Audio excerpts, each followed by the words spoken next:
Communications Legislation Committee. I begin by acknowledging the traditional owners. The Senate has referred the committee to the particulars of the proposed additional expenditure for 21-22 for the portfolios of agriculture, water and environment, industry, science, energy and resources, and infrastructure, transport, regional development and communications. The committee may also examine the annual reports of the departments and agencies appearing before it, even if no additional appropriations have been sought. The committee is due to report to the Senate on 29 March 2022 and is fixed 22 March 2022, having a Richie Beno moment here, 22 March 2022 as the date for the return of answers to questions taken on notice. The committee's proceedings today will begin with the energy outcomes of the I'm sorry, that Richie Beno reference has sort of thrown me off. The industry, science, energy and resources portfolio before moving on to the environment outcomes of the agriculture, water and environment portfolio.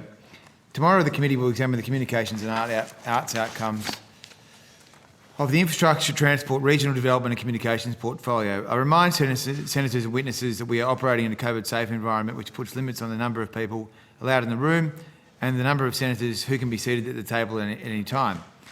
Senators, departments and agencies have been provided with advice on the arrangements to ensure these hearings are conducted in a safe environment. This guidance is also available from the Secretariat. The committee appreciates the cooperation of all attendees in adhering to these arrangements. The committee will be conducting today's hearing in person with some senators and witnesses connecting via video conference. Thank you in advance for your patience with any technical issues we may encounter along the way. Those participating via video conference are reminded to mute their devices when they do not have the call. Under Standing Order 26, the committee must take all evidence in public session. This includes answers to questions on notice. Officers and senators are familiar with the rules of the Senate governing estimates hearings. If you need assistance, the Secretariat has copies of the rules. I remind all witnesses that in giving evidence to a committee, they are protected by parliamentary privilege. It is unlawful for anyone to threaten or disadvantage a witness on account of evidence given to a committee, and such action may be treated by the Senate as a contempt. It is also contempt to give false or misleading evidence to a committee. The Senate, by resolution in 1999, endorsed the following tests of relevance for questions at estimates hearings. Any question going to the operation or financial position of a department or agency which is seeking funds in the estimates are relevant questions for the purposes of estimates hearings.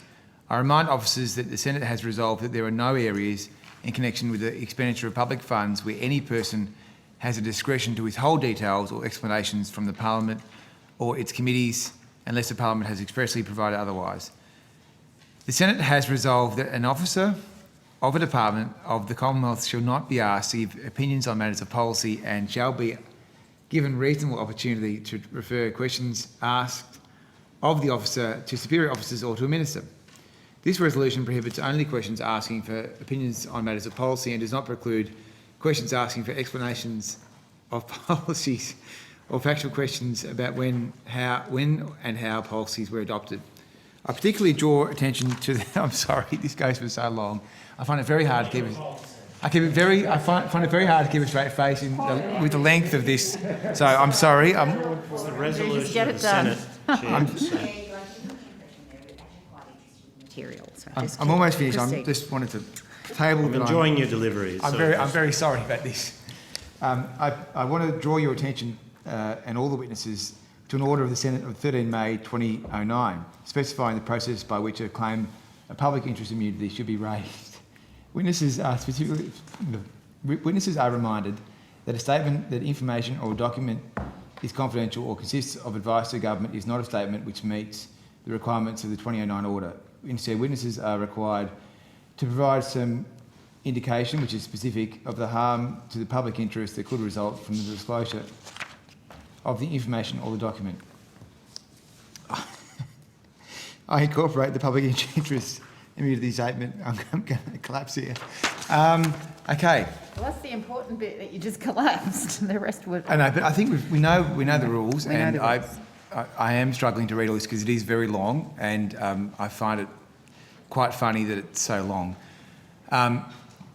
Officers called upon for the first time to answer a question should state their full name and position for the Hansard record, and witnesses should speak clearly into the microphones.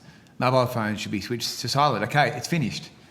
I now welcome the Senator, the Honourable Zed Seselja, Minister for International Development and the Pacific, representing the Minister for Industry, Energy and Emissions Reduction, and all the portfolio officers. Minister, do you wish to make an opening statement? Chair. Thank you very much. I also welcome Mr David Fredericks, Secretary of the Department of Industry, Science, Energy and Resources. Do you have an opening statement? No, you don't. Okay. Well, we're going to move to general questions of the department in the usual way. I will, at some stage, discuss with the Secretary whether we might be able to have an abridged version of that statement in the future so that I don't descend into laughter again. Okay, I open the call to Senator McAllister. Thanks very much, Chair. Last estimates we had some discussion about the Positive Energy campaign, and I think Ms Bennett was responding to questions at that time. Senator Joe Evans, Deputy Secretary. Yes, Ms Bennett responded to questions, but between herself, myself and other witnesses we can continue with that. Okay, very good. At the last estimates, the expenditure allocated to the Positive Energy campaign was $12.9 million. Is that still the correct figure? No, Senator, so since Helen Bennett, Head of Strategic Policy Division, since the last estimate, the government has agreed to a phase 2 of the campaign. What is the allocation, the financial allocation for phase 2? What is the cost? So phase 2 is 17.9 million, GST exclusive. 17.9. So heading towards 30 million essentially for the total cost of phase 1 and 2. Yeah, just over 31 million, Senator, for just phase over 1 and 2. 31 million. And so the original campaign and ad buy was for the period leading up to COP26 and then finished in December. That's correct? That's correct. Yep. Can you tell me the period of the advertising campaign of phase 2? So phase 2 commenced on the 12th of December and it will run until early April. Early April. Right. So the funding has more than doubled. Yes, that's correct. And the period of advertising now goes until April, just weeks before the expected election. So the period goes until April, I can confirm that. I see.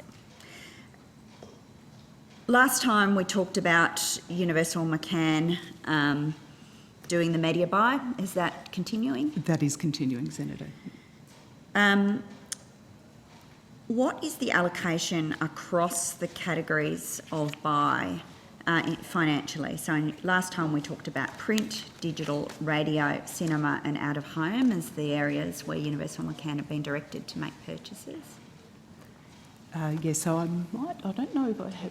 Yeah, we'll need to take that on notice. So I've got the allocation to Universal McCann, which for phase 2 is $15 million, but I don't have that split by TV, radio, etc. I'd need to take that detail on notice. Right, okay, so $15 million allocated to Universal McCann to buy space to advertise the government's energy credentials. Emissions reduction and the work that is underway, including the investment in clean energy technologies. At the last estimates you confirmed that focus groups were part of the original $12.9 million. Are there any additional, is there an additional research element in phase 2? Yes, so phase 2 builds on phase 1, except it takes into account some of the new policies. So, for example, the commitment to net zero emissions by 2050. So there was still some research testing on the phase 2 elements, but it built on the phase 1 campaign. Right, so government's paying for focus groups to understand how the community is reacting to its energy policy. Well, to the campaign material. I see. How much is being allocated to focus groups? For phase 2, my understanding is it's $67,000. $67,000 worth of focus groups. Can you tell me about the demographics that are being prioritised in the focus group work? So it's basically very similar to phase 1. So the demographics are Australians over 18. There's a range of groups, so that I think they test a 55 plus age group and a younger age group. I haven't got the sort of specific details on me, but it's the campaign, as I said in the estimates hearing back in October, is for Australians over aged 18. Last time we discussed the Aboriginal and Torres Strait Islander audience communications through Cox Inall Ridgeway.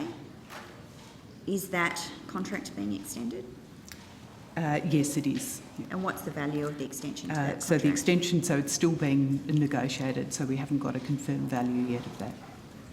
There was a culturally and linguistically diverse audience communications contract being pursued through Embrace Society. That's correct. Is that being extended? That will be extended as well, but again, we haven't got the we haven't negotiated the contract as yet. So the value is to be determined. Right.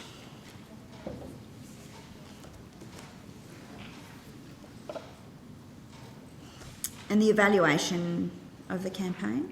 Yeah, so the evaluation will occur at the end of the campaign of phase 1 and phase 2, and that will be undertaken by Hall and Partners. So no evaluation's been undertaken as yet? No, Hall and Partners do sort of regular monitoring of the campaign, but the full evaluation won't happen until the end of the campaign.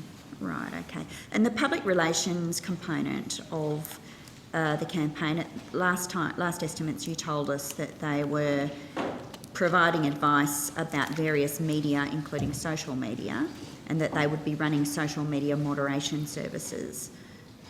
Is that continuing?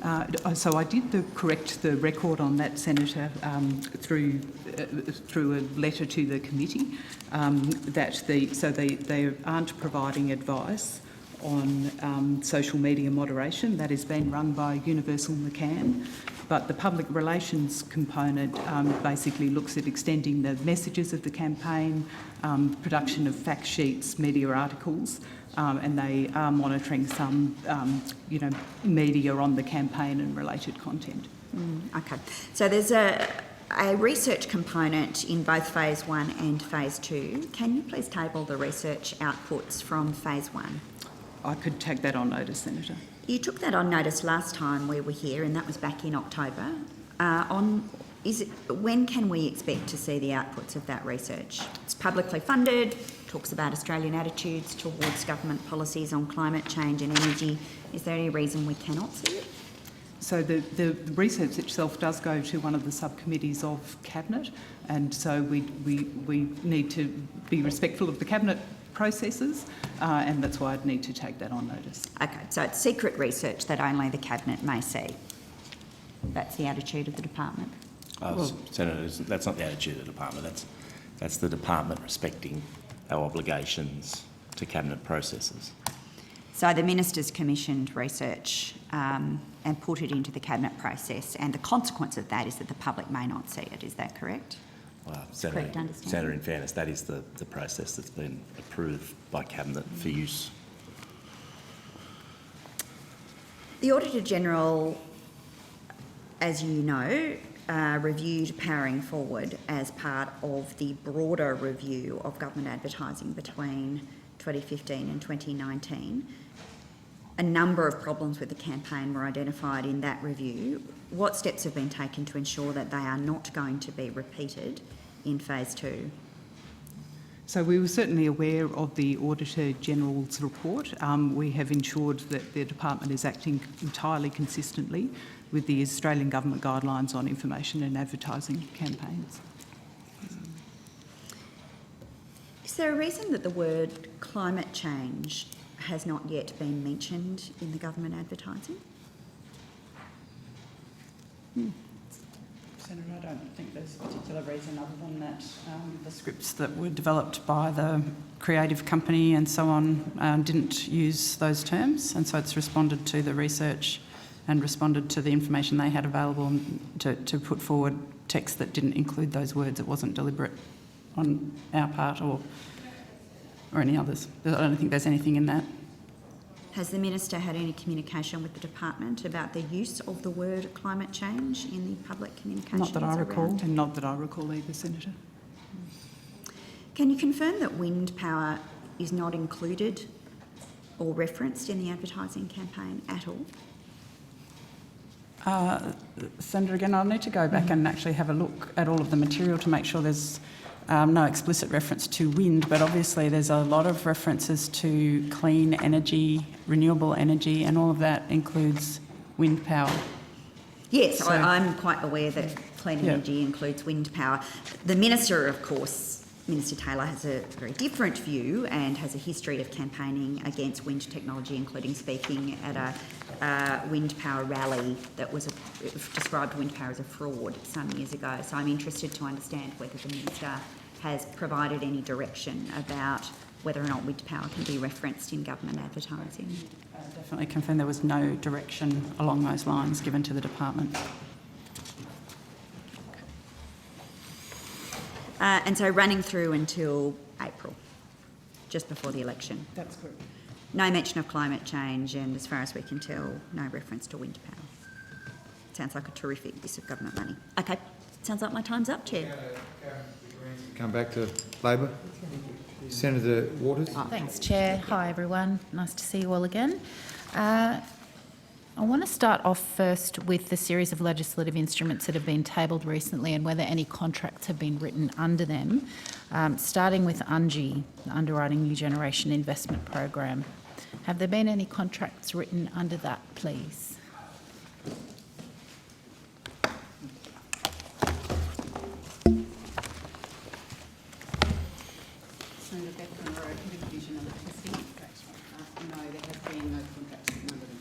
Okay, the program, that one is a few years old now. Have any of the gas or pumped hydro projects on the shortlist advanced to contract or pre-contract stage?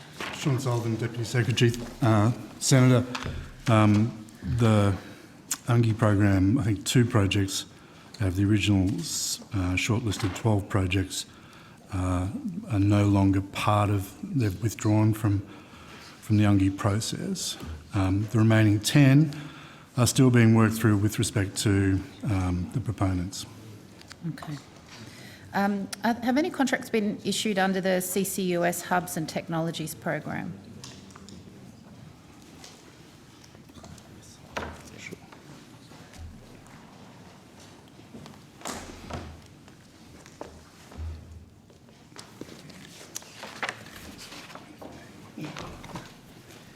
Hi, Michelle Croker. I'm Head of Division Onshore Resources.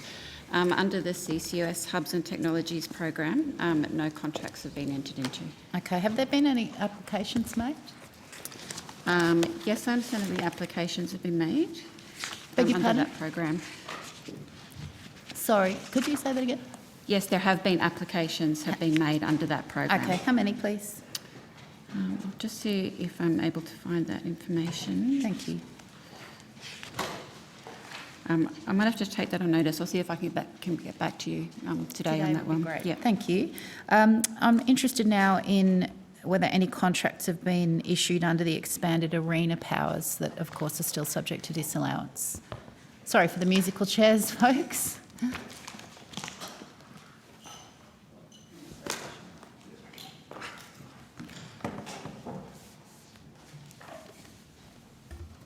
Sorry, Senator.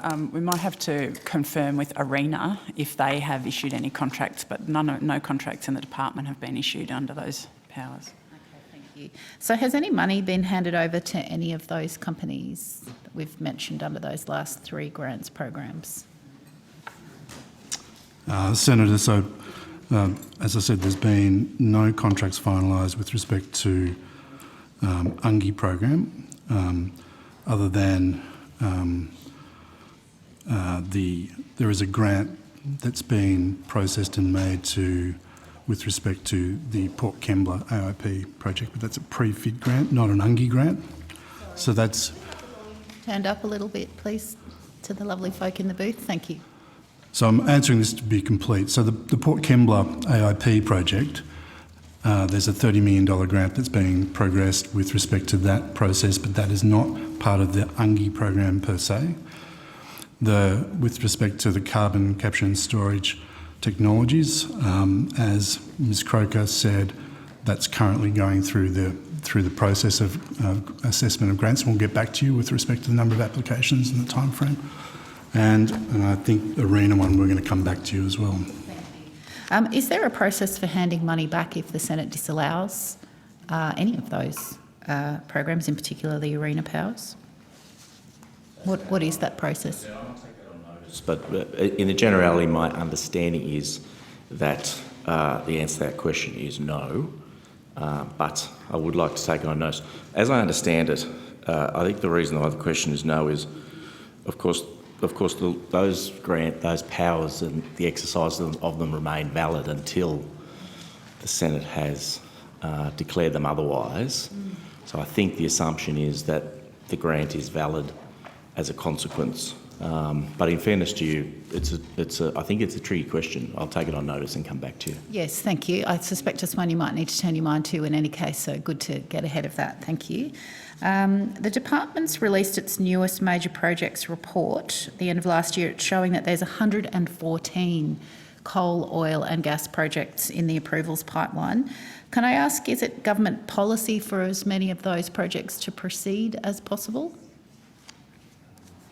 Policy. I mean, we'd have to sort of take them one by one. Sorry, I know this has suddenly gotten very loud, but it's probably going to be near enough to impossible at that volume. I mean, you could ask us about various projects if you like, but certainly government policy when it comes to energy projects is where they comply with the law. We want to see them go ahead because we know that they create jobs and economic activity. We know the Greens plan, if Labor gets into government and you're the balance of power, is to kill all of those projects, but that's not our policy. Yes, we don't want to see new coal, oil and gas. That is an accurate assertion of our stance. Can I confirm that the government views that these 114 new coal, oil and gas projects are compatible with its net zero 2050 position? I'll ask officials to give more detail. Senator, the 114 is a total of major projects that we're aware of, and with respect to the numbers, our chief economist could give you more information about how many of those actually come to fruition. With respect to those coal and gas projects, it's not a very big step to actually be put on the list of the 114 in terms of trying to get a handle of what the total number of projects are. But we can get back to you with respect to how many of those actually come to fruition in terms of FID. It's a very small percentage. Yes, okay, but they're on your list of major projects and the Minister has just said that, where they comply, the government wants to see them go ahead. So how is that compatible with the net zero position of the government by 2050? I think I have had some exchange with you about the fact that we include the list of projects and we assess them and include them in the projections for our emissions out to 2030. So in that sense, they're already reflected in our progress towards the target at that level. And then because they're in that baseline, they are therefore already included in the modelling that we have done looking out to 2050. So in that sense, it's compatible. I thought, Mr Sullivan, you just said there's you didn't say speculative, but you implied that many of them wouldn't proceed. So in the Ms aggregate, Evans, you're saying that you have actually already factored in the greenhouse gas emissions of these 114 projects in the 2030 calculations. So I'm saying that we have included the fact that we know that there is a pipeline of that large number of projects. We've reflected on that and included our sense of it into the projections at an aggregate level. So when you say you've included your sense of it, how many of those 114 have you included in the calculations? So I'd need the officials who have the detail on that to answer those questions. So perhaps you could ask it again in outcome 2, which is after this session. Thank you. Yes, I will be, but you've piqued my interest even more so now, so hopefully the folk can have all of the relevant documents to hand. The International Energy Agency is obviously the worldwide authority on matters of global energy. Does the department rely on their research or data sets at all? In particular when drafting those major projects reports and doing the quarterly outlook? We work hand in glove with the IEA on a whole number of fields, Senator.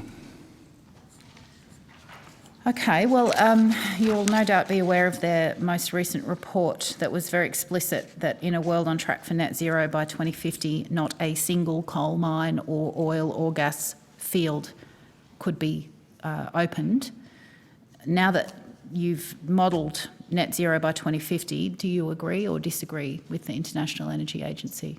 So in the first instance, Senator, that the net zero report that was produced by the IEA was a pathway to 2050. It was a really important piece of work. And I think when it was discussed at length in the governing board of the IEA, recognition was given to the team that did that, and was done specifically ahead of COP26 in Glasgow.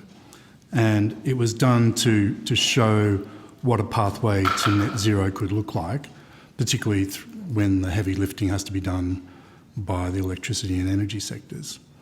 That particular pathway was reasonably Eurocentric, in part because of who the report was commissioned by. It was commissioned by the UK, and but it had a whole range of authors from across the world. But it did have a bias towards having a significant amount of nuclear inside the pathway, as well as the fact that a coal to gas transition has already occurred for baseload power inside the UK.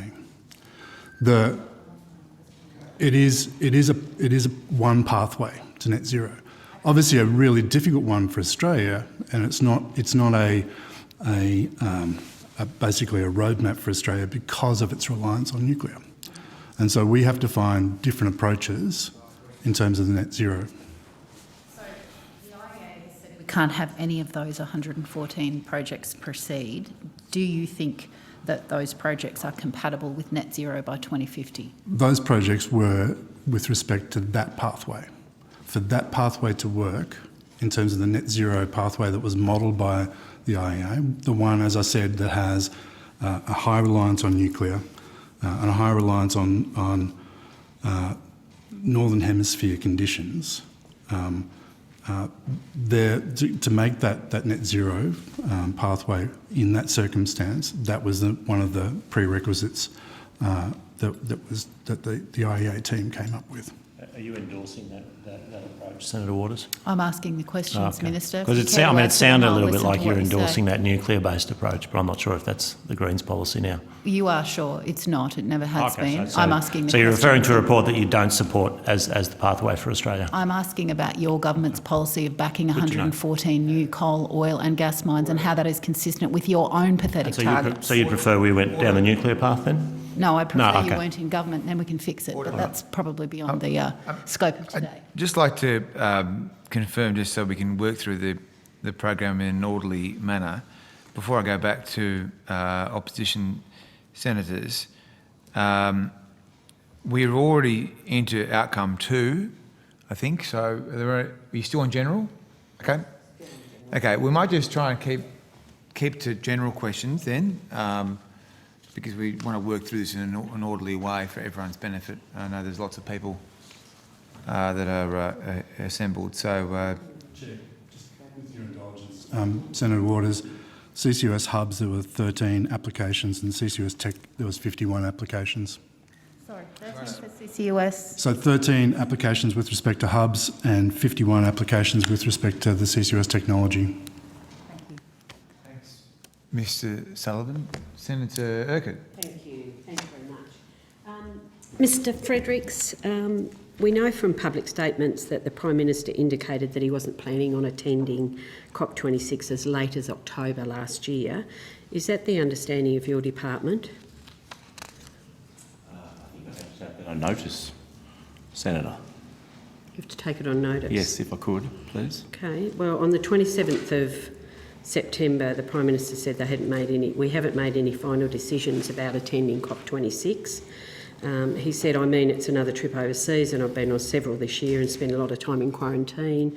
on the 1st of October, I will have spent, if I do that, a total of 4 times 14-day quarantine, basically in this building, not being able to engage in my normal duties around the country as much as I'd like to.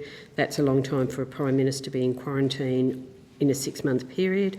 And then on the 5th of October, the Prime Minister said, so the people I'm most interested in aren't overseas when it comes to this issue, it's people in Australia, and I want to ensure that I'm in a position to be able to explain to them about how our plans work. And on top of that, at that time of year, we'll be dealing with opening up issues around COVID, international travel starting, bringing people home, students. There'll be a lot on here. So I've already been out of the country a few times this year. In the last 12 months, I've spent about 50 days in quarantine, and I've got another week to go now. So, you know, we've got to prioritise where's the best place for me to be. So those were the statements of the Prime Minister on the 27th of September, 1st of October and 5th of October.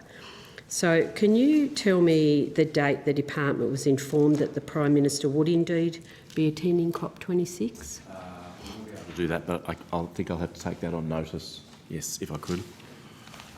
So you can come back today? Yeah, if I can. So a return question on notice from Defence indicates that the Prime Minister's department did not task Defence with flying the Prime Minister to Glasgow until the 15th of October. Is the department aware of Prince Charles's BBC interview on the 12th of October, which included commentary around the Prime Minister's then reluctance to attend COP26? You'd be aware of that, surely. I mean, it was on the TV, it was on a lot of media. A general recollection of it. I personally, I presume. And in the lead up to COP, did the department receive any other communications from equivalent foreign agencies encouraging the Prime Minister's attendance or expressing disappointment that he had not yet confirmed attendance? We'll come back to you on that. I appreciate that question, so I'll take that on notice. Right, so you'll come back today? Well, we'll try, but I'm taking it on notice, Senator, and we'll see where we go. So you can't... Senator, Ms Fox? the questions that you're asking are about the travel plans of the Prime Minister, which are the responsibility of the Department of Prime Minister and Cabinet. So you might do better to find ask. out what this department, because it's environment, what this department knew. So I would appreciate. I will take it on notice. Okay, thank you. Thanks, Chair. Chair, I have a couple of additional questions. Yeah, Thanks. sure. I'm trying to understand a little more about who you work with in the Department of Prime Minister and Cabinet. I understand that in March last year, the Morrison government established an Office of the Climate Coordinator, and at that time it was led by Deputy Secretary James Larson. Is that correct? Can you confirm whether or not the Office of the Climate Coordinator still exists? Actually, do you think I need to take that on notice? My understanding is that it has finished, but I do need to double check unless Ms Munro can confirm.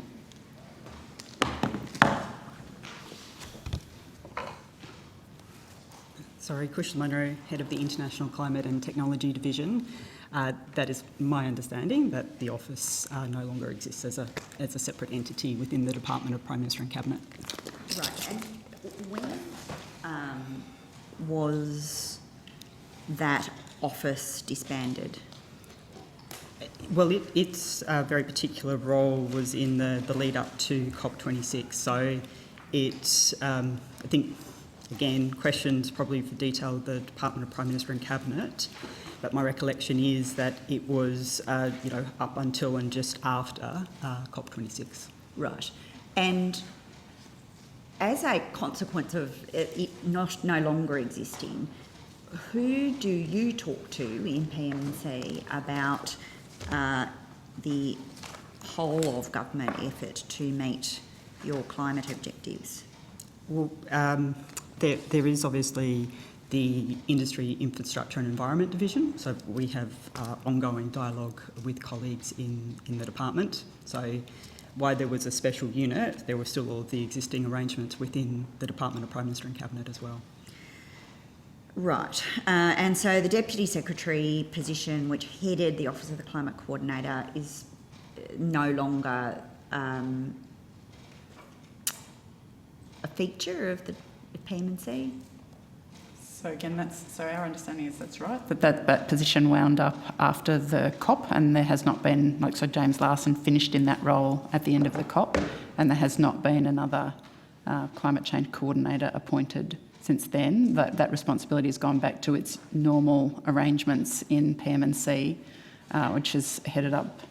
There is a Deputy Secretary responsible. I don't know if you need us to name individuals, but there's a Deputy Secretary responsible, and then there's a division head for the industry area, and so on through in PM&C. We're very happy to give out evidence of our knowledge, and we are trying to help. But I think as we get to this detail, I do think that's something for PM&C. No, that's fine. I understand colleagues will seek the information from PM&C also. I'm really just trying to understand how it impacts on the operation of your department. Thank you. That is all, Chair, that opposition senators have for corporate. So now we're going to come to, we've already traversed a bit of outcome 2. So I guess we continue with outcome 2. You've got another 3 minutes before we switch call again. So if you want to keep going, or you're done with corporate, right? I'm done with general. So what am I calling it? Corporate. What an idiot. Yeah, general. Yeah, sorry. Yeah, sorry. Corporate. Sure. Outcome 2.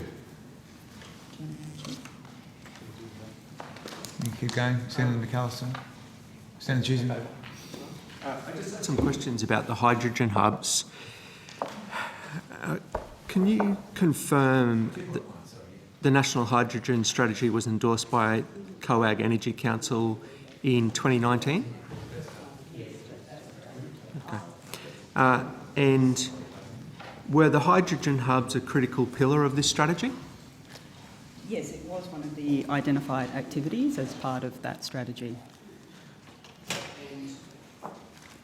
And announced funding for hydrogen hubs in April and September last year?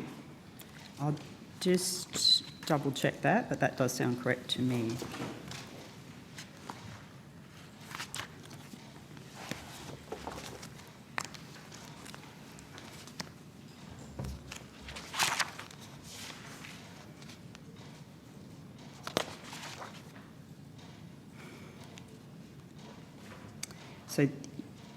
So can you just repeat that question again, sorry?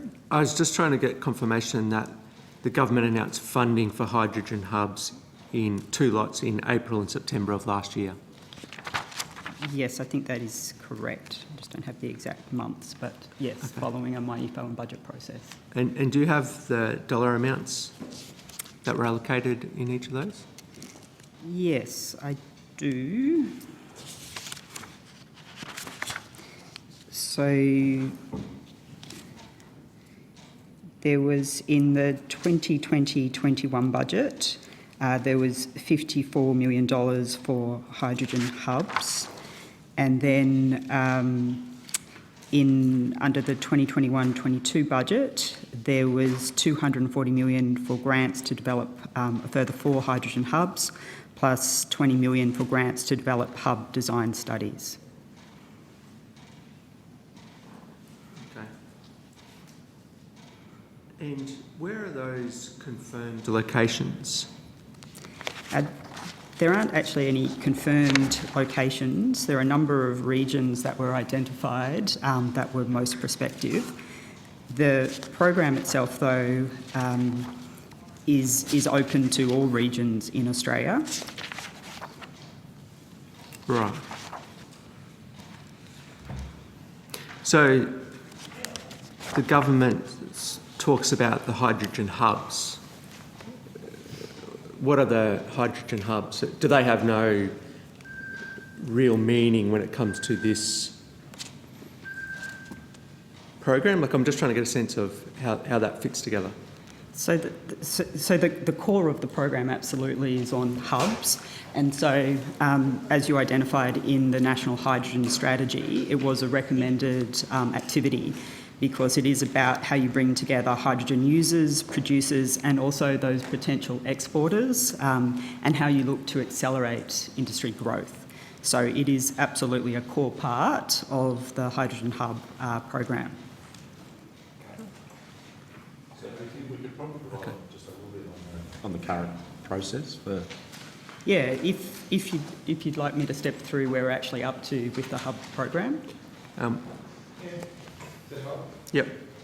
Okay, so the program itself was launched on the 20th of September 2021, and applications themselves opened up on the 28th of September, and they closed on the 22nd of November 2021.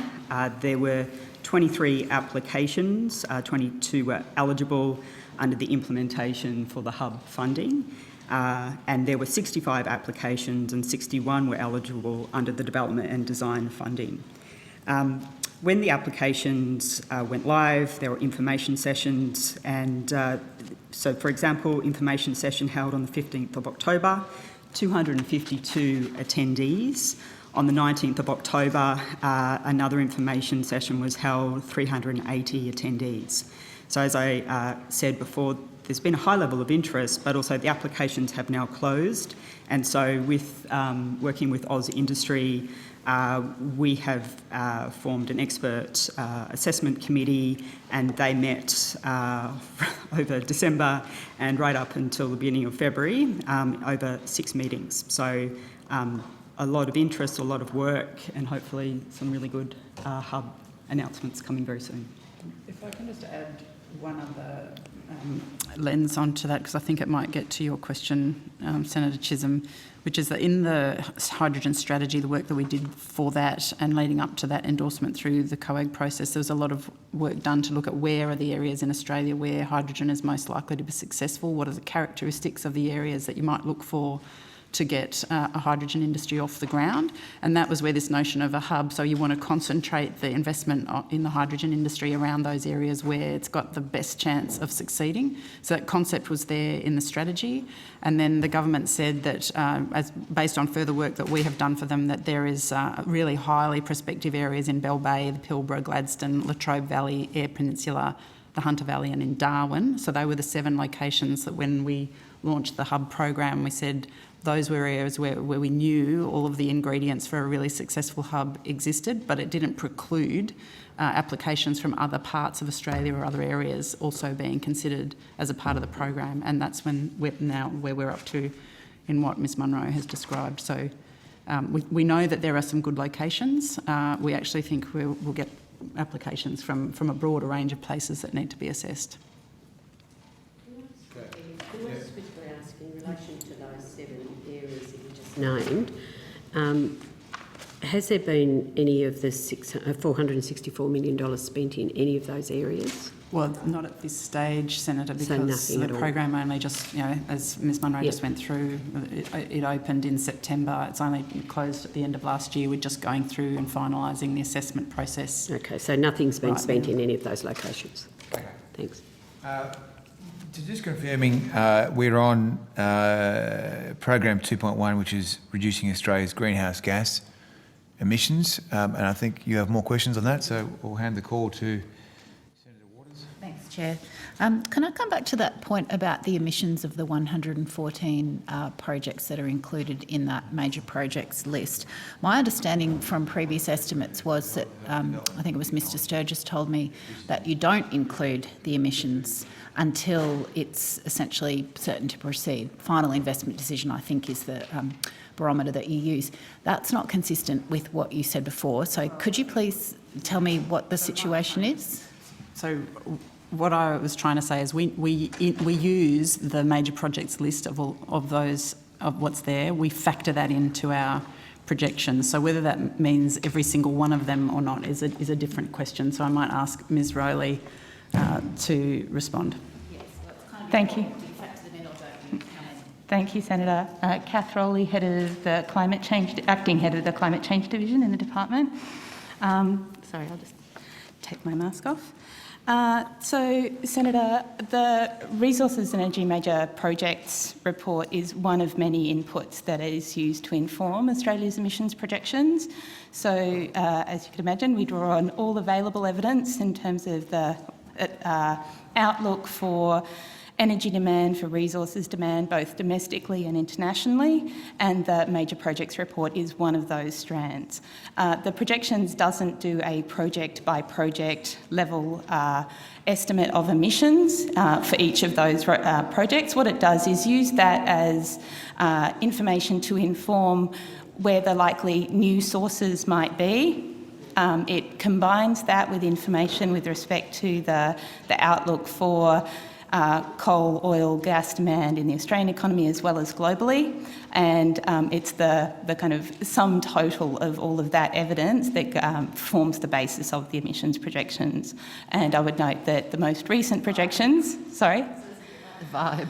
No, it's not so much the vibe. It's about creating the best estimate that we can on the basis of all the available evidence. Okay. And there is a lot of different evidence to draw on. Okay. So, pardon my need for clarity here, but of the 114 projects that are listed, how many of those have been factored into our greenhouse gas baseline emission projections, or projections and baseline calculations? So as I understand it, Senator, as I said, we don't do project-by-project assessment. What we do is understand the aggregate picture for demand for the different commodities, both in Australia and Australia's likely supply to global markets. And we estimate the emissions associated with that, informed by the major projects report, existing projects plans, and other information streams. So I don't have a list of which of the 114 are factored into the projections. Not all of them, by the sounds. Would it be most of them? Would it be some of them? I think that my colleague provided information earlier with respect to the kind of the smaller proportion of projects that actually go ahead relative to the ones on that initial major project list. Okay, so a small proportion go ahead, and you therefore do your projections based on that smaller proportion of the ones you think will go ahead? As I said, we don't use it project by project. It's the information on the major projects helps inform our understanding of what the likely sources and emissions profiles of those supply options might be, but it is assessed at an aggregate level. At what point does it become a project-by-project consideration? Surely, I thought that was final investment decision phase. Surely you look at the actual projected emissions of a project that is at final investment decision stage. Is that the stage? In the projections? Yes. I would need to take that on notice, but I can come back to you on that, at what point specific projects get mapped in.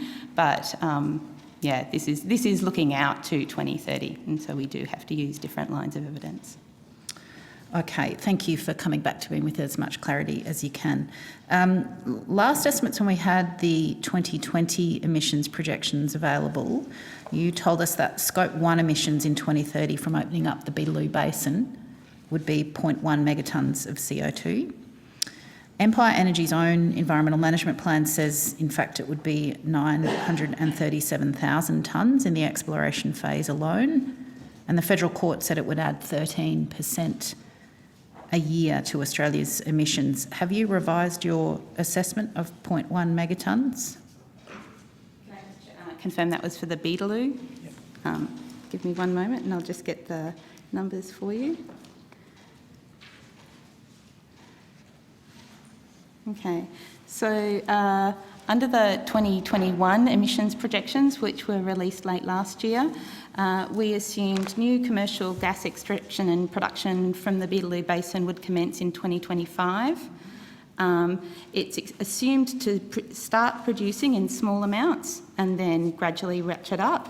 And over the aggregate period, 2025 to 2030, so the total emissions over that period, we project 4.9 megatonnes of carbon dioxide equivalent. Okay, so what was the thing that made you massively increase your estimate? Apart from reality. I'd need to check the details of the previous estimate, but often estimates either relate to like a single scope or I haven't got the...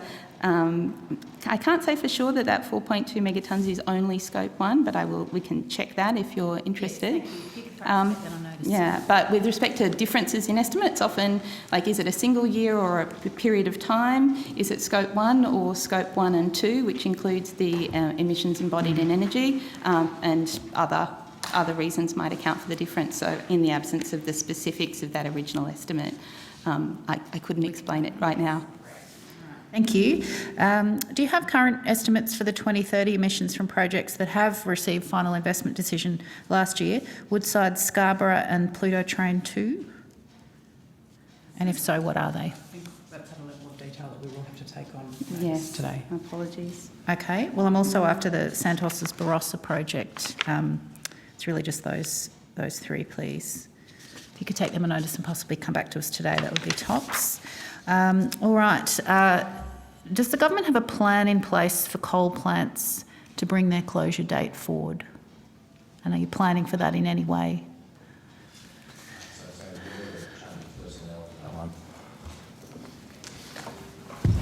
Thanks, Ms Rowley.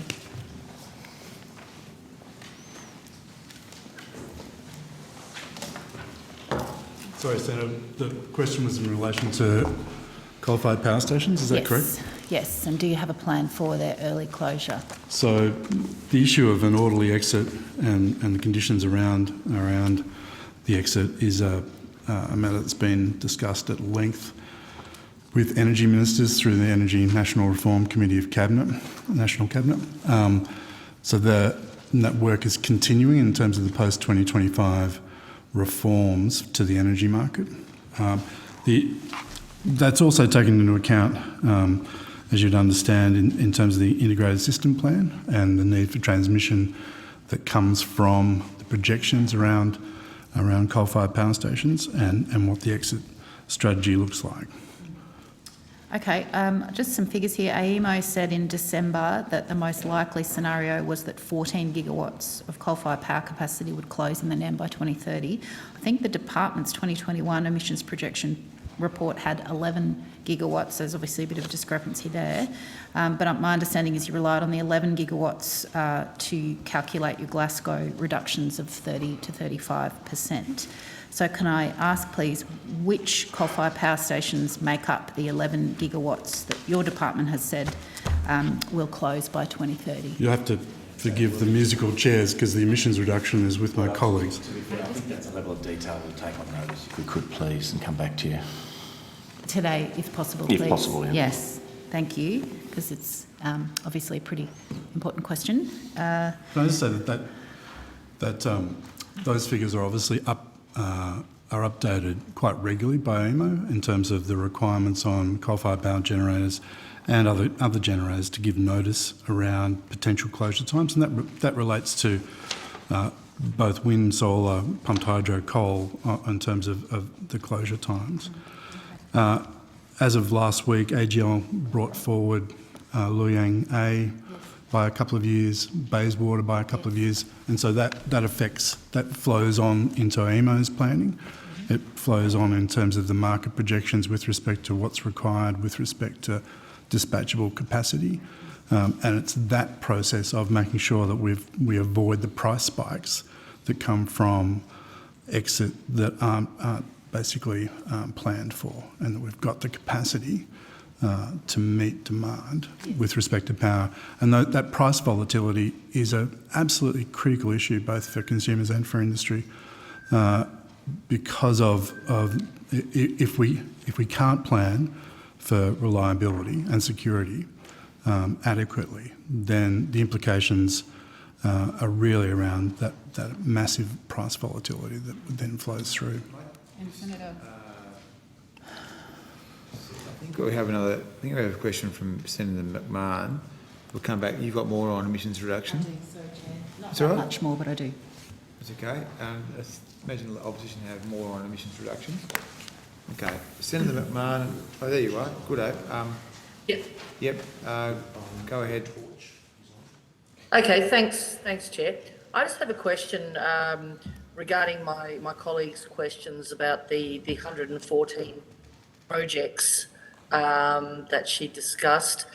Does the department have any modelling or any idea if those 114 projects were to not go ahead, what would be the cost, and not just in terms of energy, but what would be the cost in terms of energy plus the manufacturing options that would come out of that for products such as urea, AdBlue, various hydrocarbons, and etc. With all of the products that can be made out of the oil and gas industry. Do we have any modelling on what that cost would be to Australia in the future if those projects were to suddenly not go ahead?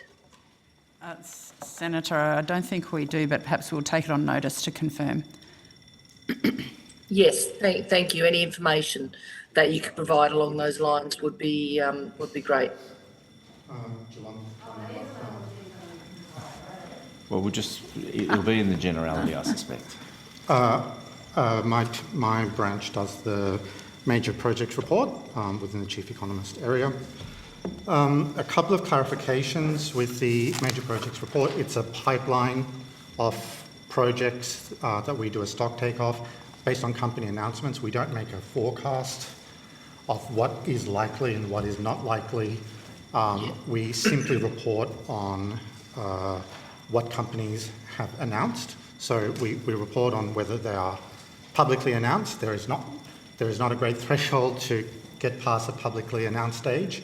And then they have to go through an initial feasibility study to be at the feasibility stage.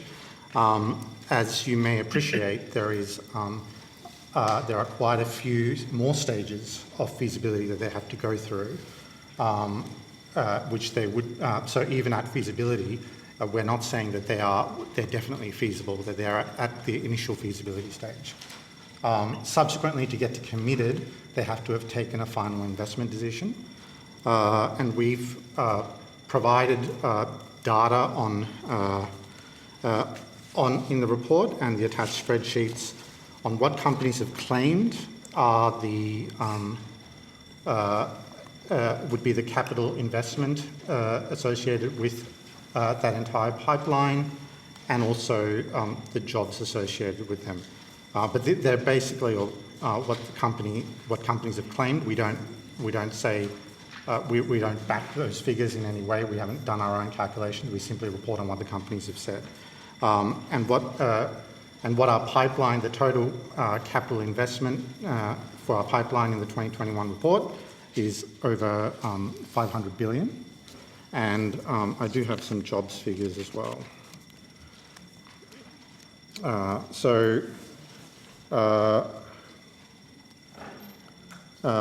In aggregate, for construction jobs for that pipeline, is over 120,000, and for operating and ongoing jobs, it's around 55,000. Yeah, thank you. And I do realise my question was a little bit, how long is a piece of string? If I'm asking you to speculate on what may be, say, the value of urea production 50 years from now. So I understand that it's probably a little bit impossible to answer in those terms, but thank you for that information that you have provided, and anything additional that you can provide on, the potential economics of those projects not going ahead. Thanks, Chair. That's all I had. Thanks, Senator Zaman. Good to see you. Well, we're still on program 2.1, and we're back to Senator McAllister. I know your name. Very good. We talked at length in the last round of estimates hearings around about the modelling for the long-term emissions reduction strategy. Can I confirm when McKinsey was engaged for the work that they did to contribute to that strategy? Yeah, sorry, just let me get the detail. I think I did answer those questions last time too, because the McKinsey work was done in a series of under two contracts. So the first contract was quite early on in the year, Let's see if Mr. Riley can help me find the details. And it was originally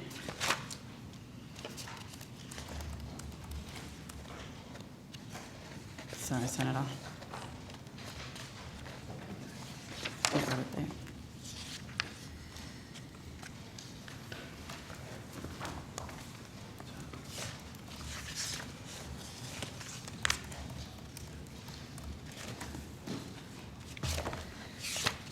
Thanks.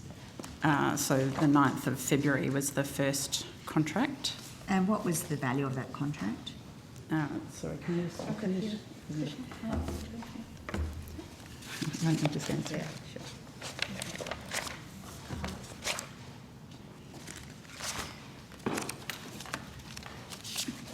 Thank you, Senator. So for the contracts with McKinsey, the first contract was actually the 2nd of February 2021 to the 9th of June 2021. That contract is listed on AusTender, and I could provide the reference number if you like. And the total value was $4,864,750. That was the value as expressed on AusTender. The claimed amount was the full amount. Mm-hmm.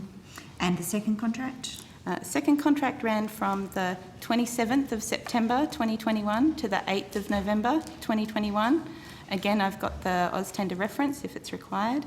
And the total value of that contract was $1,237,500 in terms of the contract value.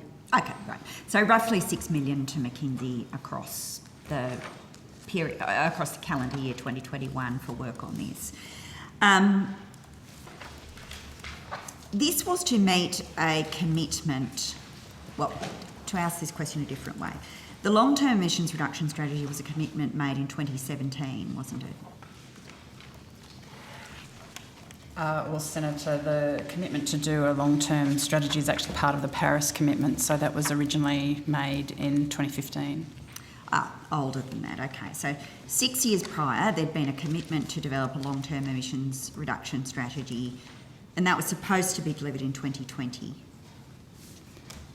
Well, it was supposed to be delivered in 2020 at the time when COP26 was scheduled to occur in 2020, and then because of a range of things well beyond any of our control, most specifically the pandemic, that conference of the parties was delayed, and so the work was then due by the COP26 in 2021. Okay, so a commitment made in 2015 in relation to Paris, reiterated as part of the climate change review in 2017. Eventually, government gets round to engaging somebody to do some work on it in 2021. That's the timing. Senator, I don't agree with the premise of that line of questioning, because we have been doing work which has all fed into the long-term plan over that whole period of time.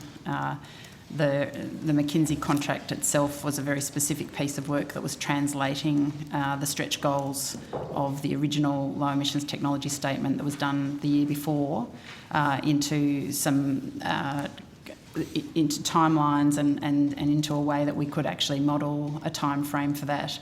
But a lot of the thinking about how do you approach technology, what's the best way to do that, had already been occurring before that time. Right. $6 million for McKinsey to understand the economic impacts of the government's policy, $30 million for advertising. That's the comparison, isn't it? Well, the two figures that you're referring to are correct. So the McKinsey contracts were around $6 million in total, and the current total value of the positive energy campaign is around $31 million. That's right. Right. So sort of a ratio of 5 to 1 advertising and spin to policy. Well, Senator, in fairness, I mean, they're different markets.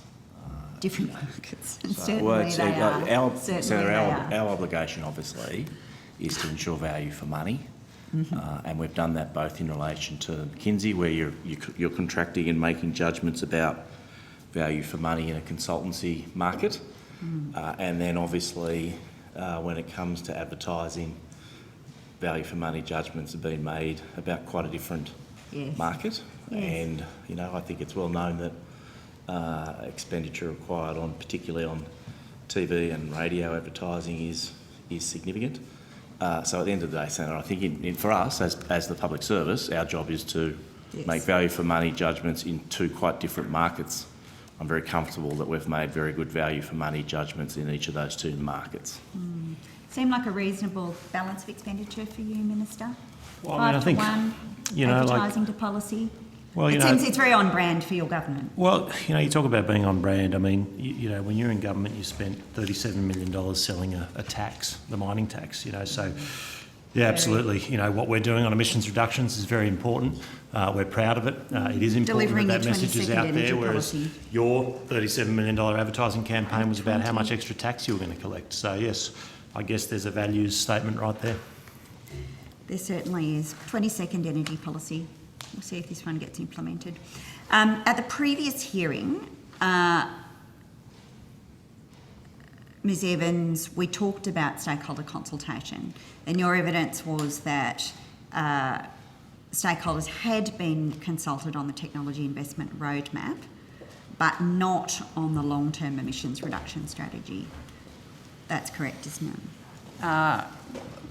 Well, the long-term emissions reduction plan is built off a whole range of different products that we have produced for the government over a period of time. So some of the examples of that, we talked about the low emissions technology statement. There's also the national hydrogen strategy, which obviously feeds significantly into the plan, the modern manufacturing strategy, the critical minerals strategy, the National Energy Productivity Plan, the Global Resources Strategy, the Trajectory for Low Energy Buildings, and so on. I haven't listed all of the areas that have fed into the plan, but every single one of those processes, but particularly the Low Emissions Technology Statement, had really extensive consultation to build up the approaches that were embodied in them and then drawn together into the plan. So there wasn't additional consultation over and above the extensive consultation that was done in the development of all of those products that fed into the plan. I mean, in the modelling scenarios, it seems that only 40% of the effort arises from the technology investment roadmap. The rest is attributed to other things essentially beyond the government's control. Global technology trends, international and domestic offsets, and a intriguingly labelled box, further technology breakthroughs. There wasn't any consultation about 60% of the effort, was there really? Senator, I think my answer still stands. The consultation that has been done in developing all of those strands that go into the plan, they all revolve around the policy position that the government has clearly put in the plan, which is around following a technology-led approach to reducing emissions. And so those consultations did cover, so if I think about the National Hydrogen Strategy in particular, we certainly talked about what was going to happen domestically for hydrogen, but we were also talking about, well, what will the global trends look like in that context? And so on. So I think that the conversations that we had around all of those other elements helped to inform not just the 40% that's shown there that's related to the low emissions technologies, but more broadly as well. I think it was all relevant to the way that the modelling came together. I see. Because we were doing it. I mean, the department was doing the modelling, so we were able to draw on all of those consultations to influence the way that we were approaching it. I see. Who did you consult about the 15% of effort that is allocated to further technology breakthroughs? Well, Senator, the 15% really comes about from the approach that we took in the modelling, which was to ask the question, how close to net zero can you get if you take the approach that the government has asked for, which is to strongly rely on technology to avoid using carbon taxes, certainly nothing above, to avoid using carbon taxes, to ensure that the action is voluntary and to limit the extent to which you would draw on on the land sector so that it would avoid any impact on agricultural land. So those were the parameters that we were asked to work with. And when we put that through the modelling work, the answer with the information we currently had available to us was that we could get to 85% of the way to net zero. And it is our view that we advise the government, and the government has accepted that there is plenty of other opportunity for technology to continue to improve, to outdo what we currently expect it to deliver. And so that getting as far as 85% of the way there was already sufficient to confidently make a commitment to the net zero by 2050 target. Okay. It sounds like you have more questions on 2.1, or are you getting... I do, in fact. Okay, because we have a last block from Senator Waters, so I might go to Senator Waters now, and then I will come back to you, Senator McAllister. Thank you very much. Thanks, Chair. Senator Waters. Thank you. Just coming back to the early coal plant closures, which Mr O'Sullivan had started to list some of. There's in fact 5 that have brought their closing dates forward in the last few months. Is any consultation occurring with coal communities about coal plant closures?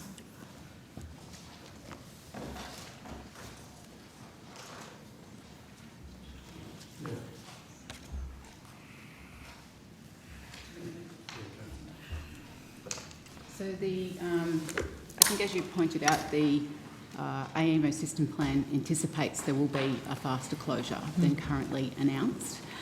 So currently there was 5.4 gigawatts announced, and you pointed out previously about the 16 gigawatts. So it's well known within the market that those announcements are going to continue to be made.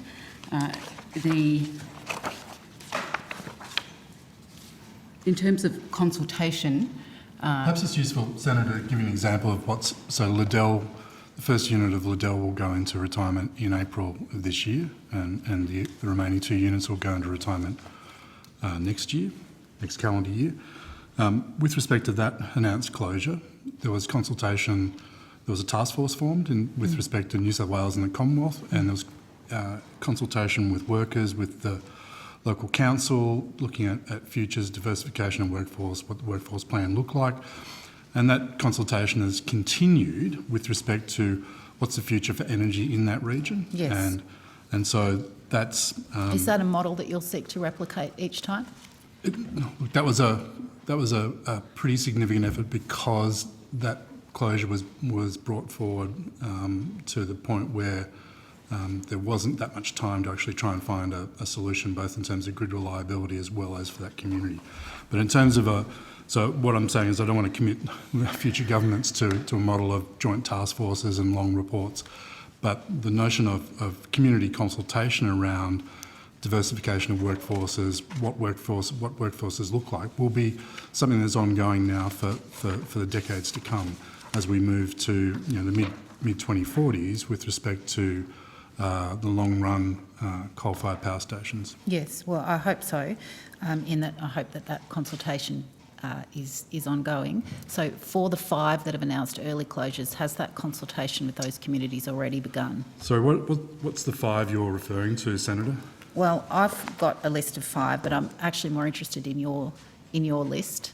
And I'm also interested in the list that comprises the 11 gigawatts that your department has said would close, which I assume will match up with my 5, but I'm still waiting on that information from you. So we've taken that on notice, yes. I think. Have you been able to find that in the break?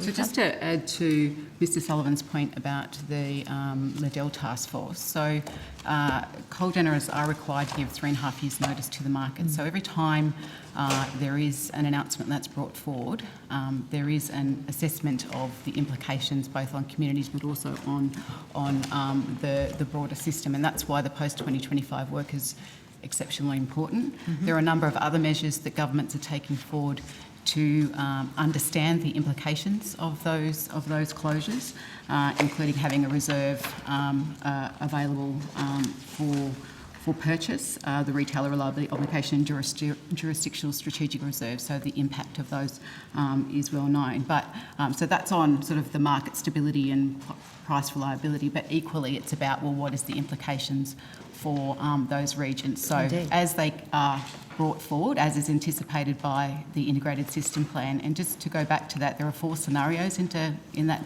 system plan. So the 14 is the step change, and I think the Adelphi panel associated with AEMO think that's the most likely. But the other scenarios have a range in there, which is which gives some light to where the 11 gigawatts comes from in our modelling. It doesn't say the precise Well, can we ones. have a bit more light on that 11, please, for the third time? So just on the scenarios, because there's modelling that underpins the integrated system plan, and that's modelling that is taken on board by our projections team, etc., as well as other inputs, as Ms Rowley outlined before. But the other scenarios had a range between 10 gigawatts closing by 2030, and then 8 gigawatts, and anywhere up to 20 gigawatts. So I think the projections team have to take on board that range of information, including those scenarios, and make an estimate as to what's the most likely outcome, and they'll draw from that modelling that underpinned AEMO. Okay, so which scenario, can I just ask a follow-up question? Thank you for your useful information after that. Which scenario did you use to calculate the 30 to 35% emissions reduction for Glasgow? So that is a question for our climate colleagues. So do we have them here? Yes. Okay. But if I go I did back ask to that your- before, and I'm still really interested in the answer to that specific question, please. And I think Ms Rowley's getting the underpinning, the exact, I think you asked for the precise coal generators. Yes. So I think she's seeking the detail of that, but it is based on these sorts of modelling inputs, including other data about those power stations, as she outlined before. Okay. If I come back to your original question around 5, so part of the response depends on the timeframe, how far ahead it is, and so Liddell obviously was a short-term issue. Your lawn being brought forward from 2032 into 2028 last year or the year before was. It means we have done significant work around what does the futures look like, both for the grid and for looking at with respect to workers. The Eraring bring forward from 2032 to 1 unit in 2030, and then the remaining units up in 2031. Again, is they're only small bring forwards, and so we look at those in terms of the potential cumulative impact rather than necessarily a large impact, because that's only a one-year impact in terms of the bring forward. The Mount Piper station was originally 2042. It's been brought forward to 2040. And again, the difference in the 2042 to 2040 obviously has implications for Energy Australia, but in terms of our projections with respect to the grid, and I'm looking through the lens here of the national electricity market, that's something that is really, given the time frame, there's a lot of time to adjust for that sort of bring forward. The same with Bayswater, was a 2035 to 2033, I think, as announced last week in your law. Luyang A, from memory, was a 2048 to 2045 bring forward. So the bring forwards aren't that dramatic announcement of as Ms Brenura said, the 3.5 years in terms of 42-month allocation of, notice of closure. And that's the requirement with respect to coal-fired power stations. If any of those went to that stage straight away, then we're back in the Liddell situation. Of, yes, okay, and would you then convene a respond? joint task force, and what process would you use if any of them were Well, that'd be a matter for government of the day, but in terms of our advice would be how do we work cooperatively with other jurisdictions, how do we work with AEMO in terms of looking at grid stability, how do we work with respect to other jurisdictions who are going to be impacted by that, because not only the jurisdiction, obviously, that where those coal-fired power stations are will the impact be because of the integrated nature of the NEM. Yes, understand. Okay, so before we go, I would like to know which scenario did you base the Glasgow projections of 30 to 35% on? My understanding is it's the 11 gigawatt scenario, but I want you to confirm that for me. And which coal plants comprise that 11 gigawatts? So I can confirm that 11 gigawatts is in the projections, and that was what Ms Rowley said before. Yes. But I believe she's seeking the information on the precise power plants themselves. Okay. We'll take that on notice. We will try to get back to you. I've taken it on notice. Thank you. Okay, I'm not sure how many minutes I've got left, Chair, but You've got 1 minute left. All right, well, 1 in minute that and 10 seconds. brief time, late last year, the government released its National Gas Infrastructure Plan, which by my count envisages 3 new gas basins and 12 new gas pipelines. Can I check first whether public subsidies or underwriting of those projects is a possibility? The report's silent on it, but is the department contemplating that? Sorry, Senator, can you just repeat the last part of your question? Public subsidies or underwriting of those projects, is that under contemplation? So while Ms Craig is finding the relevant part of the brief, so the National Gas Infrastructure Plan was released, as you said, late last year. Following that, we did a market sounding, and that's where we're up to. Yeah. So, Senator, we released a future gas infrastructure investment framework. So that was released by the government late last year, and also opened up an expression of interest process. And that's aimed at facilitating the timely private investment in priority gas infrastructure to reduce the risk of gas shortfalls and put downward pressure on gas prices. So the framework that was released provides a set of investment principles to guide. This isn't really my question though, and the buzz is ringing. Sorry. Would you mind coming to answer my question about public subsidies or underwriting, please? So through the expression of interest process, we have invited expressions of interests which would align with those investment principles, and those expressions of interest are currently under assessment. Yes, but that doesn't answer my question. So For the third time, please. So in terms of subsidies, it's a very long piece of string, but that'd be a decision for government. But with respect to the work that we're undertaking now, we're looking at pre-financial investment decision support. Is there anything that we need to do to accelerate gas projects? Is there anything we can unlock with respect to timelines, given the tightness of the East Coast gas market? Okay, so you are contemplating support from the public purse before you're even at that later stage? So that's true.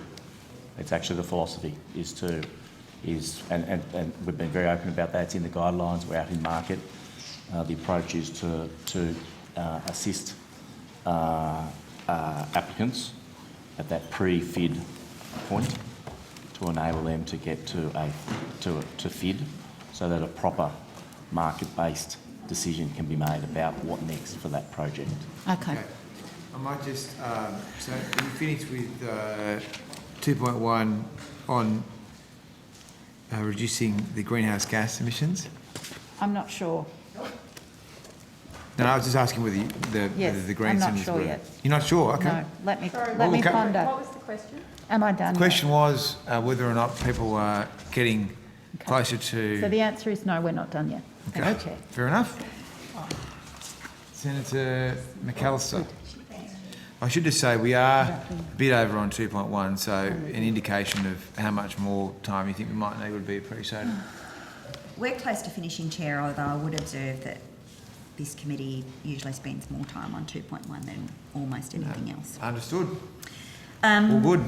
So the long-term emissions reduction plan was released on the 26th of October, that's right? That's correct, Senator. But as was confirmed in a very extended exchange here during estimates, the long-term emissions reduction modelling was not released till a little while later, was it? That's right, Senator.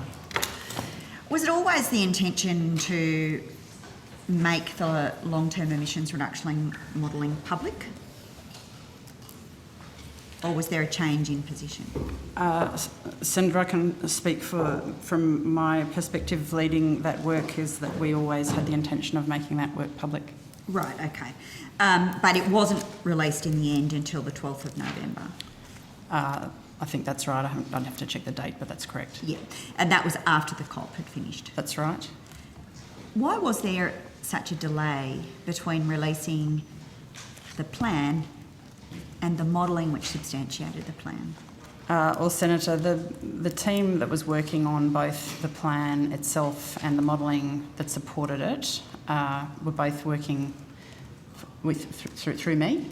And the bottom line is that we prioritised the production of the plan. The plan already included all of the key results from the modelling and all of the important results that supported I think that's a the stretch. outcome. I've read the plan. I don't really think we can say that The happens. headline figures are all in there in terms of economic impact of the main scenario compared to others, the jobs impact, the significant impacts on particular industries and so on were all in there. And we needed more time as a team to put the modelling report together. We wanted to make sure it was written in a way that was readily accessible, and we took the time that we needed to do that. I mean, the plan itself, from recollection, has quite a lot of white space and just a couple of pages on the economic impact of the plan. With respect to departmental officials, I do think arguing that all of the key information was already in the plan document is difficult to sustain. Did the Minister provide any direction about the timing of the release of the information? Senator, we had discussions with a range of people around the timing of things, so I'd have to take on notice to specifically check if the Minister himself gave any particular direction. But there was conversations around the timing, in particular with regard to the capacity of the department to produce a second substantial document at the same time as finalising the plan, which was, from my perspective, the main constraint. Okay, so a document that should have been commenced in 2015 when the commitment to produce it was first made, 6 years later, was still not finished just before the COP, and so that had to be, the plan had to be prioritised over preparing the modelling for public discussion and release. Sorry, Senator, I didn't hear a question in that statement. I'm really summarising the situation and looking for your confirmation. This was a project that had been a public commitment since 2015. In October 2021, the long-term emissions reduction plan was still not finished, and that work, which had theoretically been on foot for 6 years, had to be prioritised, and it was on that basis that the modelling that substantiated the government's assertions couldn't be put in the public domain until after the COP was finished. So, Senator, I appreciate that that's a summary from you and that's legitimate from your perspective, but I think in fairness to Ms Evans, over the last 15 minutes or 30 minutes, she's given you evidence about each of those various elements. So, you know, in terms of the longer term timeline, Ms Evans gave, I think, evidence about all the various elements that over that course of that period have been worked on, so like the technology investment roadmap, the low emissions technology statement. So I think in fairness, this department, I think over that period has done a substantial amount of work on the various constituent elements that ended up feeding into the long-term emissions reduction plan. And then on the separate issue, I think Ms Evans has given you the evidence that you're after about what the timelines were for the production of the plan, for the production of the modelling. And I think, in fairness, I think Ms Evans has been very frank in saying that at the end of the day in that situation, resources need to be committed to priorities, and we made the best judgments we could. For clarity, Mr Fredericks, I make no comment at all about the level of effort from the department. I actually imagine that working for a government that has had 21, 22 different energy policies over their period of government must produce an enormous burden actually on officials. Sounds dreadful. So in any case, Ms Evans, we were talking about whose decision it was to hold back the modelling and only release the plan and to wait until after the COP. I asked you whether you had any communication with the Minister's office about that and you took it on notice, is that correct? No, I said there were definitely discussions with the Minister's office and others around the timing, but I had to take on notice whether we specifically had any direction from the Minister, which was your question. Could I ask you to table any correspondence that occurred between the department and the Minister in relation to the timing of the release of the modelling? Well, I can take that on notice because I certainly don't have any of that with me today. Just a final question. When did the department start to allocate resources towards modelling a 2050 trajectory? It was only just before the COP that it became clear that that was in fact net zero by 2050 was in fact government policy. When did the department start modelling trajectories towards net zero by 2050? Well, the modelling exercise itself started in around February, and that was in the context of a government position that was around wanting to get to net zero as soon as possible. And so... So when did the department itself, in its own work, establish that net zero by 2050 was one of the scenarios that would be contemplated in the modelling? So again, I'll have to take that on notice to check the exact timing, but in a broad sense, the modelling began in roughly, and this is the modelling, not the work leading into the modelling. There was a lot of other work which I've described before, but the formation of the modelling team and the work to actually put it through the general equilibrium modelling started in around February this year, and I would need to check exactly when we settled on the exact scenarios that we were going to be running through that. Can I ask you to take that on notice, please, and to provide information to the committee about it? I think that given the opacity that surrounded government decision-making on net zero by 2050 at the last estimates, it would be reasonable if at this estimates we could have some indication of the timeline about when work commenced on a net zero by 2050 outcome from a technical and modelling perspective. So we'll take that on notice. Today would be terrific, Mr. Fredericks. Well, I can't commit to that, but I'll take it on notice. You cannot give it to me today? Well, we'll have a look. So, Senator, I feel like, again, I mean, I've even been saying this since estimates of February last year, was that we were already working in a context where the government had said they wanted to get to net zero as soon as possible, and our work was to see whether or not that was going to be possible in what time frame. So we didn't set out to force a net zero outcome. We set out with a modelling framework that said, how close can you get based on the technologies that we have and the costs that they're going to work. So that was the framework that we were working with the modelling with right from the beginning.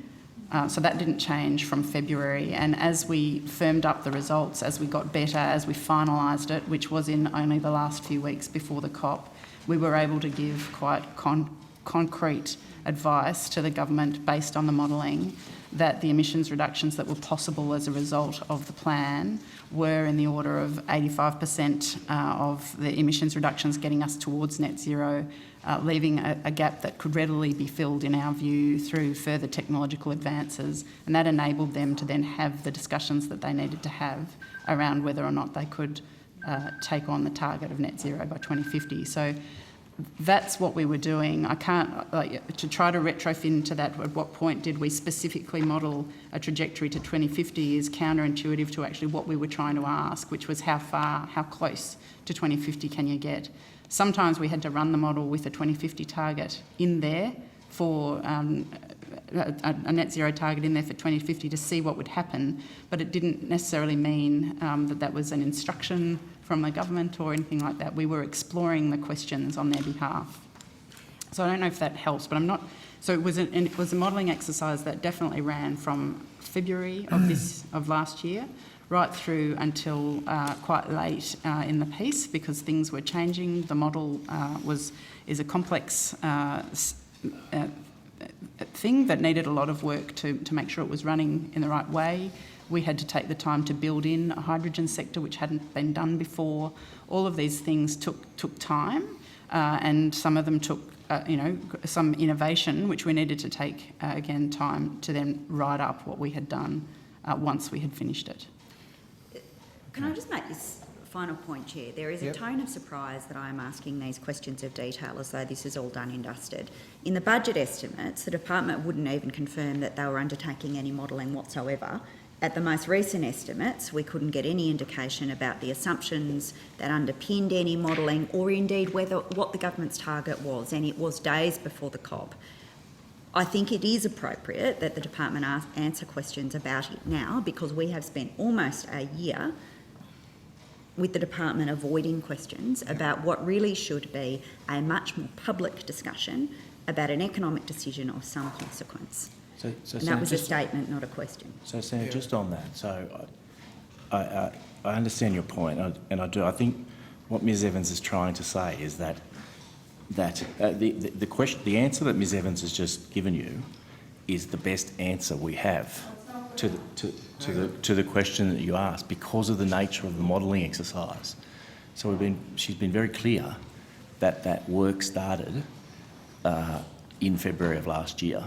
And she's been very clear about why it started, and she set out the nature of the work that was done subsequently.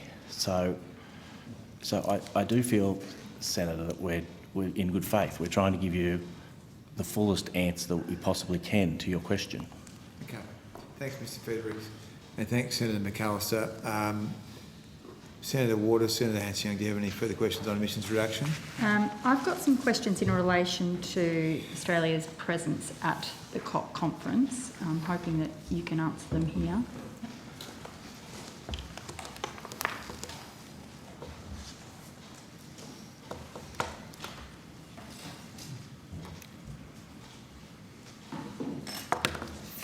Thank you. First of all, I just want to know how many individual registrations in the Australian Party were issued. So that is actually dealt with by the Department of Foreign Affairs and Trade. I accept that, but what I don't want to have happen is I go into Foreign Affairs and they say, well, the Department of Climate was... So I'm going to go through these questions. Yep, okay. And if you do know answers, I'd appreciate them. What organisations or businesses are you aware of by the department that you are responsible for? What organisations are you aware attended on behalf of Australia?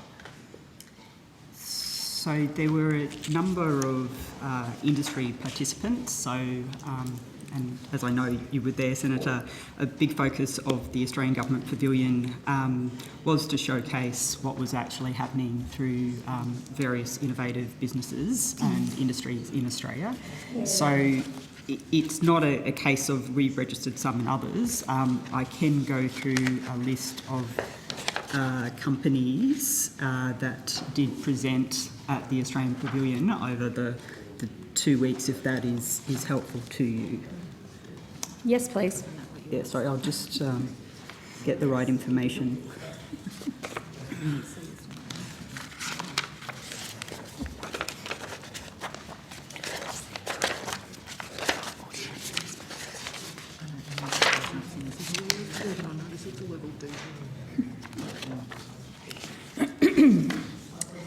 So in terms of Australian companies that were represented, there was a company, Helion, Rio Tinto, Star of the South, H2X Global, Soil Carbon Co. and the MAC Group, Santos, Mineral Carbon International, Sun Cable, Larvo, Wagners, AgriProve with Southern Green Gas, and Fortescue Future Industries. Mm-hmm. And did any of those industry bodies or companies pay to the financial cost of their attendance at Glasgow? So the Australian Government provided no assistance, so any attendance was by the companies involved. So it was all the costs were borne by them? That's correct. And when were the invitations issued? So this was in the process in the lead up to COP26, obviously. I know as you recall, we were in the thick of the COVID pandemic, so it was an iterative process. Yeah. Peak agencies that we would ordinarily work with, such as the Carbon Markets Institute and the Australian Industry Greenhouse Network and their members, that's the ordinary case of we reached out. A lot of those institutions weren't actually going to be able to attend because of the risk assessment. So I will have to go back and take it on notice, actually, just in terms of actual dates. But yes, obviously I am, it was, I am keen for the dates. Yep. And I'm also hoping that you can give us a copy of an invitation letter or expression of interest call that was sent to this list of people / organisations and the dates by which they were distributed. I assume you've got a paper record of this. You didn't just pick up the phone and... There were, I'm happy to go into a little bit more detail in terms of the process that was involved. So, as I've said, focus of obviously on the low emissions technology approach to climate action. The department initially identified 2 to 4 companies which were working on each of the priority technologies, which are identified in the low emissions technology statements. We consulted with the Special Advisor to the Australian Government on Low Emissions Technologies, Dr Alan Finkel. We also consulted with, through our own networks, but also ARENA and CFC, who have been working with a number of these companies over a number of years. So again, I'll have to take the details in terms of the dates and the correspondence. Some of it would have been verbal, but yes, I'll follow that up. Who invited Santos? So again, number of ways of getting information. Santos, as you're aware, has one of the largest CCS projects, which is one of the priorities for the low emissions technology roadmaps. So again, I will just have to take that on notice at this time, just in terms of the... Did your minister give a list of who he wanted to be there? There was no list. There was liaison, as I said, with agencies, the Special Advisor. We also did consult with Minister Taylor's office. Perhaps Minister Seselja, you could also take that on notice as to whether Minister Taylor had asked specifically for any of those who attended to be invited. Sure. Thank you. I'm interested as to whose decision it was that Santos was effectively given sponsor rights of the Australian Pavilion. Who thought that was a good idea? Senator, just to check, we didn't have any sponsors of the Australian Pavilion. It was just the Australian Government who hosted it, and then everyone was there on the same footing. There wasn't any differentiation like that. And as Ms Munro said, Santos with all due respect, Ms Evans, I was there, and the biggest logo at the pavilion was Santos, not even the Australian Government. Only there for a short period of time, Ms Munro can confirm, and there were other companies also present. So there was no. I just want to make sure that there is no misunderstanding that there was any sponsorship. So Santos decisions. didn't pay for their logo to be there. We gave it to them for free. So there were a number of companies, as you're aware. So just as an example, Larvo and Mineral Carbonisation had permanent displays for the duration of the pavilion. Santos's display was movable and it was displayed for the first 3 days. A number of other exhibitors, including the offshore wind developer Star of the South, had static displays over a number of days. So it was dependent on who was available. All of those sorts of things went into how we were able to showcase some of the best of at the Australian Pavilion. Who decided that it would be Santos and their massive logo that would be displayed for the top 3 days of attendance at Glasgow? Whose decision was that that was the best? As I have sort of detailed, it was developed the program by members of staff in my department, and that discussion about who was available, what could they actually present, both physically and digitally, was an iterative process. Mm-hmm. So you made the decision, Ms Munro? So the decision per se, it's not sort of, so I didn't specifically say, yes, you can do it for this X or Y date. I'm saying it was a number of complexities in terms of a program over 2 weeks with the number of companies involved. And that really was about availability of different participants. So did Santos ask to be there when the Prime Minister was there? Again, I'd have to... I don't believe that's the case. I don't think that's the case. Senator, I think we're not hiding the fact that we invited Santos to be there after discussions with a range of other departments and also with the Minister's office. They're a clear, good representative of carbon capture and storage. It was appropriate for them to be there. The Prime Minister's office and the Minister's office were comfortable with them being a part of It made Australia look like a laughingstock on the world stage, is what happened. They were appropriate to be there, and we're not, at the end of the day, the responsibility for the pavilion did sit with the department, and so we did schedule in all of those appearances. Is there anything, was there any request from either Santos or the Minister that Santos had top billing at the Australian Pavilion on those first 3 days? Certainly not phrased in that manner.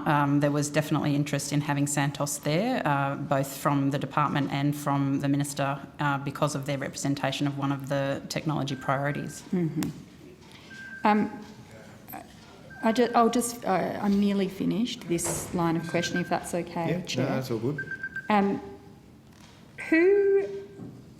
Who was responsible for the Australian Pavilion? Was it Minister Taylor's office? Was it the department, or was it Foreign Affairs? The department was responsible. And did Minister Taylor specifically ask for a pavilion at this COP, as opposed to in previous years where Australia hasn't had a presence? So this was a decision taken by the government, and so funding was sought as part of the budget process, and you're right, it was the first time that the Australian government has had a pavilion. And just final question, how much did this whole process cost? You said it was budgeted. How much did it cost? Let me just find those figures for you.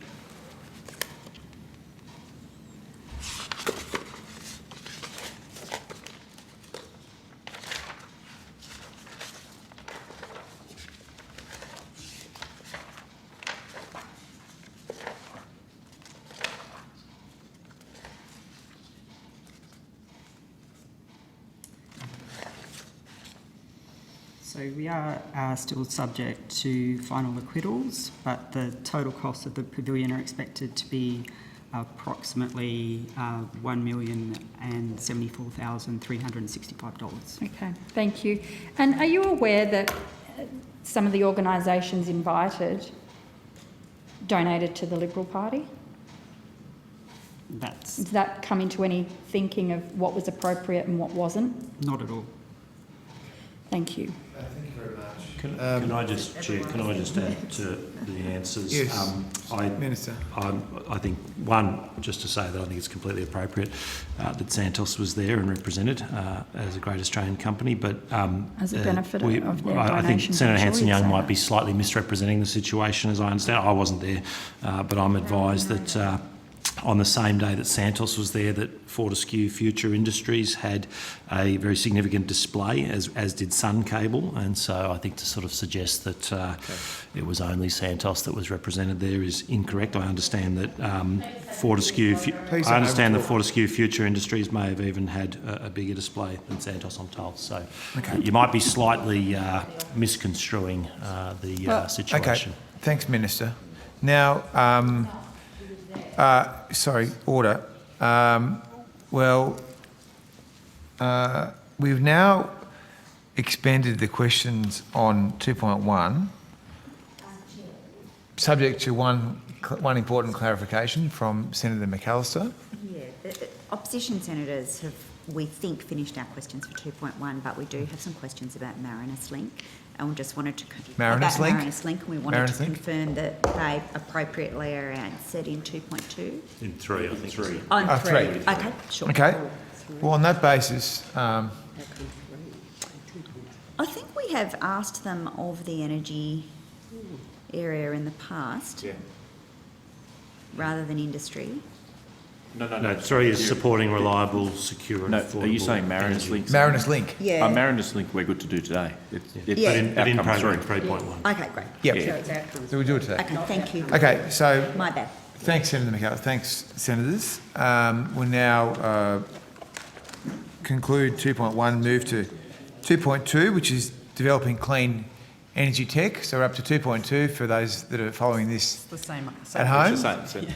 You know, I understand that. We're just trying to, have some sort of a orderly program here. So I'm in the hands of the committee. 2.2. We thought that Marinus Link came under 2.2. Yep. So in outcome 2, so if that, we'll move them over into outcome 3. Yep. So we didn't have any others. I'm just thinking, do you have anything else on 2.2, Senator Waters or Senator Hanson Young? Well, very Or Senator briefly. Very briefly. Okay, well, I'm due to come back to... Again, it's actually just a program clarification. We do have some questions about UNGI, the UNGI. Yep. Would you like those answered in 2.2 That's 3 as well. 3? Yep. Okay, so you're done with 2.2. Yep. You have, Senator Waters, something for 2.2? Briefly. Okay, well, you have the floor. Thank you, Chair. So just coming back to the National Gas Infrastructure Plan, which we had started to cover a short while ago. I think we got loud and clear that the department is providing pre-financial support and the approach is to assist applicants, quote unquote, which I'm sure the government will be thrilled about.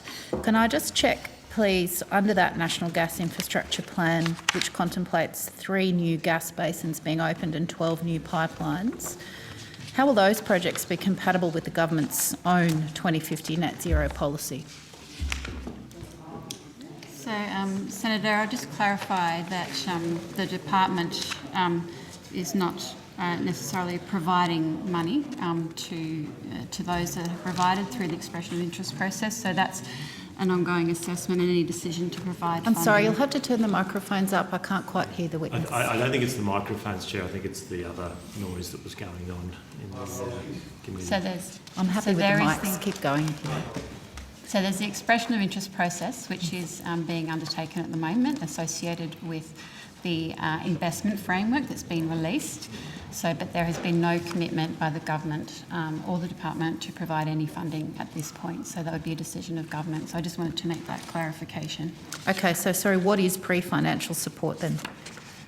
So we have opened up an expression of interest to seek soundings from the market about whether or not they would require some support that is in line with the investment principles that have been outlined in the Future Gas Infrastructure Investment Framework, but that is all against in the pre-FID space. So we haven't committed, the government hasn't committed to spend any dollars. Yes, so what support, I'm sorry, you said you've provided pre-financial support. I'm asking what is the nature of that pre-financial We haven't support? provided any support. Apologies if I misled you. The consideration is in that pre-financial investment decision phase. The expression of interest process that Ms Croker referred to was designed to extract information about that, and then it's a matter for government to decide whether it's going to provide financial support. But I think my answer to your question was really, was around you were referring to large subsidies or subsidies. It's not in that frame. It's really about the gas infrastructure plan together with the investment principles. We're about unblocking supply, not necessarily providing large investment support with respect to subsidies. Okay, so are public subsidies and underwriting off the table then? That's not what I said. So in terms of the government's current approach to the National Gas Infrastructure Plan and the investment principles that have been agreed is looking at that in the first instance, looking at that with the expression of interest, and it'll be up to a matter of government as to how they respond to that process. Okay, so they're not off the table. It'll be a matter for government.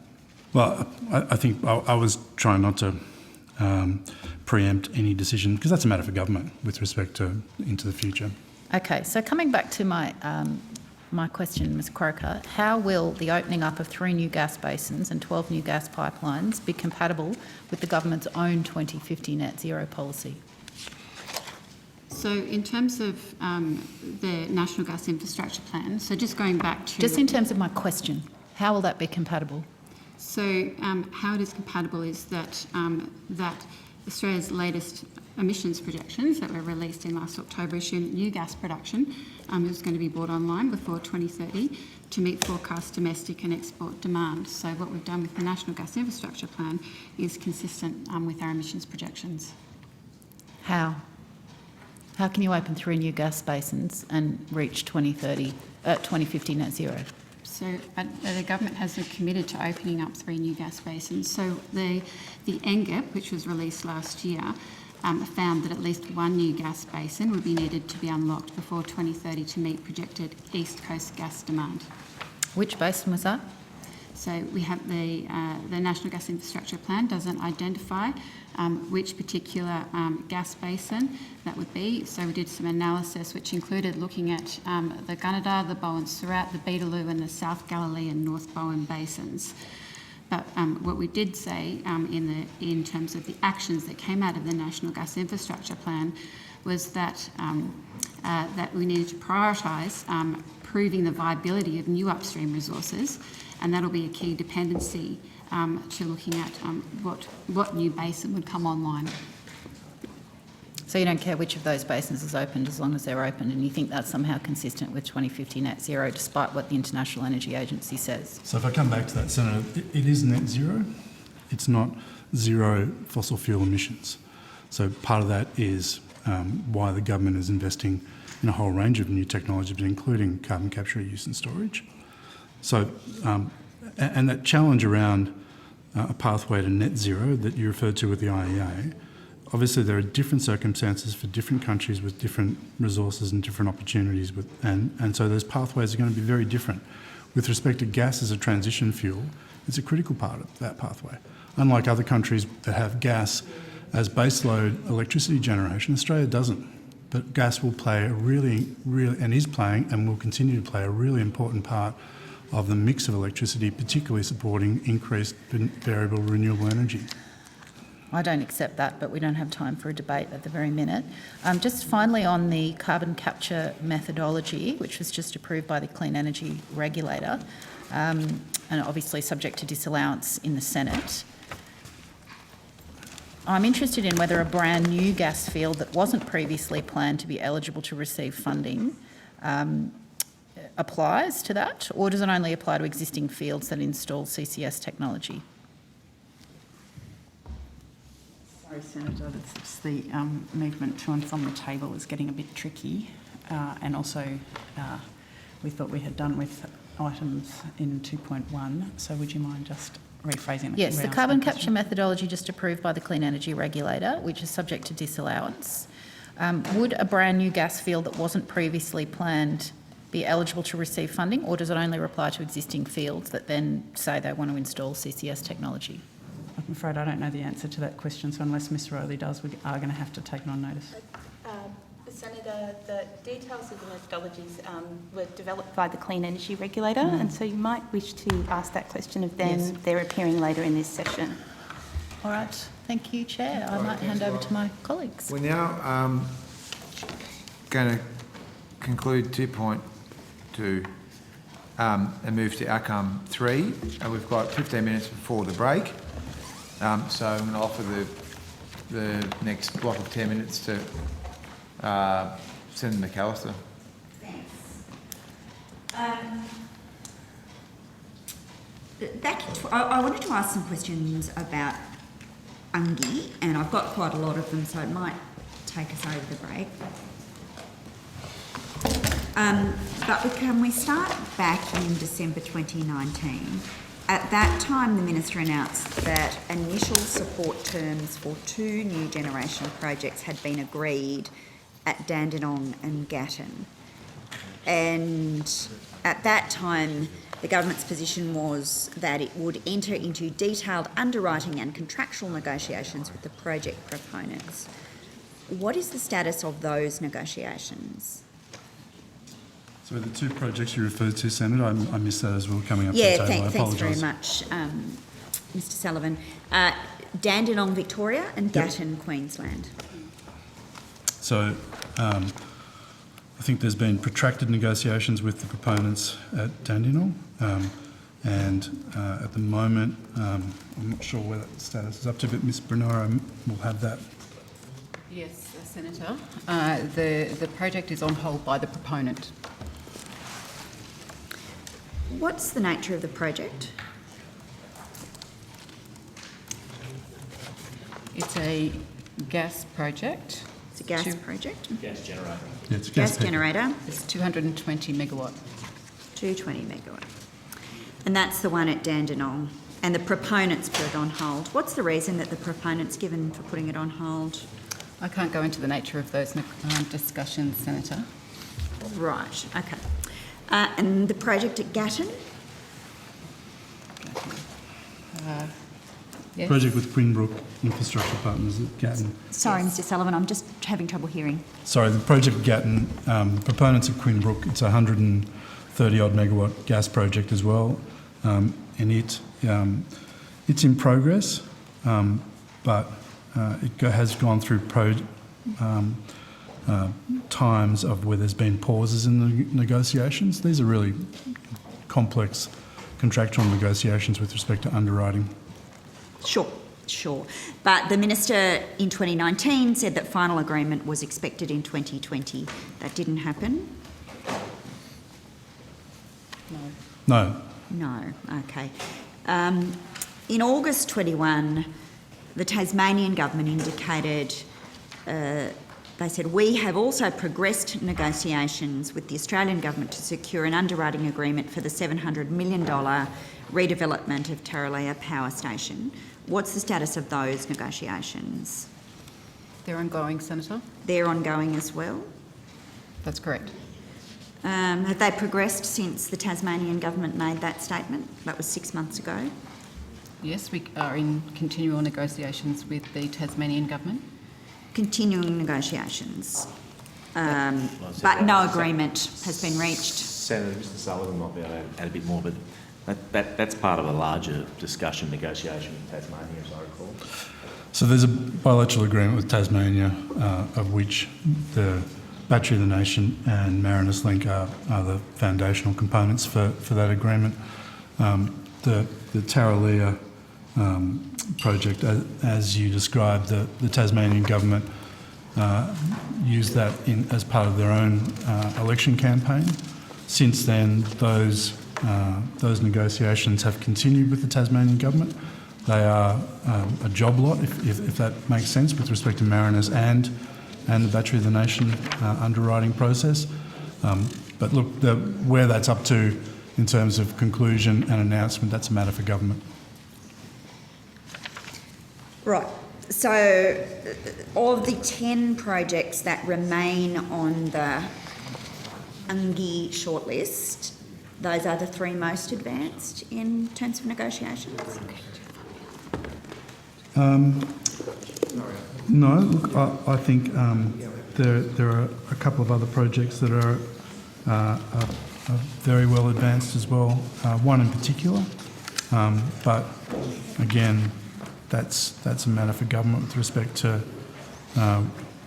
potential announcements and potential underwriting agreements with particular proponents. What are the others that you'd point to? You mentioned that there are 2 others that are in some advanced state of negotiation. Not advanced. I think there's a degree of where we're up to, noting that, as I said, I'm not going to go into the details of those negotiations. With respect to... Which project? I'm not asking for details. So I actually Baroota, want to know of the projects that are on this list, which ones are actually being progressed. So Baroota Pumped Hydro Project is in advanced stages of negotiations in South Australia. The AIP Power Station, as I referred to in evidence earlier today, we're in the process of grant agreements, executing a grant agreement with AIP for pre-FID support, and once that's executed and that work is completed, then the UNGI agreement will follow after that. I see. So the proponent gets a grant from government to develop their application to be eligible for your fund. That's the process for the AIP. Sorry, Senator.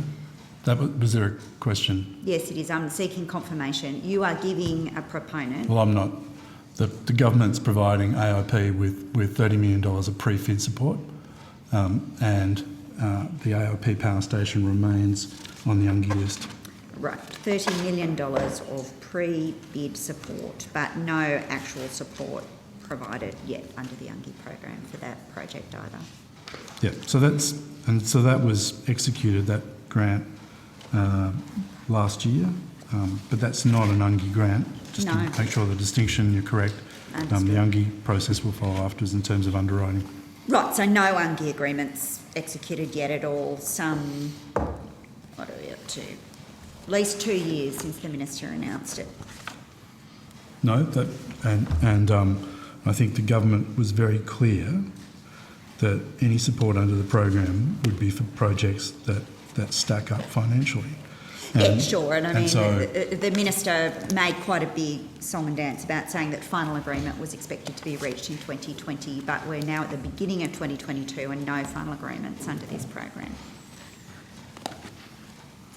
Well, we continue to work with those proponents, and we've invested a huge amount of time and energy into trying to make those projects stack up and work with them in terms of the underwriting. So the underwriting risk potential for the Commonwealth is understood and well known. All right. The Commonwealth signed a Memorandum of Understanding with the New South Wales Government on Energy in January 2020. Does that MOU still stand? Yes, there was from memory, Senator, there was an additional schedule or an update to that agreement that was signed later in the life of that agreement. As part of the MOU, the government undertook that the Commonwealth would support 3 New South Wales projects through the UNGI program, and indicated that if any of those 3 New South Wales projects that were shortlisted under Phase 1 did not proceed to a final underwriting agreement for any reason, the Commonwealth would then assess alternative New South Wales-based projects of equal or greater reliable generation capacity until 3 New South Wales projects are supported. That's still the commitment from the Commonwealth to New South Wales? Well, obviously the implementation of that agreement is a matter for both First Ministers and Energy Ministers. What has happened with respect to New South Wales since that agreement was signed is that the Commonwealth has provided funding for Tarraleah with respect to hydrogen capacity, with respect to the New South Wales Government's decision to provide funding to Energy Australia for the Tarraleah upgrade. It's not Tarraleah, Tallawalla. Thanks. Too many T's. Apologies, Senator. And at the same time, the Commonwealth has provided equity for Snowy Hydro to build the Kurri Kurri project.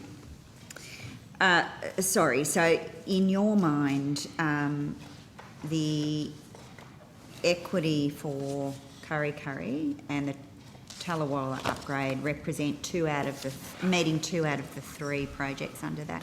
That's not what I said. I think. Sorry, I'm not trying to put words in your mouth. I'm trying to understand the status of this MOU. So the implementation of that MOU is a matter for a steering committee, a joint steering committee between the Commonwealth and New South Wales. And so, with respect to the latest meeting of that committee, I think the general tenor of that was around making sure that we're on the same, sharing as much information with respect to commitments to for generation as well as transmission, as well as other technology investments, including hydrogen. So with respect to going back to the specifics of those generation undertakings, the Kurri Kurri is obviously a significant generation undertaking for New South Wales, both in terms of timing, but also in terms of the size of the gas peaker. We have supported Tallawarra. In terms of other potential support in New South Wales, we continue to look at that. Obviously, Vales Point, there was an upgrade offer made under UNGI to Vales Point, which they declined and withdrew from the process. But in terms of continuing to work with New South Wales, it's a much broader agreement than just a couple of power generators and an UNGI commitment. We continue to work with the New South Wales proponents. We continue to work actively with the New South Wales Government on their both transmission and generation challenges. So the MOU indicates three projects will be supported, and it's very explicit about the fact that if one of them fails to get up, there'll be an assessment of a different project up to an equivalent value. It's a very, very explicit commitment of funding and resources. The Vales Point Power Station upgrade has been withdrawn, as you've indicated. What alternative New South Wales projects are being assessed to substitute for the Vales Point upgrade? It's not a substitute for Vales Point, Senator. So the Kurri Kurri investment, Tallawarra, Armidale, New England is in progress with respect to pumped hydro, early discussions. So it's not as though there's been a process in terms of discussions with New South Wales on what's the other one of the three. It's a much broader agreement in terms of trying to facilitate cooperation wherever possible. Look, I understand the objective of broad cooperation, but there's a very, very explicit commitment that there are going to be three projects in New South Wales. I asked you if that MOU still stood. You said yes. I'm trying to understand how that could possibly be true if you can't tell me which three projects are going to meet the commitment set out in writing in the MOU that there will be three projects. It's a pretty simple question. So Senator, in terms of, I can take on notice and check with respect to the records of committee structure, if you like, but the AIP Power Station is one where we're committed and we're funded and looking to progress under UNGI.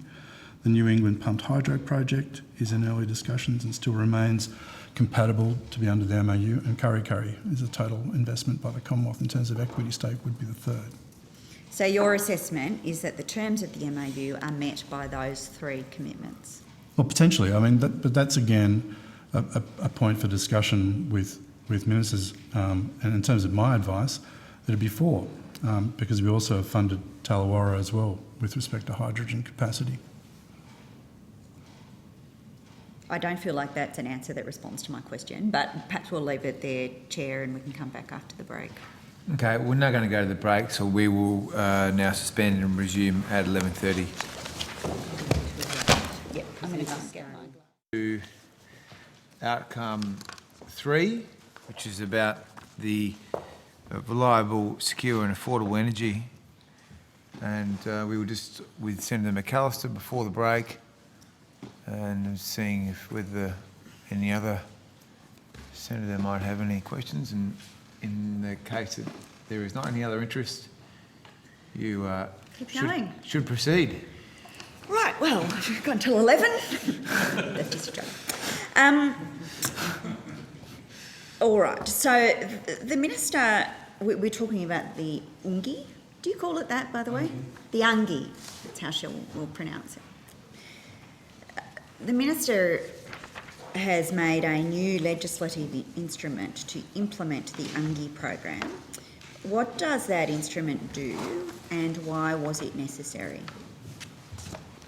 I might get Mr Whelan to talk to that, but it's there to cover the potential future costs with respect to underwriting agreements.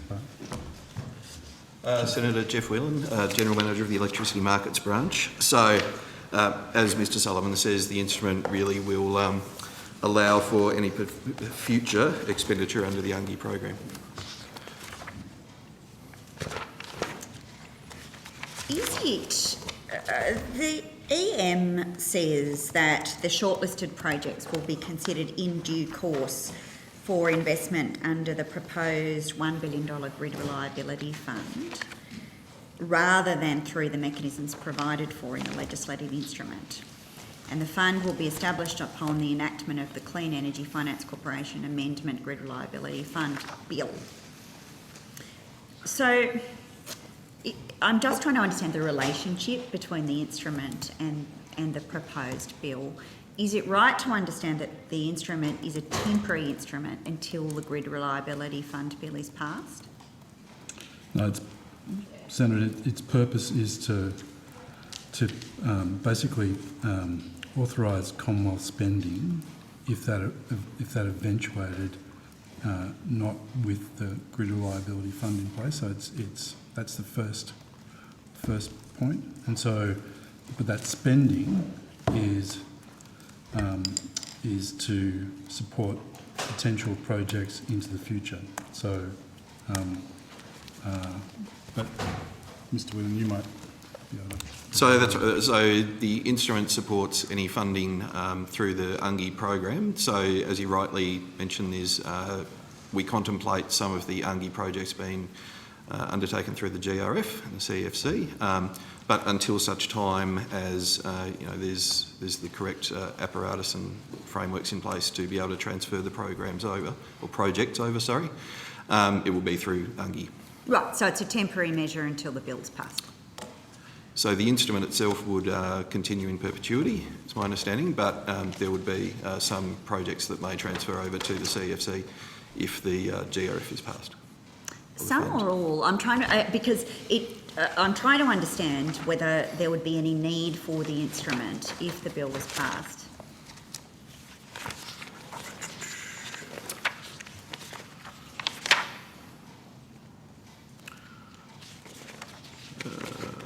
Apologies, Senator, just trying to find the right information. So existing shortlisted UNGI projects may be passed to the CFC for assessment under the GRF, but our view is it will be up to the CFC whether it invests in an UNGI project, and that will be based on its merits. Right. I mean, why not just try and pass the bill? It's a piece of legislation that the Minister described as a landmark. It's been in the House since August 2020. It's now the beginning of 2022. Why not just put that to a vote?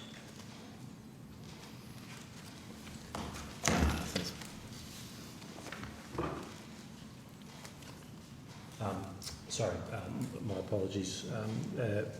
Obviously, we, as a government, make decisions about our legislative program. There's a number of aspects that have been put before Parliament, but I don't really have anything to add as to sort of the timing of whether that's to be brought to a vote or not. I mean, the member for New England, who is now, of course, the Deputy Prime Minister, moved an amendment to that bill to expand the CEFC's remit to include coal. That's correct, isn't it, Minister? I'll take your word for that, but... Can you also confirm, Minister, that the Senate Nationals, including the now leader of the Nationals in the Senate, also wanted amendments to expand the CEFC's remit to include nuclear? Again, I don't have that detail in front of me, but I understand. I mean, it is my understanding that the Labor Party are opposed to the bill as it stands. That's correct, isn't it? Oh, I see. It's the Labor Party's problem that you can't pass any legislation in relation to energy. Well, last I checked, we don't have a majority in the Senate, but nonetheless, You don't even have a majority have in your you changed? party. Have you changed your position? Minister, I mean, isn't it actually the case that this instrument is necessary because the division with the government, within the government, about how to approach energy policy means that you can't get this landmark piece of legislation, in your minister's words, through the parliament? You have amendments from the government side in both the House and the Senate. Well, no, I don't accept that. And as you know, getting bills through the Parliament, through the Senate, requires either bipartisan support, or if there's no bipartisan support, then we obviously need a number of members of the crossbench to support legislation, as you're well aware. You actually need the National Party to support legislation. You need government members to support your legislation in the Senate. That's what you actually can't guarantee in relation to this bill, isn't it? Well, I don't accept your characterisation, as I say. As you know, we need 39 votes in the Senate, which is not something the coalition has at the moment. So the Minister wanted to expand the CEFC to include gas, and the Deputy Prime Minister wants gas and coal, and the Senate Nationals want gas and coal and nuclear. That's actually the issue, isn't it? No. As I say, the government's committed to the bill, and individual senators who might move amendments are a matter for them. Is there anything in the new instrument that confines the program to the 10 projects that are on the UNGI shortlist? Senator, I need to confirm, but my understanding is no. So it would allow for funding for any projects under UNGI going through into the future. Right. Well, let's be very clear. The government's stated quite publicly that the current list of the original list of 12 UNGI projects, which is now down to 10, is the list for the foreseeable future. But there is an opportunity to add further entrants at some point further in time, but there's nothing on our forward schedule for doing that at the moment, Senator. Is there anything on the forward schedule for actually developing the eligibility criteria and publishing it? Because, I mean, that's been a government commitment since 2018 and we're still waiting, are we not? Going back to 2018, 2019 is stretching my memory, Senator, so I'll take that on notice as to where the original criteria, and I know we've traversed that space in this committee a number of different times, but in terms of taking stock as to where that's up to, I'm happy to take that on notice and to get a comprehensive update to you. See, the explanatory memorandum says the eligibility criteria for the program will also include that eligibility is limited to the shortlisted projects. Yep. So that's consistent with what I just said, is the government's currently only limiting UNGI to the original shortlist. Okay. But it's kind of weird, isn't it, to define eligibility for a program based on just a list that is made up by the Minister's office. Is there any other criteria that we can point to that explains how you get on this list? Well, there is no way to get on the list at the moment because the program is not open for new entrants. I see. So how do we reconcile that with the MOU commitment to New South Wales to assess additional projects in New South Wales should one of the New South Wales projects fail to proceed? Kurri Kurri wasn't envisaged at the time of the New South Wales MOU signing, and so its contribution, I think, more than compensates for 3 UNGI projects. But is it on the list? No, but I think going back to the wording of the original MOU, which I think you've got in front of you and I don't, is that that 3 projects with respect to UNGI being progressed, and if that can't happen, then we'd look at projects greater or equal to those. Not necessarily in terms of underwriting, because what we've done with Kurri Kurri obviously is provide equity support, and so that has fast-tracked that with respect to getting to financial close. Yeah, I'm more interested in what criteria that one has to meet to actually be eligible for any of these models of financial support. Is there anything in this instrument that defines which technologies can be supported under the instrument? I have to take that on notice because I don't have the instrument in front of me, Senator. Mr. Whelan, it sounds like that's your job within the department. Do you know? My apologies, I don't have it in front of me either, so I would have to take it on notice. But from memory, when we're developing it, it's designed to support dispatchable generation into the market. So what technologies could that include? So, I mean, if you look, for example, at the list of shortlisted projects at the moment, it supports pumped hydro, it supports gas, it did support coal until Delta Electricity declined the offer of government support. There are no other technologies I can think of off the top of my head that are supported, but I mean, that gives you a sense of the range of technologies. So there's no impediment. I just intercede briefly. Just on the Hunter Power project, would you have to go through a new business case if the project changed substantially? Sorry, Senator. On the Hunter Power project, yep. would you have to go through a new business case if there was significant changes? So, Snowy, if there were significant changes to the capital investment, then that would require a revisit of the business case. It would? Well, that's the same with any, I think, major commercial project of the scale. If there were changes to the capital, significant changes to the capital structure, then that would require, well, that would be a matter in terms of Kurri Kurri as a matter for the board and for advice to shareholder ministers. But it would be first, it would need to be looked at by the board, by the Snowy Hydro board, and that would be then advice back to shareholder departments and shareholder ministers. Okay. Back to the instrument. So the only constraint is that the project is a new investment in dispatchable energy generation projects. You've indicated that that could include coal power. Is there any impediment to adding new coal-fired power stations to the list? Coming back to that, UNGI only supports projects that stack up, so to come back to that test, does the project stack up? But that's hypothetical of adding a project to a list which is currently not open for new entrants. If it stacks up, why does it need financial support? Like, what do you mean by stack up? Well, it's... Because, I mean, usually when people say that, they mean that it's capable of generating an adequate commercial return, in which case the instrument would be unnecessary. And part of that is with respect to timing and the uncertainty of the demand requirements and supply outlook in the NEM.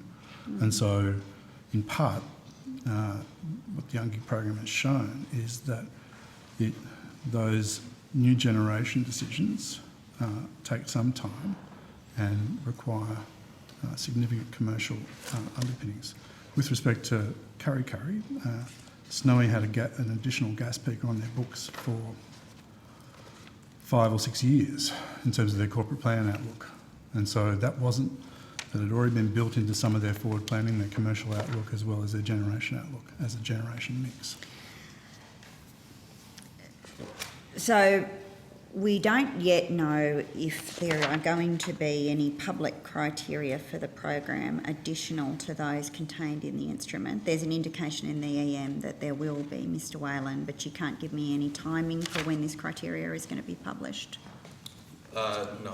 Okay. As I said we'd take that on notice, Senator. Okay.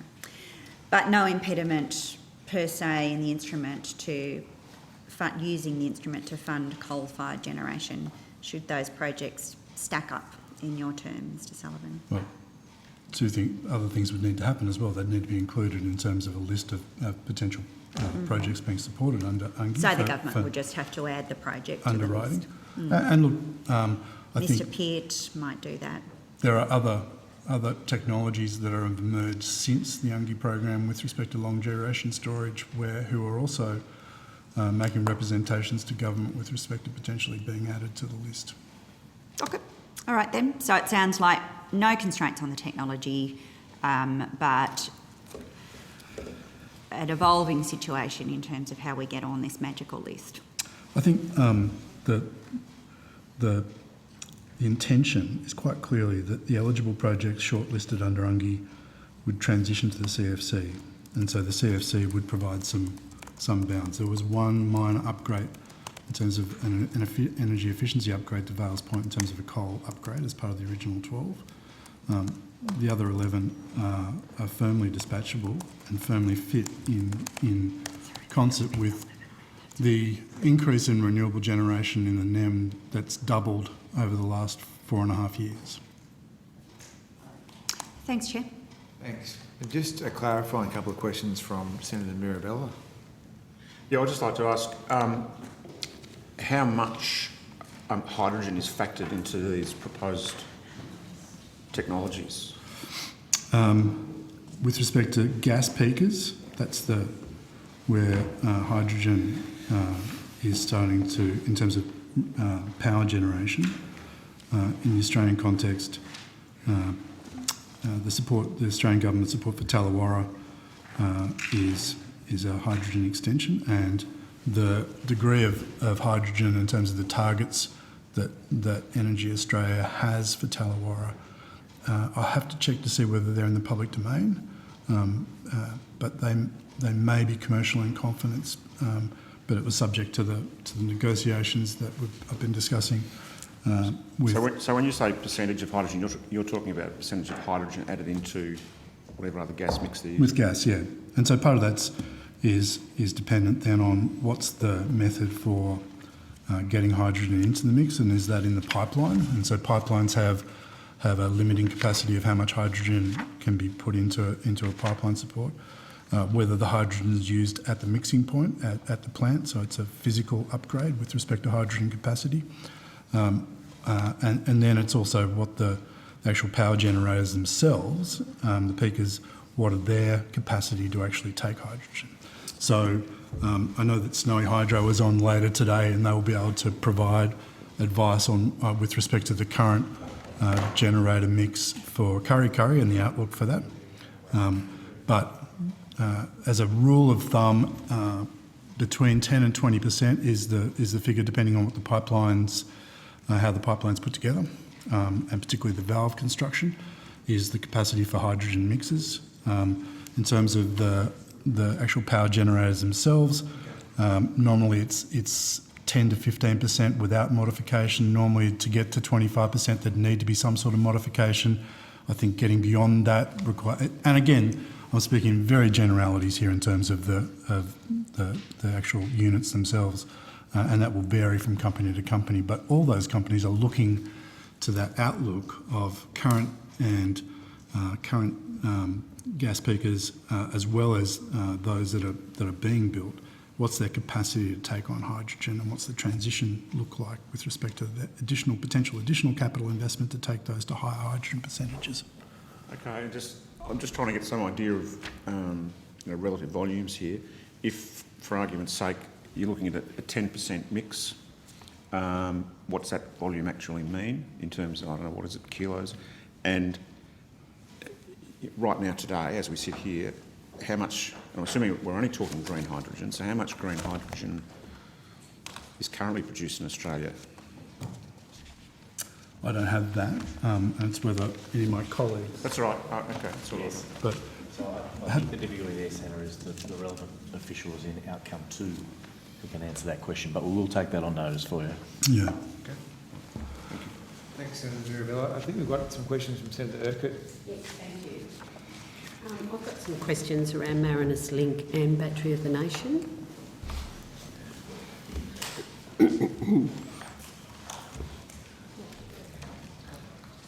So,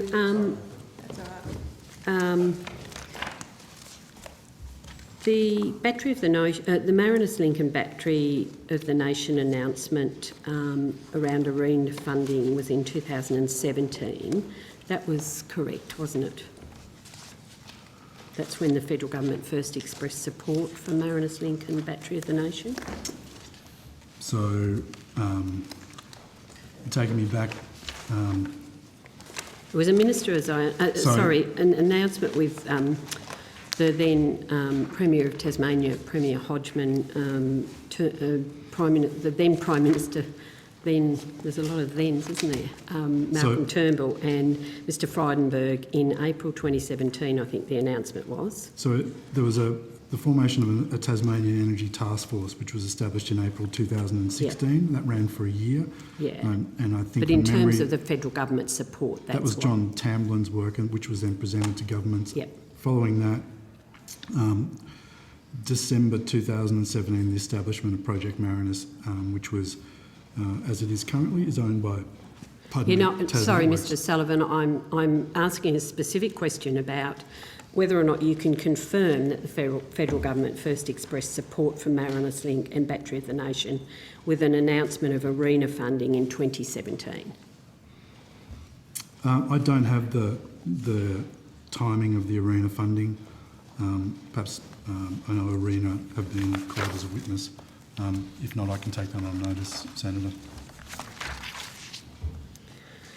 So you don't remember an announcement with the Premier of Tasmania, the then Prime Minister and the Energy Minister, Mr Frydenberg, in April 2017? As I said, unfortunately I have the project milestones I have in front of me, unless... It was a long time ago, I understand that. Morning, Senator. Merrick Peasley, General Manager, Marinus Link Branch. I have here in September 2018, the Renewable Energy Agency provided $10 million to a feasibility study. Right. But I'm not talking about funding, I'm talking about support. Well, if it would have been announced before that funding time, so that's absolutely right. All right. So can you confirm that the Prime Minister announced $56 million in February of 2019 to fast-track the development of a second electricity transmission interconnector, the Marinus Link, to unlock the Tasmania's Battery of the Nation? I can, Senator. You can, yes. Okay. And can you confirm that Marinus Link was, on the 15th of June 2020, announced for more fast-tracking as a priority project of the JobMaker scheme, the Prime Minister during his State of the Nation address made? Yes, that's correct. Okay. And are you aware of comments made in a campaign video uploaded by the Prime Minister on February the 27th, 2019, where he said, "We hope to be at exactly where we were with Snowy Hydro 2 in not too long a period of time, where we can make a final investment decision"? Are you aware of those comments in a campaign video uploaded by the Prime Minister? No, I'm not aware of that, Senator. So, can you confirm that now, more than 3 years after 2019, no final investment decision has been reached? No, Senator, but I would suggest that that's on the current timeline that's been run by Marinus Link Proprietary Limited to be within their expected timelines. So you can't confirm it, or you can confirm Well, I it? can confirm that it hasn't gone to final investment decision as per their normal timelines. So in addition to multiple earlier announcements, the Commonwealth announced a bilateral energy deal with Tasmania on the 15th of December 2020. Two of the three components were the Morrison government will contribute a further $93.9 million as part of the agreement for the Marinus Link project. The second point was the creation of a joint special purpose corporate vehicle, 62.5% shares to the Commonwealth and 37.5% shares to Tasmania, that will progress the Marinus Link transmission through to a final investment decision. Has the Commonwealth actually dispensed any of the $93 million commitment to that project? Not at this time, Senator, largely because the project is expensing the $39 million provided by Tasmania. Right, okay. Has a joint special purpose corporate vehicle been created some 14 months later? Not at this time, Senator. We're working through that with the Tasmanian Government. Okay.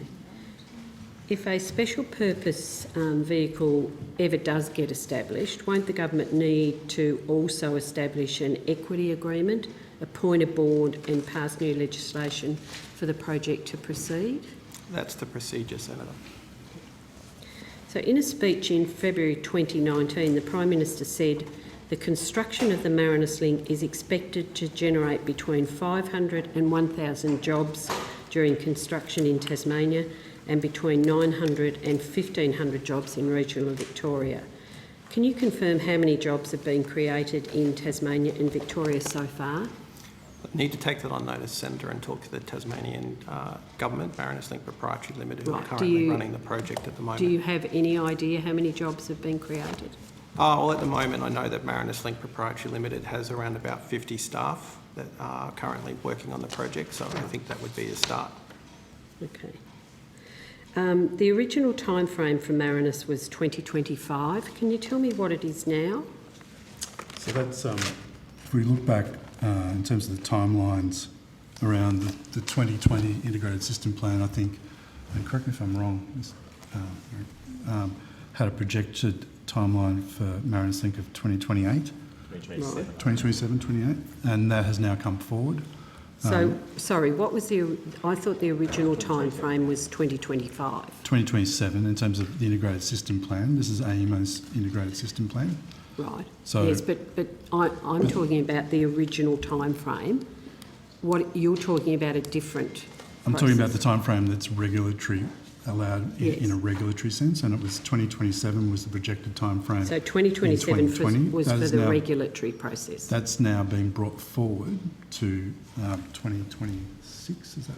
No, I still think it's 26, 27? 26, 27. So it's still an actionable project. So it's now 2027? Yep. Okay.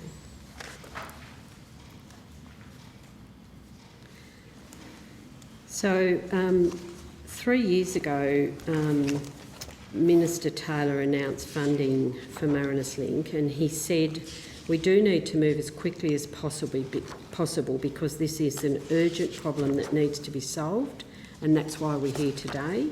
Do you think that this timeline would be acceptable to Tasmanians who have been promised this project for years, considering the government is yet to even establish the corporate entity, let alone any actual work on the project?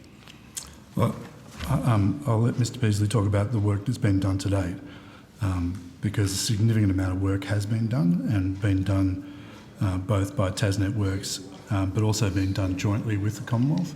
And so it's not as though, I think that's misleading to say that, Senator, that nothing has been done.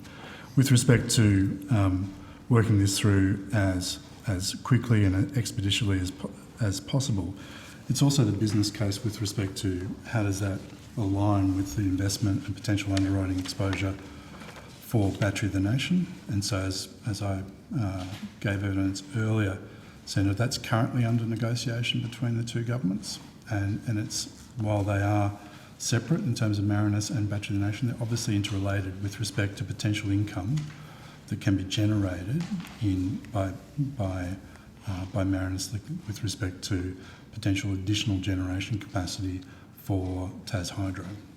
But in terms of what's been done today... Yeah, thank you, Mr Sullivan. I think there's fair to say that there's been considerable work on the project to date. It is very much in the design and approvals phase and early works phase. It is obviously undertaken its feasibility, business case has been done, it's passed its regulatory investment test for transmission, which shows that it provides substantial benefits to the national electricity market. A proposed route has been developed and landowner and community consultation has started. It's lodged its environmental approval application for the Commonwealth under the EPBC Act. Its application for Victorian Act for environmental approvals has also been lodged. I think just even recently its third maritime study is just about to kick off. So I would say that it's showing good progress and that we are working through a number of issues with the Tasmanian Government to enable this important project to come to fruition. How long will the maritime study take? I'm not sure, Senator. I'll need to take it on notice. It's their third one. It's quite a big maritime study, but I will take it on notice and get an answer for you. I've just got two more in this thing. We'll if I can exhaust keep your going. line, then we'll come to Senator Yep. Cox, who has some questions on outcome 3 as well. So, is there a risk that the time delays on this project, that Victoria would not include the project in its assessment of energy needs and the project will become unviable?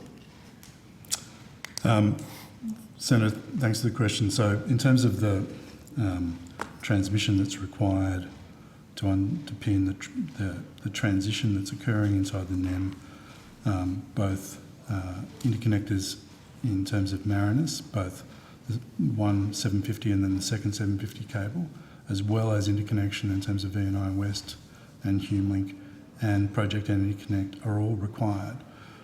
So it's not a choosing one over the other. The AM has found the timing is difficult to predict in terms of scheduling, as well as how that interrelates with other dispatchable generation that will be available. But the bottom line is that Marinus and other interconnectors will be needed. The Tasmanian Government announced in August of last year that they'd secured $65 million of Commonwealth funding for the Tarraleah Power Station. Where's that funding currently? That was a commitment made by the Tasmanian Government in their election campaign. That funding and potential for funding is a matter for government and a matter for government. Oh, okay, so you're saying that the Commonwealth didn't secure, that the Tasmanian Government didn't in fact secure $65 million. That's not what I'm saying. I'm saying an announcement of I'm that. just trying to understand what you're so saying. Announcement of that 65, the potential announcement, when it is and what the level of funding is a matter for government to announce, and that hasn't been announced yet. Right, yet the Tasmanian Government announced that they'd secured it in August last year. Well, I'm not going to answer on behalf of the Tasmanian Government. So, no, I don't expect you to. I'm just saying yeah. that they announced that they had secured $65 million of Commonwealth funding for the Tarraleah Power Station. You're now telling me that they have not in fact secured $65 million. No, that's not what I'm saying. I'm saying that the amount and the timing for the announcement and whether that was secured is a matter for government to announce. Right. Okay. Minister, can you shed any light on that? In terms of what will be announced? Or, no, whether the funding is secure. Well, whether the Tasmanian I think the government officials have answered your detailed questions on. I'm just asking whether you can shed any light on whether the fact that the Tasmanian Government announced that they got $65 million from the Commonwealth for the Tarraleah Power Station. I can't add anything to what the officials have put on the record. So it sounds like it was an election promise, but they hadn't secured the money. Well, no, I don't accept that, but the officials have answered your detailed questions. Sorry, may I just Senator. follow that up, because it is important. Come back and share the call, but yeah, if you have a quick one. I think it's following on from mine. It follows on directly. So the Tasmanian Government have made a public statement. There has been no public statement from the Australian Government about any such commitment at this time. Not the figure. There's obviously Tarraleah is part of Battery of the Nation, and so, as I've said a couple of times this morning, Battery of the Nation as well as Marinus are being negotiated between the governments as a package. Yeah, and so has there been any correspondence between your department and the Tasmanian Government about their public statements to the effect that they have a $65 million commitment from the Commonwealth? There was discussion between officials, not in terms of correspondence, but there was discussion between officials because there's a steering committee that underpins the bilateral agreement between the two jurisdictions. And did officials provide advice to the Tasmanian Government that there was a basis for making such a public statement? I'm not aware of that, Senator. What do you mean? I don't understand what that means. I don't know what the Tasmanian officials' advice was in terms of their incoming government briefing. I see. But the officials group that you just referred to in your previous answer provided no such advice, either to the Australian Government or to the Tasmanian Government, that $65 million has been approved. That advice has not been forthcoming from the officials group? I'm not aware of any advice of the state government in terms of advice we may have given to ministers. That's a matter that I'll It's not a decision of the officials group, Mr Sullivan. No, it's not a decision of the officials group. Okay, thanks. Senator Cox. Thank you. I've got some questions in relation to the Beetaloo drilling program. So I don't know if you need a shuffle or stay where you are. We'll do our best, Senator, because the Beetaloo program is a resources issue of Minister Pitts, and so it falls under the Economics Committee on Thursday. That's right. You can give it your best go. Anything that you... Well, can I just say, so ministerial responsibilities for Minister Pitt are handled by the Economics Committee at 8:15 on Thursday. I'm informed. I'm happy to refer them to Thursday. We're going to. Is that right? Yeah. Yes. Okay. So are you able to come then and ask questions? I think to be fair to the senator, the department takes the approach that it is separated. I think where there's crossover, they do their best, but it would be difficult in a detailed way to answer questions that are really best placed when those officials are available. We're going to have a crack. Yeah, I think so they can. They'll do their best, but. Senator, if Thank you very much. yeah, so we'll have a go, Senator. But if you could respect, I suspect there'll be points where we'll need to say to you that's specifically a Minister Pitt responsibility, and therefore for Thursday. But in the generality, we'll have a go. Okay. I like your ambition, Matt.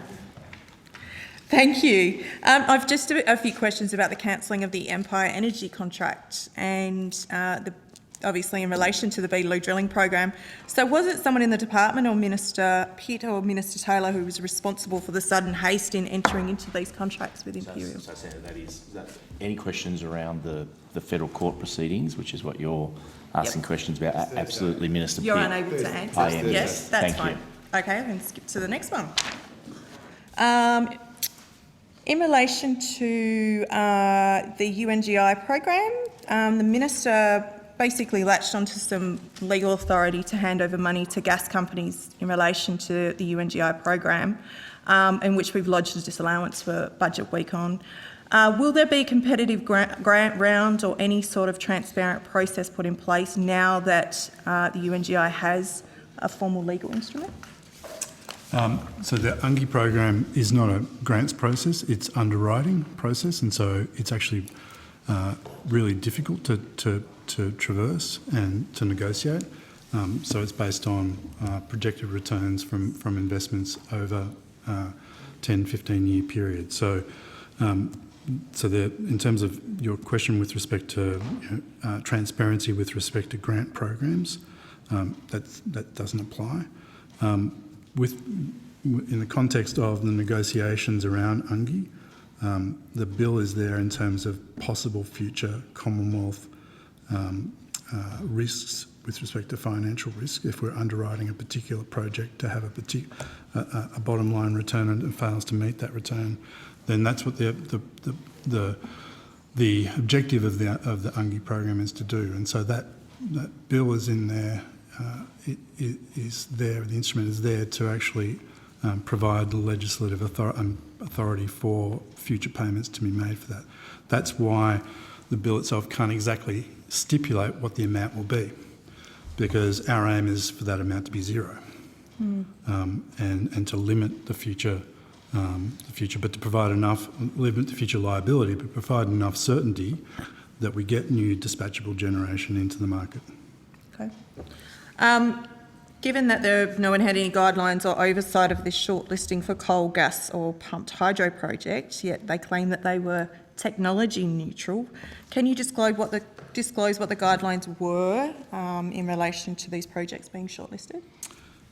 Thanks, Senator. I think what we were going to do from questioning from Senator McAllister was to provide an update of where we're up to, to look back in terms of those the underpinnings of the selection of those projects, which was prior to the last election, or the election prior to the last election. And so I don't have that inside my folder at the moment, and so if we could take that on notice.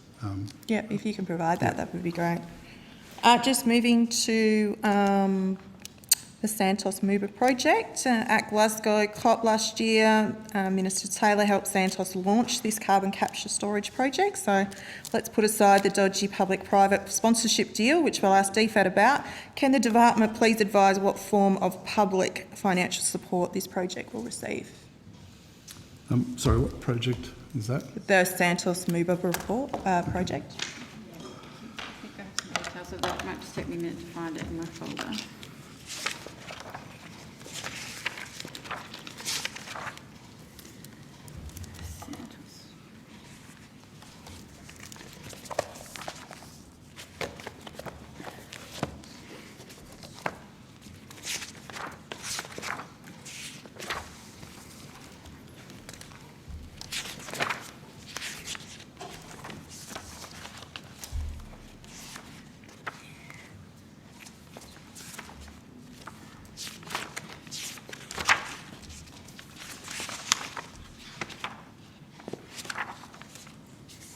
Sorry, I thought I had this information here.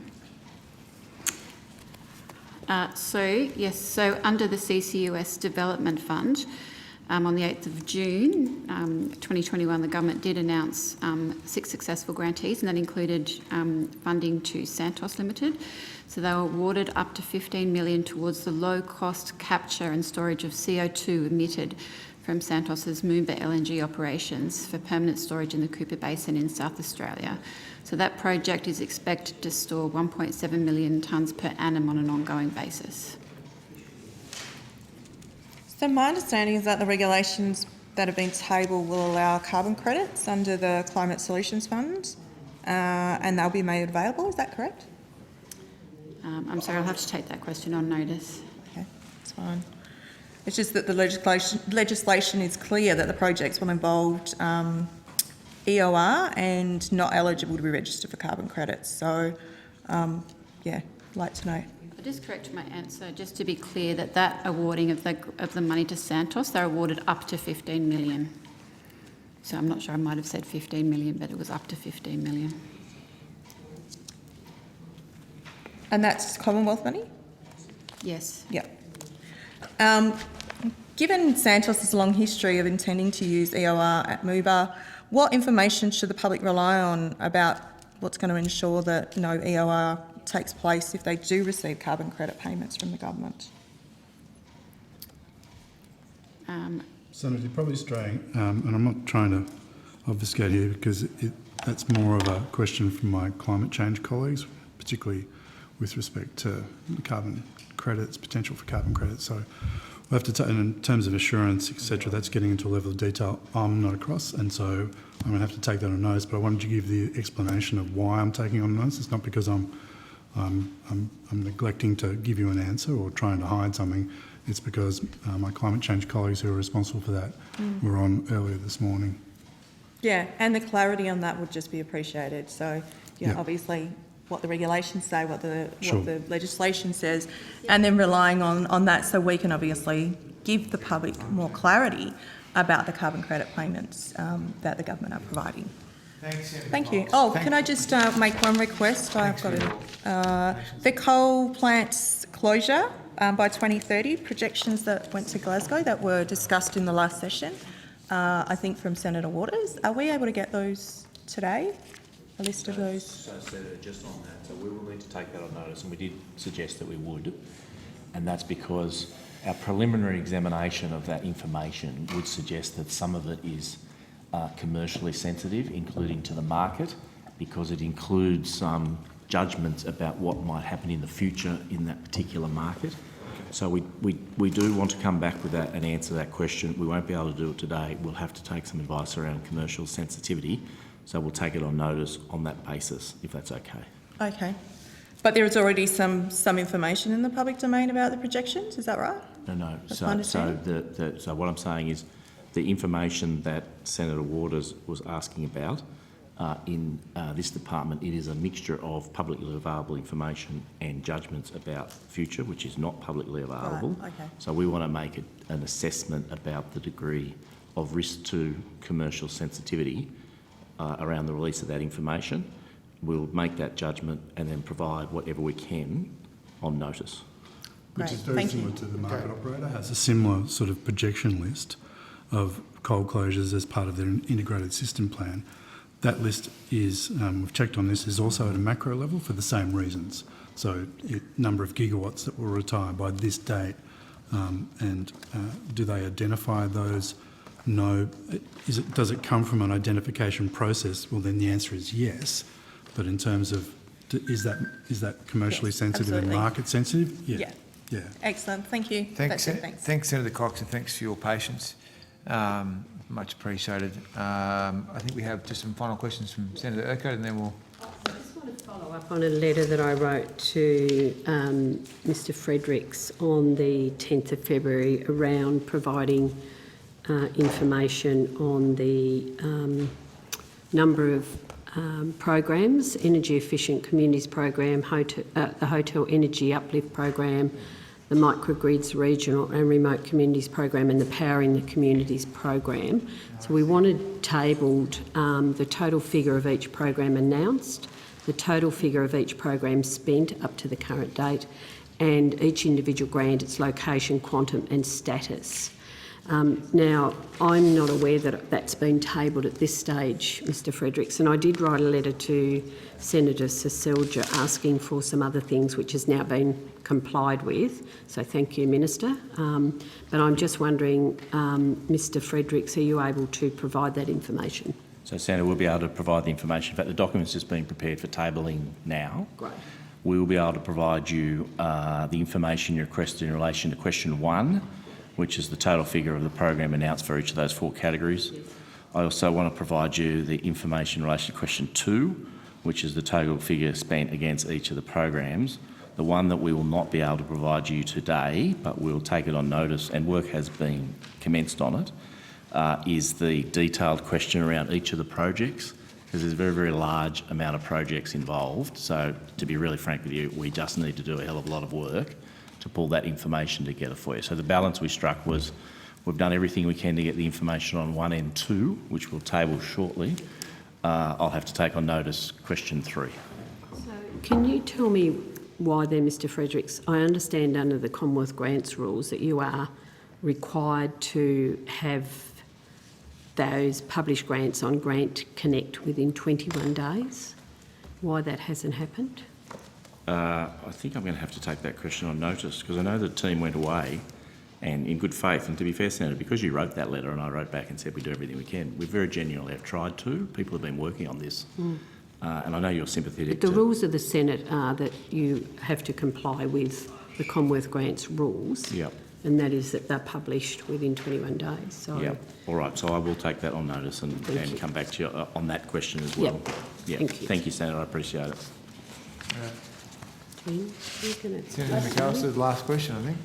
I have a series of questions. Can I just get an indication of how much the Commonwealth has expended so far on Snowy 2.0?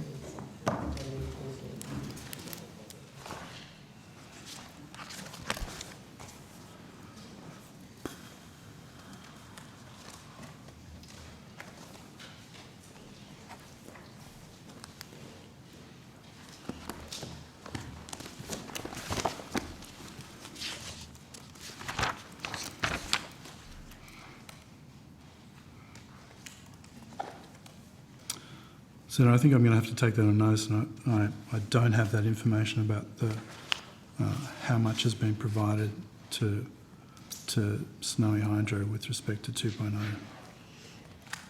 to date, expended to date. But I'll take that on notice in terms of what's been expended to date. Surely. I mean, well, look, I feel that this is information the department probably has.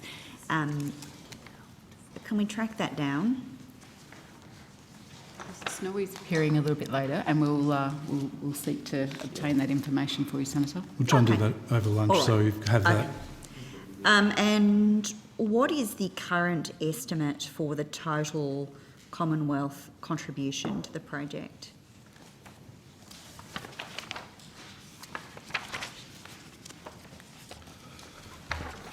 So the government's commitment remains at $1.38 billion in equity for 2.0. with the rest of the project funded by Snowy Hydro. Right, so 1.38 billion in equity provided by the Commonwealth Government, and the total project cost?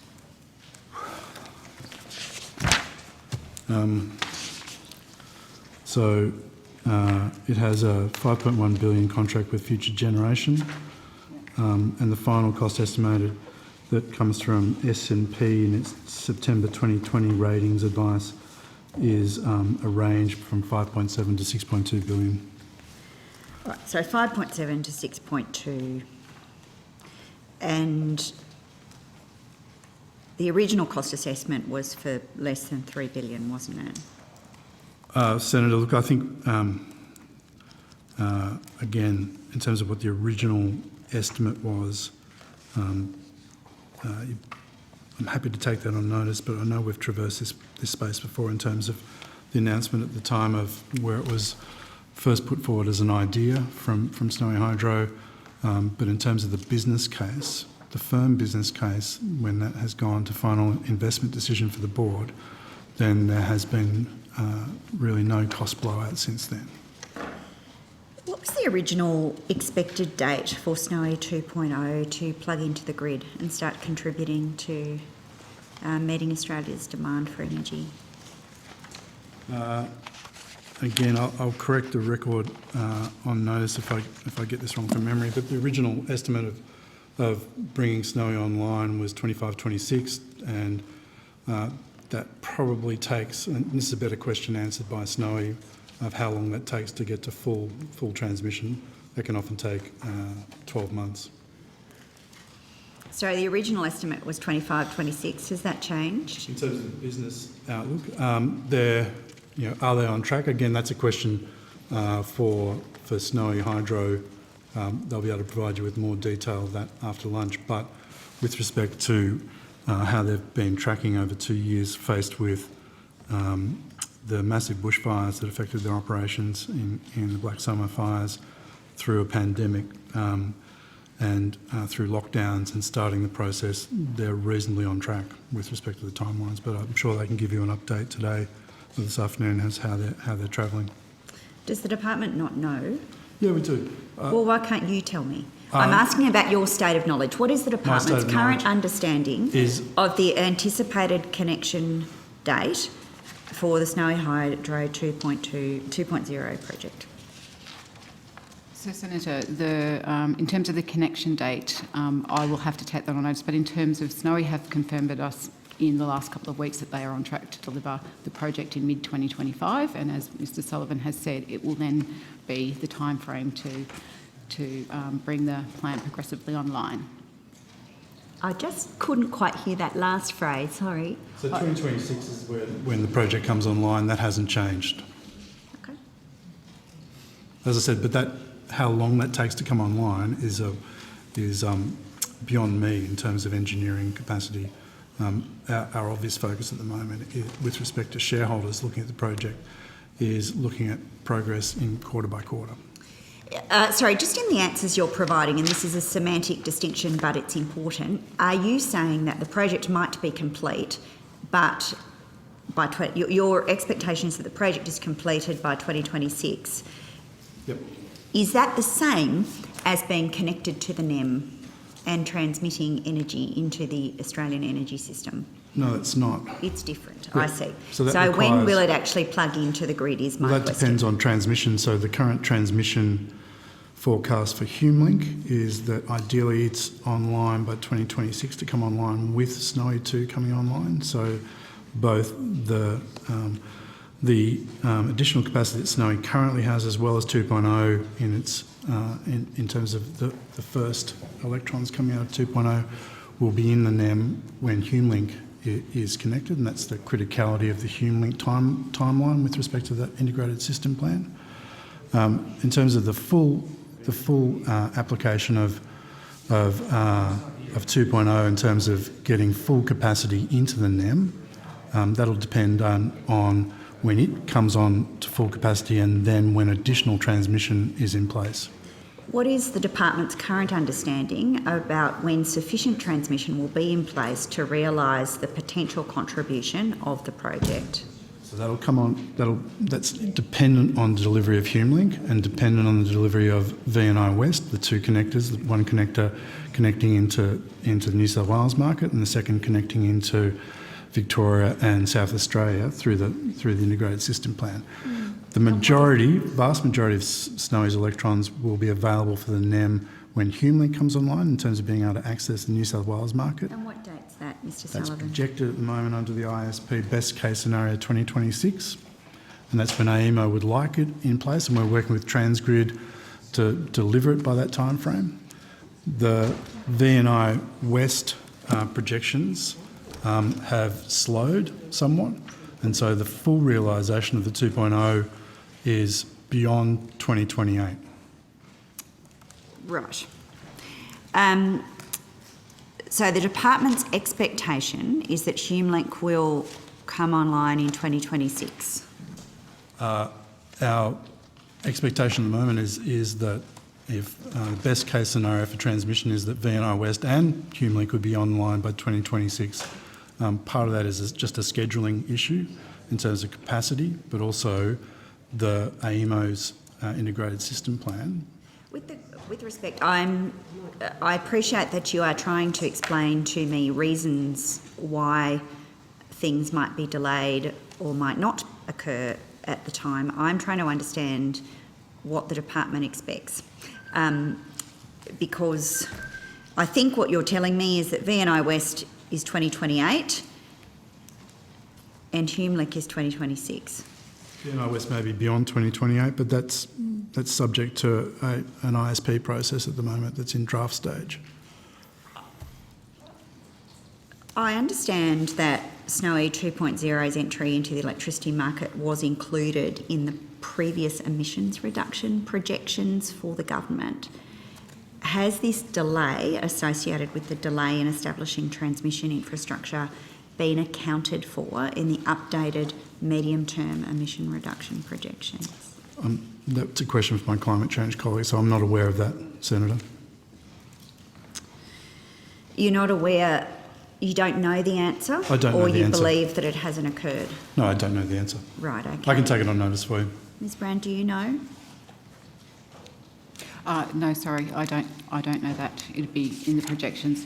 But the way the projections run is they are taking into account projects that are on foot, obviously, and so they keep alive to when those are being delivered and dispatching. So I expect that some of that generation would be in the forward projections out to 2030 and beyond. But we'll take that on notice and confirm with our projections colleagues. Thank you. Can I just get an indication of this for management purposes?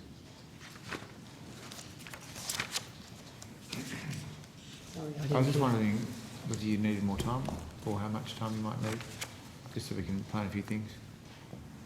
Can I just clarify with Mr Fredericks, in terms of the information that I requested, you're going to table that today, this afternoon? I think the document's been prepared for you. Right. And can I add something to my answer, Senator? Can I ask for a time when you're likely to have that? Oh, we have it. We're tabling it now. Oh, you're tabling it now. Terrific, so good. I should have asked earlier, shouldn't I? So can I just add to a question? So I'm advised that all of the grants that you've referred to are on Grants Connect, so we're fully compliant with those requirements. The additional information you asked was the information around funds spent, grants completed, etc. That's the thing that is taking time for us to pull together. Okay. But you've now got it and you're tabling it, or Only you're... questions 1 and 2, not the and answers then to the questions third 3. one is the one that you're going Correct. to table later? Yes, please. Okay, terrific. Thank you. Oh, great. Okay. Just I don't feel so bad. liaising with colleagues at the moment. So, okay. Chair. We're going to invite... Sorry, there was a question earlier around hydrogen and how much is required. You want to tidy that up? Yeah. So under the funding agreement with Energy Australia, we'll offer to buy enough green hydrogen equivalent to 5% of the plant's fuel use, but that's from 2025, so that's around about 200,000 kilograms per year. Okay. Well, okay, thank you very much. We are now at a point in the program where we were due to go to the Climate Change Authority, and they're not, we don't have any questions for the Climate Change Authority, so we're going to release you, the department. We're going to release the Climate Change Authority. We're due to go now to Snowy Hydro, who are not here at the moment, so we are now going to take an early lunch break. So the committee will now break from 12:30 until 1:30 p.m. Just checking my colleagues are comfortable with that. And we'll look forward to seeing you back at 1:30 p.m. with Snowy Hydro. Thank you.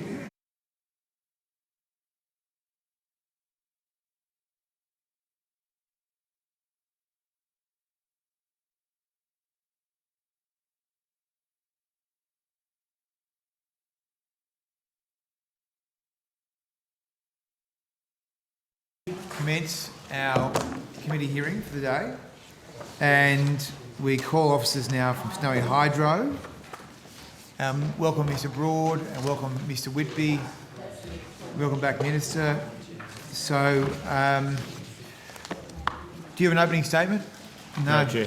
Okay, so we'll go straight to questions, and I'll offer the call to Senator McAllister. Thank you very much. Yes, 3:30. Mr Broad, I wanted to ask you about the Hunter Power Project. Hunter Power Project? Sure, Yeah, yes. sorry.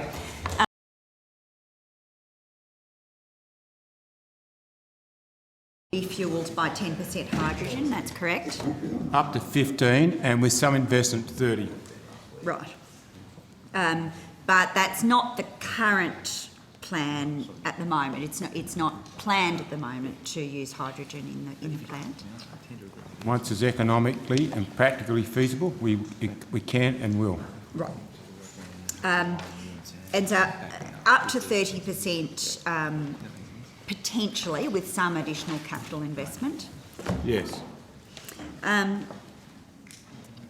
But no plans at the moment to make that additional investment to improve the hydrogen capacity or increase the hydrogen capacity of the plant. The plan is that we bought the machine that can, so we invested up front, that can be converted, and with further capital expenditure, it can be converted up to 100%. So we deliberately bought the Mitsubishi plant that can run hydrogen. Right.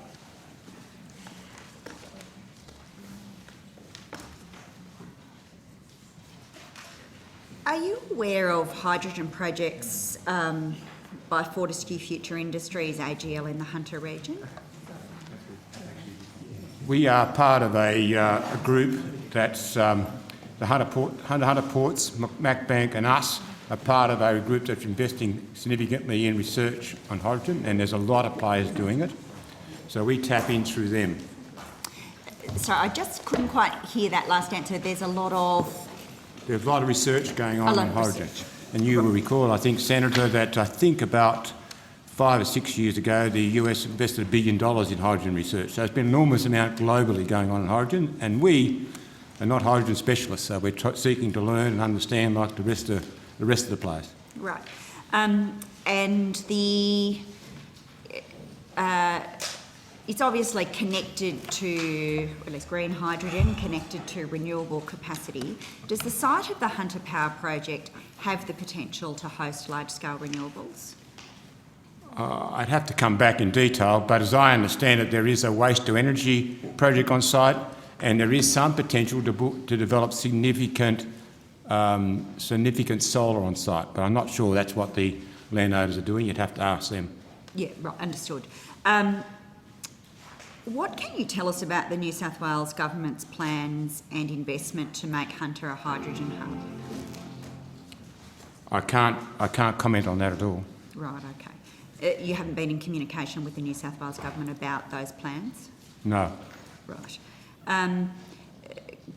What can you tell us about the Commonwealth's prospective funding for the Hunter to become a hydrogen hub? The Commonwealth's provided $600 million and strongly supported us buying equipment that's hydrogen ready. Right, okay. Any other, aside from the provision of funding for the project itself, are there any broader commitments in relation to a hydrogen hub in the Hunter? It might be something more for Mr Sullivan than for you, Mr Broad. Yeah, it is. That's more for the department. Mr Sullivan? Sorry, Senator, can you repeat the question? I was asking... Sorry, I was distracted. That's okay, I could tell. I was asking about any plans or prospective funding from a Commonwealth perspective for the Hunter to become a hydrogen hub. It's actually not a question necessarily for me, but in terms of, obviously we are progressing hydrogen hubs through investment, and that's a competitive program, so I'm not going to preempt that, but I think Ms Evans gave you a sense of some of those nominal priority areas. Hunter makes sense. That doesn't mean that it's being designated for funding it through a competitive process. Right, understood. So there's capacity, but it is contingent on an assessment process and an essentially competitive process. Yeah, and that in the same way, state governments are doing the same thing with that, and perhaps part of our real challenge is to try and make sure probity allowing is that we try and make the best use out of public funding across jurisdictions as well. Understood. Mr Broad, any delays or any updates you wish to provide on expected milestones on the project? We are on track. The approvals were a little late, but we are well ahead with the equipment which sits on critical path, Mitsubishi supply.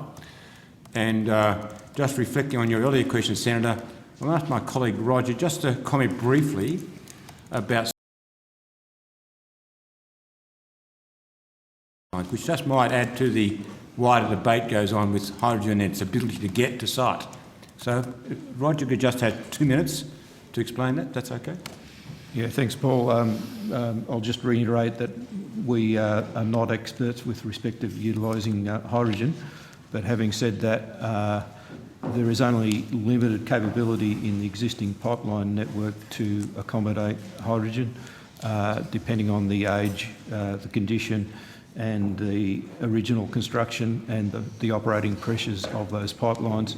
If you put too much hydrogen into the pipeline network, you get an issue with hydrogen embrittlement of the steel in the pipelines, which obviously risks cracking and potentially explosive failure of pipelines. So because of those reasons, typically most of the pipeline network can only have up to about 10% capacity of hydrogen in the existing infrastructure. So once you get above that level, you're into the space of having the need to replace the pipeline network. Right, understood. You mentioned the arrangements with Mitsubishi as the provider of the kit, essentially. Can you tell us about those contractual arrangements? Have they been finalised? You've written a contract with Mitsubishi? Just confirm they have been all signed, sealed and delivered. They are in construction and the units are being put together now. We have people up on site, obviously specking for quality. Sorry, people are on site at the moment? In Japan, where the construction is occurring for quality purposes. Right, okay. And are you able to speak about the size of the contract with Mitsubishi? No, that's commercial in confidence. Right, but okay. I can say we have engaged construction UGL in the Hunter, using all Hunter-based people to do all that construction work. I'm not sure if I confirmed the dollar amount, but it was in the, it was a big dollar amount, like well in excess of 150 million. Right, so in excess of 150 million, and those contracts have been signed, written and confirmed. Okay.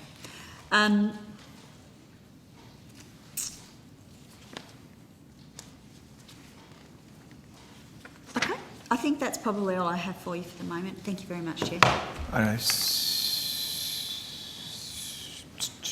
Senator Hanson-Young? No. Senator Mirabella? If I may, I know you say you're not experts in the hydrogen space and I'll accept all that. I'm just trying to get my head around the kind of scale, volumes and so on. You're saying that the equipment potentially could take up to 100% hydrogen, and that implies that, you've already said that new pipelines, unless of course you're doing some other storage on site at the generation point, I guess. Is that correct? Yeah, that would certainly, in our first thinking about this, there's no way the pipelines will sustain 100%. So you'd have to think about on-site storage. As you know, diesel is backup, and it's certainly first of all think about not using diesel. So the storage on site would be the first option you would think about in terms of how you would run it. But that's a long way off. I've got to say, you know, a lot of us are well ahead of ourselves yet in working out hydrogen and how it's going to fit in. So we are participating in research to understand it a lot more. We've tried to minimise future risks to install equipment that can use it, but we're a long way from making any decisions that would make it operational. Okay. And I'm still trying to get my head around the scale or the volumes of hydrogen that we're talking about. So even if you said a 10% blend, how much hydrogen is that? Yeah, that's a very interesting point. Yeah, that's a very interesting point. Rod, do you want to? Yeah, look, just like to clarify one thing. With respect to 100% hydrogen capability for the Curry plant, it would require very substantial investment and upgrade and perhaps even development with respect to Mitsubishi and what's required to combust that. Having said that, if the plant was fuelled 100% by hydrogen at full load, the plant would consume something of the order of 66 tonnes of hydrogen per hour. Okay. And what fraction is that of the comparable use of natural gas or of methane type gas? In terms of volume of gas consumed, when it's running on 100% gas, it would require of the order of 7 to 8 terajoules per hour of gas. What's that? So I don't have on the top of my head the... Is it using more hydrogen or less hydrogen than gas? It's a question of energy content, and the energy content would be approximately the same, self-evidently, because of the output required from the plant. So, yeah, sorry, I don't have the equivalent. 66 tonnes of hydrogen, you say, if that was the case, 66 tonnes of hydrogen per hour. How's that kind of hydrogen production, and we're assuming green hydrogen here, is there any capability in this country right now to produce that amount of hydrogen? Clearly, we're in the significant developmental space, Senator. Okay. All right. Well, I don't think we're about to collapse, so you're coming at a good time. So, just for management of the program, what sort of... Okay, fine. Thanks, Chair. Okay, yep, thanks. Sorry to hold That's okay, everybody up very there. good timing. Okay, Mr. Broad, thanks for joining us again. In the plants, Kurri Kurri plant's environmental impact statement, Snowy laid out that Kurri Kurri might need to run on diesel for at least the first 6 months of operation, and I'm wondering if you've got any update on how long you expect the plant to have to run on diesel for. So, yeah, I think, Senator, the latest indications are we might do gas sooner, but we don't want to confirm that until later in the year with contracts that are being negotiated now. Okay. What's the expected emissions intensity of electricity from Kurri Kurri over this period when you're using diesel? Okay. I might ask my colleague, Mr. Weimer, to join us. He has some interesting stats which I know you'll be interested in. Thank you. Thank you. So the emissions intensity on gas is 52 kilograms of CO2 per kilowatt hour. But that completely misses the big picture, which is, if you'll bear with me, that the plant will put out minus 3.9 megatons of CO2 per annum. Now, there's been no focus on this, which is a real shame, because what OCGT plants do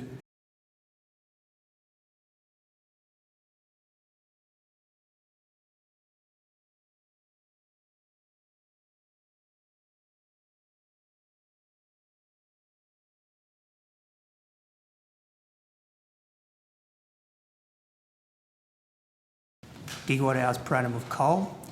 At the 0.85 CO2 factor of coal, that works out at about 4.1 megatons per annum that is not being burnt by coal. And because the great thing about this is the NEM dispatch engine prefers wind and solar to coal, therefore it is a direct consequence. So we Snowy Hydro signed over 1,000 megawatts of wind and solar contracts in 2019. Those wind and solar plants would not have been built otherwise. What that has done is that has displaced exactly the equivalent amount of generation of coal. So we look at the actual output of the Curry plant as a overall strong negative emission for the NEM. Okay, I'm pretty sure I don't agree with most of that. However, I was interested specifically in the emissions intensity of the fact that it will be diesel powered for possibly up to 6 months, maybe a bit less if your contracts come online. Yeah, sorry, they're all just mathematical facts, so it's sort of hard to agree or disagree with them. Okay, well, why don't you just come to the question, if you don't mind? So we don't intend to run on diesel at all. So diesel is a test firing fuel. Diesel, depending on the grade, has give or take 2 times the emission intensity of gas. It's also very expensive, so we don't want to run on it. We don't intend to run on it. It's a backup fuel. We tend to use it extremely sparingly.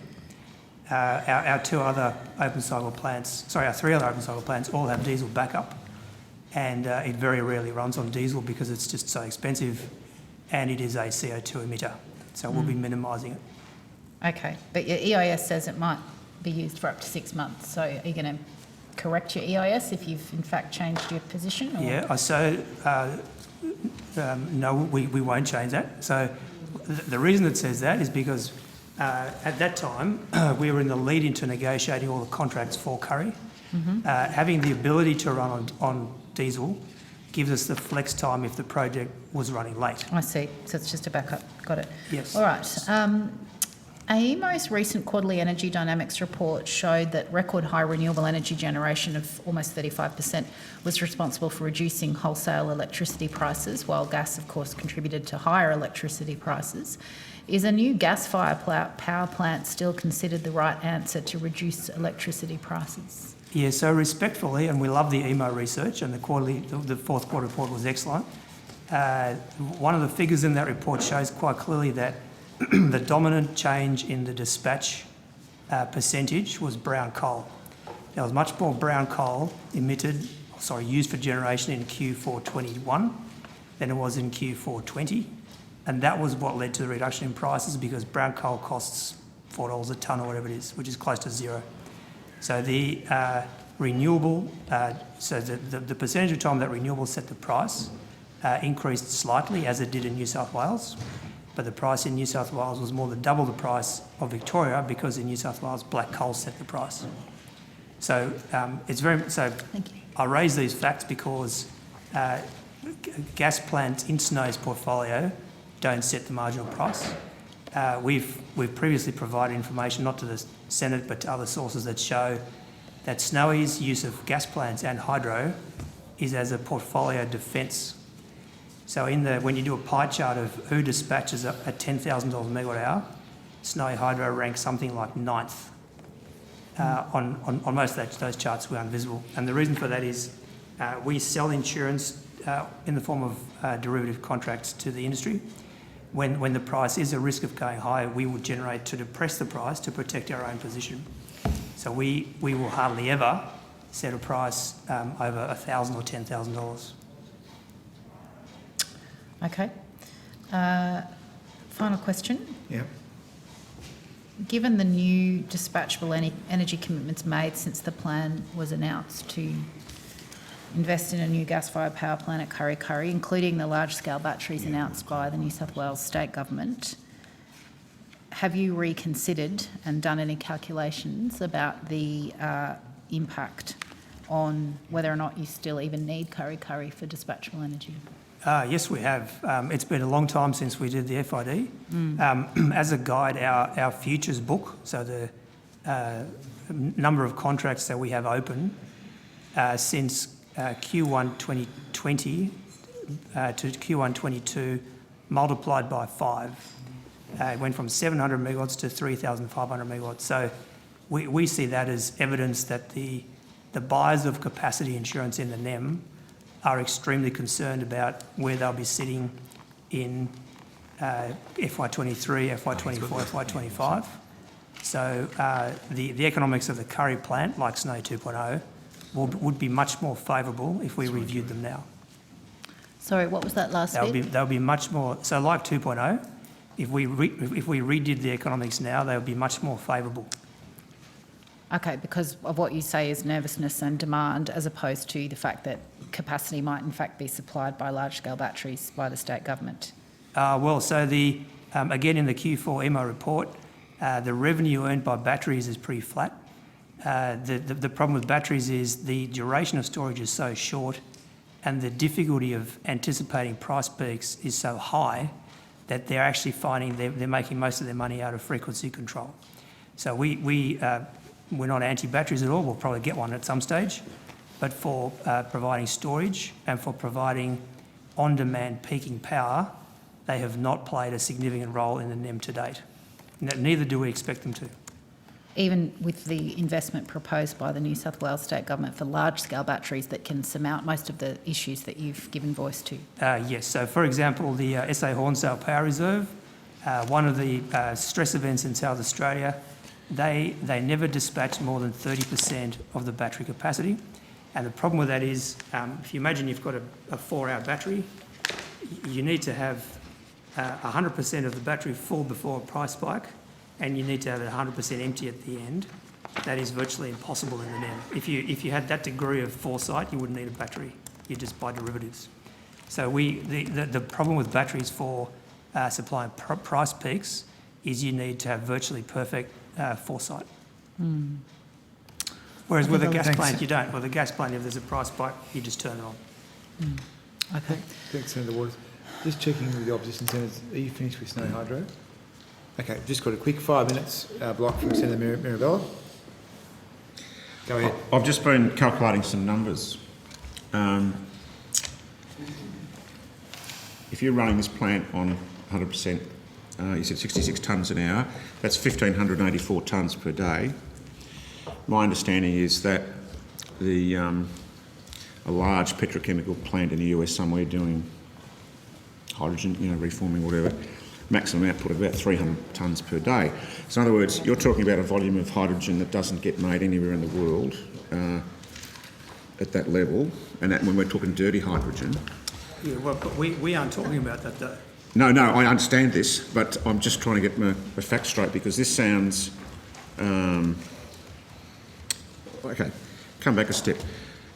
And appreciating that you said you are not strictly hydrogen people, is there a business case? Is there what study, what documents do you have that evaluated this proposal to take this?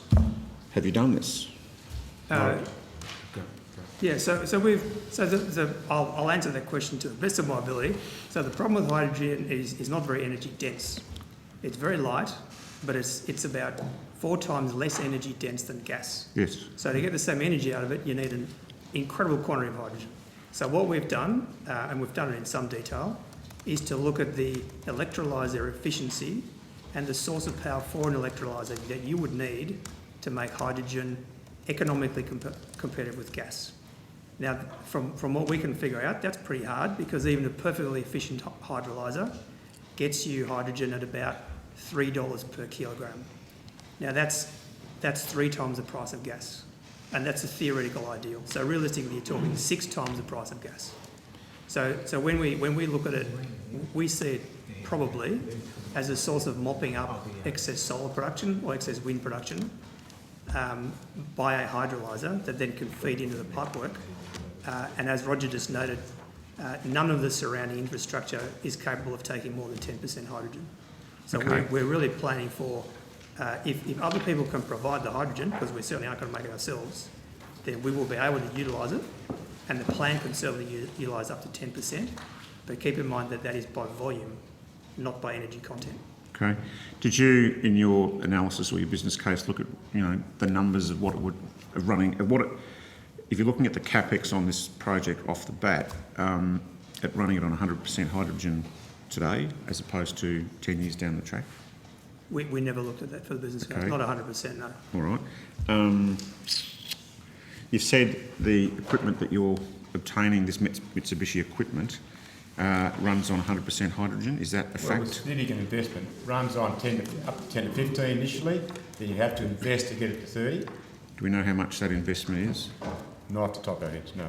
Mitsubishi have indicated it would. We haven't asked them for that yet. We keep saying the point, the pipelines can't carry more than 10%. Yeah. So we stuck around 10%. Okay. And has there been an evaluation of what it would cost to build an entirely new pipeline, hydrogen capable? Not by us.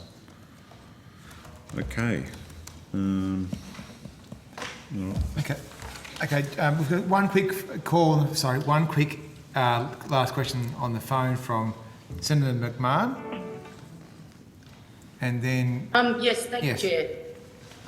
Mr Broad, can you have you looked at if the plan ever went ahead with Kurri Kurri to go on 100% hydrogen? Now, obviously, hydrogen uses, there's a lot of water used in the production of hydrogen. Would the use of that water to produce the hydrogen have any impact on your capacity with Snowy 2.0 to actually produce energy using that water? Would it have any potential impact on your water supplies? Is that something you've looked at? No, and we've not done any of the hard yards at all on hydrogen. We're still trying to figure it out. All right, thanks. Sorry, but you've said, excuse me, you've said that in your evaluation you're agnostic as to the source. Yeah. You're just looking at straight out business case dollar cost. Yeah.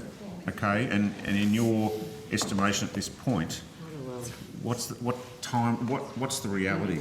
What's the reality of that volume of green hydrogen at a competitive price and when? What's the reality? You have to ask the experts on hydrogen, not us. We're just the taker. Okay, well, we thank you very much for being here. And we now move on to the Australian... Yep, hello? Oh, do you? Okay. Sorry, you didn't tell me. I didn't say that, sorry. Okay, well, we'll give you a 5-minute block. And well, I might need slightly more than that, Senator. Let's see how we go with 5. Sorry? We'll start with 5, All right, see how thank we you. go. Yeah, thank you. We've got a big, busy program. Sure. So, Mr Broad, in March last year you made a statement that between 60 and 70% of the steel in this project would come from Australian manufacturing.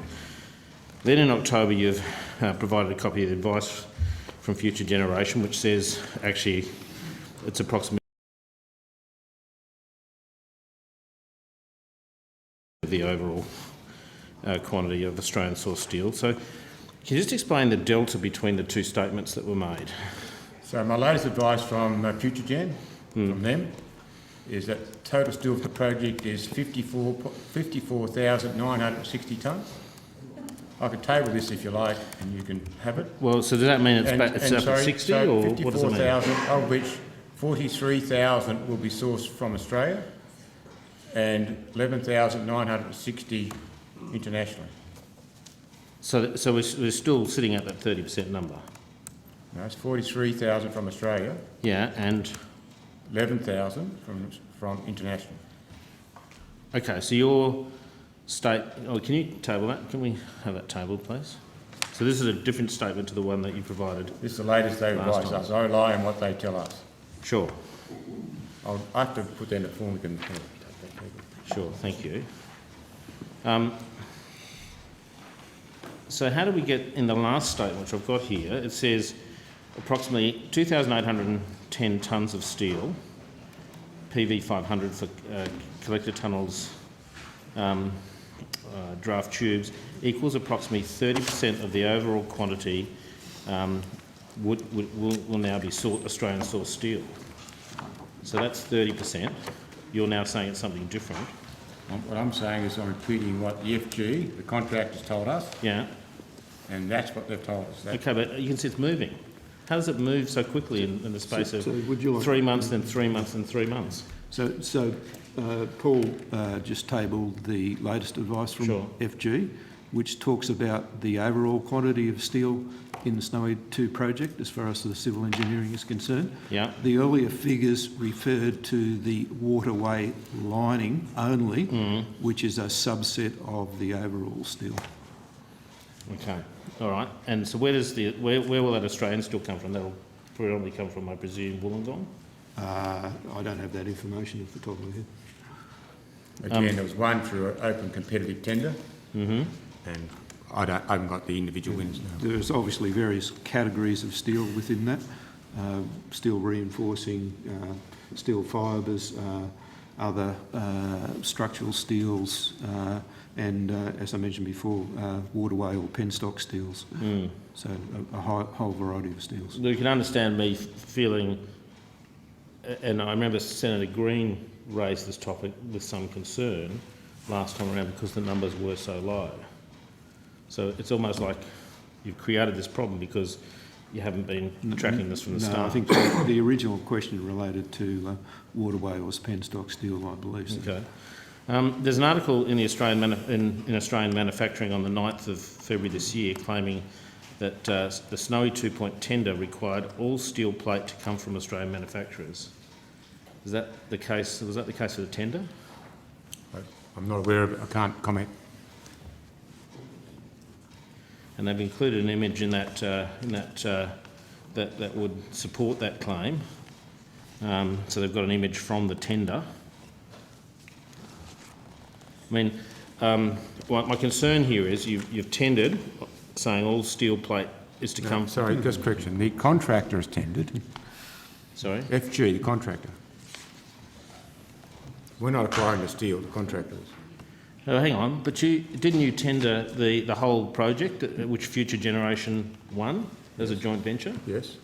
So what did it say in that tender about Australian Steel? We went through the content and according with the Australian policies.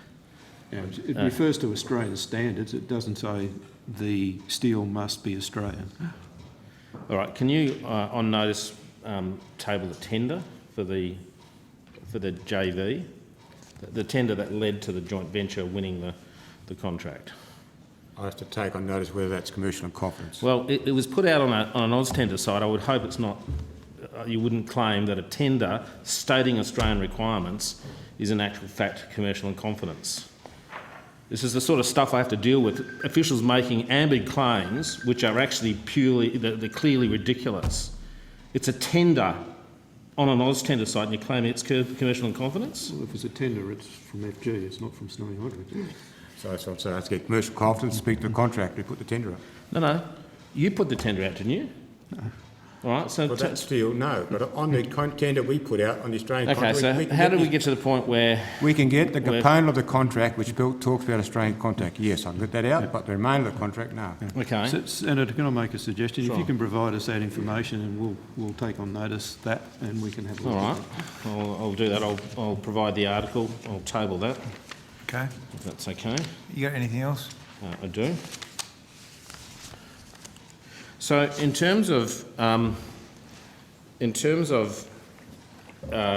amount of Australian steel that's being used in the project, you're kind of the impression I get is you're sitting there saying it is whatever people tell us it is. No one's driving this from an Australian perspective. No one's caring about Australian industry and investing in Australian industry. And you know, you've said in relation to tunnel borers that you're investing in Australian knowledge and know-how.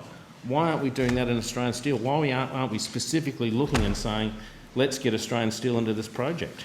Senator, I get offended, personally. You can get offended as much as you like, Mr. Board. You can get offended as much as you like. You ask your question about Australian content. I represent people in South Australia whose jobs are on the line. Order. Okay? And we've... So I represent people out here going on the line, mate. Order. Mr. Broad. Order. Don't be rude. Order. Please don't overtalk the witness. Mr Chair, am I allowed to answer?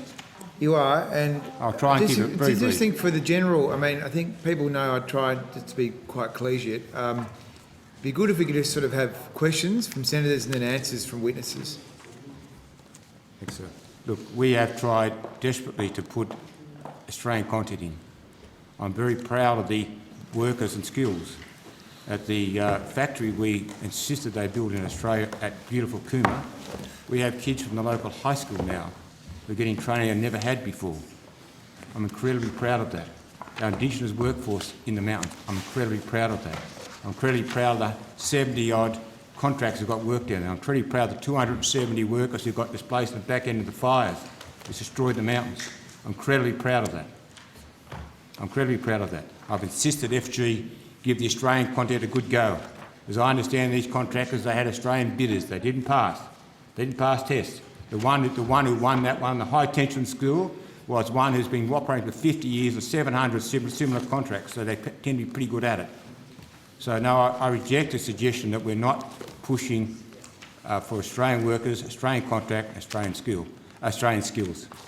Okay, so you've decided to invest in tunnel borers. That's on the basis of some reasoning.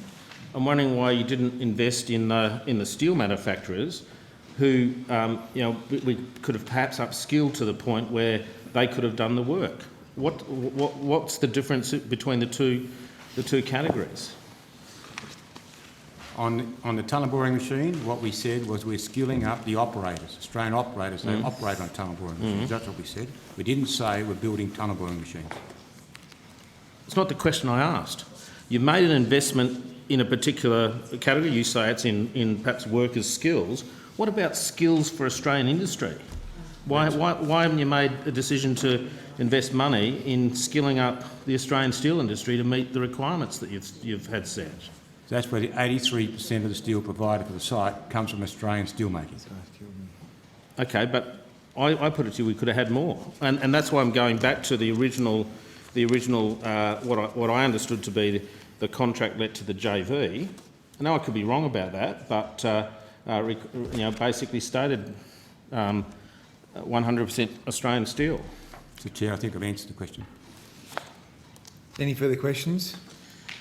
Yeah, I'll just go to... Just because I think we've given you a 10-minute slot. Yeah, let's go to schedule. I'll go to schedule.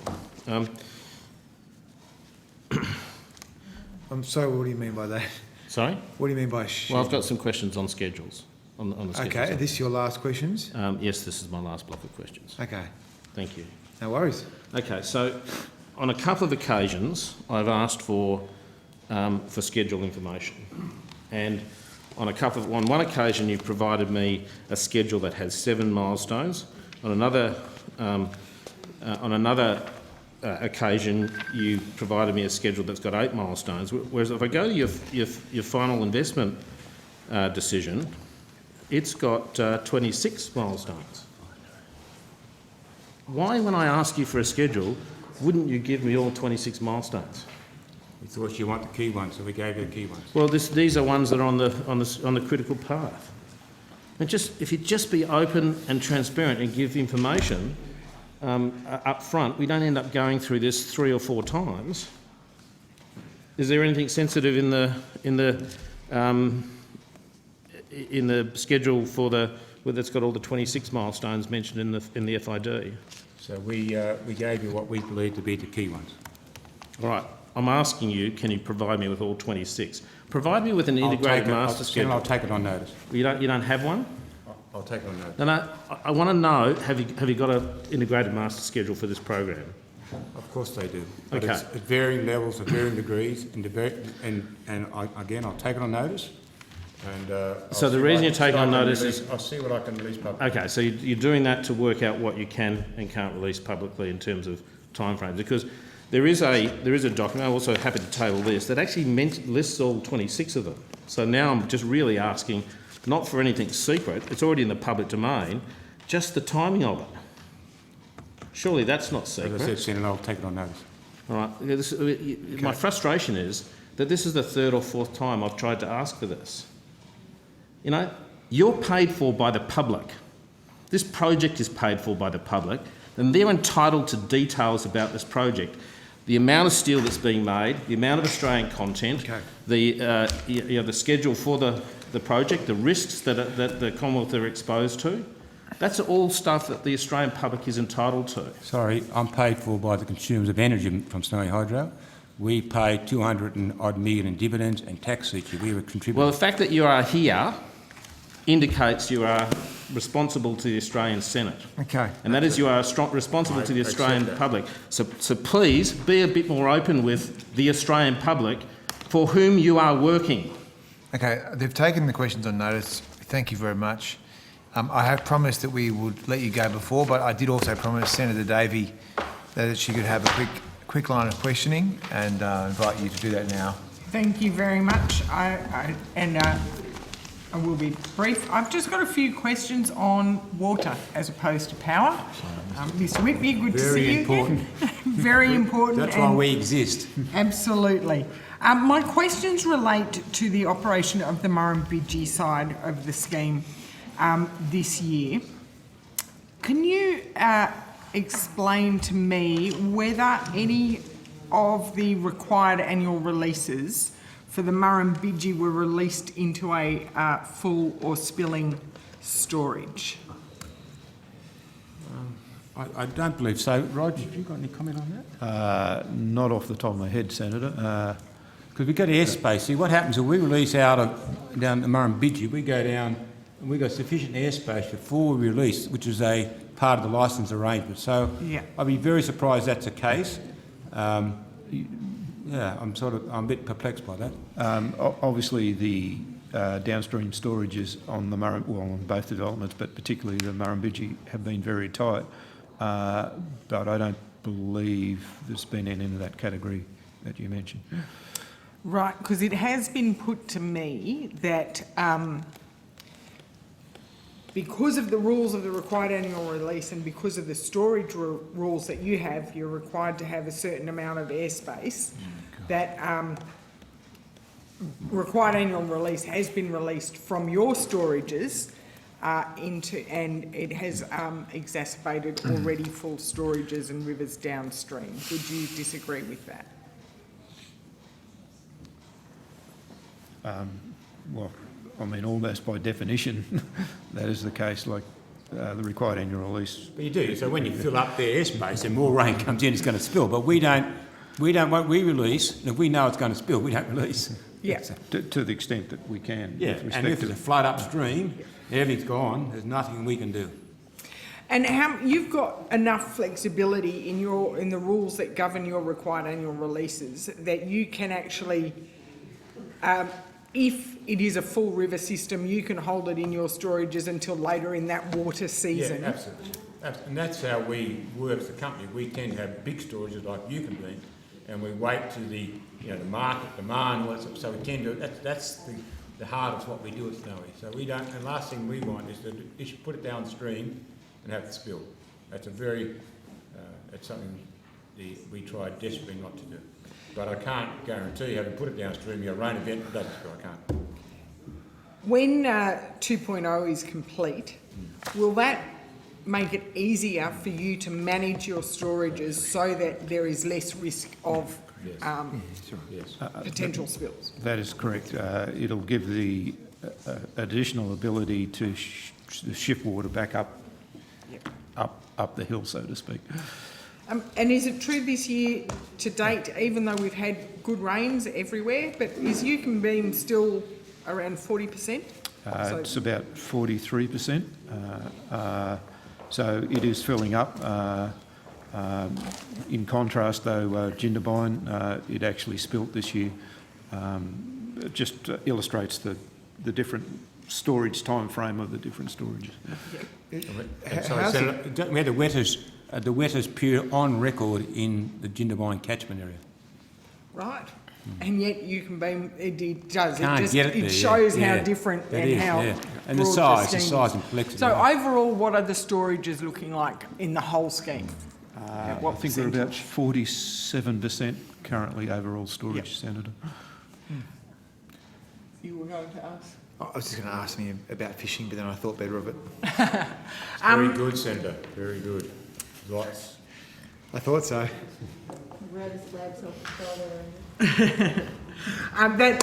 all. Okay. Can I just ask, on notice, are you able to provide the dates and volumes of your RAR releases over the last couple of years, just so that we can get a picture? Sure, no problems at all. Thanks, Senator Thank Davey. We have one last question from Senator Whish-Wilson. Yes, a cheeky question.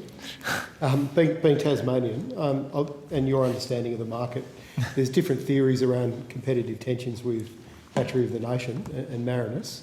Do you have a view on whether you think Battery of the Nation's economic and will be able to compete? We'll need it all. This market changes to enable this transition to happen. We'll need it 2.0 plus lots more. All right. Look, thanks, Snowy Hydro, very much. Thanks, Mr. Broad. Thank you for your time. We now move to the Australian Renewable Energy Agency, so I'll let you come. Oh, you're online, I believe, actually, Arena. Thank you to Snowy Hydro, and thanks very much. So, Mr. Miller and Mr. Kay, welcome. Afternoon, Chair. Welcome. Thank you. Yeah, no, well, I think we will go to questions unless you have anything you want to say.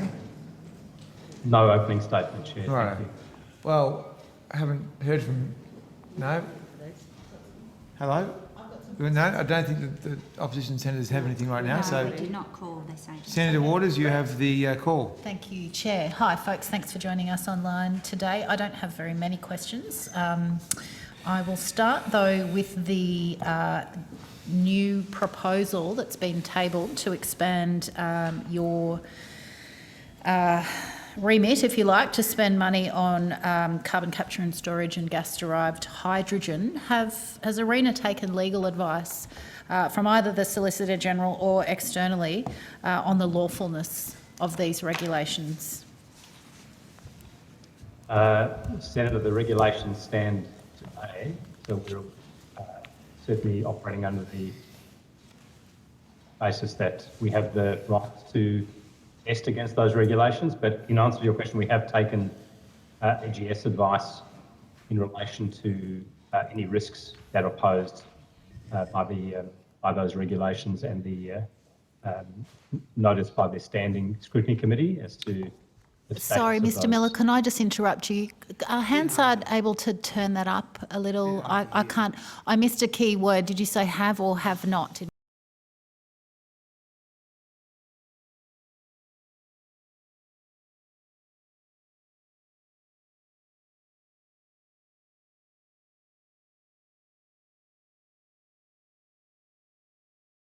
Okay, Senator.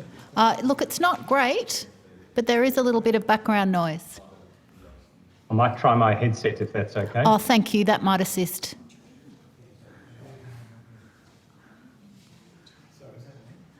Only a little. Sorry. Would you mind saying something, Mr. Miller? We'll see if that works any better. Senator, can you hear me now? Yeah, that is slightly better. Thank you. So my question was whether you've Okay. taken legal advice. You've said yes. We have taken legal advice, but I think my preamble was that the regulations are on foot right now. So Yes. it's, I think your wording indicated that they might not be in law at this point, but I Well, think we are seeking to disallow them, as I'm sure you know, so that it is a live understand. question. But pleased to hear that you've taken advice about whether they are, in fact, even lawful. Have you allocated any of your funding as yet to these two new areas of CCS and gas-derived hydrogen? no, Senator, not as yet. Okay, and have you spent any of your existing resources on either of those things? We've had some of our consultants who work for ARENA investigate the landscape of carbon capture and storage opportunities in order to form our view as to what areas in that space we would pursue in the future. So we have expended some funding, but it's been what I call operational funding rather than grant funding. Okay, yes, thank you. Can I ask the date that you sought the legal advice on?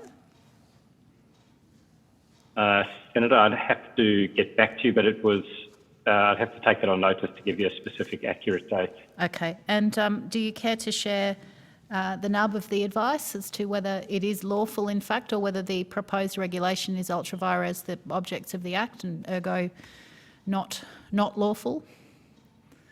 Senator, we didn't seek advice as to whether the regulations themselves were lawful. We have taken it on face value that the regulations are lawful because they are law right now, notwithstanding that I understand the Senate is investigating that issue. What we sought to do is understand any risks that might arise in the event that the regulations are in the future disallowed or an action is brought by a party withstanding.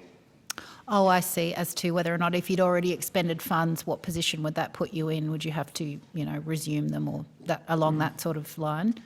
Correct. That's okay. more like it. Yes. Okay, but you haven't yourself, as ARENA, sought advice as to the legality of the regulation? No, not specifically, Senator. But Okay. Senator, if I may just add that, so the department did seek legal advice. So Yes. the department did seek legal advice on those questions from the Australian Government Solicitor, and we are able to share that advice with ARENA, which we did at the time. Oh, I see. Are you able to share the nub of it with us today? Well, the Senate committee has also heard the nub of that analysis, which is that the regulations are certainly valid in the perspective of the AGS and in the perspective of the department. So we Okay. believe that they are quite sound. All right, well, that remains to be seen, and it may still yet be disallowed, but thank you for that extra information. Just moving now to pumped hydro. The only non-gas projects on the government's UNGI shortlist are pumped hydro projects. I'm interested in whether ARENA has looked at funding any of those specific projects. Senator, as you're aware, we had a round of funding that was open with, in partnership with the South Australian Government to look at pumped hydro in South Australia, and we had 4 projects that we identified in South Australia that we wanted to shortlist in our application process. 2 of those, I believe, were on the UNGI shortlist as well. Okay, thank you. You have reminded me of that. Apart from those 2, are you funding any pumped hydro projects beyond those 2 that you've just mentioned? In South Australia specifically? Anywhere. Well, last year we announced that we had funded the GenX pumped hydro project in north central Queensland. That was $47 million of ARENA funding towards that project. And we have funded a number of feasibility studies into pumped hydro projects throughout Australia, and then the 2 South Australian projects as noted. Okay, thank you. So this is something that's in your remit, and say, for example, if UNGI was not to come off for those pumped hydro projects, potentially ARENA could step in and consider the validity of those, the feasibility and validity of funding those pumped hydro projects. Is that right? Well, Senator, we have been working quite closely with our preferred project in South Australia, which is one of the 2 on the UNGI list. Okay. And that's a separate process to UNGI, though. Yes, indeed. Okay, and just lastly, how are pumped hydro projects competing with batteries as far as the race for storage potential? Is there a favour or a more efficient one of those 2 at this point in time? Yes, Senator, they do very different things. They are both obviously supporting storage, electricity storage. Batteries are operating in that 1 to 2 hour capacity zone, and in fact, in general, are dispatching at much shorter intervals, more for frequency control. Pumped hydro is a technology that's going to be needed as the NEM and the other electricity markets evolve towards renewables to provide more of that 8 to 12 hour medium to long duration storage. So they're doing quite different things. They have very different capital dynamics and very different engineering and procurement and construction dynamics. Okay, thank you. That's useful. I don't have any further questions. Thank you so much for your time. Right, thank you very much. We have no further questions for ARENA, so we now go to the Clean Energy Regulator, which is here in person. And so we invite you to come to the table and join the Minister. And it's nice to see Mr. Parker, Ms. Thompson. So we assume you don't have an opening statement? No opening statement. And at your disposal. I will check with my opposition Senate colleagues, check with my Green colleagues. I have some questions. You have questions, okay? Over to you, Senator Waters. Thank you, Chair. Thanks both for joining us here in person today. Great to see you. Can I ask first about methane leakage and how CER gathers data on that, particularly from coal mines and gas fields? How do you gather data on that? Do the companies self-report their estimations to you in the first instance? Thank you, Senator. Shailene Thompson, Executive General Manager. And among my responsibilities is looking after ENGA and the safeguard mechanism. So, Senator, how we conduct or administer that reporting is very much based on the legislative framework, and in particular there is what's known as a measurement determination that governs how reporters under the ENGA legislation have to report. So we follow the ENGA determination, and the reporting that companies are required to do and that we administer is very much in line with that document. The department has policy responsibility for preparing and reviewing and amending that document. Okay. So pardon my lack of immediate familiarity with the ENGA's process, hence my questions to you. Yeah. Does that process begin with self-reporting by the companies to CER? So they do. They have legislative obligations that they need to report to us. There's quite a bit of guidance on our website, and we take a very proactive approach to dealing with the companies. In fact, it's a very successful legislative scheme. We have more than 900 reporters, and the vast majority of them are fully in compliance with their obligations under the scheme. Okay, that sounds positive. Can I ask about audits or fact-checking that is undertaken either by yourself or the department, I'm not sure, to make sure that there's accurate reporting of methane leaks? Yes, certainly, Senator. So we apply a risk-based assurance and compliance approach in which we carefully review ENGA reporters and those that we consider to be at high risk of perhaps not being fully in compliance or with a history of errors we look at very closely. You're quite right, there is an audit program under the scheme which we administer, and there are a number of audits that are done in response to people's reporting under that. And that's CER that does those audits? So there's an audit program that we administer. Part of the ENGA legislation has a set of requirements for auditors, and in some cases the company is asked to engage an auditor. In other cases we have the ability to actually choose an auditor ourselves and to sort of arrange for that audit to be done. Okay. There's been some recent reporting, so I'm interested in your view on this. Using satellite technologies, the ABC's reported that some Dutch scientists have done research that Australia is only reporting about 1/3 of our methane emissions, and apparently Glencore's Hale Creek coal mine alone reportedly produces 20% of reported methane emissions from the coal industry. Have you taken a look at that reporting and obviously the science that it refers to, and does this give CER any cause for concern that methane emissions might be possibly orders of magnitude incorrect? Yes, Senator, so we are aware of the reports. I think the first point to note is that we administer the ENGA legislation and the determination in the form as it is at the moment, as on foot. The satellite technology you're referring to, I think, is something that's prospective, but the ENGA determination in turn aligns with the greenhouse inventory reporting that the department administers, and the rules for that reporting for countries are set by a process that's led by the IPCC, the same folk that do those reports on climate change science every year.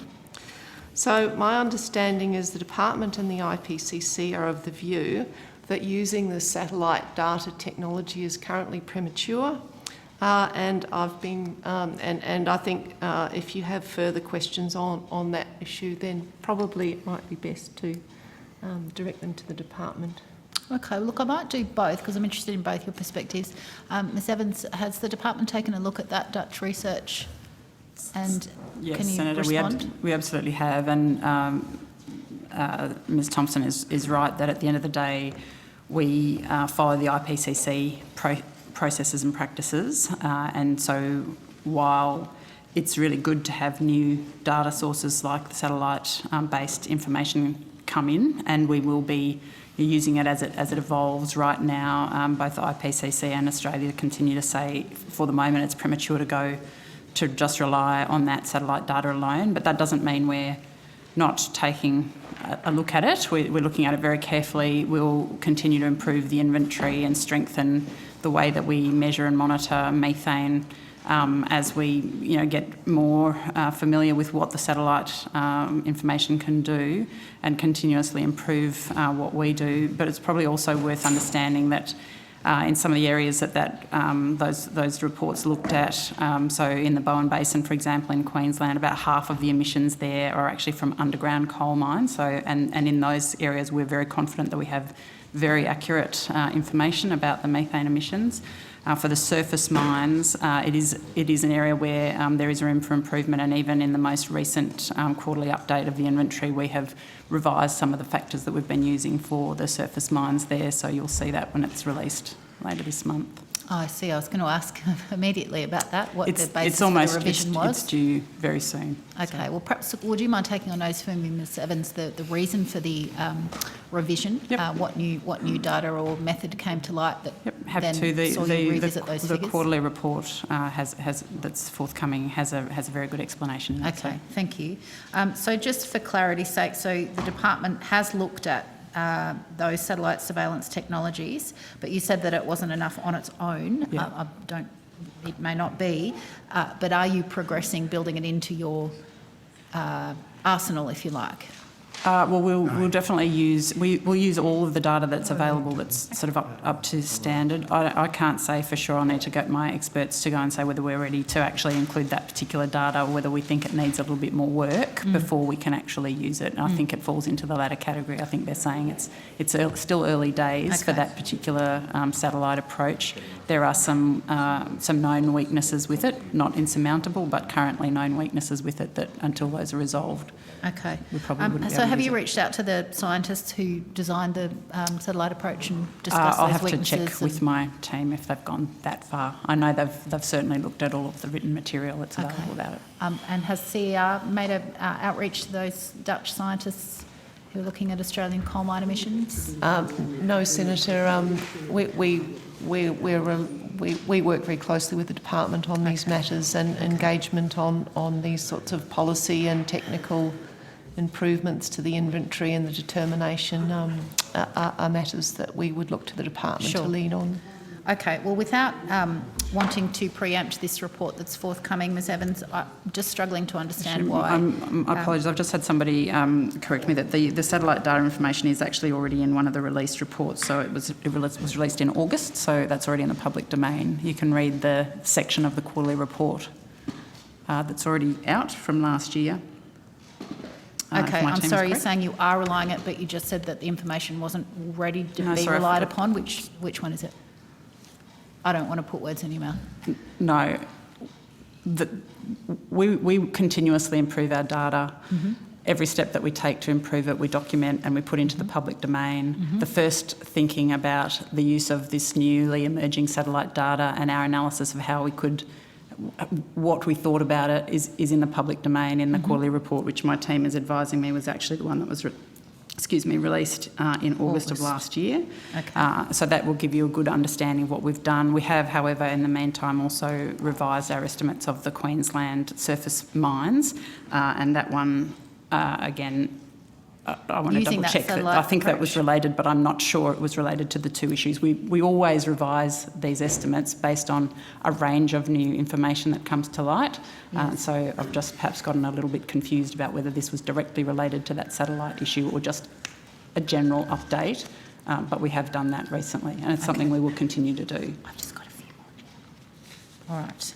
Thank you. Well, I might take a look at that August report and suspect we'll be talking about this again, because I'm not quite sure why satellite data would be inferior to self-reporting by companies with a history of underreporting. But everything I'm has open its place. You know, we have one of the best inventory systems in the world, and so everything has its place in that. Some of the issues that I can recall about the satellite data is its ability to see properly through clouds, for example, and other things which the authors haven't yet dealt with how to correct for those issues in the way that they're making their estimates. So it's still just got a way to go to get to the kind of standard that would really allow people to rely on it as an alternative estimate.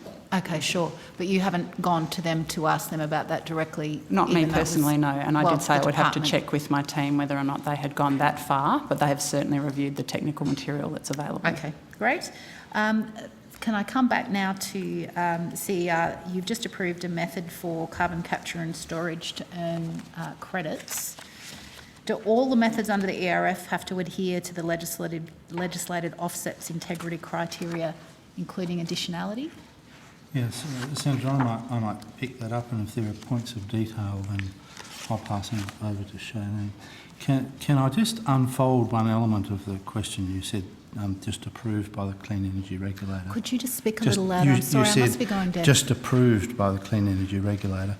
You often see that as a shorthand description, but it obscures some important sort of governance and checks and balances. So we actually don't approve methods. The way the method development process works, and I'll try and make this fairly brief, is it begins with the Minister taking a decision on what new methods would be prioritised. That's the sort of the first formal decision process. And that decision is taken on advice from the department, and the department consults broadly on what are most likely to be the most prospective methods. Once that decision on prioritisation is taken, the work comes to us to develop the method and prepare a draft method. Then it is looked at by the ERAC, Emissions Reduction Assurance Committee, which is an independent committee. We provide the draft to them, but it's not at a point in time. We will work with them in parallel through the development of the method, and it is their job to determine whether or not, in their view, the draft method meets the offset integrity principles. If they approve it, then the draft method goes to the Minister, effectively via the department, who provide advice to the Minister on whether or not the method should be made, and then it is the Minister who makes the method. So well, with that clarification, probably fair to say that we do most of the heavy lifting, if you like, in terms of the work, and that might accord with the shorthand description, but we don't approve methods. Okay, with that clarification, thank you. I'm interested in whether or not the method, assuming it's gone through the appropriate approval pathway that you've just outlined, whether all methods under the ERF have to adhere to the offsets integrity criteria, including additionality, and in particular whether this CCS methodology must show additionality? The short answer to the question is yes, and that is a job of ERAC to come to the view that it meets the additionality and other offset integrity requirements. And on the specifics of the carbon capture and storage method, I'll pass to Shailene. Thank you, David. So yes, Senator, the ERAC, as it always does when it's looking to advise the Minister on whether the method should be made, they carefully look at all the offsets integrity criteria and they check the method against each of them. Their advice to the Minister is actually in the public domain, so it's there so people can have a look at. And yes, indeed, in this case, they did conclude that CCS projects under the method would meet the additionality tests. Okay. Can you just, I've just got an example here. I'm just struggling how to work out when something's additional, where it's carbon capture and storage. It just bends my brain a little. So if you've got, if the prospect of earning credits from CCS was to provide enough incentive for a gas company to open a new gas project that was otherwise not going to be contemplated, does that pass the additionality test or not? So Senator, the ERAC does look at a range of tests, and they've actually got a paper on the website that explains how they look at all of this and how they consider it. Okay. One of the issues with CCS projects, as you may be aware, they're very significant projects that require very large amounts of capital expenditure. So the ERAC recognised that CCS projects would be needing various sources of funding, but I guess they also took the view that if it wasn't for the need to do something about climate change, then you wouldn't have the CCS component of a particular project or facility, because the only reason you're doing that, you're doing the project, is so you can take action on climate change and reduce emissions. Okay. Just so I'm not misunderstanding, you were saying that the quantum of the credits it would generate would be so small compared to the outlay of a new gas project that wouldn't be an incentive to proceed? Is that... Thank you for coming back on that, Senator, because that's absolutely not what I'm trying to say. Okay. What I'm trying to say is that the stream of revenue from the carbon credits would be an important part of the revenue for the project. But I'm also making the point that the costs of implementing these projects are very significant, and it's reasonable to assume that they would be looking for multiple sources of funding beyond the stream of revenue for the carbon credits. Okay.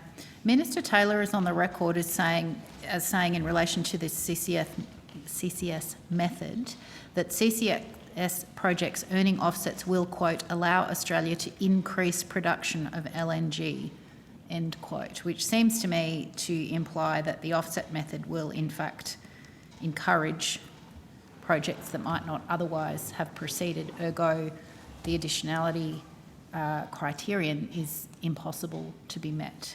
Can you reconcile what Minister Taylor has said with reality? Because I'm having trouble doing that, with due respect to Minister Taylor. Look, I'm sorry, Senator, I don't recall the minister saying that. But what I think is fair to observe is that there's a better environmental outcome for, say, an LNG project that has a CCS project attached to it than one that does not, because the emissions, otherwise you wouldn't be getting the emissions reductions that you're getting from the... Yes, but the point is being made, pardon me for interrupting you, is that without the carbon credits, it might not be economic to go ahead at all. So therefore, how can it be additional? So that's probably not an analysis that I would agree with. But I do think it's the case that given that there is such strong emphasis on getting to net zero by 2050, that people are very front of mind about the need to reduce emissions from projects like these, and CCS is really an important technology to help everyone get there. And Senator, they can pay for it themselves, as far as I'm concerned, not the public paying. But thank you. Did you want to say something? Well, I was just going to comment. If you look at the UNFCCC processes and advice coming out of that, I think it's fairly clear that for those who are thinking about the overall task to get to net zero by whatever is agreed, given the position that we're in and the transition that we need to go through, and it's not just getting to a point in time, it's the path along the way,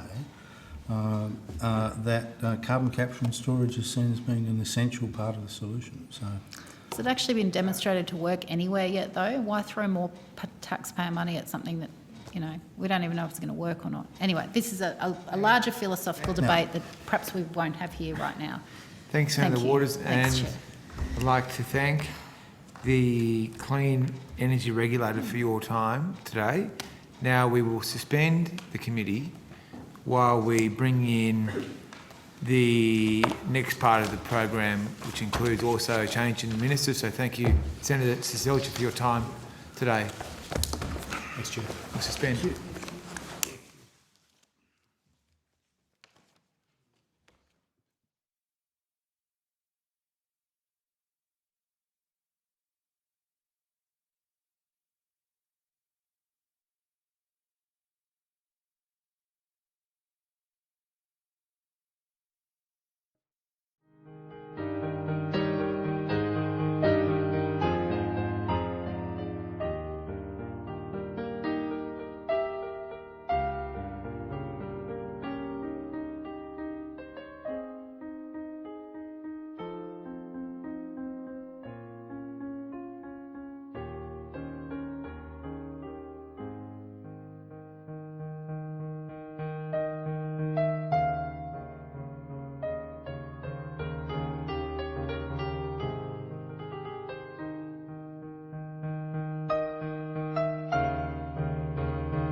Good afternoon. We will reconvene, and I would like to welcome the new Minister, Senator Hume. Thank you very much. Thank you for being available early.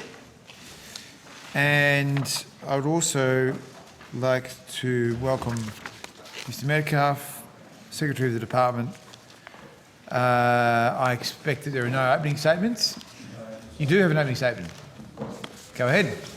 Thanks very much, Chair. Chair and Senators, thank you for the opportunity to make a short opening statement this afternoon. Chair, as you know so well, the pandemic continues to be a dominating and evolving situation impacting not only on our work but on our way of living. I'm incredibly proud of my staff across the country who've continued to work tirelessly to maintain our service delivery and operational responsibilities. I also acknowledge the extreme challenges currently faced by communities in Western Australia with bushfires, loss of homes, farming land and livelihoods. And this, combined with severe flood events across wide parts of the country, will take significant time for recovery, and we pass our thoughts to all those impacted. Chair, it's now 2 years since our department was formed in the wake of the devastating bushfires across much of our landscape and at the time of the rapidly emerging COVID-19 virus across the world. We look to David Thodey's review of the Australian Public Service to inform how we established our department, and I also commissioned a future department review guided by 3 eminent former departmental secretaries. We took their recommendations to develop our future department blueprint, our plan to reform and to uplift our capability. In successive budget rounds and MYEFO decisions over the last 2 years, the department has received significant new resourcing to fund a wide range of programs to enhance Australia's agriculture, environment, heritage and water resources. Chair, as I mentioned earlier, despite COVID-19 challenges, there have been other achievements across the department over the last 4 months since we last appeared before you, including the successful first voyage of Australia's new icebreaker, the RSV Nuina, a huge advancement in Australia's scientific and resupply capability in the Antarctic, a range of new innovative waste and recycling initiatives, and significant funding announcements towards the Great Barrier Reef and a species preservation package for koalas. Chair, I'd also like to mention that our Chief Legal Counsel, Alice Lineker, was acknowledged in the 2022 Australia Day Honours List, receiving a Public Service Medal. Alice was recognised for her significant contributions to the agriculture, water and environment portfolio and the Commonwealth more broadly through her exceptional legal counsel and stewardship across a broad range of complex, contested and highly publicised matters. This is worthy recognition of an outstanding public servant. Chair, our department understands the importance of developing a cohesive approach to working with Indigenous Australians. It's timely, given the anniversary yesterday of the National Apology, that we as a department have built on our Reconciliation Action Plan and have now developed an Indigenous platform for shared benefits realisation that's designed to establish the foundations and accountability to deliver on our shared purpose and generate value and sustain benefits. It's vital that we embrace and embed Indigenous knowledge, perspectives and unrealised potential in everything we do. The platform will also contribute to whole-of-government priorities. It will contribute to the 4 priority reforms of closing the gap through working in partnership, developing improved data and transforming the way we work with Indigenous Australians. It will help advance the national roadmap for Indigenous skills, jobs and wealth creation, including by developing policies with traditional owners and Indigenous Australians that unlock the potential of land, water and sea rights and interests throughout agricultural production and natural resource management activities. This focus is critical to enhancing the potential of Northern Australia, where Indigenous rights and interests cover almost 3/4 of its landmass. Chair, the Indigenous platform and our future department blueprint initiatives will enable us to become even more capable as an organisation to deliver on our role as a Commonwealth's integrated natural living resources management and heritage department and portfolio to support the government and through it the communities, industries and environment that we serve. Thank you. Thanks, Mr. Metcalfe. Okay, now coming to you, Senator Carr. Over to you. Mr. Secretary, when I asked some questions in cross-portfolio on a project I understand is very dear to your heart, and this is a matter that is properly dealt with under cross-portfolio because it goes to intergovernment relations, it goes to contract matters, and it goes to whole-of-government announcements. I'm interested in the Antarctic and Science Precinct project at Macquarie Point in Hobart. And I'm right, it is a project dear to your heart, that's correct? Well, certainly a project that I'm very, very interested in, Senator, is how I describe it. So, Yes, you're a big advocate, I'm told. the department is certainly a significant advocate, and I've certainly visited the site, received briefings, and can see the potential that it could deliver. I'm told you personally have been quite a strong advocate for it within government. Well, I'm personally a strong advocate for many things, Senator. So. Well, this is a project that is likely to be a government announcement quite soon on this matter, is that correct? Well, that's up to the government as to when it may wish to I expect you to say that, make those announcements, Senator. So. But there was one made back in on the 24th of February 2019 establishing the project, and I'm just wanting to know what progress has been made since that announcement, Mr Metcalfe. Well, Senator, I of course only came to this role 2 years ago, so that preceded my time here, and there will be others who are probably better placed to provide some of the history. No, but specifically I'm interested in the department's role on the question, so if there are other officers that can assist you in that matter, I'll see if anyone's here, Senator. The primary ownership of this issue within the department sits with the Antarctic Division, yes, I understand and we're due to see them later this evening. I understand that, but I'm particularly interested in the department's role in this matter, because there was an allocation of, was said in the original announcement, an investment of some $450 million over the life of the project, which of course the Antarctic and Science Precinct at Macquarie Point was said to be a key component of the Hobart City Deal Agreement between the three levels of government. That's correct, isn't it? That sounds right. Obviously, the Department of Infrastructure has a major role here, given their responsibility. I'm just wondering where I'd find the $450 million which is allocated for this project in the budget. It's not in our budget that I know of, Senator. The question of sort of funding into the future. Yes.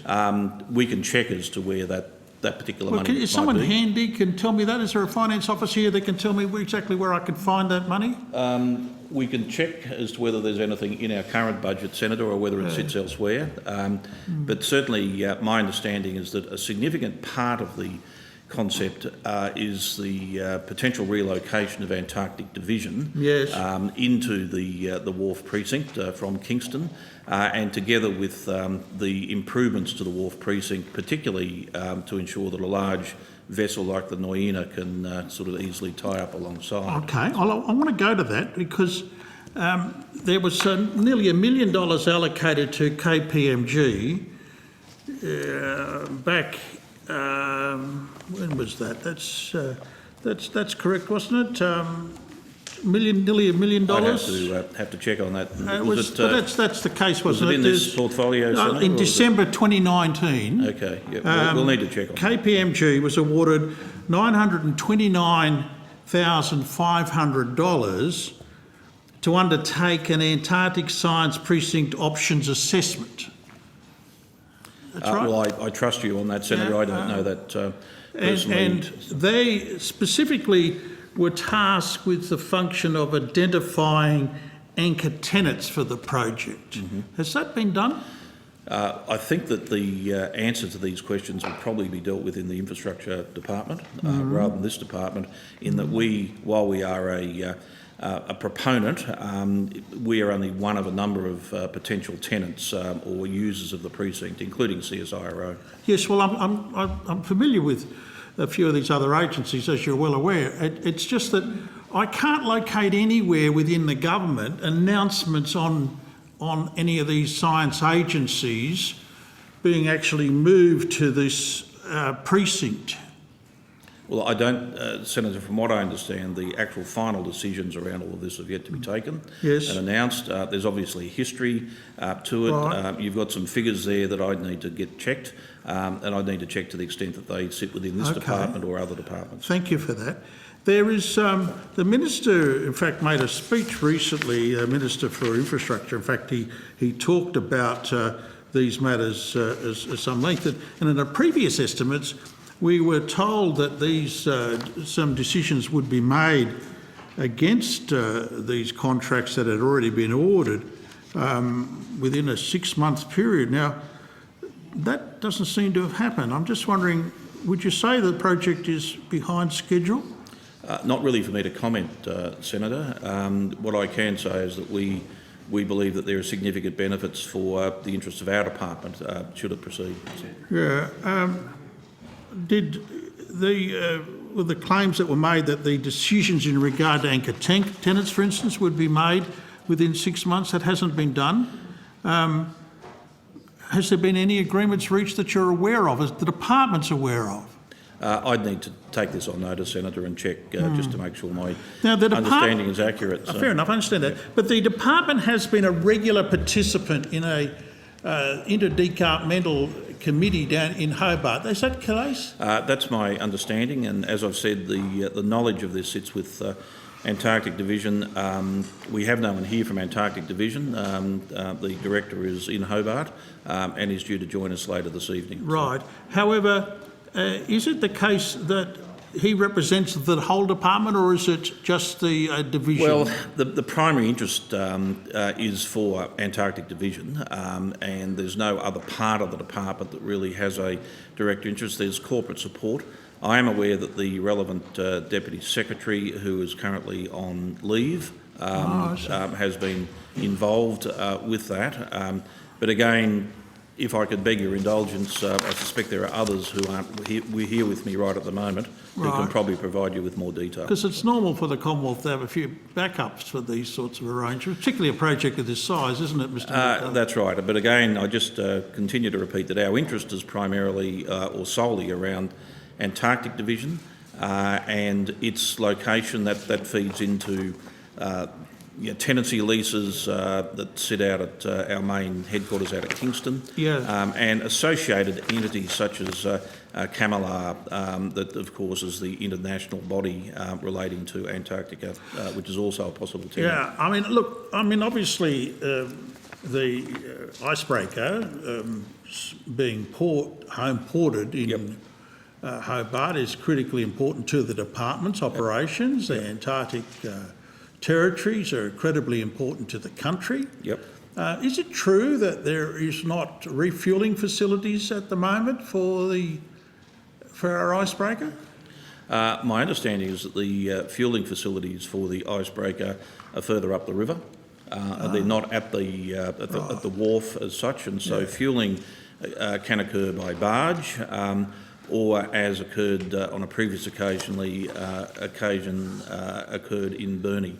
But again, that level of technical detail is something that I'd be happy to have the director I'm sure of we'll AAD come to that later in the day, but it strikes me as passing strange that we'd have an icebreaker, we'd have facilities here at Macquarie Wharves and not having refuelling facilities. I think there's a very long history to all of that, and I think that's part of the issues around the city deal, but I'm not sure, Senator, whether or not the plans actually do include the construction of refuelling facilities or not. That's a level of detail. Right. I'm just not sure. Well, that's why I'm interested in the department's engagement in this project, because I'm told that Wharves 4, 5 and 6 actually are quite limited at the moment, and that does the project involve rebuilding those wharves? I understand that is an element of the project.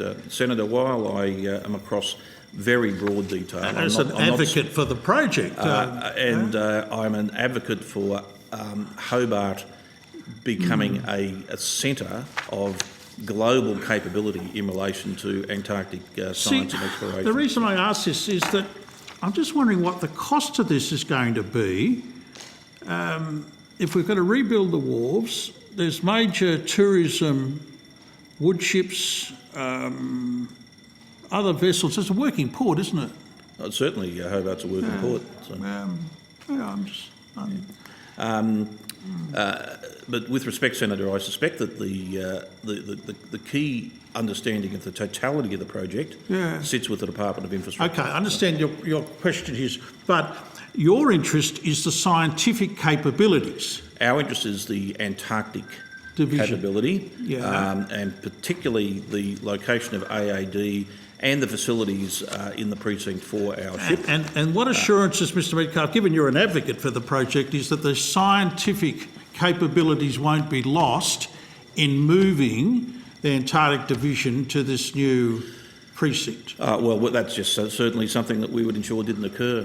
Senator, we have significant resources out at the Kingston site, which is quite old and dated. The tenancy's coming up fairly soon anyway.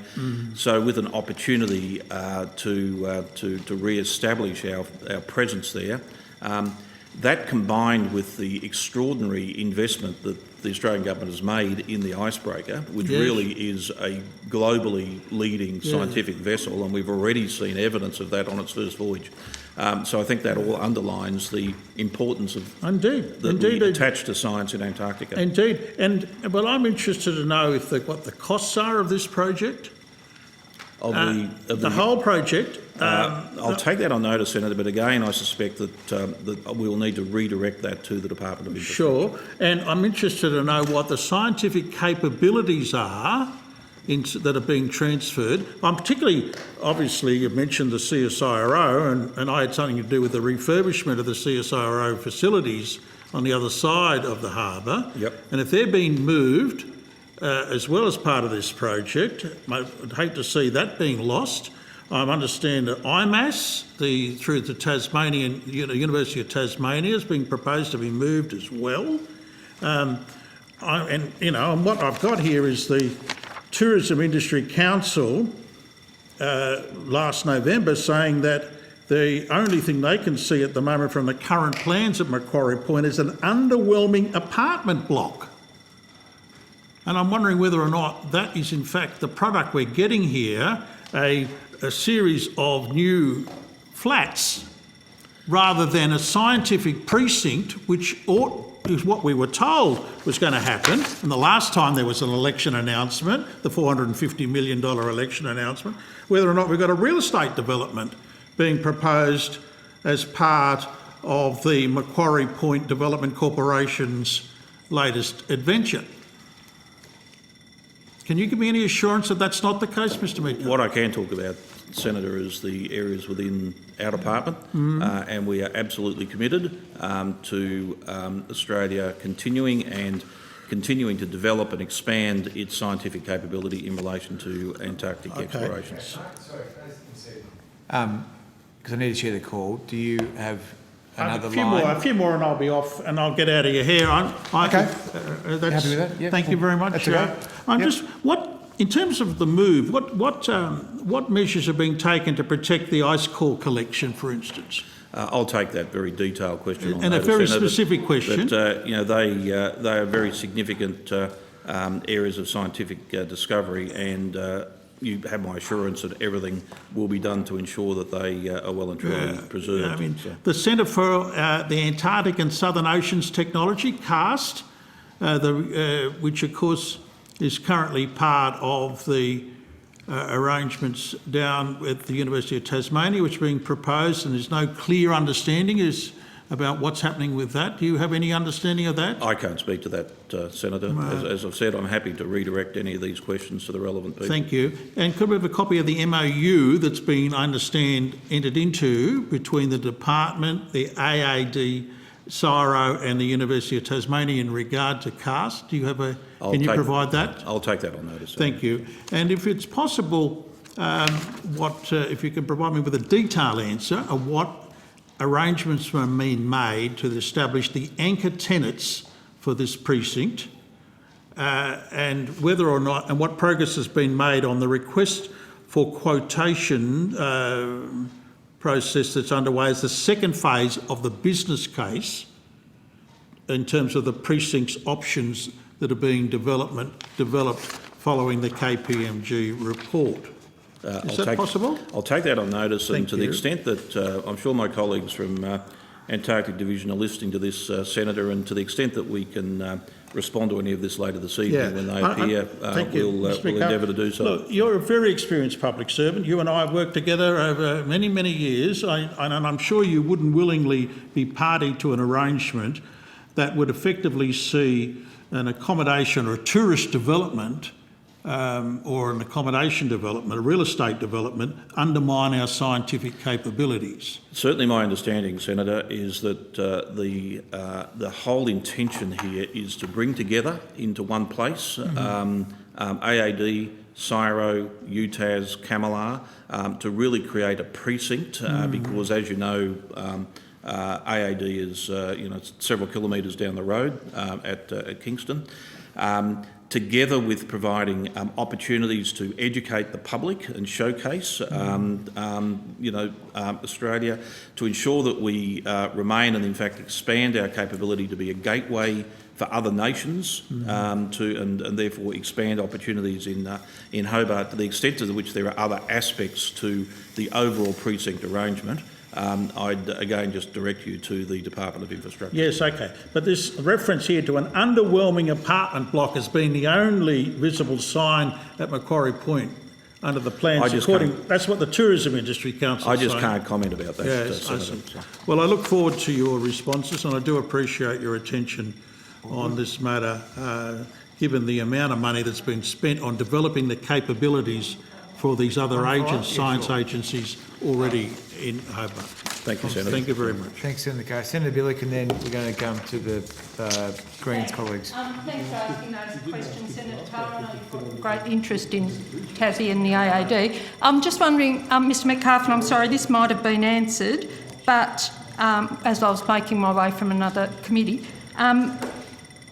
is there a budget for a reallocation that's been Well, my understanding, proposed? Senator, is that there's the sort of the one issue of the so-called city deal based on Macquarie Point and the aspects around the wharves and the sort of land adjacent to them, of which one of the significant opportunities is for AAD to move from Kingston into the harbourfront breaking my site. heart every time you say that it's moving from Kingston, Mr Metcalfe? There are many interests, I think, Senator, about the location of AAD and exactly where it sits, but there are a number of institutions, of course, involved in Antarctic science and research, and while they work together extremely well, the issue of whether providing that precinct in the way that we see, I suppose the example I'd give you is Parkville in Melbourne, that extraordinary precinct of medical research that we have based around a number of institutions, Walter and Eliza Hall, the hospitals, the Brain Institute, recreating that sort of in Hobart as a centre of global Antarctic scientific research is certainly something that we are looking at very closely. But Hobart's much smaller than Melbourne, Mr Metcalfe. And therefore too. this I could mean, be, to be could be honest, even more from powerful. the city centre to Kingston, where I live, where the AAD is 10 minutes. Understand that, Senator, but it's that opportunity for people, and also the location. Given that our ship is such an extraordinary opportunity and infrastructure to have sort of people there together, but I realise there may be different views, about it Certainly within the Hobart. businesses in Kingston and Kingborough, the whole of Kingborough, actually aren't particularly happy about the idea. I'm sure all of those, probably the biggest employer. I'm sure all those views and issues will be taken into account, because at this stage, a decision hasn't been taken. You originally asked about a budget. Yeah. I can sort of come back to the question of the budget within the department, but as I said to Senator Carr, the bigger issue actually sits with the Department of Infrastructure, who are responsible for the overall arrangements. So. Okay. Thanks. Sorry, can I just I promised I'd give the call to Senator Whisk-Wilson, so I just ask that we try and share the call around and be fair. Yep, so go ahead, Senator Carr. Mr Metcalfe will take on a notice. The Bureau of Meteorology has been mentioned as a core tenet in this arrangement as well, that is moving that out of Melbourne. Can you confirm that they've been approached about I this? will need to check on that, Yes, of Senator, course. so thank you. So. Thank you very much. All right, very well. Thank you. Senator Hanson-Young. Thank you. Thank you, Mr Metcalfe, for your opening statement. I wanted to go to some of the commentary that's come out from ministers in relation to the EPBC Act, and the reason I'm asking at this point because it's general. Following the government's announcement in relation to net zero by 2050 and getting agreement from their coalition partner in the National Party, there was some talk of the role that the EPBC had in this. Of course, our environment laws are important. On the 28th of December, David Littleproud was interviewed on Sky News by Gary Hardgrave, and he stated that in terms of, and I quote, in terms of net zero by 2050, was that we had to have a good hard look at the EPBC Act, and there were some practical resolutions that we can resolve. And Susan Ley has been working with us, working through that with us. Do you know anything about this, Mr. Metcalfe? Yes, Senator. Right. So what is it that is being proposed to be changed or worked through of the EPBC Act in order to secure the Nationals' support for the net zero by 2050 deal? I'll ask Mr Tregurtha to provide assistance. He's the Deputy Secretary responsible for environment reform matters. So. Thank you. Thanks, Senator. James Tregurtha, Acting Deputy Secretary, Major Environmental Reforms. And thank you for your question. As you're aware, Senator, and we've discussed in this committee a number of times in the past, the government's laid out a significant agenda in relation to reform of the EPBC Act. You're aware of the Minister's commitment to national environmental standards and a pathway timeline for reform of the EPBC Act. We'll have to agree to disagree what significant means, but continue. Be that as it may. So in relation to the comments you're talking about, certainly it's clear that the government, so the Minister Lee and Minister Littleproud have had discussions in relation to the rolling out of the of Minister Lee's rolling out of reform in relation to the EPBC Act, clearly, in relation to all of those various elements of the reform that are mapped out in that pathway document, for Minister Lee to hear from Minister Littleproud and the rest of her colleagues in relation to their thoughts in relation to each of those components as we roll them out over the course of the next few years. The Minister Lee had outlined what the government intended to do in relation to the EPBC Act long before the National Party signed off on net zero by 2050. So what extra has been put on the table? So, Senator, any changes to the reform pathway that's been mapped out in the timeline for reform, which I referred to earlier, are a matter for government. Are you aware of any extra or anything different to the plan and the rollout than last time we sat here talking about Minister Lee's plan? Minister, I certainly continue to provide advice. Senator. Oh, Senator, oh, sorry. You gave the Senator a promotion. I beg your pardon. That's all right. I'm always going to prefer to be on this side of the table, believe me. I beg your pardon, Senator. Apologies. So certainly, what was the question? I've missed the question now. Well, so what I'm asking is what in addition has been put on the table, because the National Party, Minister Littleproud, the Deputy Prime Minister, are claiming they got something in So, this deal. Minister, we continue to provide advice to Minister Lee in relation to her responsibilities as the Minister for the Environment, but in relation to any additional matters, they're a matter for government. So have you been briefed or asked to draw up any changes or additions to what has been previously put to the Parliament? As I said, we continue to provide advice to Minister Lee in relation to the environment reform agenda, which ranges across a range of components of that agenda. So has there been any modelling requested from either Minister Lee or Minister Littleproud in relation to these matters? I'm not aware of any modelling, but I might just confirm that no modelling's been requested, but I'm not aware of commissioning any modelling at this point. Has the department been asked to draft new pieces of legislation or any changes to regulations? So you're aware of the legislation that we've drafted, which is in the Senate at the moment, Senator. Again, I'm not aware of any requests to draft, to the best of my knowledge, recollection, I'm not aware of any additional drafting that we've done in relation to the EPBC Act, but again, I'd need to check with my colleagues and come back to you on that to confirm it. So just to be clear, you're not aware of any changes other than what had already been flagged publicly and put to the Parliament? No, Senator, what I said was that we continue to provide advice to the Minister in relation to potential reform options in relation to the EPBC Act, but the decision on and announcement of any changes is a matter for the Minister and the Government.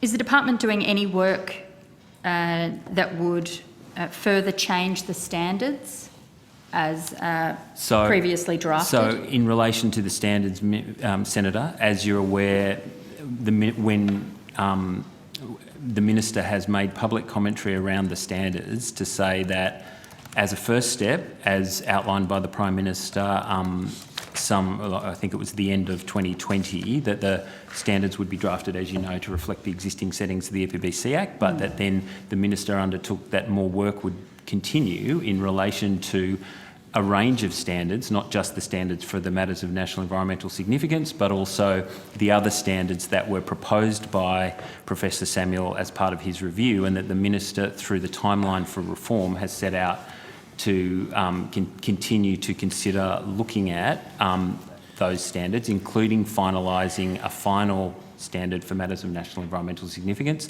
So in regard to all of that work, the department clearly continues to consider and progress work in relation to a range of standards, potential standards, I should say, at this point.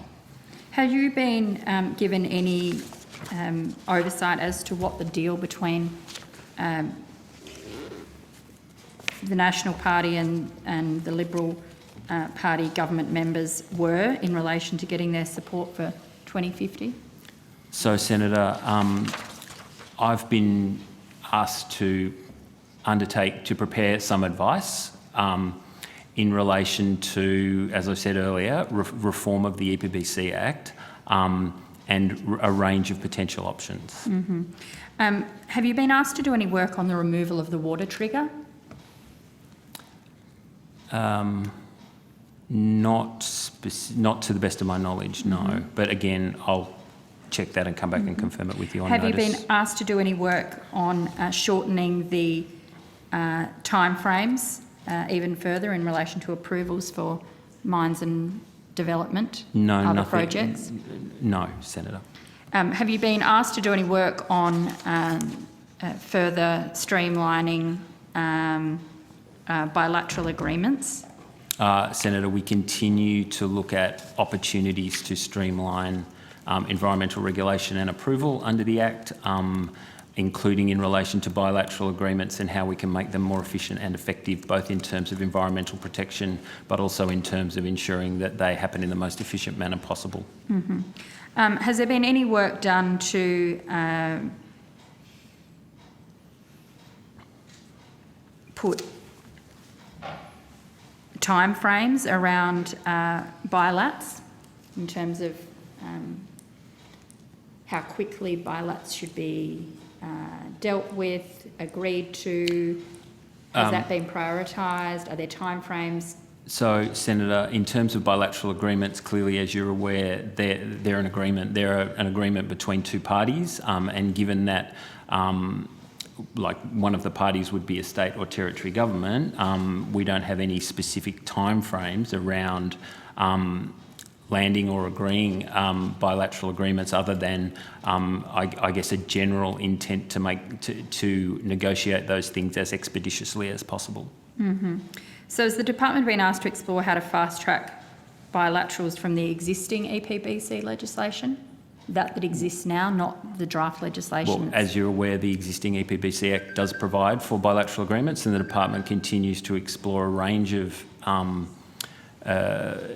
streamlining options that are available under the EPBC Act. You'd also be aware that at the moment, in the previous budget, the department received some money to explore a pilot regional plan as well, which would be another mechanism for ensuring that environmental regulation happens in a way that best protects the environment in the most efficient manner possible. Mm.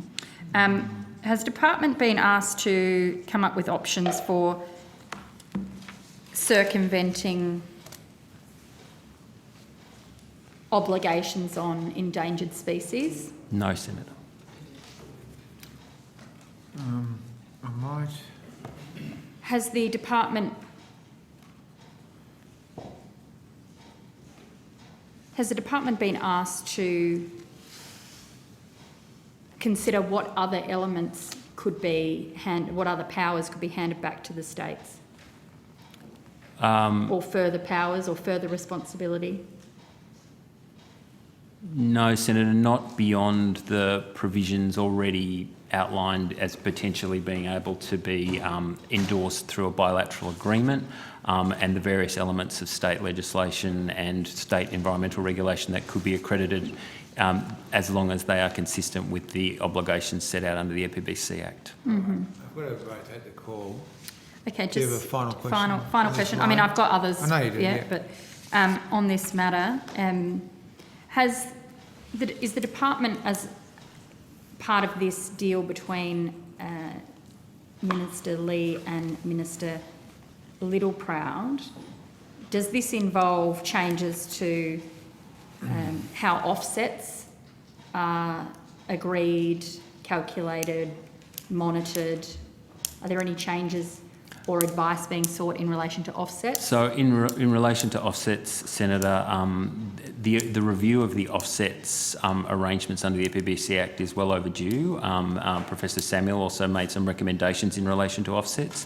So I would expect that better management of offsets is a topic that will continue to be one where we provide advice to the Minister on, but also that gets pursued through the timeline for the General Pathway for Reform. And what's the time frame for that review? So that's set out in the timelines document generally. In terms of other elements, including how those timeframes might change, that's a matter for government. Mm-hmm. And just, final question. Final question.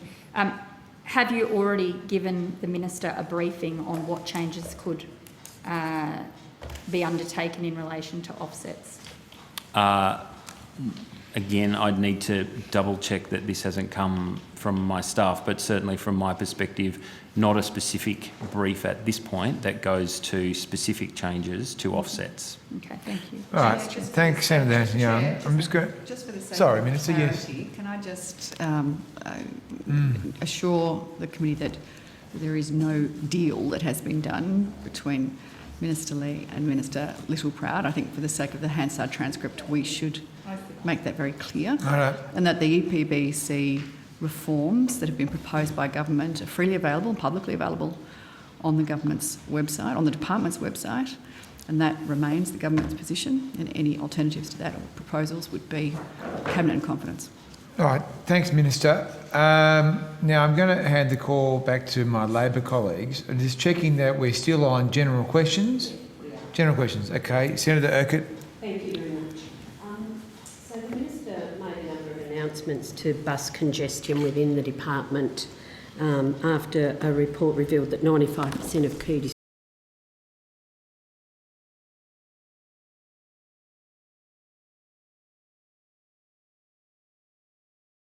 on labour hire contractors to clear this backlog.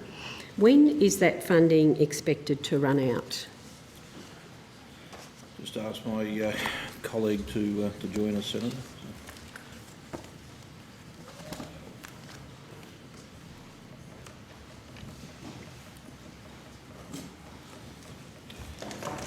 Just while we're waiting, Senator Chair, I can just advise the committee that in relation to the issues that were raised by Senator Carr and Senator Billick earlier about Hobart and Antarctic Division, that we should be able to respond to most of those questions when AAD appears later on this afternoon. So.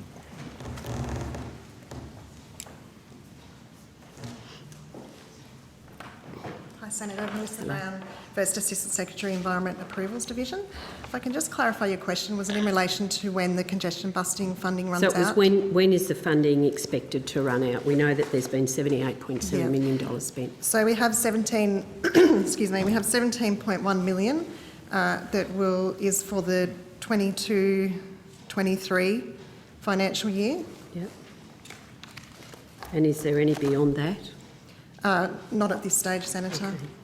How many staff have been employed with the funds that have already been dispensed, the 78.7, and how many of them have been via labour hire? Okay, so So sorry, I didn't quite hear your first question, Senator. How many staff have been employed with these funds? Yes. And how many of them have then been via labour hire? Okay, so at the moment, at November 2021, we had a total of 303 staff within the division, the Environmental Approvals Division. Of that APS, there's 184 APS staff and 119 contractors. Okay. And those contractors are all through labour hire? That's correct. Yep. Now that the EPBC bills are stalled in the Senate and probably unlikely to pass, what's the plan for ensuring that decisions are made on time? So, Senator Chris Lock, Deputy Secretary, Environment and Heritage. So, the government is still pursuing the reforms and hasn't made any decisions yet about ongoing funding.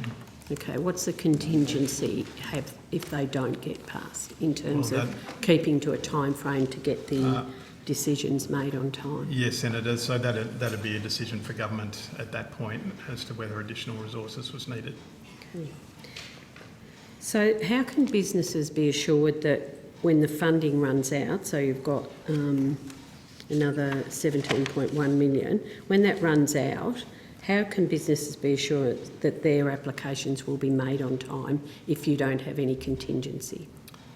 Thanks, Senator. So the point I was trying to make is those decisions would come in the future at that point. At the moment, business is satisfied. We're getting good feedback from proponents about our service to their needs. 96% of statutory decisions are made on time. So as you mentioned, there's been a significant uplift, and we are focused on maintaining that as well as investing in some core digital capabilities that will help us continue to deliver efficiencies, even if the staffing profile is slightly reduced in the future. Okay. I've just got a few questions around the government's Remade in Australia advertising campaign.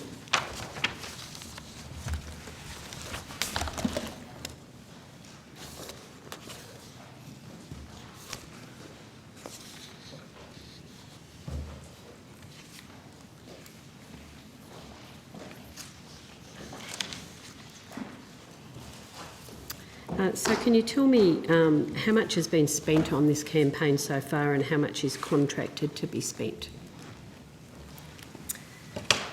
Good afternoon, Senator. Kate Lynch, First Assistant Secretary, Environment Protection Division. Expenditure on this campaign is 9.8 million in the initial phase. As of the 31st of January, the campaign has spent 4.6 million, including GST. Okay, and the final expenditure will be reported in the Department's annual report. Right, okay, so 9.8 is the what you've got there, and 4.6 is what's been spent to the 31st of January. That's correct, Senator. I might just clarify also that through the MyEFO process, an additional $9.8 million, excluding GST, was allocated. On top of the original 9.8? That's correct. Okay. And the 4.6, is that all contracted now to be spent? Senator, my understanding is that the almost the entire amount, very close to the... So when you say the entire amount, do you mean the 4.6 and 9.8? No, first so 9.8? Almost the entire 9.8 million that was allocated in the first instance has been allocated. Okay. And then there's the further 9.8? That's correct, yes. Okay. So I understand the premise of the campaign is to promote buying products made of recycled content and that the government has paid for a Remade in Australia logo. Does the label actually exist on any products? No, Senator. At this stage, the logo that appears in the advertising is a communications initiative only, Right. so it is not currently able to be used on products. Right, so manufacturers can't apply to use the logo? No, not at this stage, Senator. So it's simply been an advertising exercise to date? That's correct, yes. Okay. So will such a label become available for use, and if so, when and what will the requirements be for the use of that logo? So, Senator, the department is currently consulting with industry about the viability of a scheme that would allow the use of this label on products. Right. It's very early days in relation to that, and no decisions have been taken yet by the government as to whether that will happen or the conditions that would apply to the labels. When you mean the viability of the label, what do you mean? So, Senator, we're looking and consulting with industry about a range of things, including the fact that there exist a number of other labels for products, and that the real estate, if you like, the space available on many products is already quite limited. So there are pros and cons, but the positive feedback so far that has been garnered from the communications campaign is very encouraging, and so we're currently exploring whether that would be supported broadly across industry. Yep. So why would the government launch a multi-million-dollar advertising campaign right before Christmas asking Australians to look for products that are made in Australia from recycled material if there's no mechanism to tell them where to look? How do people know where to go and look for those products if there's no logo? Yeah, thank you, Senator, for the question. So the purpose of the campaign is to encourage Australians to recycle and to instil an understanding that, you know, recycling has value and to encourage them to continue to do so. The campaign doesn't specifically ask them to look for products with the label on it, but what it does do is unearth a number of examples of products that are currently made in Australia from Australian recycled material. So you're actually telling people to buy recycled products, but you're not telling them how to buy them, but you're telling them about what products are being made. Senator, it's more a campaign about giving the public confidence to recycle in the knowledge that there is an industry that will then take that material and turn it into useful things, such as the playground equipment and the various other things that are highlighted in the campaign. So it's not just sort of saying buy recycle, it's actually saying there's a benefit to recycling and putting stuff in your yellow bin or taking it to the recycling depot, because it will then ultimately be part of a circular economy. So. Okay, so you've almost spent $9.8 million. There's another $9.8 million to be spent. How are you measuring the success of the campaign, the advertising campaign? So, Senator, the campaign is being tracked by and will be evaluated by the whole of government evaluation research agency, Hall and Partners, to measure its effectiveness. So they're the ones tracking it? That's correct, yes. So initial results, which are occurring sort of incrementally throughout the life of the campaign, initial results show that the advertising is increasing consumer confidence in Australia's recycling system. How have they measured that, Ms Lynch? I will have to take the detail of their methodology on notice, Senator. Okay, I'd be really interested as to how they've come to that assumption, sorry. Okay, I don't have any further questions. I do have a few on the Product Stewardship Investment Fund, but I'm actually happy to put them on notice. Thanks, Senator Urquhart. Appreciate that. Well, now, do you have further, just for planning? I know you do, we're coming to you, don't worry. Just wondering if you have any further generals? Yeah, that's in outcome 1. That's 1.1? Yeah. So we're done with general, thanks. Okay, all good, no worries. Well, Senator Whish-Wilson, you have the floor. Yeah, I've got some general questions on, well, not so much the reef, but the $1 billion that was announced, very, very timely announcement. I think that's 1.1. I've got some general questions about the foundation that relate to this. Sure. Susan Ley, when she was interviewed on Radio National, was asked whether the $1 billion would be channelled through the Barrier Reef Foundation as a clearinghouse like it has been in recent years, and she said no. I was just wondering, is that official, that the foundation won't be administering any of these new funds? Senator, Chris Locke, Deputy Secretary of Environment and Heritage, that is correct. So the new money effectively dovetails with the decline in the existing funding commitments, which includes money that goes to the foundation. As that money runs off, the new money comes in, and that gets held by the department and used for the various things that are... So why isn't it going to the foundation? So the foundation was the subject of a one-off grant in 2018. It was never committed that there would be an ongoing funding for the foundation beyond that time. Foundation has done some very useful things. It is 2/3 of the way through that agreement. It will still be an active party, I think, in the reef work that continues, but this funding does not go to them directly as a grant as per the 2018 commitment. So it was a one-off. It was a one-off grant. Was that clear at the time that it was only going to be a one-off grant? There was not going to be any new ongoing structure that was going to bring efficiencies, for example, to the administration of reef funding?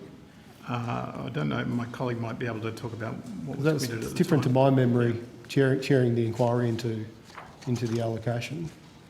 Senator Simon Banks, First Assistant Secretary of the Heritage Reef and Ocean Division. Look, it was established as a one-off grant. There's a grant agreement that basically dictates what that funding will be used for. Okay. And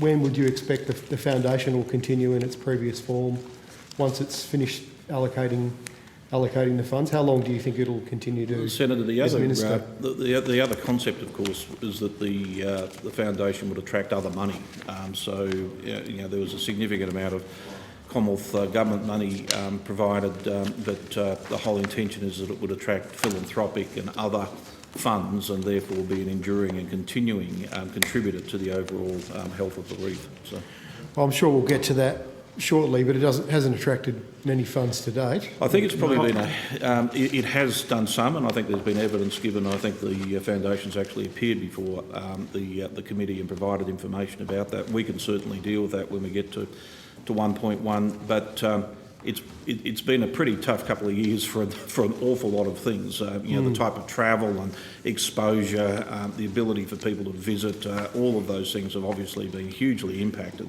But we continue to strongly support the foundation in its work, including through seeking to raise funds from non-government sources.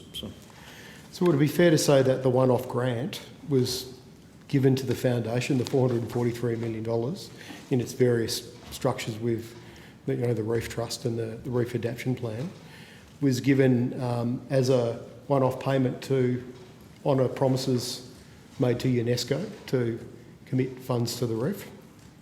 So, Senator, there's always been a strong interest in the World Heritage framework for establishing and encouraging private foundations. So Article 17 of the Convention actually specifically encourages state parties to do that. So it's not unique that Australia would have a private foundation and the government would enter into some partnership with it. Exactly. It was the biggest grant in Australian history. It was a very big grant. In that sense, it was very unique. It's a very big grant, and it's been subject to a lot of scrutiny, including a number of ANAO reports. But that grant and the performance against that grant, we think is well documented and is going well, and including they have been successful in attracting partners and fundraising, and my colleague can speak to that either now or at 1.1 whenever it's Dr. Locke, appropriate. could I just stop you there for a second? You're saying it's going well. It was audited last year by the Audit Commission, who said it was partially effective. That's right. We don't need to go into that now, but they judged it on a number of criteria. I wrote to them originally in 2018 as chair of this committee and asked them to be audited in the first place. Yep. But in terms of what the Audit Commission didn't look at, in terms of the effectiveness of this one-off grant, $443 million, was the stated intent on your department's website in relation to this one-off grant.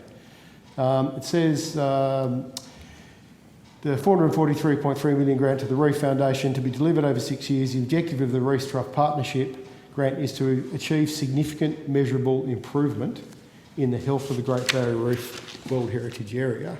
Yes. Obviously the foundation can't directly control what's happening with the climate, but would you think it's fair over 4 years to say there's been a significant measurable improvement in the health of the reef?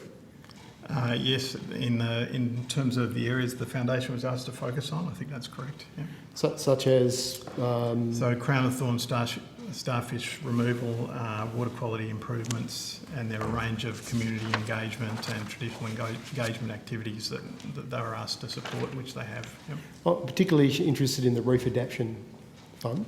Yep. Can you give us your views on how successful some of the technologies have been that the public have invested in now for the last 4 years? Brightening clouds and underwater fans, that kind of thing. Well, Senator, the brightening clouds is at its very early stages, but a good example is the IVF program, which has been used to gather up the spawn during the annual spawning process of corals each year, and then that's used to then settle the larvae or planula on the reef. And that's proved to be quite successful. Small scale, but it is targeted at the small scale at the present time. What do you mean by small scale? So targeting sort of reef level, so it remains experimental, and the idea is then to work out how do these experimental the experimental work that's been done by through the RRAP, the Reef Restoration and Adaptation Program, how does that scale up? And look, that is a challenge, but that's something that the research is looking at. Something the research is looking at, but look, in just the last, say, 3 mass coral bleachings, we've lost tens of billions of corals. Are we talking, potentially 1 million new corals here, or 100 million new corals potentially? That's 1% of the existing reef cover. Are we? What kind of measurements would you put on success of these programs? I don't know that you could put necessarily, like the program is demonstrating success at that local scale, and the idea is to further investigate how these types of research, how that research can then be scaled up to be a reef-wide type program, and some of them will not be able to, and then others there may well be success in building the resilience and adaptation sort of research at that reef scale. And just with another one, the underwater fans, it's still on Great Barrier Reef Foundation's website. My understanding is it's pretty much dormant now, that there's no real activity in that area. Is that your understanding too? Yeah, Senator. How much money's been spent on that over the last? Look, I'd probably have to take that on notice. I don't have that information with me, but I think effectively it is. It has been effectively suspended, but I'd have to take that on notice to confirm that. By the way, my personal philosophy is I have no problem with spending money on adaptation projects if they're going to potentially help the reef and they give people hope and it's optimistic and you're taking action. I do have problems when we're seeing them covered by the media as somehow being solutions to the future, securing the future of the reef, to use the government's own terms, when clearly they're not at this point, yet they're being pitched that way. With the cloud brightening, who is Australian Institute of Marine Science still involved in that project? That is one that through the Reef Restoration Adaptation Program, so that's a consortium of with AIMS, JCU, University of Queensland, the Foundation and others. I know they've been involved. Are they still involved, or have they walked away from that? I'd have to. I know there's been trials of that program on the reef, but I just don't know what AIMS' direct involvement is in that program at the present time. And will we be able to access the funds on the amount of money that, for example, have been spent on these individual projects and how they're being audited in terms of their success? Yeah, look, the Foundation produces annually financial statements. They produce a 6-monthly report that they provide to the department about expenditure of the Foundation funds. So absolutely the accountability around the use of those funds is well embedded in the grant agreement and how we administer it. Well, Mr Metcalfe, just by the way, I just wanted to thank you for having some tap water with a cup over there and not a plastic bottle. I did notice that. Also, could I just finish off then? On reflection, now that the new funding is going to new structures and through new processes, on reflection, do you think the one-off grant to the reef the Great Barrier Reef Foundation has been a success? I don't think it's appropriate for me to sort of editorialise on that issue, but what I do know, Senator, is that it was a significant investment. We are now seeing work, very positive work being done by the Reef Trust, and as I've said, that's been articulated before the committee. But that was never intended to replace ongoing government programs, and so the $1 billion recently announced by the Prime Minister and the Minister are an indication of a long-term commitment to those areas around water quality, around all those various other measures that are occurring. So we have a Reef Trust that's a very positive development, and we have ongoing funding, so that's a very good outcome. So. Just a quick comment, Chair. Just last comment? one. Few seconds. This is supposed to be Q&A. When the audit commission, well, it has been so far. You've done very well. When the audit commission originally looked at the grant, they discovered that what triggered this process, and I have raised this in estimates before, what triggered this process was an email from the department saying that a significant investment in the reef needed to be made to avoid a World Heritage in Danger listing. So perhaps the answer to that question is we don't know if this has been successful yet, because we haven't actually got to the end of this process with UNESCO. Yeah, look, all I can say is that the government is absolutely committed to ensuring the future of the reef. I think the Minister's been very clear about the challenges that it faces. But we know it is incredibly important from a global biodiversity perspective. It's iconic, but it also supports tens of thousands of jobs and the lives of many people and the enjoyment of millions of people. So for all of those reasons, the very significant investment in the future of the reef is a very positive thing. So. Okay, thank you, Mr Metcalfe. I think we can now move to program 1.1. Unless do you have any general questions? I don't think anyone else does. So we'll now move to outcome 1.1, which is, for those of you that are watching this exciting program on TV at home, is the sustainable management of natural resources and the environment, including the Office of the Threatened Species Commissioner. And I'm in the hands of the committee. Probably offer the call back to the Labor, the opposition senators. Sorry, we're on program 1.1. Yep. So do you have any questions for 1.1? Choose, yes. Okay, Senator Chisholm, and then we'll rotate in the usual way. So Senator Chisholm. Thanks, Chair. I also had some questions about the Barrier Reef, but I was going to focus more on the recent announcement from the Prime Minister on, I think it was 28th of January 2022. Yes, Senator. So the money was over 9 years. I just wanted to get a breakdown of how much of that is to be spent over the forward estimates and how much is beyond the forward estimates. So I suppose after a breakdown of funding spent year by year over the next 9 years. Thanks, Senator. So we can provide that. So the PAYS document that's been published covers, that's a MyEFO document, covers data for not the traditional forward estimates. It's sort of half of this year and the next 3 years. But if you think of the next 4 years, it's $421.5 million up until 25-26. And how much of that is per year? So the per year profile is kind of complicated to work out because, as I said, you've got some money that's rolling down and some money that's rolling up.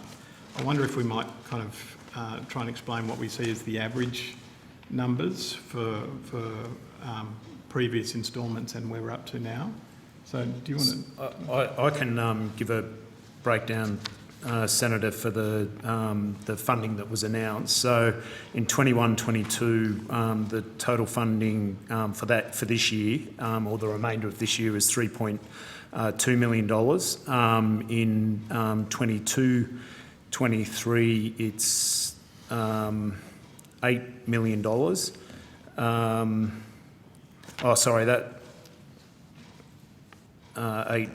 $14 million. I've got to add these up because it's a combination of both administered and departmental. In 23-24, it's about 34.8 million, and then steps up to over $80 million in 24-25. Okay, and what about beyond that? Well, the sort of...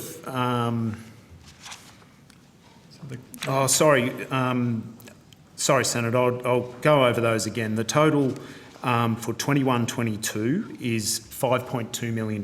This includes funding to the Great Barrier Reef Marine Park Authority as well as the department. It's 46.5 in 22-23, 74.7 in 23-24. Then it steps up to 147 in 24-25. And that sort of, in that sort of 147 is where it continues on roughly. 100 drops down to 145, but then steps back up to 144.5 in 29-30. Okay.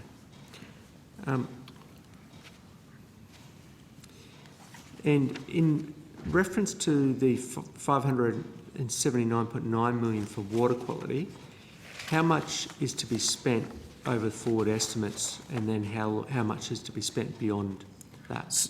So to accelerate progress towards water quality, it's 221.9 to 25-26, and then the remainder of that. I don't have. Yeah, I mean it's the difference, I suppose. So it's 220 of the 579.9 over the next 4 years. That's 25, 26. That's and do you have a breakdown of that 220 million? Now that might have been what I was sort of quoting to you earlier, Senator. So for 21-22, it would be 3.2. For 22-23, it's up to 14 million. Then it's 34.8, and then the sort of administered element of the water quality is 78, 24-25. So it steps up from 25-26 to nearly $90 million a year. And then the balance of it is after that, and so that's 220. That's to 25, 26. 25, 26, that's correct. Okay. And then the balance is after that.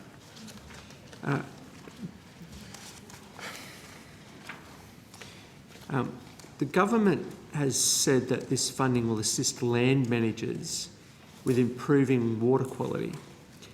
Can you tell me how many land managers the government anticipates it will work with as part of this program?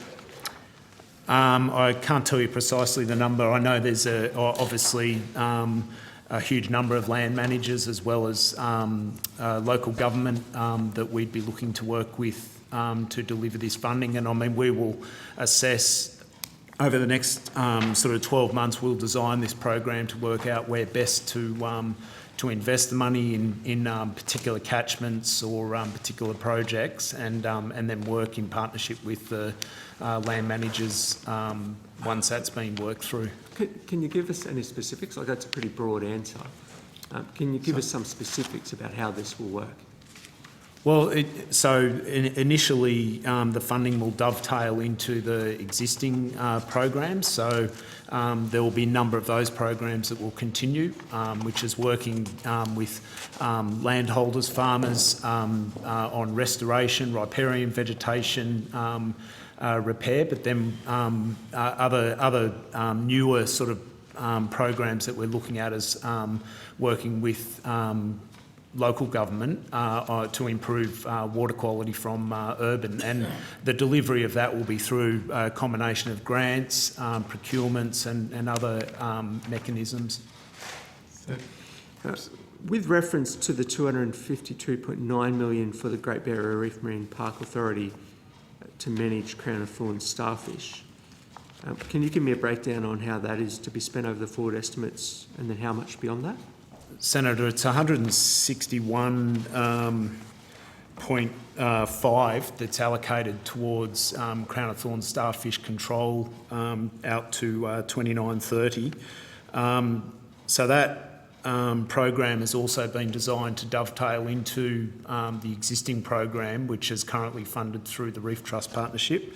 So, for example, in 22-23, there will be 12.1 million dollars will be allocated through the new funding, and that's on top of funding that's already provided through the Reef Trust Partnership. Then 23-24, 13.5, 24-25, 20. From 24-25, it roughly works out about 20 to 21 million per year then on. Just to narrow down on your question, Senator, so of the 252.9 million, there is 119.6 out to 25, 26. So in that forwards period, so it's 119.6 of the 252.9. And then the balance is how you get to the 252. That's right. Beyond yes. That, and as Dr. Banks was saying, the main component of that is the Crown of Thorns starfish control. Okay. Now, does that mean the Great Barrier Reef Marine Park Authority will take over the Crown of Thorns starfish management from the Great Barrier Reef Foundation? The funding of it, yes, that will transition, but yeah. They already do. But it will continue, as I understand it. I mean, these are questions for the Great Barrier Reef Marine Park Authority, but I'd expect it will continue as a partnership, because the foundation has research projects that are also going on related to Crown of Thorns. You assume that, or it will?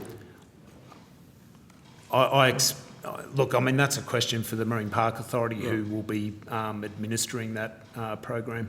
So does the Great Barrier Reef Marine Park Authority have any experience managing Crown of Thorns starfish?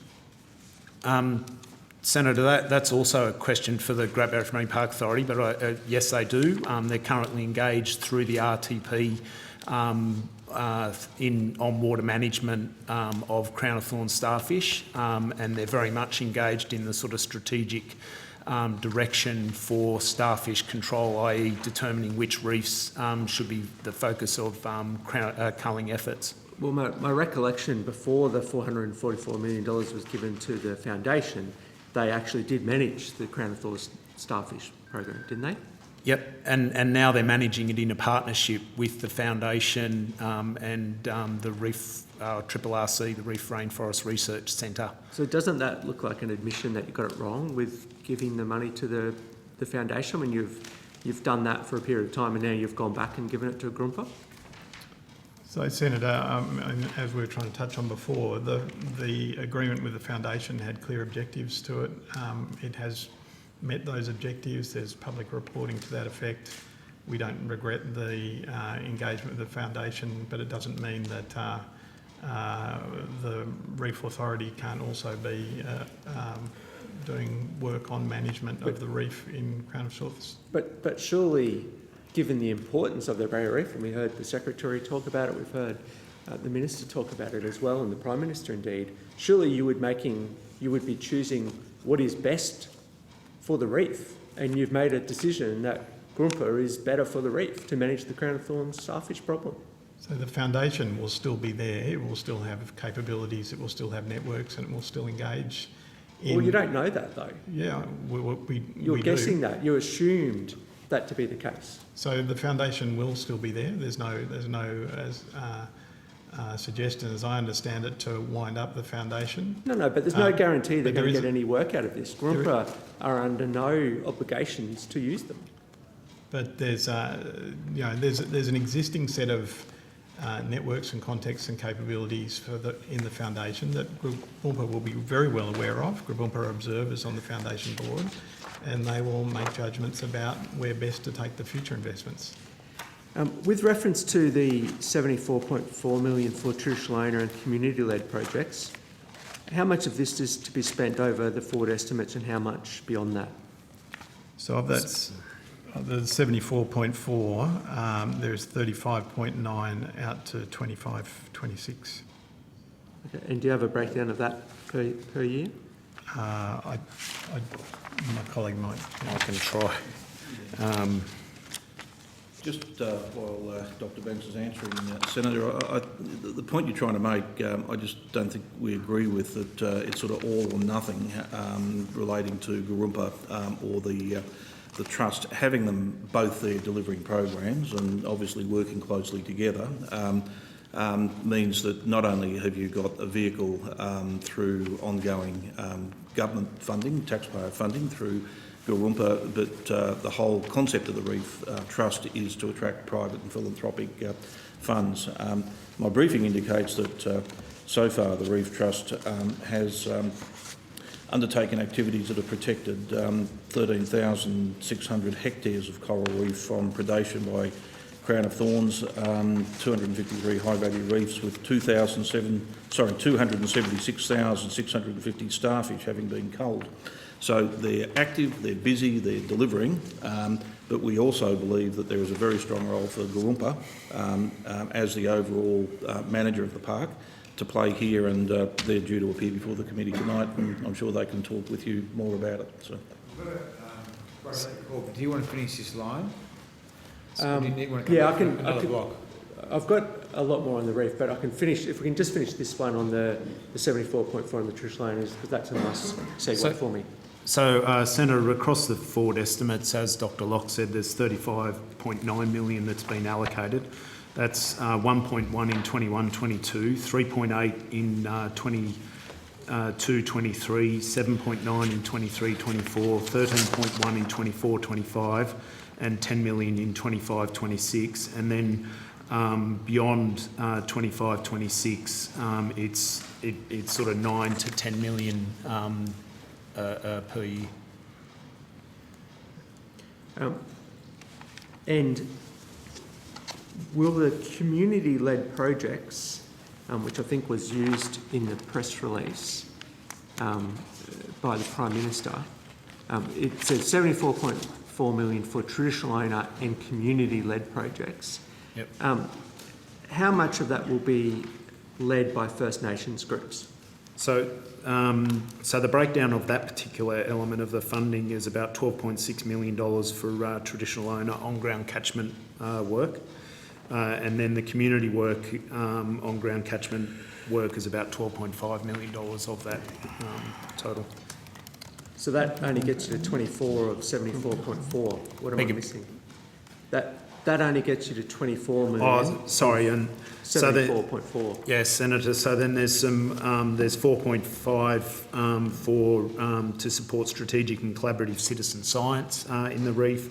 There's also 7.5 for on-ground marine debris, and then 26.7 million for to reduce bycatch in priority fisheries within the World Heritage area. And the other aspect, there is also funding under the for the Great Barrier Reef Marine Park Authority associated with traditional owner work as well. Thanks, Chair. No, thanks, Senator Chisholm. We're sticking on outcome program 1.1 and we're coming to Senator Hanson-Young, and before I do that, so we'll come back. You have more on 1.1? I've got more on 1.1 and for the reef.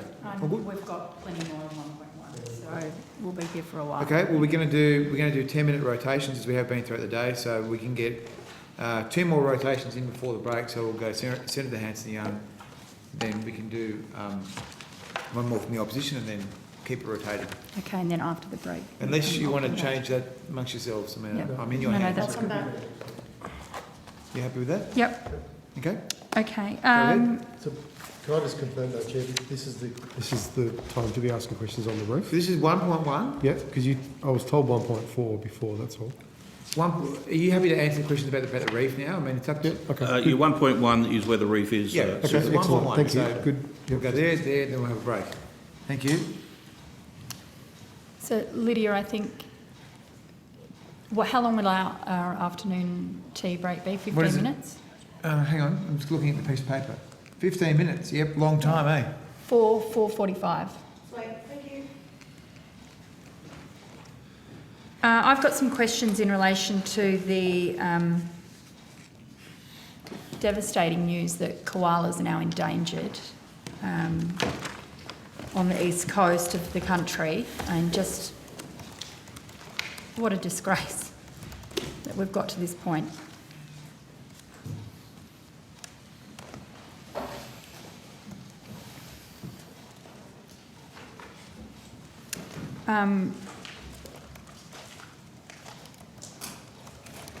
Koalas have been listed as vulnerable for the best part of a decade, and over that time, new reports have shown that 25,000 hectares of koala habitat have been given approval to be destroyed by governments. How do we get to this situation? We knew that the koala was vulnerable. Their homes are being ticked off as being allowed to be destroyed. No wonder they're endangered. So why has it taken this long for the government to start doing something or even thinking about the koala? How on earth have we got to the situation where the koala is now endangered?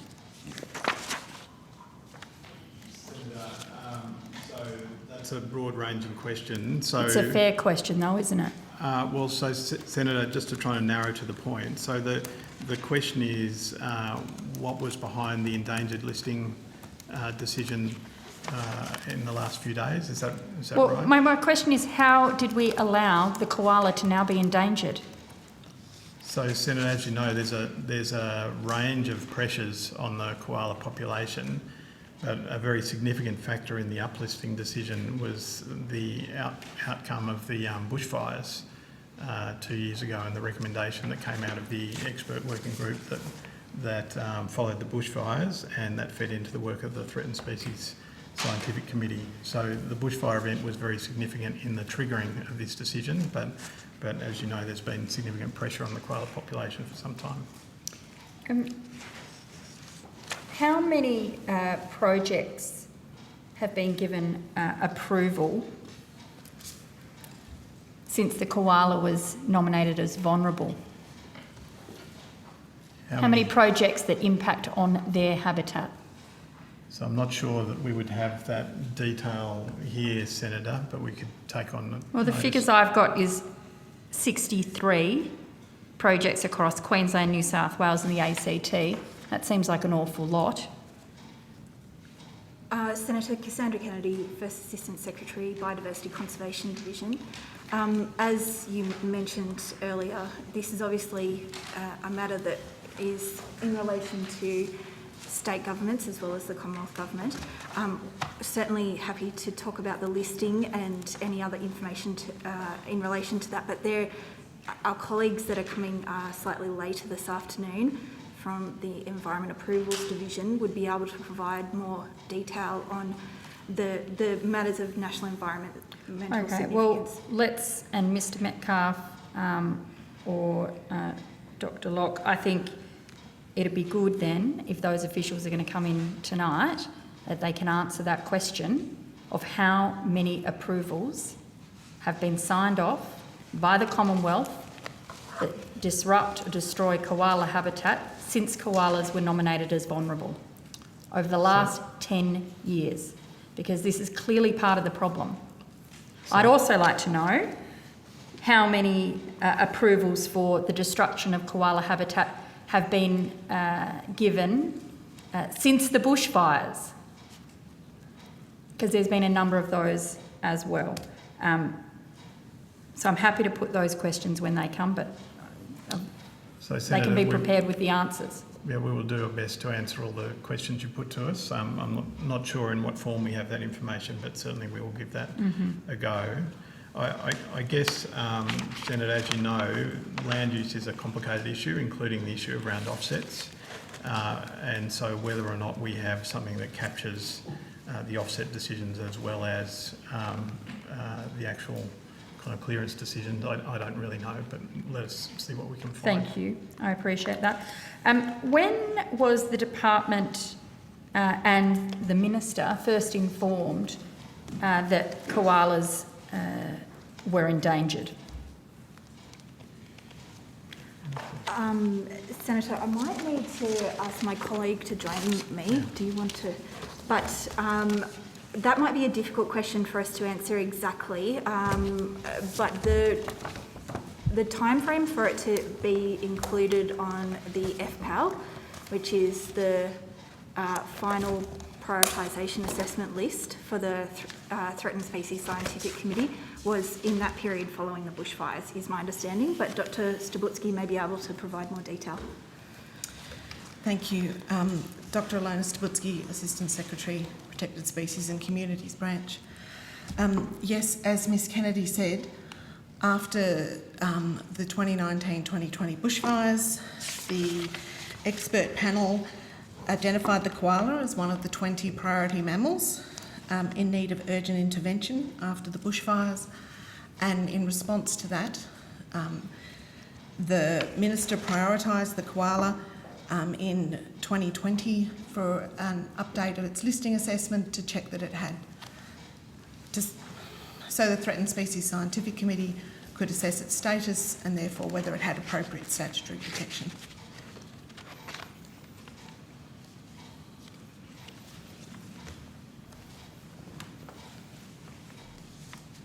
What's the Minister's attitude to this? I mean, koalas being endangered is not something to be happy about, is it? Oh, the Minister's certainly not happy about it, Senator, and I think that's indicated by public comments that she's made at the time of the bushfires, and 2 years ago, accepting that there were 3.7 million hectares of koala habitat, or areas where koala were burnt through the fires. The fact that the koala was one of 20 priority mammals identified at that point as requiring urgent intervention. The very significant investment that has occurred across those habitats in relation to a number of species, but particularly the $74 million over 6 years from 1920 for koalas. And of course the Minister indicating $50 million worth of additional funding for koalas only a couple of weeks ago. So it's a matter that's taken very seriously. There are a range of factors. Habitat loss is certainly one. Disease is another. And obviously the impact of the bushfires is another. But the combination of those issues has resulted in very significant and serious attention being given to it by the government. It's an international disgrace that the iconic koala is now endangered. It's unthinkable that it has happened over the last 10 years, and this government has continued to sign off on projects that destroy koala homeland. The bushfires were 2 years ago. And Minister Hume, how do you feel about this? I mean, it's just... It's unbelievable that this has happened on your government's watch. So you're asking how I feel about this? Yeah, I'd like to know how you feel about the fact that on your government's watch, the koala is now endangered. I think that you'd be hard pressed to find anybody in Australia that wants to see the koala endangered. And it doesn't really matter whether it's the eastern coast koalas, which are the ones that we're talking about, or the southern coast koalas, which aren't endangered and in fact are growing in number. And that's why the government has responded with the largest koala package that has ever been recorded in history, $74.3 million investment over 6 years, $47 million of which will go to restore and protect their habitat, 8.3 to support their health, including genetics research and medical support, 12 million for a national koala monitoring program that's designed and delivered by the CSIRO, and $7 million in departmental funding to support contractors, grants administration, legal fees, monitoring and evaluation, communication, travel and workplace health and safety. Isn't the whole point of declaring a native species vulnerable is to put in place the things that are needed to protect them before they're endangered? You've waited too long. You've missed the boat. I'm sorry, I missed the question. Well, isn't that the purpose of declaring an animal vulnerable, so that you can put these measures in place before they're endangered. Well, that's why we have a threatened species commissioner. No, so your government takes no responsibility for the fact that the koala is endangered on your watch. Order. It's all someone else's fault. Order. Thank you very much. We're now going to give the last 10 minutes before we get to the break to Senator Chisholm, but before that, Senator Mirabella has a quick clarifying question. Just a quick one to someone from the department. Where I am, down south, there seems to be very healthy koala populations. Just a two-part question here. Is there such a thing as a national koala population? And in that, are there significant distinctive subspecies? Is there some particular geographic issue with this? As I say, I preface this by saying where I come from, we're relocating koalas and we're locking koalas out of particular areas of blue gum and that sorts of things because of the overpopulation, over grazing, if that's the right word. Thank you, Senator. So at the time of the 2012 assessment, it was recognised that the populations of koalas in Victoria and South Australia were stable and in some cases increasing, and so that's why the listed koala only covers the populations in Queensland, New South Wales and the ACT. And the situation, as we understand it, in Victoria and South Australia remains that case, that that the populations there are stable and in some cases increasing. So, and just to amplify on that, I guess what I'm getting at is there a reason why? Are there distinctive species different, subspecies variants that would preclude a repopulation from other areas? I'm sorry, Senator, that's actually quite a technical question, and I think the draft recovery plan that was put out for public consultation goes to the interrelationship between the East Coast koalas and the more southern ones, and takes into account the fact you might need to, balance what's occurring across them. Okay, thank you. Senator Chisholm, to take us to the break. Thanks, Chair. My last one on funding before I move on to UNESCO was the 92.7 million for research. Could you give me a breakdown on that? Yeah, back in the week. So we'll just get the right people back. Yeah.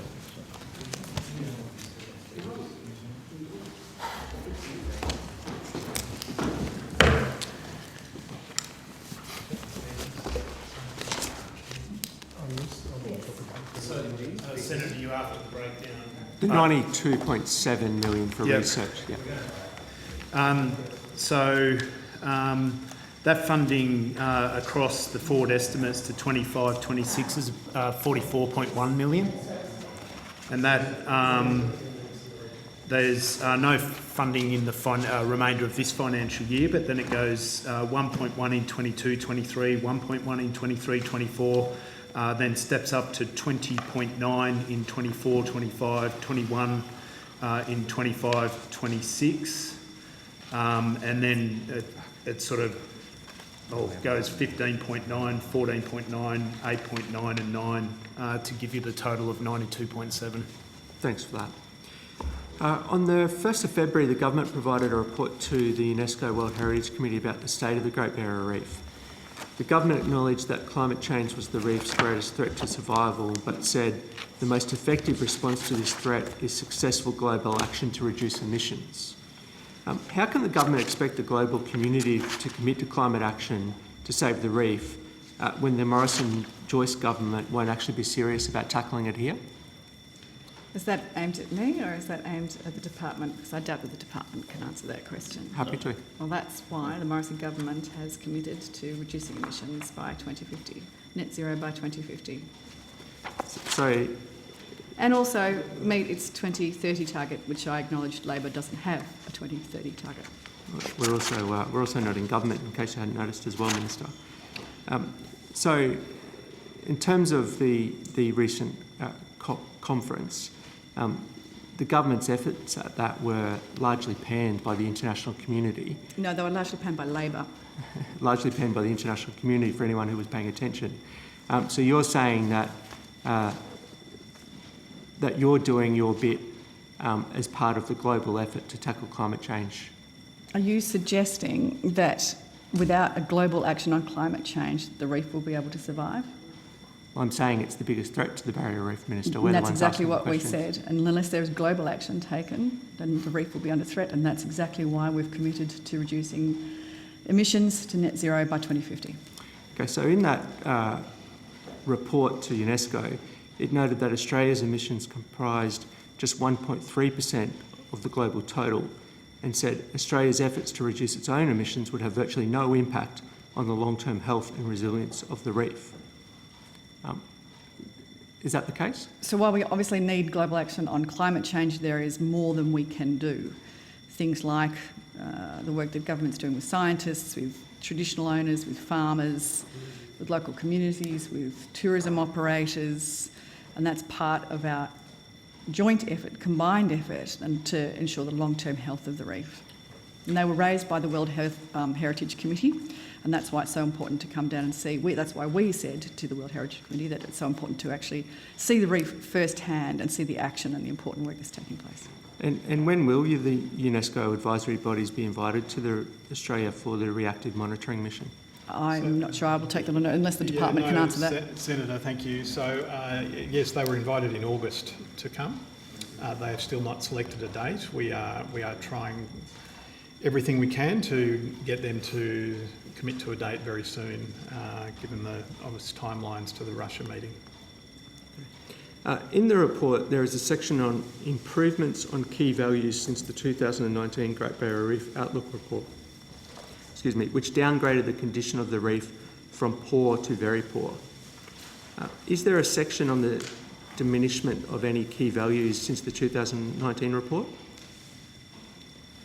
So Senator, I might get my colleague to speak to that detail, but if I can say just a kind of general point. So we were asked to deliver this state party report on the 1st of February, which we did, and that was to inform the thinking of the committee, particularly in advance of the reactor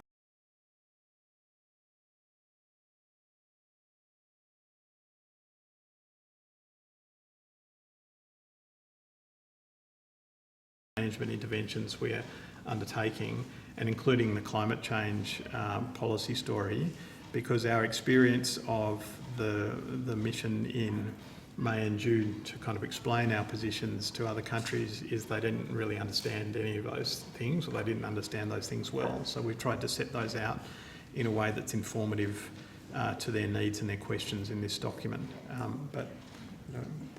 Thank you, Senator. Ms. Paula Perrott, Assistant Secretary, Reef Policy and International Heritage Branch. I think the table you're referring to in the State Party report includes an update on all of the attributes of the values that are there, whether it's positive or negative. It's just a statement of fact of what we know about those particular values since the 2019 report.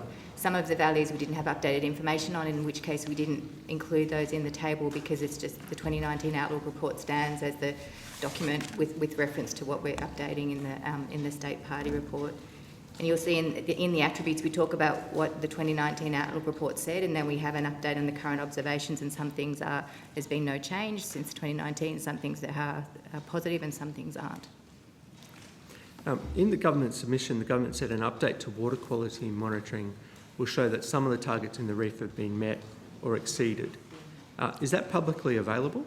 Yes, Senator. The water quality report cards are published by the department and by the Queensland Government as well, so all of that information is publicly available. And they're quite detailed reports, and they go catchment by catchment, and they talk about where we're trending in terms of targets for each catchment. Okay. Can you tell me how many targets were met versus how many targets were not met? So I'll just go to the right report. Bear with me, Senator. So for water quality, we're 2/3 of the way to the particulate nitrogen target. This is at the reef scale I'm talking about now. 2/3 of the way to the nitrogen target, which is about 13.4 reduction achieved against a 20% target. We're more than 3/4 of the way to the particulate phosphorus target, which is 16.6% reduction against a 20% target. More than halfway towards the fine sediment target, 14.6% against a 25%, and almost halfway to the dissolved inorganic nitrogen target.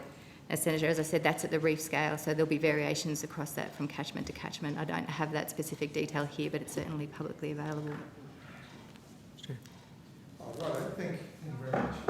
Senator Chisholm, we're going to have a break to give Hansard and everyone else a bit of a cuppa, just to get a sense of timing, because I think we are a bit delayed. So I think we've got 2 slots on 1.1. Is that right? And have you got more on 1.1? Yes, we have. Just try and give me maybe a rough indication, if you can. Because we've got lots of people hanging on the TV at home. Have we? Yeah, millions. There's only 3 that I can see. There were until she started. Look, we've got... I can't hear your questions. You've got that mask on. We've got like quite a few, but I think if we can get succinct, very quick answers, I'm sure we can get through them in maybe half an hour. We'll give the department a rocket. Just your answers are a bit long, yeah. Okay, good. I'm only joking. I knew you wouldn't let me get away with that. Can't get away with anything in this building. Okay, well, we will have a... Sorry, we've got another hour at least, Chair, after the...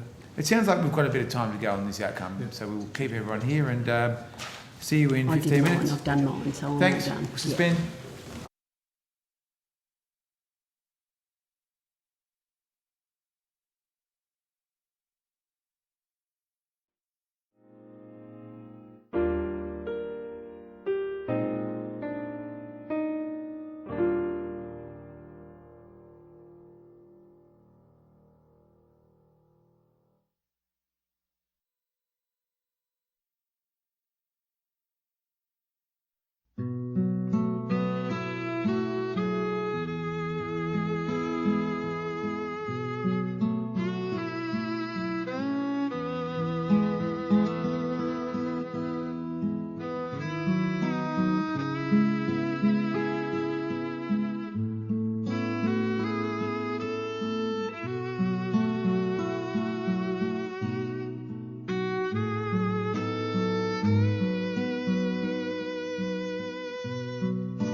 We are still getting through program 1.1, so Senator Thorpe or? Yes, Senator Thorpe. Senator Thorpe. Thank you, Chair. The Bogon moth has seen a 99.5% decline since this country was invaded over 230 years ago. Are you aware of the Bogon moth's importance to First Nations people, particularly their role in our songlines? Anybody? Thank you, Senator. Yes, we are aware of the significance of the Bogon moth, and I know that my colleague and the people in her team, as well as the Threatened Species Scientific Committee, have been looking very closely at that over the last period of time, particularly since the bushfires. Right. Sorry, I should take this off. So can you tell me what that is? Can you tell me what the importance to First Nations people the Bogon moth is? Oh, no, sorry, I wouldn't presume to do that. Did you say that you've been working on that? Sorry, we've been working on the decline in the Bogon moth. So we're aware that there has been, particularly since the bushfires and over the severe drought that we've had the last few years, there has been work done on what's happening with that population. Yeah, that wasn't my question though. My question was, what is the importance to the first people of this country when it comes to the Bogon moth? I think that question was asked and answered. Chair, the official said that she wouldn't presume to do that. Do you want to take that question on notice? Look, I think that the best thing that I can say is that, of course, we're aware that it is culturally significant, but I wouldn't presume to want to express that significance here, because I'm sure for different communities that is something that they would like to explain. Certainly happy to take it on notice as well. It might be useful. Do you want more information on that answer?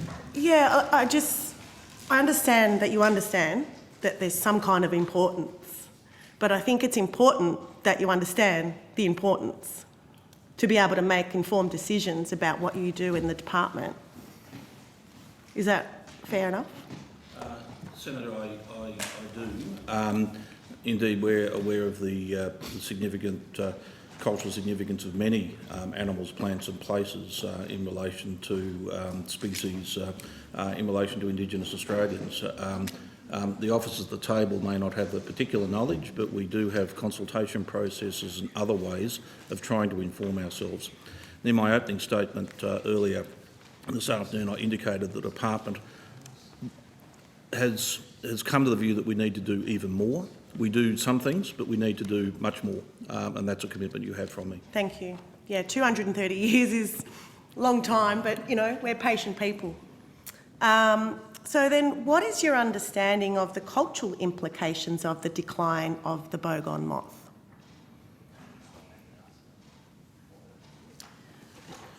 Senator, we will take that on notice because I believe that information would be held, but I don't know if it's necessarily held by the senior officers here at the top of their head. So let us do that question justice and answer it properly.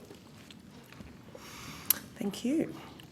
The Bogon moth is an important totem for many clans, including mine, meaning we have responsibility to look after it and protect it. So please outline how you're working with the Ngunnawal, Ngambri, Gunai and many other clans that have been impacted to prevent further decline or complete decimation of the Bogon moth itself.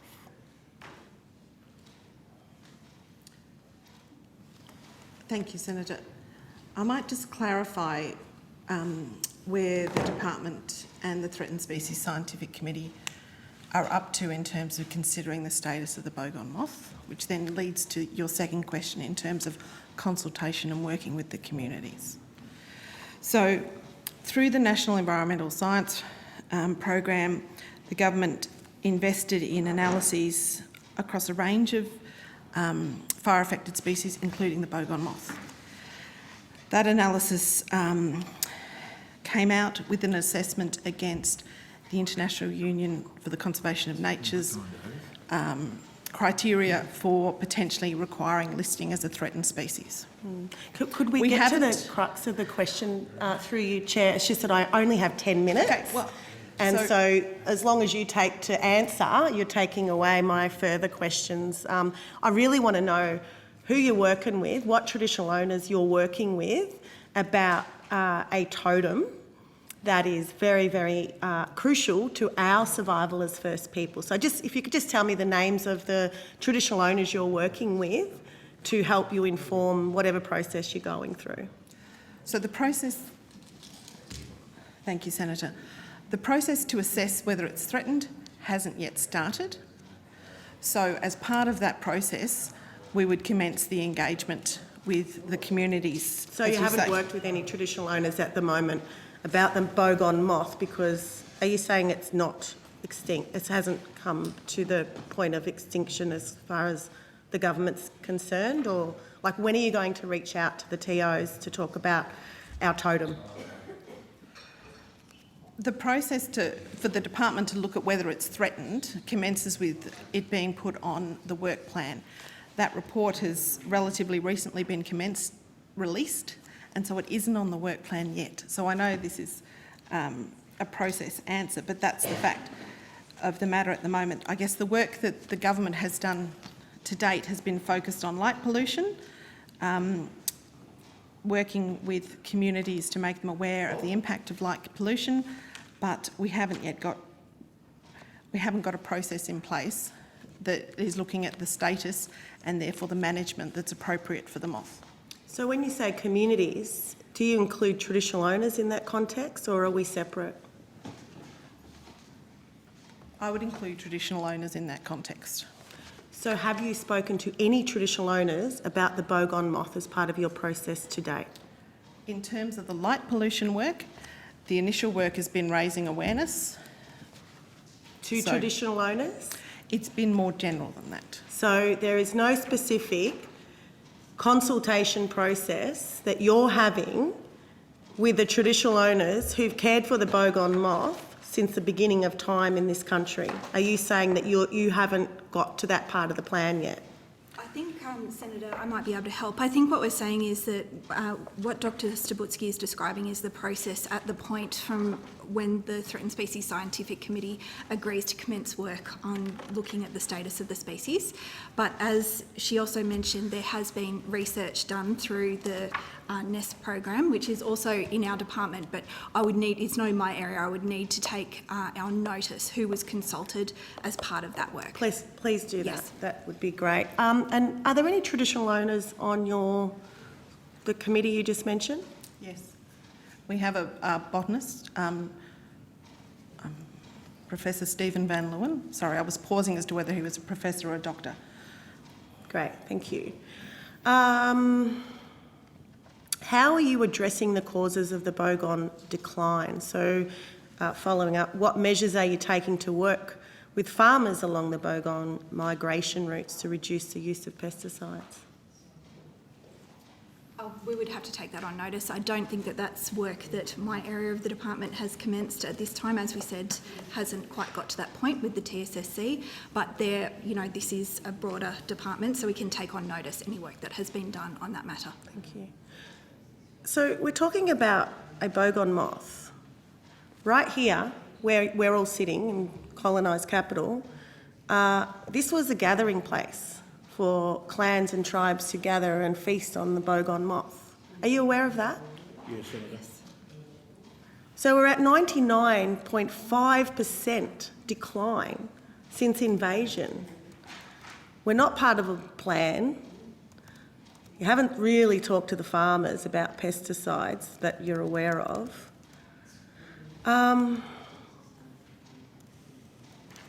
So what are you actually doing to address the decline?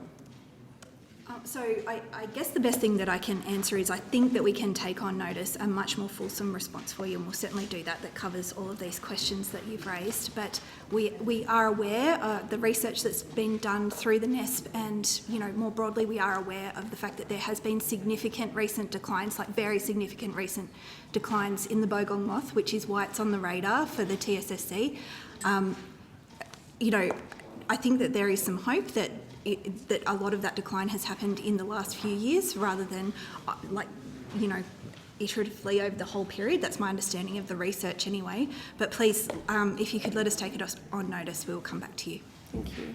So is there a mechanism that ensures that traditional owners of all the totems that colonisation has put at extreme danger in this country, is there a mechanism for traditional owners to have a say or any expertise around our knowledge and science in all of your processes or just some?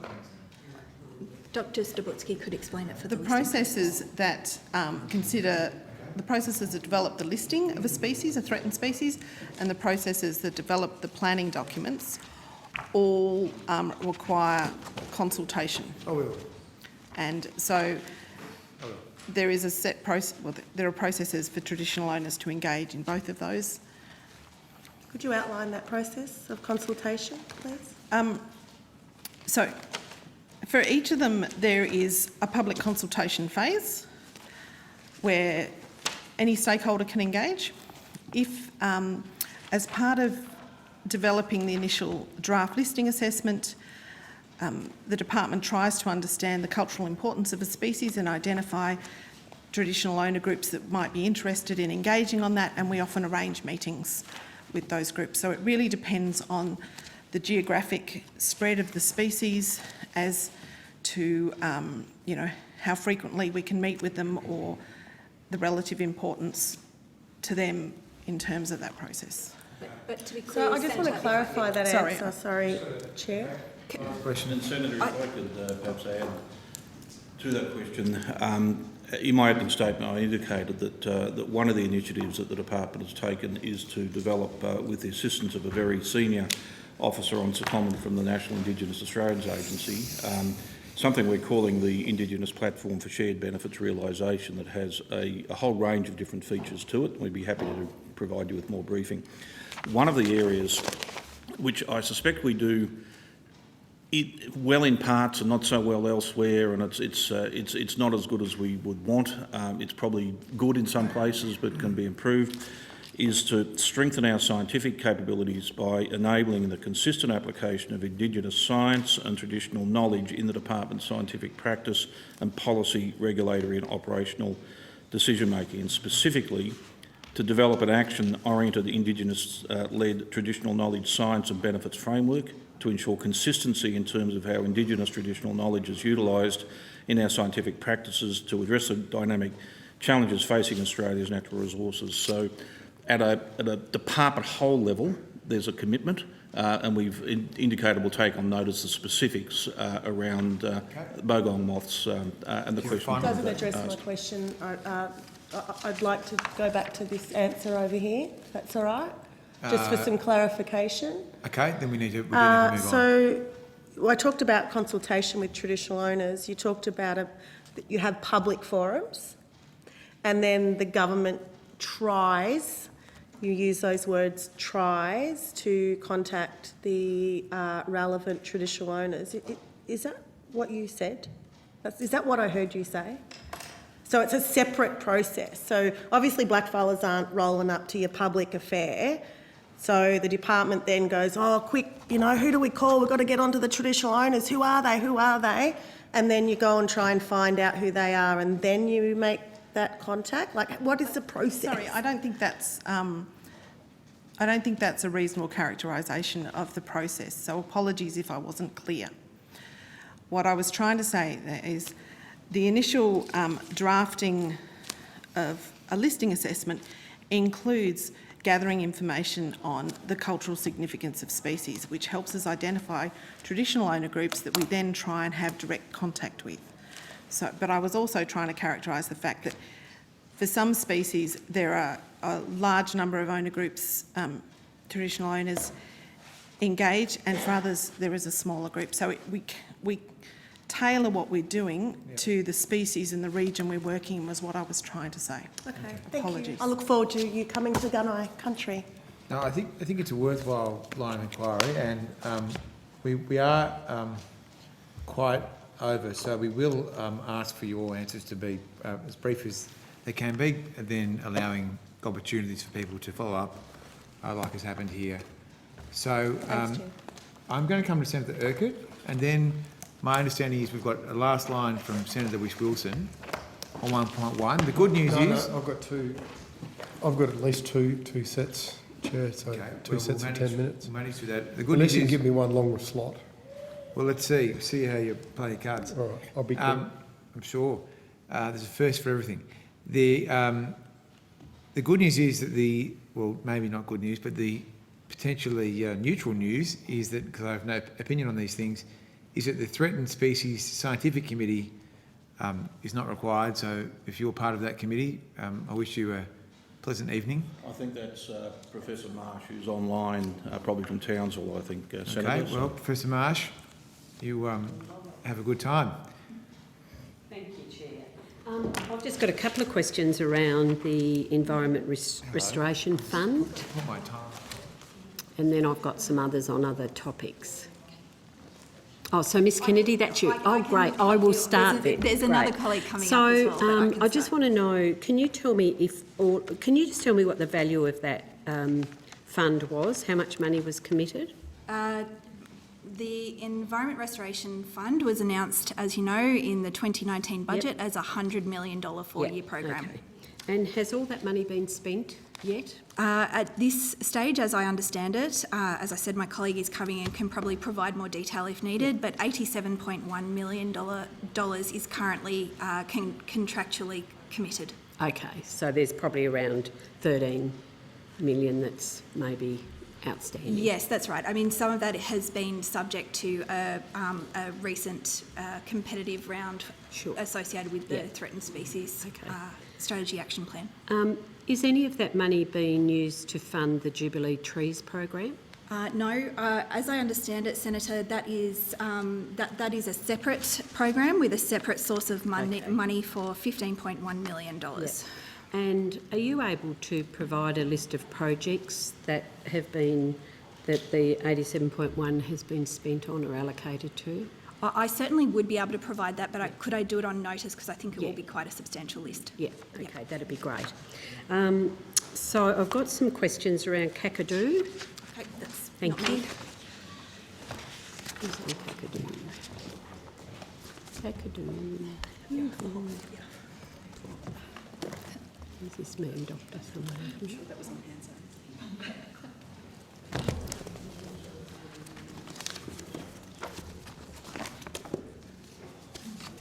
Sorry, Senator, in relation to Kakadu, if there are issues to do with the Director of National Parks, they're called later in the program. Yeah, we've got some questions for the Director, but I think I think you should be able to answer most of these, Dr. Locke, anyway. We'll give it a go. So, of the $216 million that the government committed at the last election, can you tell me how much of that's been spent? Yes, Senator, so that is a program that's administered by the Director of National Parks. I've got some data, but it'd be better to ask them later. Okay, can you tell me what you've got, and we'll see if his matches up. So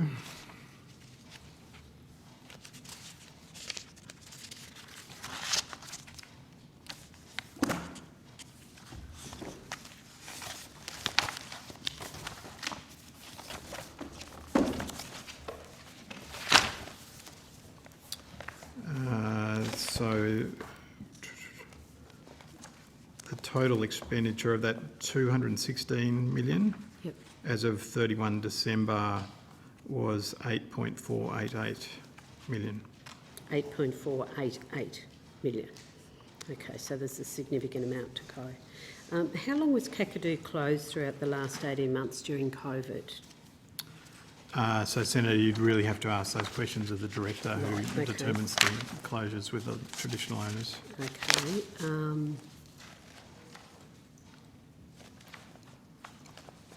can the department provide data on the number of visitors and their spend at the park for each year over the past 10 years? We can certainly provide that on notice. I'm not sure that even the DMP can provide that. I'm not sure that the director could even provide that today, but let's give them advance notice and see if they can find that information today. Senator, just to assist, if there are some questions, if you read them out now, the director's due to appear later on, and the team might well be able to have some answers ready for you. That's a great idea, Mr Metcalfe. We'll do our very best. The first one was how long was Kakadu closed during the last 18 months during COVID, and was any work undertaken during that time? I guess, is Kakadu a priority for government? Absolutely. Absolutely. So, okay, well, I'll follow on.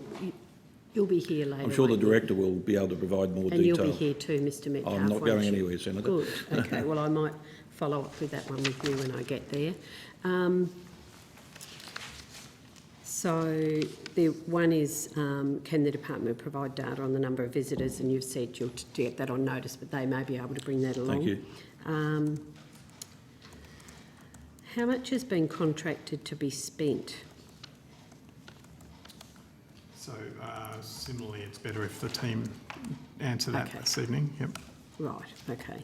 So, and do you know in which fiscal years will the remainder be spent? Yes, so they'll be able to provide data with a forecast. Okay. And how much of the $35 million announced for Jabiru has been spent to date? Yeah, similarly, we can cover that off this evening. Okay, all right. And I've just got 3 questions on feral deer in Tasmania. Cool. Have we got a deer expert? Oh dear, no. No. Someone has to correct that. Not sure if we do have any experts on deers with us. Again, Senator, perhaps if you could just let us know, we'll do our very best to have the material here. So, yeah, okay. So can I ask, is the department aware of the proposal by the Tasmanian Government to maintain a permanent population of feral deer inside the Tasmanian Wilderness World Heritage Area? We'll take that on notice, Senator. So. Has the department made any representations to the Tasmanian Government on its draft deer management plan? We'll take that on notice. So. And has the department done any assessment on what impacts the retention of a permanent population of feral deer would do to the outstanding universal values of the World Heritage Area? Thanks, Senator. We'll endeavour to come back to you on that as well. Thank you. Thank you for that. That's all I have. Thanks, Senator Urquhart. So we have Senator Whish-Wilson. That's that it? I've got some follow-up questions, but not many. Okay. Well, let's work through these in 10-minute blocks. Okay. And try and catch up. Senator Whish-Wilson.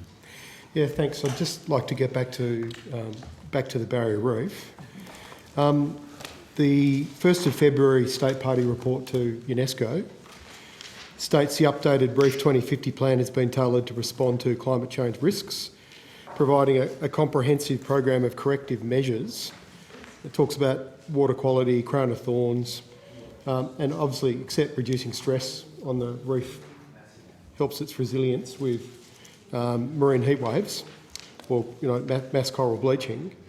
I just wanted to run through your latest thinking on bleaching scenarios at various temperatures above 1.5 and 2 degrees.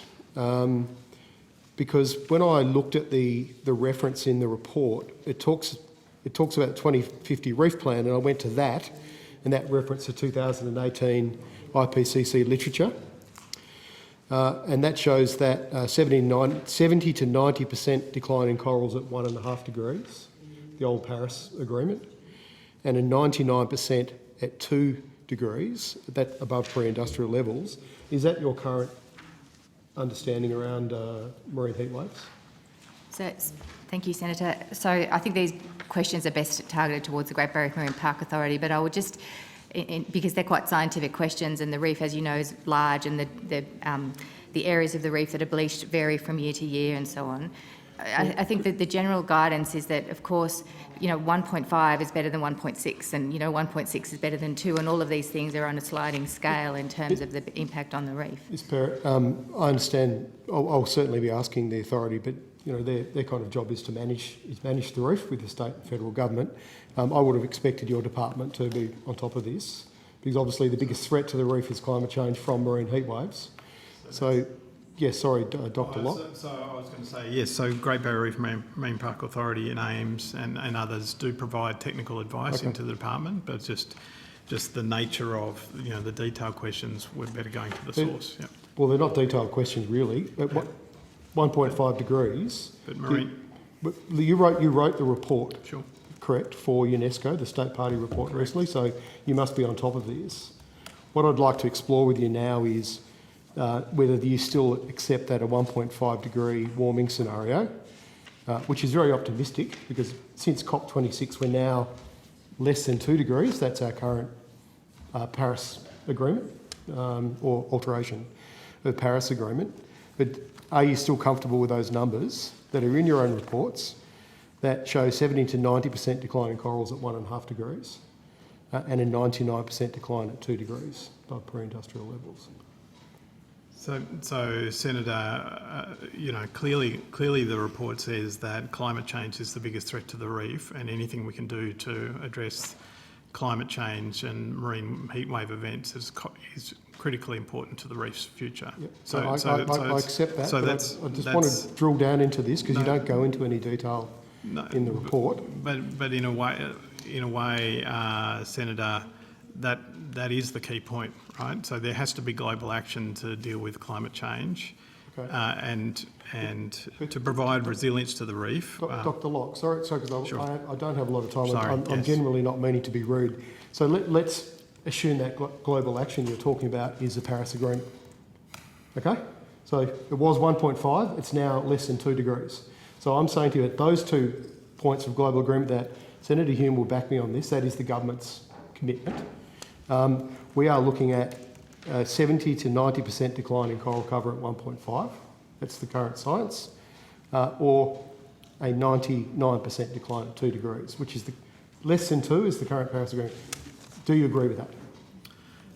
So, Senator, I think it's more complicated than that. So, coral, some different types of coral will react differently to heat, and heat impacts are not homogeneous across the reef. There are ability of some areas to recover, but it's still a significant threat and an issue. So that's it's the most significant threat, Dr. Locke. Yes, so let's correct. take that variability because that's says. actually my next question.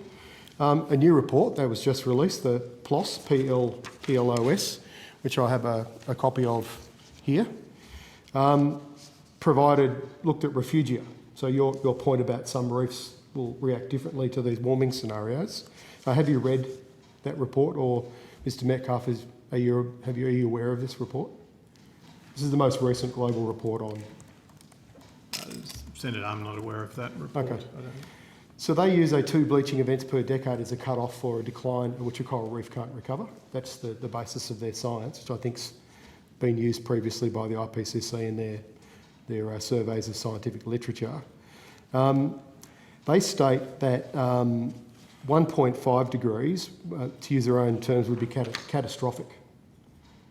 And there'd be no survival at 2 degrees across various refugia, the world's coral reefs, and they particularly talk about the 29 UNESCO coral reefs. Do you accept that, considering that is our current Paris target? Yeah.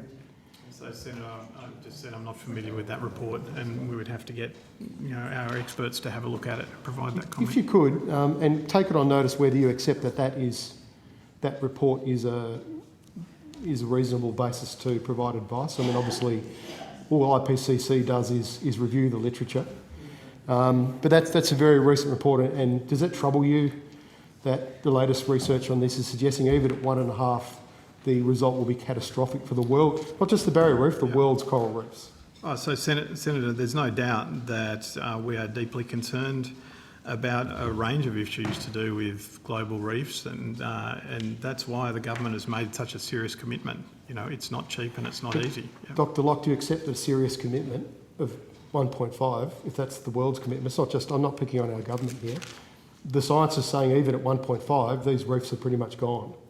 So Senator, we are being guided by the best science we can find in targeting the actions and the grant programs and the different interventions the government's laid out. We are always looking for new information to fine-tune that. We have the water quality workers being reviewed at the moment. Could I give you some information and ask you about this?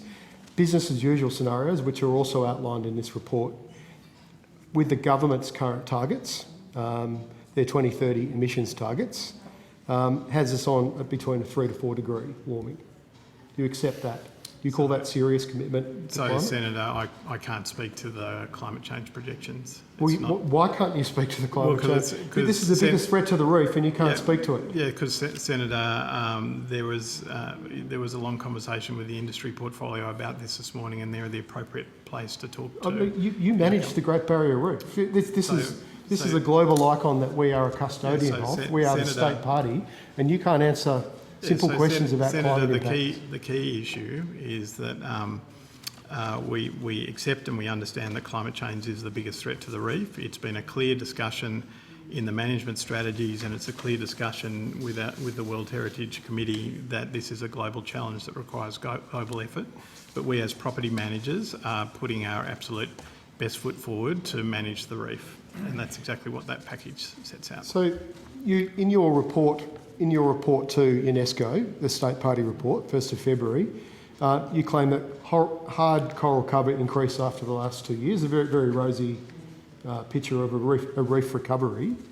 I note that your report fails to note that the growth in coral cover was driven by Acropora. Are you aware of that? So that's all part of the public record, including the AIMS data, which the World Heritage Committee and the advisory bodies have access to. So that AIMS report was, when you go past the title and you look at the detail, it said that the short-term recoveries in coral growth can be reversed quickly and are not proof that the Great Barrier Reef as a whole is growing. Was that outlined in your report to UNESCO? Yes, Senator, all of those documents are referenced in the index for the report, and all of those documents are made available. But it wasn't put in the executive summary or the report that was released? No. To UNESCO? But it's in the report. It's in the report. And it's certainly been communicated to the advisory bodies, who are very well across, the published reports in relation to the reef. So, but you didn't put it in, you didn't feel like it was important to put that in the summary? Because I got the impression from reading that report that the reef is recovering and looking healthy. Well, did you just read the summary? No, I certainly didn't. That's why I'm quoting. What was in the report? But most people, I think you admit, Minister, most people would have just read the summary.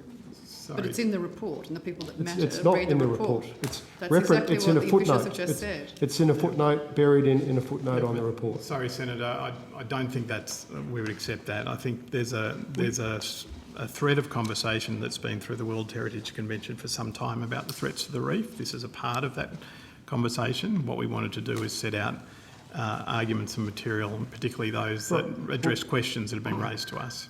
So are you happy to say on record now, though, just to be clear, so people don't have to go and find it in a footnote on a report, that coral cover is not necessarily a good metric for reef health, that biodiversity of species, interconnectedness of reefs, these things are actually critical to the World Heritage values of the reef? So, Senator, I will say on the record that the coral cover is one of several values that we monitor in terms of reef health. That's correct. Okay. Can I just check at this point, because we've done 1 10-minute block, how are you going with your line? I reckon on this I've only got maybe 5 minutes. Yep. Yeah, you need 5 more minutes. And then I've got just some other questions that won't take very long. Well, Senator Urquhart wants to ask one on this. Sure. So, Senator Urquhart, did you want to ask a question now? Oh, sorry. Yes. Sorry, Jim. I just following on from the previous question about the Environmental Restoration Fund. I asked about whether or not the money from the trees was coming, the Jubilee trees was coming out of that fund, and the answer was no. I just wonder, where is the Jubilee Trees program money being funded from? Sorry, I should have asked that when the officials were up there earlier, but I guess they'll get their steps up this way, won't they? We're here to serve, Senator. Thank you. lost my nameplate somewhere, but thank you for That's the okay. question, Senator. It's a separate... Could you just take your mask off? Sorry. Yes, I can. Thank you. Forgetting. I know you forget. My colleague might be able to help it. It's a Great. separate appropriation, so Yes. that's a So I'm just separate wondering amount where of- it's come from. So yeah. It was in the PAYS report that I think that has just been announced. It's new preparation. It's new money. Steve Costello, Assistant Secretary. Sorry, Mr. Costello. Steve Costello, Assistant Secretary, Program Delivery. So it's a new initiative through the MyEFO, so it's reflected in the portfolio of additional estimates statements. Okay, great. Thank you. Thanks, Chair.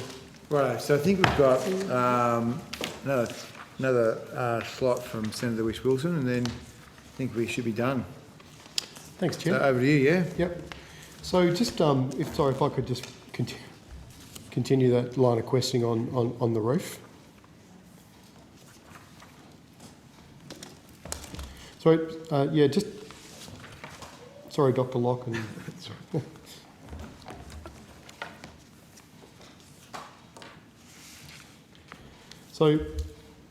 So based on the Ames report, which I noticed was given to the UNESCO World Heritage Committee, and hopefully it was read in detail, it's fairly clear that the reef is more vulnerable to future bleaching events because of the rapid growth of these one or two species of dominated coral in that regrowth, and that any reprieve may be short-lived. Do you accept that we're one more mass coral bleaching event away from all those gains disappearing on the reef? So it's definitely the case that mass coral bleaching events are a significant problem. So that's right. When they're going to happen, how widespread they're going to be, you know, and the implications for regrowth and broader impact on the reef, they depend, right? They're all slightly different. But that's why the Great Barrier Reef Marine Park Authority and Ames spend a lot of time monitoring those events and trying to understand and obviously to mitigate their impacts where we can. Okay. So just in terms of UNESCO, once again, reading Minister Lay's letter with the State Party report, both the letter and the report talk about the ongoing impacts of a threat that are beyond the control of a state party to address. And I think Minister Lay's, in her letter, she says, we are actively managing the pressures over which we have direct control. Am I to read into that the Minister, and Senator Hume may wish to answer this, is saying Australia doesn't have any direct control over climate change impacts on the reef? No, I think Minister Lee has been very consistent in saying that climate change is the most serious long-term threat to the health. That wasn't my question, of coral Senator Hume. reefs. If you were paying attention, you would have listened. I was asking whether the Minister's saying Australia has no control over climate change and its impacts on the reef. And if you had waited for me to finish, you probably would have heard my answer, which was that a global response to climate change is the only way to ensure the health of not just the Great Barrier Reef, but all reefs worldwide. Okay, Minister, so are you saying Australia has no impact, and what we do with fossil fuels in this country has no impact on the Barrier Reef? All countries have a responsibility to Right. lower emissions, and that's exactly why this government has committed to net zero emissions by 2050. So what does net zero mean to you in terms of warming above pre-industrial levels? I can't give you the details of that, Well, Senator why don't you know Whish-Wilson. They're not that? You're happy to quote it, but you don't even know that. Well, I'm sure there are greater scientific minds than mine that have put together and I won't around the dispute world, a commitment to lower emissions to net zero by 2050. And that's exactly think what we've we've done. We've painted a very signed up to clear- international commitments. You painted a very clear picture, Minister. Even the Paris Agreement's not enough to save coral reefs.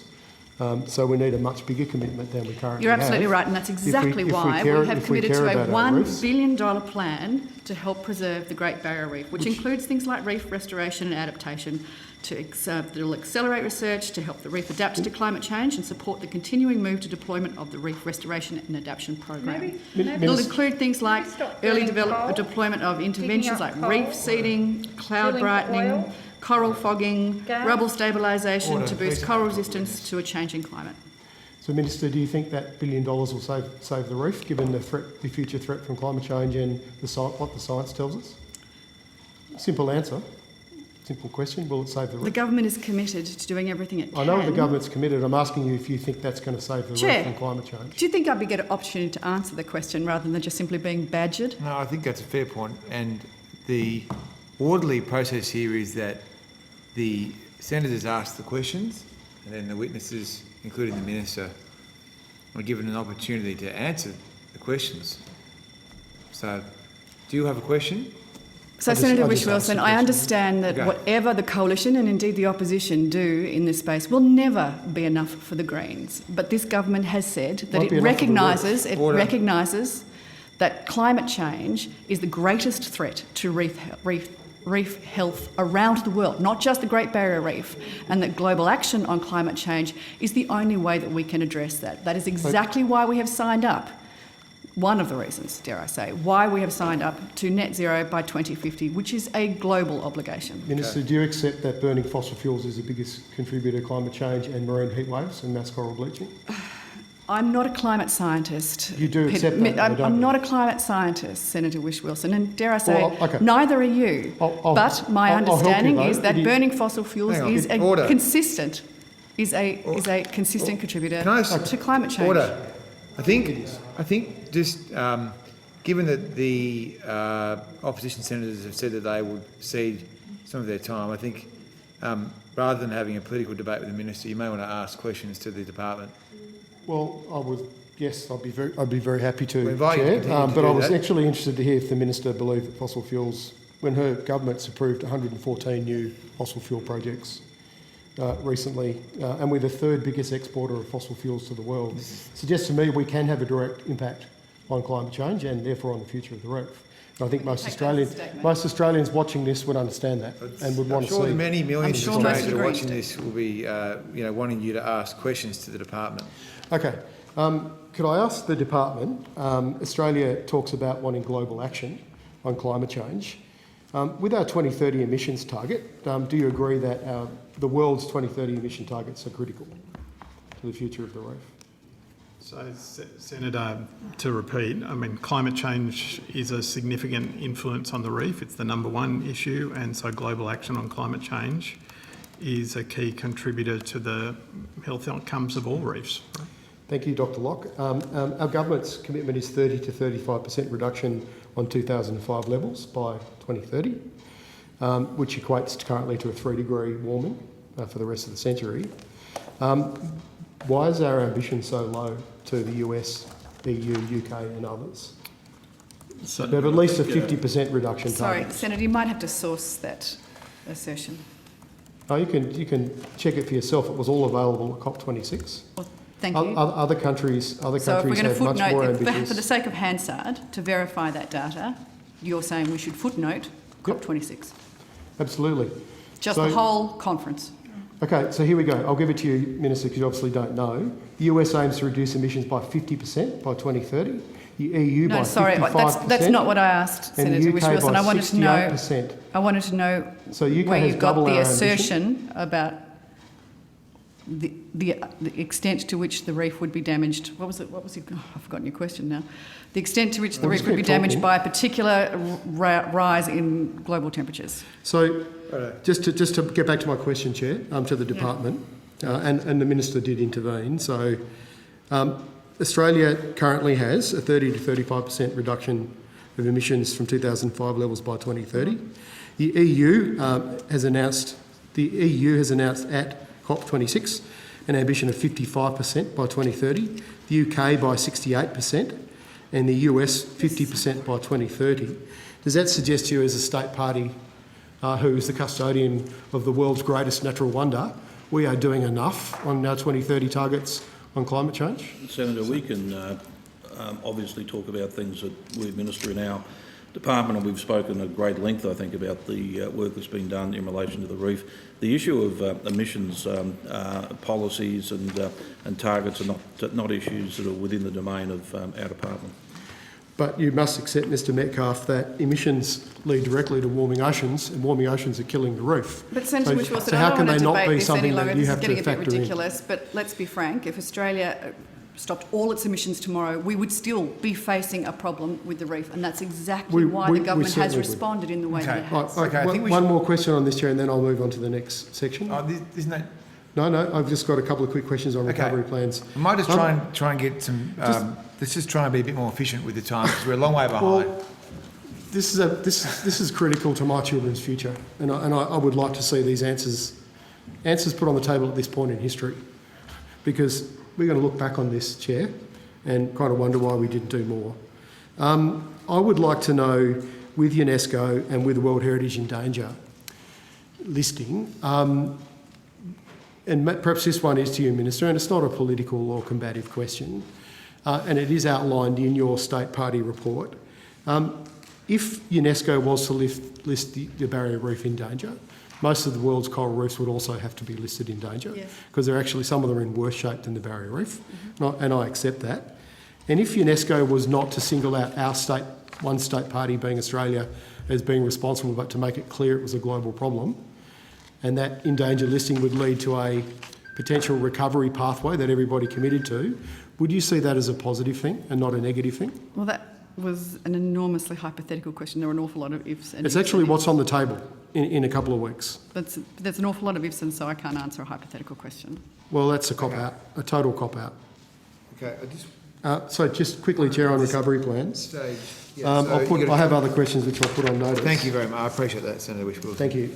I just wanted to know,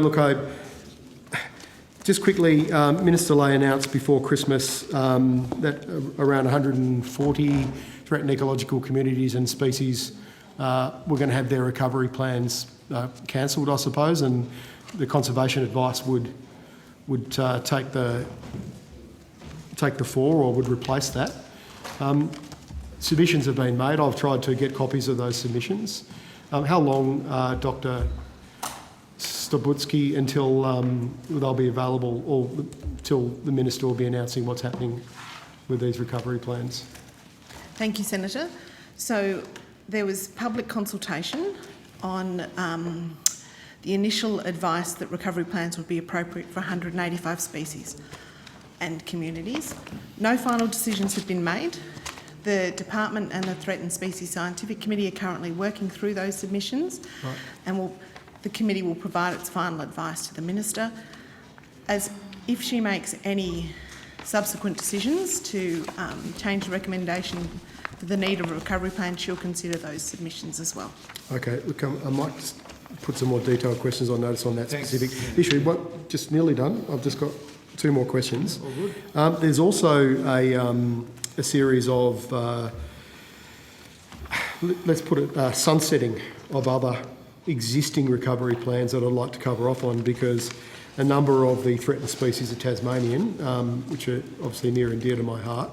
There's the, more broadly, there's the King Island Biodiversity Plan. There's the Tasmanian Alpine Karst Flora Recovery Plan. There's also the Tasmanian Wedge-tailed Eagles, Swift Parrot Recovery Plan, and burrowing crayfish. Could I ask you what's the status of those? Some of them expire in April, and I don't know if we'll still be here in April, but will they automatically get put off to a committee process, or are they being looked at the moment? I'll put more detailed questions on notice. Yeah, no, I appreciate that. Thank you.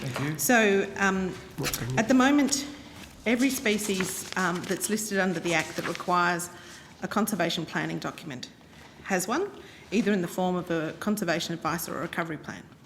As you say, some recovery plans are sunsetting in April. I don't have the list with me on which specific species are covered by those sunsetting, but in terms of one of the ones you mentioned, which was the swift parrot, that has remained a priority to progress, and there's briefing underway to make that recovery plan.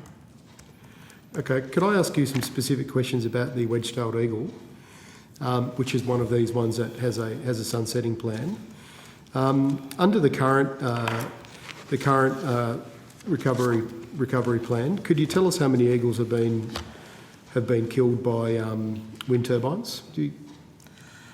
I'm sorry, I think we'd have to take that one on notice. No. No, we'll take that on notice. Thank you, No, okay. And it also, the preliminary eagle monitoring and management plan, it is intended that the preliminary EMMP provides sufficient information to facilitate project approvals. Point 4 of that, well, point 4 of the objective is to provide an offset for eagle mortalities that result from projects. Do you know what the current value is, or the offset value is, for killing a wedge-tailed eagle? That would be a question for our colleagues from Environment Assessments Division, but possibly also one that might need to be taken on notice, Senator. Okay. All right, well, I'll put some more detailed questions on notes on that. Thanks, Senator Whittle-Wilson. And I think you've got a couple of quick ones? Then we're going to release you. Thank you. Thank you. It's just in relation back on onto koalas. Now that the koala is endangered, what's the time frame for the recovery plan to be implemented? Thank you, Senator. I think Minister Lee's on record as saying that the government intends to implement that plan as soon as possible. So she's taken the step of writing to the Queensland, New South Wales and ACT ministers to invite them to jointly make the plan. So it's very close. Sorry, what was that? So it's very close. So is there a draft of it? The consultation draft is available. That was out for public consultation late last year. But there isn't a draft that we can provide you now of the final that's with the states for consideration. But we expect that to be, that, as Dr. Stabutsky has said, that's the final step now before the recovery plan can be made. Okay. And there's a federal election before the end of financial year. Will we, are we going to see the plan in its final draft implemented and costed with funds before May, before June? So, as I said, the Commonwealth process has finished. The Minister has agreed to the recovery plan and she's written to her counterparts to invite them to jointly make it. Once they respond, then we'll do the final steps. And what time frame has she given the other states? I will have to take that on notice. Has there been a time frame given? I can answer that. When Yes, they respond is clearly up to them, but I know that the Minister has urged them to respond as quickly as possible. Within it, what I'm trying to ascertain is there a time frame that She has expressed the urgency in the situation to her counterparts. Okay.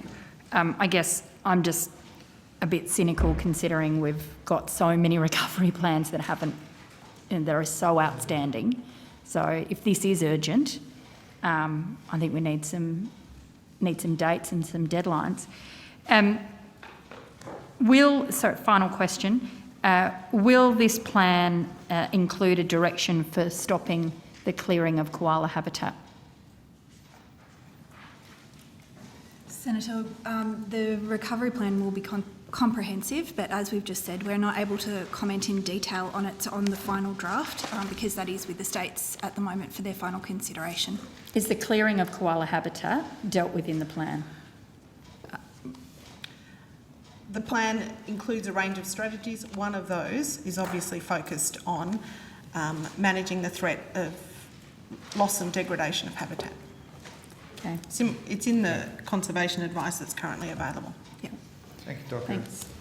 Well, I think subject to one clarification. Yeah, I've got some questions around the recovery plan for koalas, reversing recovery plans. I had them listed to come up in 1.4, but I just wondered, am I in the right section now? To be honest, Senator, it's a little bit difficult sometimes. There is a bit of overlap between 1.1 and 1.4, so we are here if you would like to ask those now. Why don't I go through it? I mean, it means that I won't have to use that time in 1.4 if I use it now. So I'm happy to go through it now and see if you can answer what I've got. Is anyone from 1.4 here in the room? We've got a lot of people at the table now. We have? Yes. Okay, great. Well, look, I'll plough through and see where we go. So, I'm sorry, I will apologise because I was out of the room at another committee when I think Senator Hanson-Young was asking some questions around koalas earlier. So if I've if those have been answered, please just let me know and I'll go back to the Hansard. But so the recovery plan for the koala was due in 2015. That's 6 years overdue. Can you tell me the status of where it's at? Senator, we did cover that in quite a bit of detail with Senator Hanson-Young just previously, but to summarise, the recovery plan is very close. The Commonwealth has finished our part of that process and it's now with the state ministers, relevant state ministers, to make a decision as soon as possible. Right. So the uplisting of the decision was due in October 2021. Why has it taken months for the minister to list the koala as endangered? So yes, the Threatened Species Scientific Committee provided its advice by the end of October 2021, and the Minister has 90 business days to consider that advice and bring it into effect. Right. So have the states and territories seen a copy of the koala recovery plan? Yes, it's been developed in consultation with the state and territory agencies. And when was that provided to them? They would have got an initial draft prior to the public consultation. Some of them continued to provide comment through the public consultation period, and then they had a final draft before we briefed the Minister as well. And when was the final draft provided to them? I'd like to take that on notice because I just don't want to give you the wrong timing. Sure. Okay. The listing of the koala as endangered was announced just last Friday, but it was due in October last year. Why was there such a big delay? To be clear, I think you might have a slight misunderstanding of the statutory deadline. So there was a deadline for the Threatened Species Scientific Committee to provide their advice to the Minister by that time. And that's that the did October happen. Yes, that and I then, referred to earlier. Yeah, that's right. And as Dr Stabutsky said, there then is 90 days for the Minister to make a decision after that. Right, okay. At the May 2021 estimates, the Department advised that the Government would release the recommended status update and the draft recovery plan at the same time. Now that the koala has been listed as endangered, has the recovery plan been issued? So at the May 21 estimates, we said we would release both consultation drafts, and we did at the same time at that point. And then, as we said, the recovery plan has been agreed by the Minister and she's written to her state and territory counterparts to urge them to adopt it. It's with the ministers and the state? Yes. Do you have a timeline on when that might be made public or released? As we just sort of covered previously, the Minister for Environment has made it very clear that the urgency and has asked for a response from the state and territory counterparts as soon as possible. Yeah, okay. And has the department done any modelling on the impacts of climate change on koala populations? Yes, certainly climate change is identified as one of the significant threats to the koala through this listing and conservation advice process. Yes. Are you able to release that modelling? So the assessment of the impacts of climate change on the koala has used peer-reviewed published information. Right. We haven't done modelling ourselves. Okay. So it's listed in the conservation advice that's publicly available. Yeah, okay. Now, just on the recovery plans, what will the government announced a decision to reverse or not proceed with recovery plans for, I think, more than 600 species. The recovery plans are binding in that the Minister must not make a decision that is inconsistent with them. That's correct, isn't it? That is correct, Senator. Can I just clarify that no decision has been made by the government? There was public consultation on 185 species and communities where the initial advice was that a conservation advice was sufficient. So no final decisions have been made. And to just add to Dr Stabutsky's comment there, the advice was from the Independent Threatened Species Scientific Committee. Right, so when you say that no decision has been made, you're talking about the decision to either reverse or not proceed with the recovery plans. Yes, a decision to no longer require a recovery plan, that's right. Okay.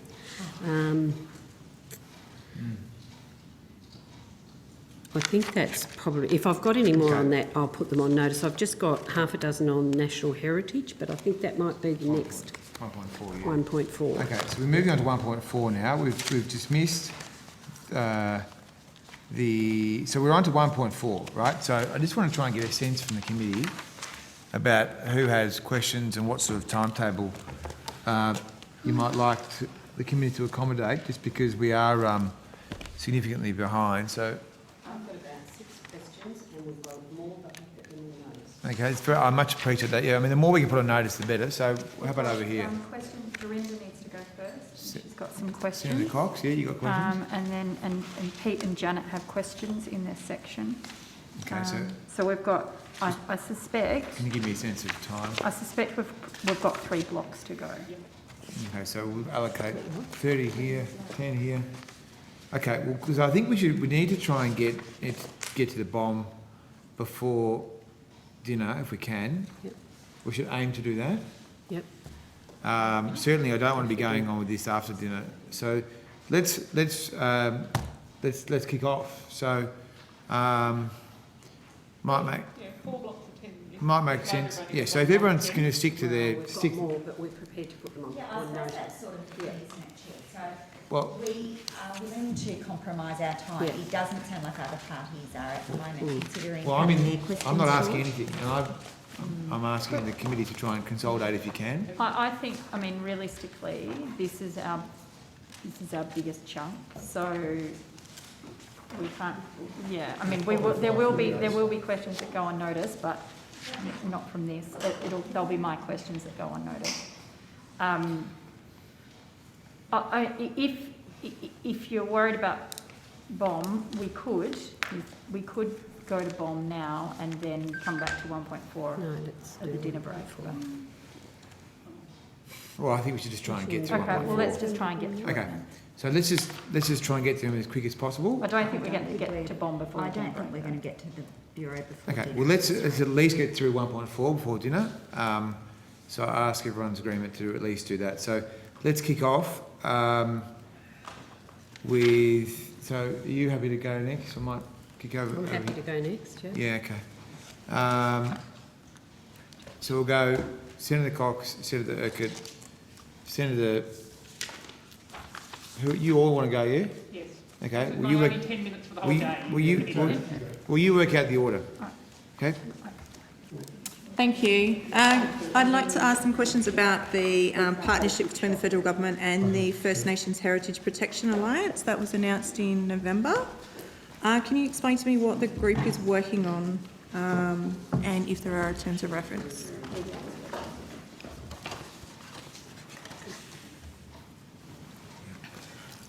Sorry, could you just repeat the question? Yeah, no problem. If you can explain to me what the group is working on, the Sure. First Nations Heritage Alliance, and like the terms of reference for the group. Dr. Melissa McEwen, First Assistant Secretary, Environment Protection Reform Division. So over the last 2 months since we met here last, we've had a number of implementation working group meetings and also joint working group meetings of the Alliance and the Commonwealth. We've finalised our implementation plan and our terms of reference, and we should be publishing those shortly on both the departmental website and also the Alliance's website. The plan at the moment is we're finalising a discussion paper that we will use as the basis for consultations. And the discussion paper draws on the many reviews and reports that have been done into Indigenous heritage previously, so that we are not trying to start from a zero base. We're trying to build on recommendations that have been made. The plan is that we're hoping to commence, to release that and to commence some consultations toward the end of February and then be able to move forward. So it's likely that our initial consultations around a way forward for Indigenous heritage reform will be virtual and online, but we're hoping to be able to, and with probably peak First Nations groups. We're hoping then to be able to move in a second phase of consultation to go on country and to talk to other traditional owners and community groups. Has there been any commitment of funding thus far to the consultation? So the funding at the moment is still through the decision that was made in the last budget of $500,000 toward the process. Okay. And who's the group reporting to in government? At the moment, we report through Minister Lee. Minister White, Minister Lay? Minister Lee, but we have there is a representative of the National Indigenous Australians Authority on our joint working group as one of the Commonwealth representatives. Okay. And how often is the group met? Sorry, I think I missed that. How long? How often? How often? So the joint working group meets once a month. The implementation working group, who are kind of the doers in many ways, from both the Commonwealth and from the Alliance, meet probably around about once a fortnight. And we have ad hoc conversations as necessary. Okay, apart from the discussion paper, is there a report that will be going to government, and is that going to be made public? There will be, but the idea is that with the discussion paper will be the commencement of the consultation process. Out of that, we will develop a report, which the intention is that there will be policy options presented to government and through Minister Lee, through the Minister for Environment, and that will be developed, but that we won't expect that until later this year. We want to make sure that we have a good opportunity to discuss this thoroughly and to get people, to hear the views of people in the community. My next set of questions are about the Murujuga Rock Art Strategy and the World Heritage Listing. You'll need... Yep. Sabine.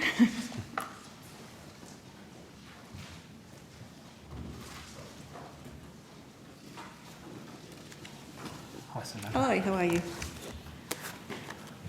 Can I ask what's the federal government's strategy in protecting the rock art at Murujuga?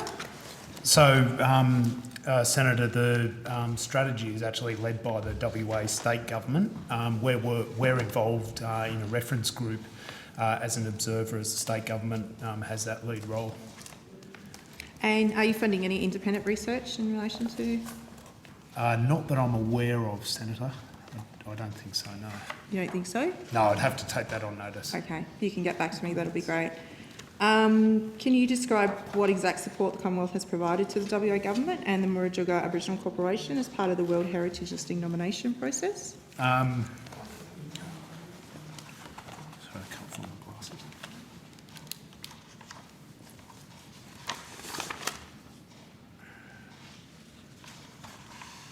So at the, I haven't got a brief here, but at the moment we've been working with the Murujuga Aboriginal Corporation and the WA Government around setting up an agreement and at the moment we're working towards, we've had with one of our strategic delivery partners, a program of works that we've been developing up to basically work together on that agreement. Yeah, because it's due in 2023, is that correct? It's 1 February 2023. Yeah. Does the Commonwealth Government have any concerns that the Murujuga's World Heritage Listing could be under threat from industrial pollution on the borough? Look, I think the idea of the work is that we've got going on now is to work across, like with the Aboriginal Corporation and other relevant parties to make sure that there are appropriate protections in place. Okay. And the WA Government considers that industry and tourism can successfully coexist with Aboriginal cultural heritage and environment values of Murujuga. But how can the Commonwealth guarantee that protection of Murujuga when industrial pollution is going to increase under the Scarborough project? Well, I would assume that as part of, if it is successfully listed as a World Heritage site, then there would be a management plan put in place around those sorts of, to give those assurances. Do Do you think So it's it's a fair- reasonable that we wait until 2023, February 2023, to do that? It's disappearing every single day that there's pollution in the borough. So Senator, February 2023 is the date we expect the file to be considered. So that's the end of the first part of the process, if you like. So as I understand it, the work that WA is leading at the moment is about doing the things that are preparing that file. So that's describing the outstanding universal values, which would include the rock art, of course, and management activities. So that's not something that waits till February, but it is completed, it is documented in the February report. Okay, thank you. I've only got one more set of questions. This is about the Exmouth Golf World Heritage listing. So how much funding is the federal government providing to the Indigenous Ranger program at Ningaloo and the Exmouth Golf? And can you provide a breakdown of the funding over the last decade?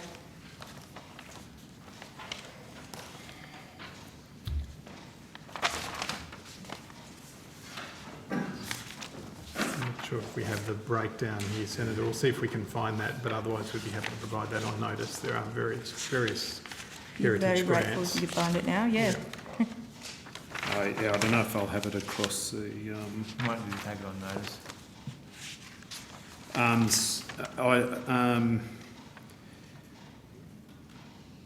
So funding for...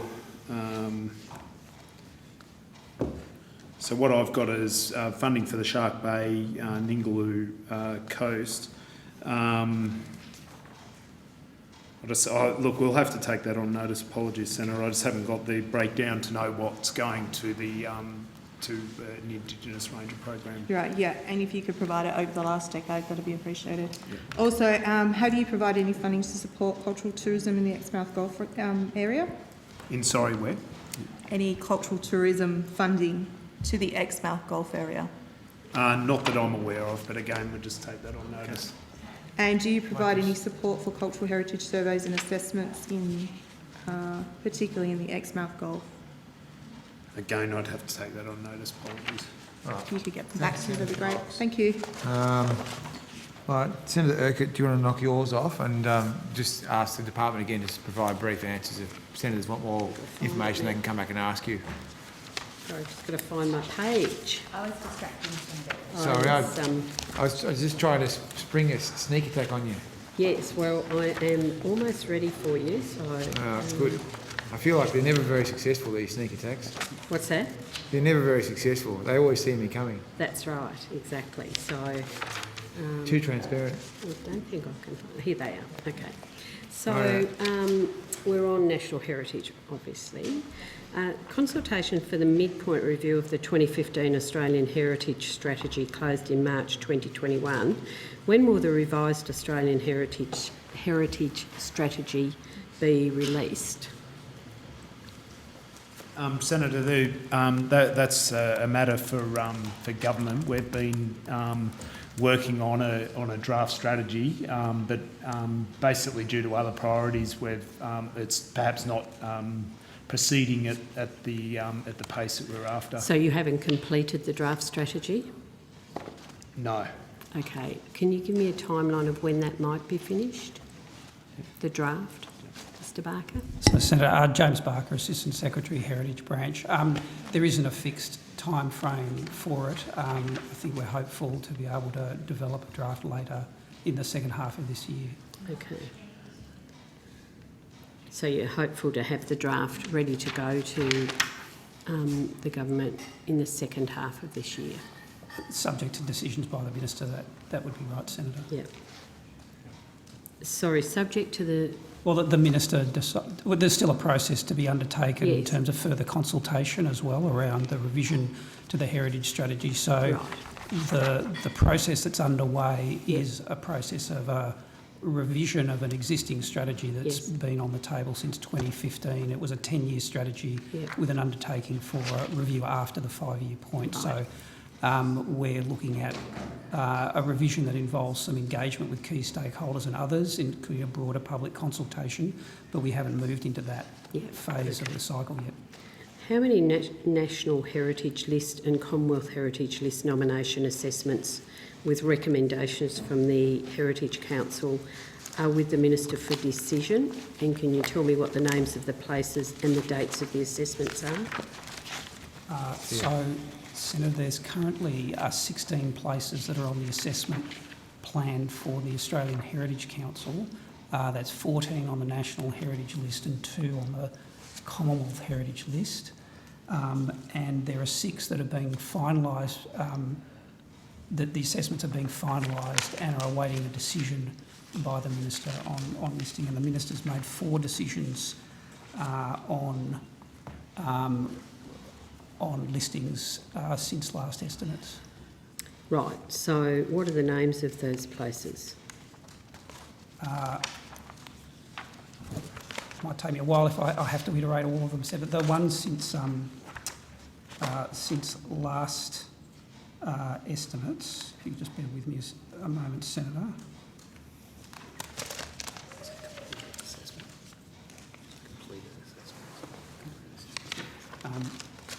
So the areas that the Minister has made decisions on is Moore River in Western Australia. Sorry, what was that? Moore River. Moore River, yep. In Western Australia. Yep. Finnis Springs Pastoral Station in South Australia. Those were decisions not to list the place. Yep. A decision on Cascade Reserve on Norfolk Island, which is a Commonwealth Heritage proposal, and a decision on Cooloola Great Sandy Strait. Okay, that's 4, I think. You said 6? Oh, sorry, Senator, it was 4. Sorry, not 6. It was 6 that were... four that have been finalised. That have been finalised, that's right. Right, okay.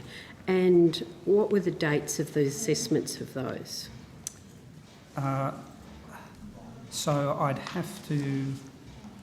sorry, Senator, I might just go through it again just so I'll be clear, because we've got different numbers between different categories. So... Could you just speak up a little bit, Mr Barker? You're very hard to hear. Sorry.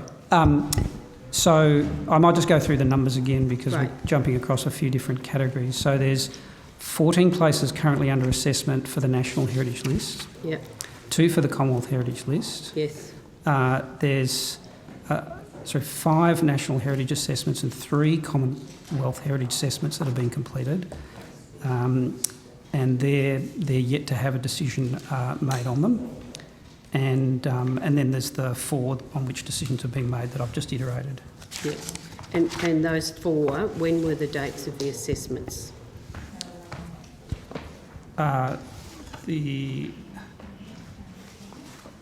Senator, I might be quicker if I just take on notice the details of all the assessments. That I do have a table that goes through all of that, but they're all...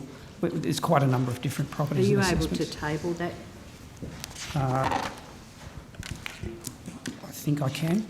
Okay, that might be easier. Yeah. How many National Heritage or Commonwealth Heritage places have been lost or suffered damage to their values over the last 10 years? I'm sorry, Senator, could you repeat that question? How many National Heritage or Commonwealth Heritage places have been lost or suffered damage to their values over the last 10 years? So I'm not aware that there hasn't been any area that's been delisted over the last 10 years. Right. Obviously, these includes areas that are listed for their natural heritage values and values that can obviously be affected by natural events such as fire and weather events. But so, are there any of them that? Do you have a number on whether any have suffered damage to their values? There's a very large number of values and matters that might have impacts on them. It includes species that may be a component of the values of areas that are listed, that is a component of the heritage values. We don't have a compendium of all the various sort of impacts that are on the different properties with different values. Well, there's information about impacts on the properties, but it's a question of detail really about at what level you're looking for information about the impact on values. I guess what I've asked is, like, if I were to say to you, how many National Heritage or Commonwealth Heritage places have suffered damage to their values? So they've either lost their values or they've suffered some damage to the values over the last 10 years. Would you be able to tell me a number? So I can, if there are any. Yeah, I can certainly say, Senator, that no areas have been delisted. Yes. Which reflects the fact that the values have been maintained. The values for which they were listed originally were maintained. But have any suffered damage to their values? Well, certainly there's some. I mean, obviously the 1920 bushfires is indicative of that for areas such as the Gondwana rainforests and the Greater Blue Mountains. And do you keep a watch over them? We do monitor activities and impacts on various areas that are listed on the National Heritage List, the Commonwealth Heritage List and the World Heritage List. But I guess if you're able to provide me any further information about that on notice, that would be useful. Certainly, Senator. There's about 120 places that are on the National Heritage List, almost 400 on the Commonwealth Heritage List. Obviously, then the 20 on the World Heritage List. So we're talking about, I mean, there's some overlap between the World Heritage List and the National Heritage List, but we're talking about a very large number of properties extending over a very large spatial scale with a very diverse range of values that are protected. You can narrow it down to over the last 10 years would be fine. Yeah, well, I could give you an example of some of the larger properties. For example, the ones that are World Heritage listed. We could come back to you with some information about some of those. If you can provide me with some further information on notice, I'm happy with that. Yeah, it's just a very extensive list and a very large sort of potential field of information there. So we'll think about how we could narrow that down and come back to you. Thank you. What programs are in place or proposed to understand and assist in managing the impacts of climate change on Australia's national heritage places, Commonwealth heritage places and the associated communities?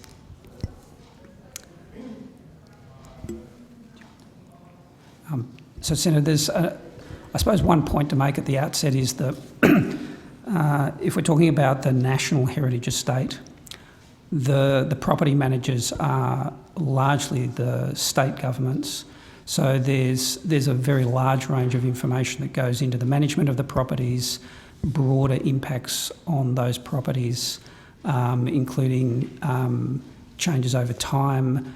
Obviously, you've just heard recently about the reef, and there's the outlook reports there that go into those sort of impacts as well. So, and they're very property specific.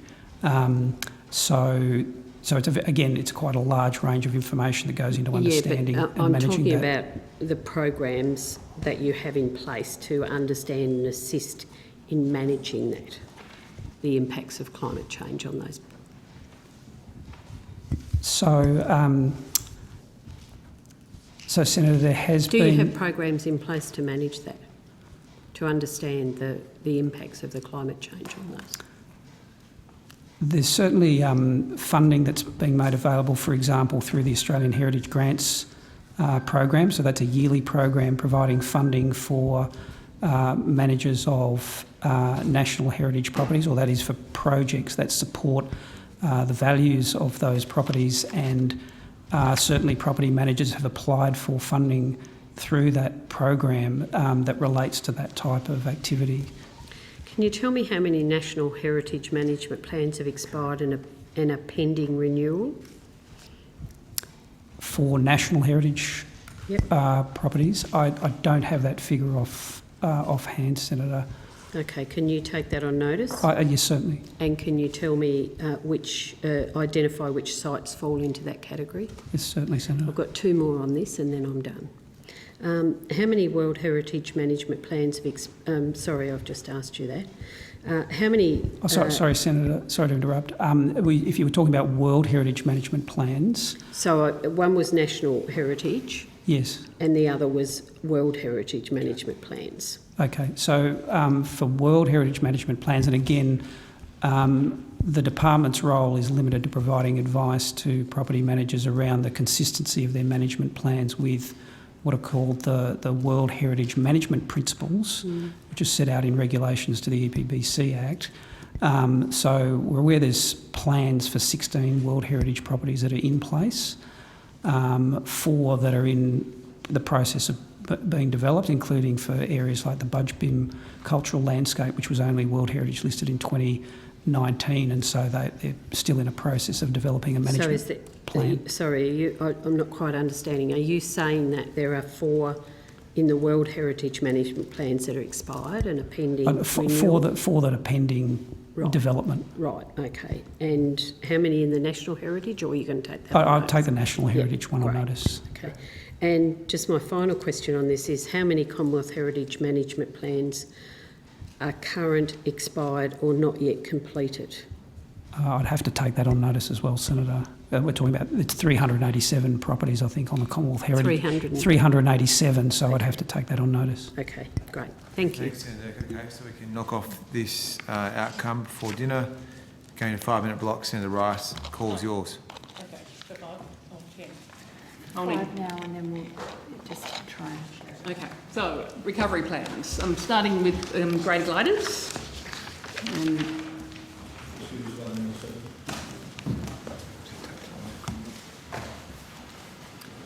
Chair, if I can just indicate, I did have some more, but I'll put them on notice for this section, but I just wanted to make that clear. Okay, Dr. Stabutsky, when I asked you about the grade glider recovery plan estimates in October, you said that you put the draft listing assessment out in June. The advice to the Minister on the listing assessment is due from the committee at the end of this month. Did that arrive at the end of October as planned? Yes, the Threatened Species Scientific Committee provided their advice at the end of October 2021. Okay, and then you said I would expect a public consultation draft to be out in the not too distant future. So are we at that not too distant future yet? As soon as the Minister makes the decision on the listing advice, then the recovery plan can be finalised for public consultation. And so when is that? Do you have anything more specific than the not too distant future on that now? Well, the listing assessment advice, the Minister has 90 business days from when she receives that. Her decision is due before the 10th of March, and so I think the progress on the recovery plan that will respond to the updated listing advice, you'll see a consultation draft not long after that. Not long after so we're looking at April or thereabouts, something like that. Good. All right. I now want to move on to Leadbeater's possums, or Wollert, as the Tungaron the name for those possums is, and they're a totem species for the Tungaron people. I've been asking questions about a recovery plan for these possums for the whole time I've been in the Senate, almost 8 years. This year is the 20th anniversary of them not having a recovery plan after the one they had expired in 2002. Last October, Ms Kennedy, I asked whether we had given up having a recovery plan for Wollert, and you said you absolutely had not given up getting a recovery plan and that we were going to get one. So 4 months later, are we any closer? Look, yes, we have not given up on having a recovery plan for the Leadbeater's possum. As you're aware, it's quite a complex situation, and consultations are we any closer than we were 4 months ago? Yes, work continues. How much closer then? What's happened in the last 4 months, other than work continues? Well, consultations have continued with the Victorian Government, and I think that's probably the key extra bit of activity that's happened. Do we have any expected timeline for having a draft recovery plan? I don't have a time frame, but it remains a priority for the department. So it seems, in terms of publicly, we don't seem to be much closer. Relatedly then, I want to go to the regional forest agreements and the Commonwealth's responsibility to protect threatened species, and particularly the Commonwealth, and particularly with relation to Leadbeater's possums. You noted in May that you were writing to the Victorian Government seeking assurances the Victorian Government was meeting their obligations under the RFAs, and in October you told us that you'd received a reply on the 24th of June that the measures outlined in their April 2021 Interim Protections and Management Actions Report are being implemented. So the letter also advised that the Victorian Government was evaluating what permanent protections would be necessary by April 2022. So first of all, thank you for that information, but could you please table a copy of the reply that you got from Victoria? Emma Campbell, First Assistant Secretary, ABAC Chemicals, Fish Forestry and Engagement Division. I haven't got that with me, but we'll take that on notice. Thank you.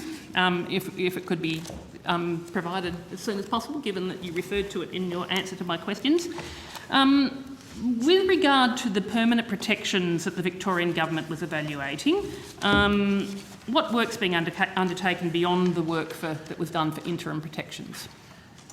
I think that's a question for Victoria. We're continuing to work with Victoria. They've told us that they're working on these interim protections. Under the RFA, we have annual meetings, and our annual meeting with Victoria is in March, so next month, and we will be talking to Victoria about those elements in that time. So do you have an expectation that those permanent protections will be in place by April?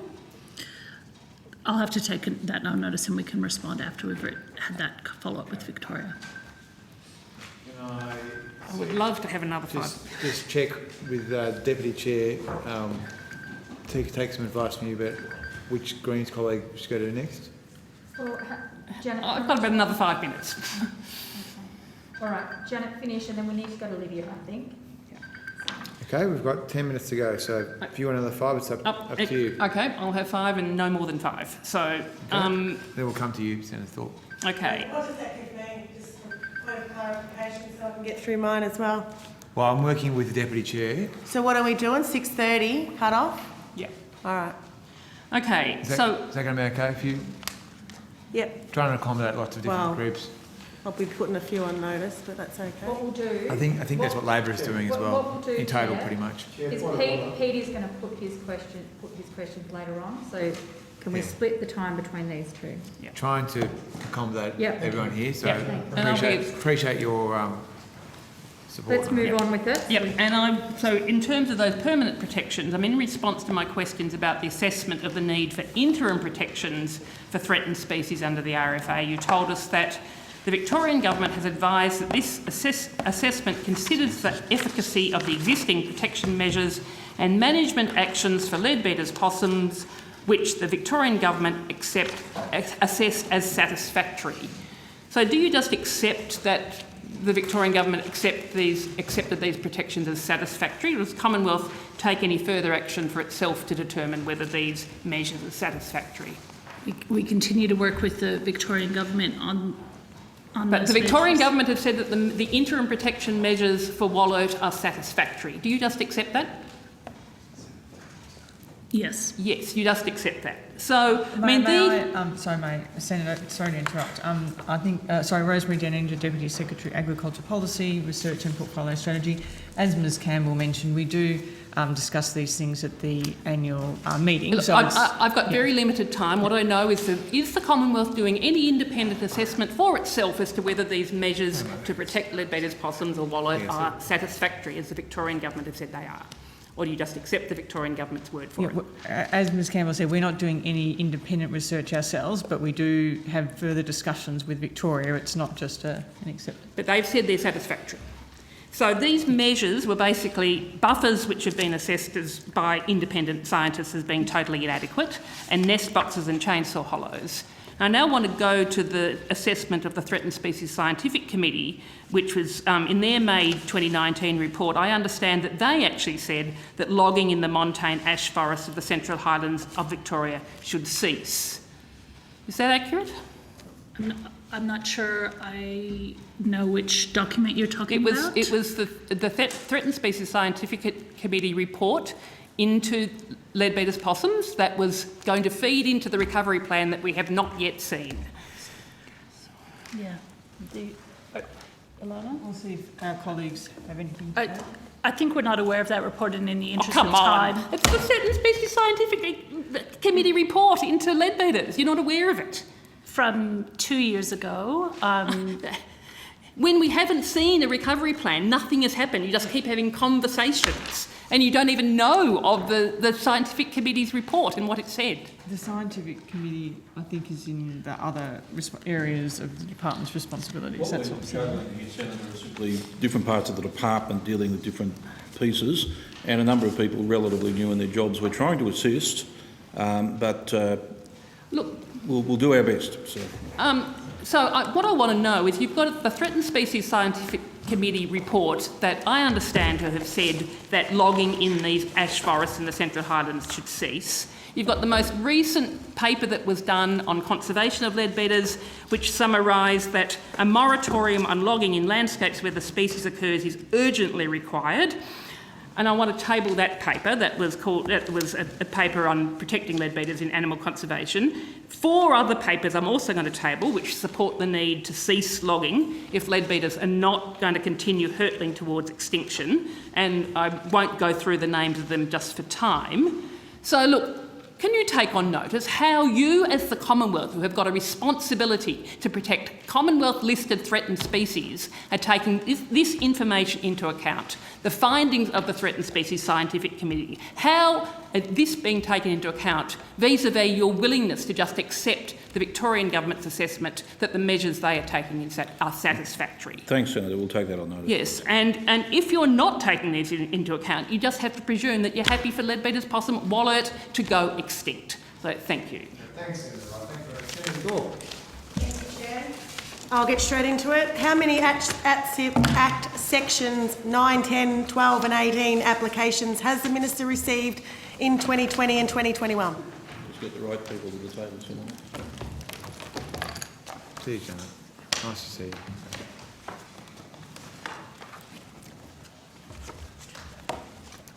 Furthermore, have you got that broken down in state and territory and in section? I suspect that detail will probably take on notice, but let's see what we've got. Sure.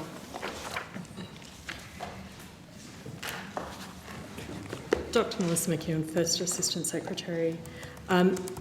The number of applications that we have received, I have a table of active applications. I'm not sure I can give you the numbers, but we do have the list of active Section 9 and 10 applications that I can take you through if you wanted to, or I can provide the details of that on notice. If you could provide details on notice, all applications received between 2020 and 2021. Sure. So I understand if you've got active ones, there must be non-active ones, right? Sorry, is that the financial year? I'm just trying to make sure we're absolutely correct here, Senator. You mentioned 20 and 21. So. Or both years. Calendar year would be Calendar good. year 20, calendar year 21. Sure.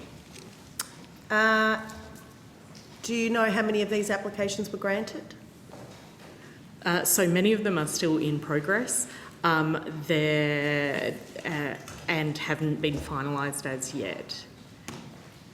Okay, so my next question is irrelevant in terms of have they actually resulted in any protection of First Nations country? So I would think that's a no because they're not finalised.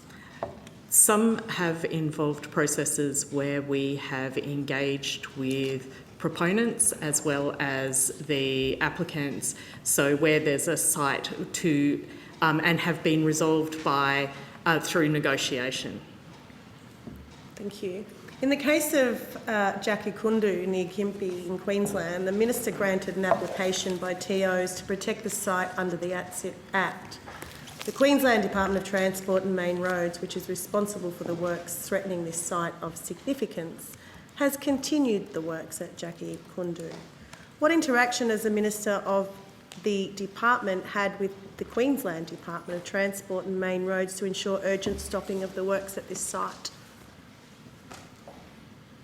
I'll have to take some of the detail of that on notice. As I understand it, there is no protection in place at the moment that would prevent those works being undertaken. Okay. There are several active applications around that at the moment. Okay. So basically, the Queensland Department of Transport and Main Roads can just continue to destruct while we go through the application process. Is that right? There is, under the Act as it stands, there is no there's no protection. Protection while a process is being assessed. So yes. Can you provide any correspondence with the Queensland Department of Transport and Main Roads on Jackie Kundu informing of the ATSIP Act protection granted, and well, it's not granted, but Can you provide any correspondence between the department and the Queensland Department? We can take that on notice. Thank you. And also any details of meetings held between the Minister's Office and the Queensland Department for Main Roads and Transport about the protection of this site, and including when and where they took place and who was there. We can take that on notice. That's it from me. Thank you. I'll look forward to getting it on notice. There you go, Chair. Well, good. Thanks a lot. We're going to let outcome 1.4 conclude. We'll be back at 7:30 with the bomb, and we look forward to seeing you all then. So we're a bit behind. We're probably about an hour behind. Engage time? I wonder if they can wave. If I wave to them, maybe they can see me or something. I don't know. Hello. Oh, yes. Can you hear us? Yes, we Oh, can you now. can. Okay. All right. Thanks, Dr. Johnson and Dr. Stone.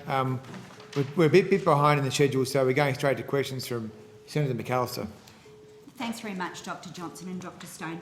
I understand that back in July 2019, the executive team commissioned a paper that considered the operating model of the Data and Digital Group. Is that correct?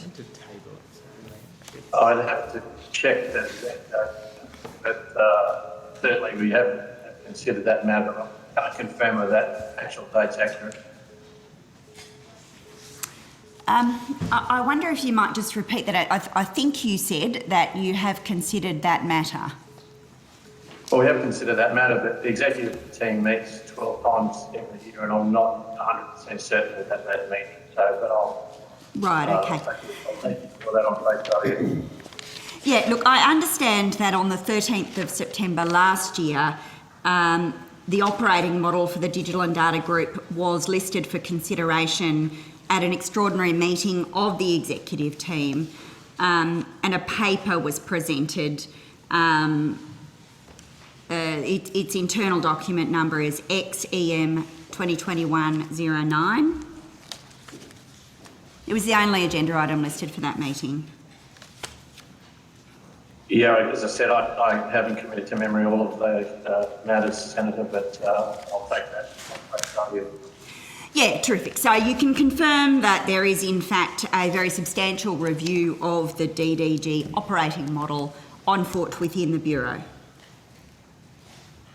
I wouldn't use the term review. Certainly work has been going on in the Bureau for many years about continuous improvement of the way the services that we provide and that is delivered by that part of the Bureau are conducted. Okay. The paper that I've got before me makes some observations about the implications for your people, for Bureau staff, and it says, in relation to the sourcing model that's been proposed, the sourcing model could be a cause for concern for staff if consumed without context. What did that refer to? I'm just going to ask you again. Well, I don't have the paper in front. Just, sorry, Dr. Johnson, would you mind speaking into your microphone? Because we're having a bit of some issues with the audio. Where is his microphone? I am, Chair. Apologies if it's not coming through. Thank you. That's Carry much on. better. Thank you. Holds his head Much better. Okay. We might try and move people forward a little bit. Come on in. We need a bit of levity at this hour. Thank you.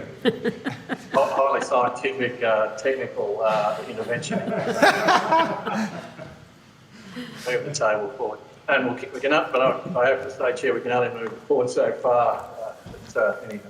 Senator, I don't have that paper in but undoubtedly, as the Bureau services have evolved over time, the nature of the workforce that we need to services also continues to evolve.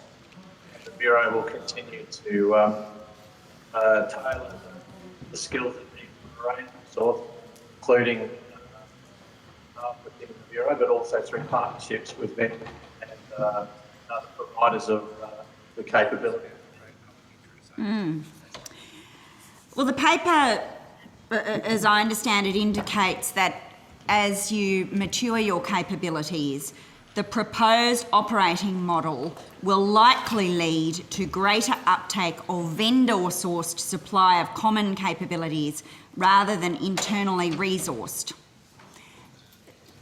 In plain English, that refers to outsourcing, doesn't it, Mr Johnson?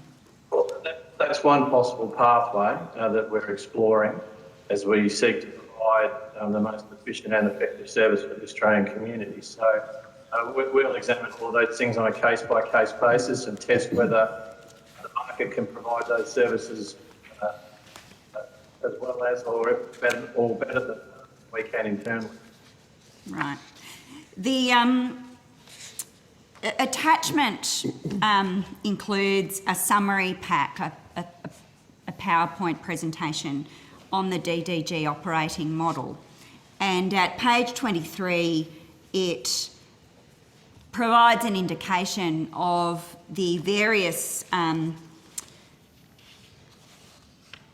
capabilities that would be outsourced. And it seems to list in the IT space, physical platforms, network, data centres, in terms of the actual performance of, core functions.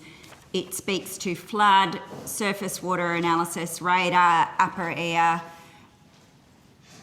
Are these the things that might have caused staff concern if they became aware of them without the relevant context? Well, I'm not aware of any staff concern around those matters, and I think, again, without having the opportunity to have that paper in front of me, a number of those things that you're already referring to, for example, data centres, are already delivered through partner models with external providers.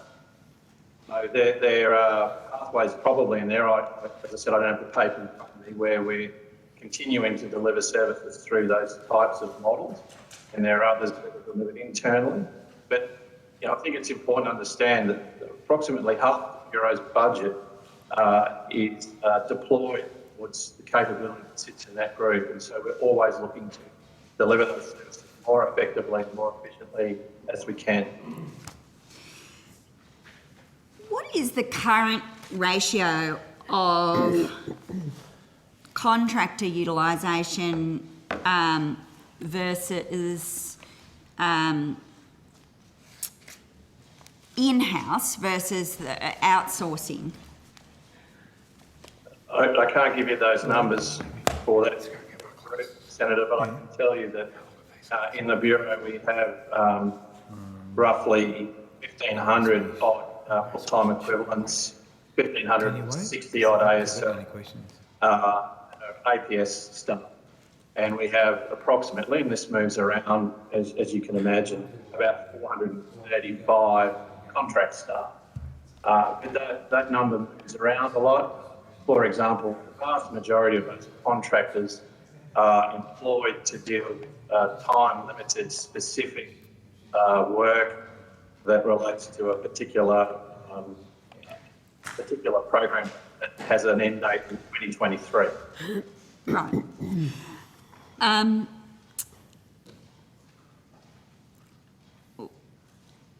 I just get a confirmation that staff generally have now been briefed about this plan for Data and Digital Group? Certainly staff in Data and Digital Group have been briefed on the thinking around this approach. Have all staff in the Bureau been briefed? No, but certainly those staff that are engaged as part of the organisation have been briefed. Right, so that's through, and did you follow through with the plan for the fireside chats and the operating model deep dive and the various features of the consultation process that are set out in the PowerPoint? Did they happen? Senior leaders in the Bureau are in regular active discussion with our people around the changes that are occurring in the organisation, and for this domain is no different in that regard. Okay, but I mean, this seems like a fairly well-formed plan which involves a rollout, a staff rollout, last year with some sort of fairly well-developed Gantt charts explaining how you were going to do that. But with respect, it doesn't sound like you're just kicking this idea around. This looks like a reasonably well-developed plan to outsource a considerable number of roles and functions from the Data and Digital Group. Well, as I said in my earlier answer, Senator, already a number of the functions within that team or that capability are provided through third parties outside the Bureau. And as we move forward and implement the intent of that plan, we will be exploring the extent to which those can be, how those services can be most efficiently and effectively provided to the Australian community. I think that's our responsibility to do that. Right, so are you saying that no decision has been taken? You're in a process of exploration? Well, what I can say is that ET has endorsed the overall framework and the overall approach, but just going back to a slide I think you had in front of you, there is a very complex landscape comprising many different elements of capability. There is no one-size-fits-all approach. There are certain elements that we'll continue in our evaluation that I'd be very surprised if they weren't continued to be delivered by APS staff. There are already some elements that are already delivered by third parties, and there may be other elements that in the future are delivered currently by vendors that could be in-housed within the Bureau, and there'll be elements that are currently done within the Bureau that could be outsourced, depending on the type of capability that you're looking at and our read of the particular conditions around that capability in terms of market capability versus our own skills and so on. We'll make an assessment in due course. Whether or not you need another full block, because we're trying to find someone their glasses. What? Do you want to keep talking? Just keep yes, going. I do. You want another block? Because he needs to go and get his glasses. The glasses. Sure, I have other questions for the Bureau. You have another 10 minutes, yeah? They're on his Okay. head. I'm just trying to be transparent. They were on his head. Thank you, Minister. They're on your head? They were on my head the whole time. There Oh, you go. okay. Well, let's... Okay, that's But we're happy to keep going for another 10 well, in minute that block. case, do you want to finish while this he line? recovers you from keep going, please. It's fine. Yeah, thanks. All right. So, Sorry about that. I deserve it. Sorry for wasting everyone's time on that. You caused me to waste everyone's time. what is the should've noticed. in terms of the change that is proposed in this plan, build, run capability model? What are you thinking in terms of job losses, in terms of permanent roles in the Data and Digital Group? What's your expectation? We haven't done anything of that detailed work, to the best of my knowledge. But that we're looking at its capability on its merit. Obviously, we're looking at the capability as a whole, but I'm not aware of any decisions that have been taken that would result in losses in jobs in this part of the Bureau. Well, obviously, any decision to outsource functions, particularly core functions of the kind currently performed by this group, has the potential to have some implication for your governance arrangements and implementation arrangements for cybersecurity. I know that the BOM has a cybersecurity roadmap. It's referred to in your corporate plan, but I can't find a copy of it online. Can you table the BOM cybersecurity roadmap? Senator, I'll have to take that on advice. Matters pertaining to cybersecurity in the Bureau are highly sensitive and generally are not in the public domain for reasons of security purposes. But I'll take on advice whether that be formally tabled or whether there's another mechanism by which we can make that document available to the city.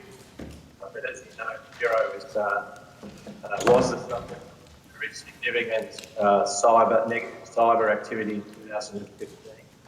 And I can assure you is under constant attack. I suppose the reason I'm asking is to understand the extent to which these plan changes in your organisation and operating model are are consistent with that plan. So I'll ask you a different question, which you may wish to also take on notice, which is, can you please provide some information about the extent to which, about the ways in which you intend to secure the cyber security of the BOM whilst moving to a significantly greater reliance on external contractors and providers? I'm certainly happy to provide you what material I can, Senator, but for the record, I'd just like to assure you and the committee that cyber security matters rank at very high levels of attention and priority for the executive and myself as the executive for security of the Bureau. From a cyber point of view, it's a very, very important for us, and there is nothing that we would do in moving the organisation forward to compromise the cyber security of the Bureau. Understood. Thank you. Just on the staffing arrangements in terms of ongoing employees and non-ongoing employees, I note from your annual report in ending financial year 2021 that you had 231 non-ongoing staff. How many of those positions are engaged via labour hire? Again, I'd have to double check, Senator, but to the best of my knowledge, none of those would be labour hire. Right. We would treat non-ongoing. If you're referring to APS staff who are non-ongoing, they wouldn't be labour hire staff. We would refer to labour hire staff through our reporting as a recurring contract. And I've in my previous statement, given you an indication of I think what it was at December 31 and number 437 over the Bureau. I see. Why is there such a concentration of non-ongoing employees in Victoria compared to other states? There's 175 non-ongoing employees. Nearly all of the employees, really, that are non-ongoing are in Victoria. Yeah, I'm not sure there's any explanation other than that if you look at that 1,560 odd staff in the Bureau, 965 of them are based in Victoria. So our Melbourne office, our Victorian operations are our largest human footprint. So I think that's just probably by ratio why that's where most of our staff are located in Victoria, and hence probably why most of the non-ongoing employees also reside in Victoria. Okay.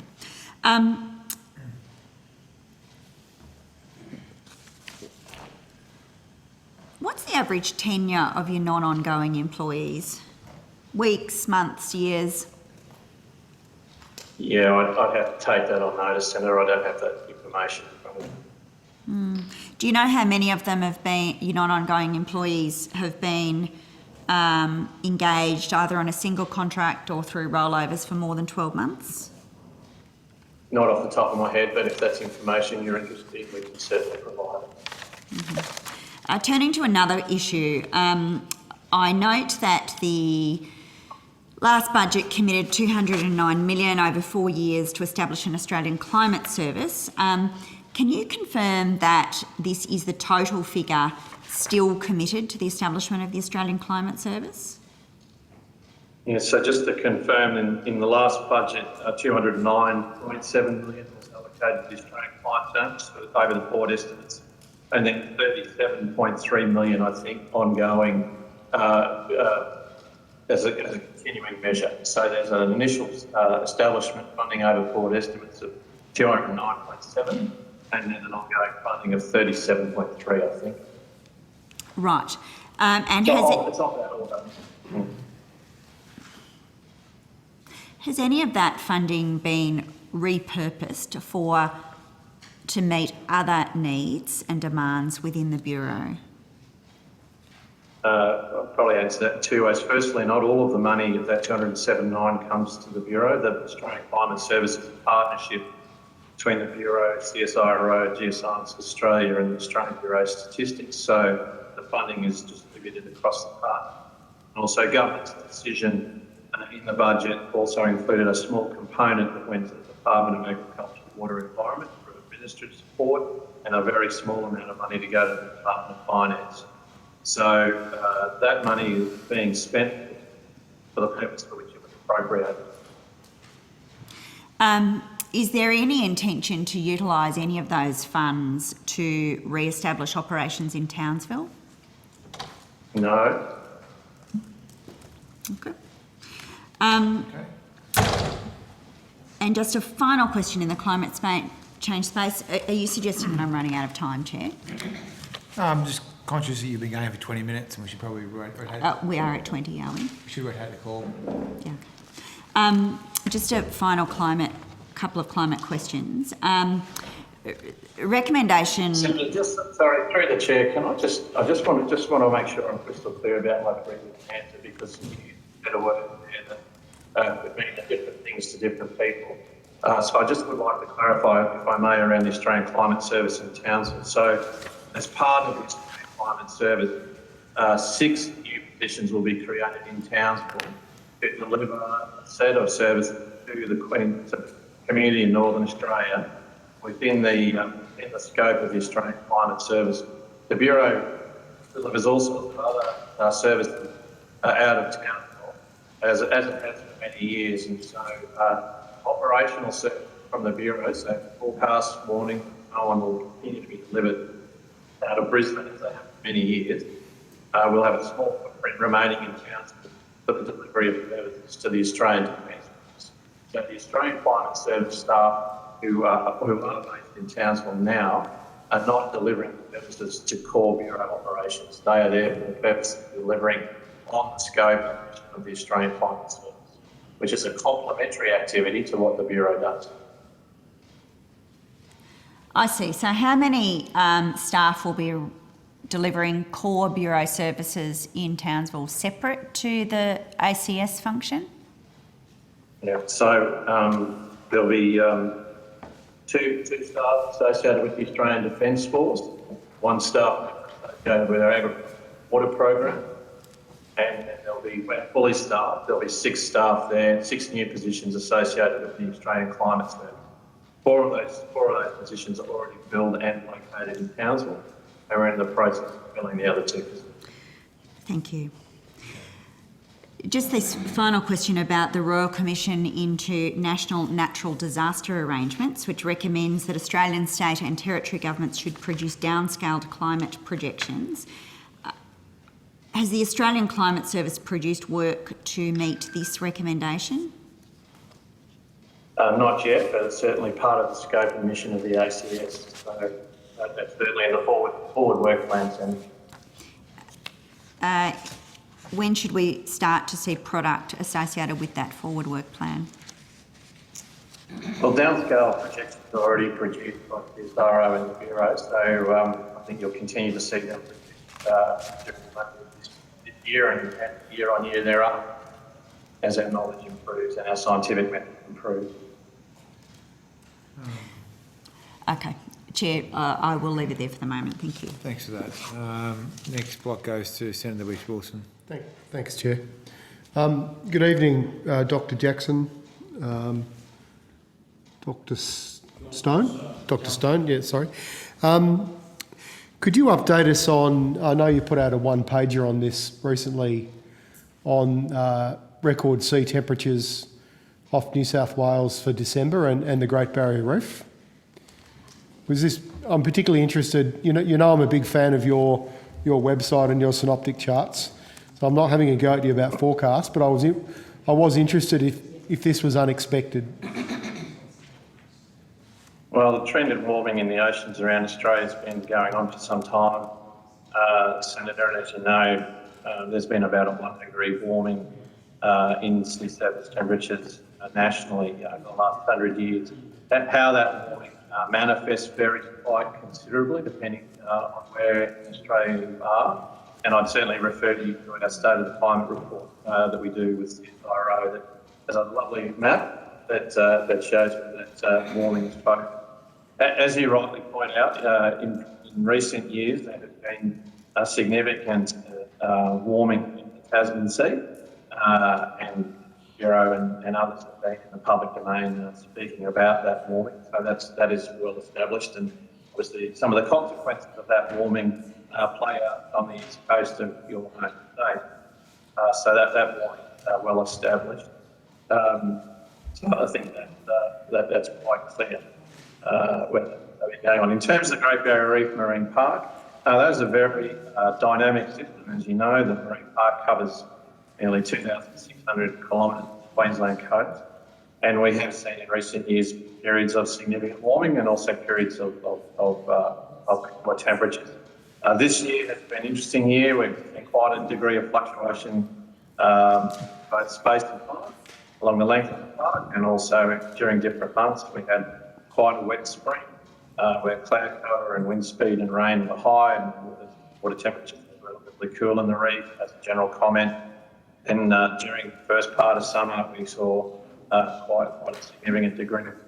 But in recent weeks, sea surface temperatures within the park, as a general comment, have been around about average. So it varies a lot during the year, and again, it's highly spatially distributed along the length of the marine park. I might just step back one step from my question. I mean, are you able to? Do you do forecasts at a local level for different coastal areas on an annual basis?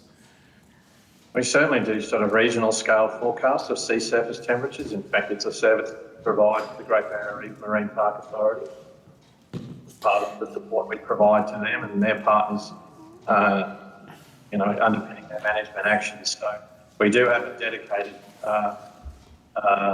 sea surface forecast service that we provide for the marine park, and we do provide sea surface forecasts on a seasonal basis around Australia's oceans. Thank you. At a regional scale. You're asking us to sort of predict it down.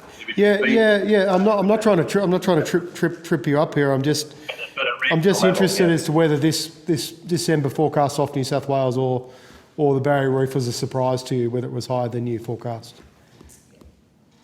I don't think it was higher than we forecast. I think, as I said before, the warming in the Tasman Sea has been in play now for some time, and we made some quite general statements about the possible trajectories for the Barrier Reef this summer. Generally, when we have a La Nina, which we have at the moment, generally we experience wetter conditions along eastern Australia. Generally, when we have those wetter conditions, that's associated with more cloud cover and more windiness, and that generally results in lower sea surface temperatures in the marine park. It's those days and weeks where we get cloudless skies, still conditions, and no rain that you see quite elevated sea surface temperatures in the park. So would that be an explanation as to why we did have record high temperatures in the water off Sydney and the Barrier Reef, because the La Nina effect wasn't as strong as you were expecting?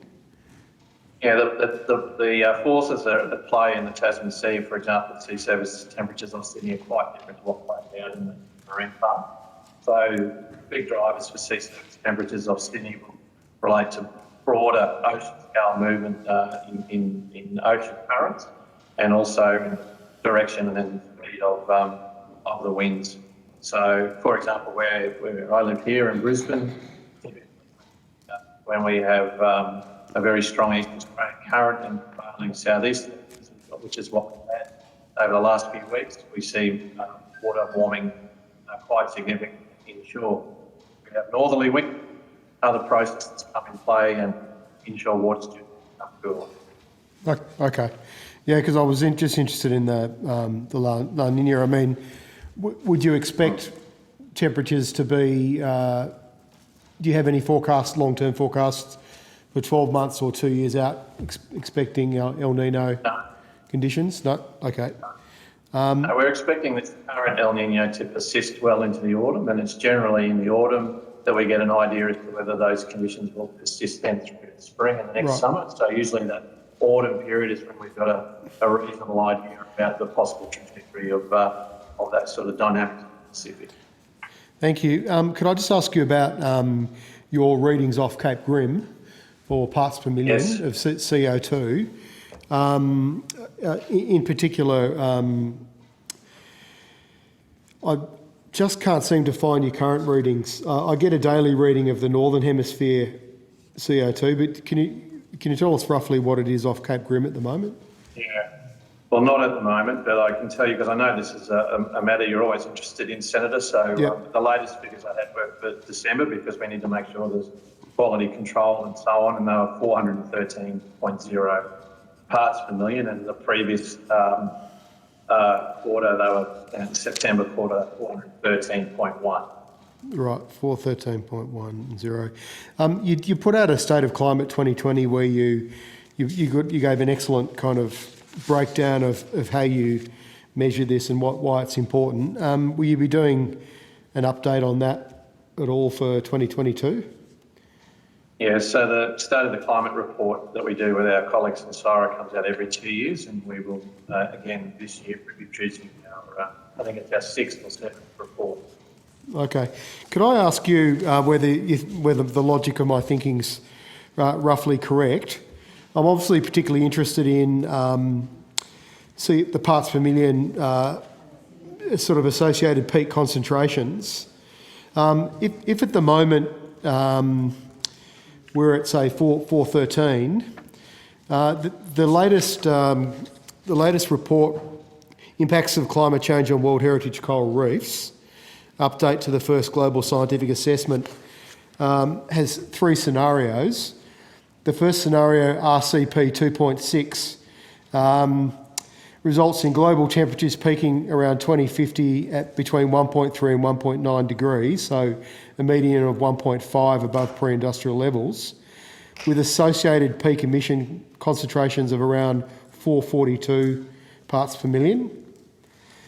Now, I just did a calculation with the Northern Hemisphere figures of the last 10 years, and I've got a growth rate of around 2.5% per annum, 2.507.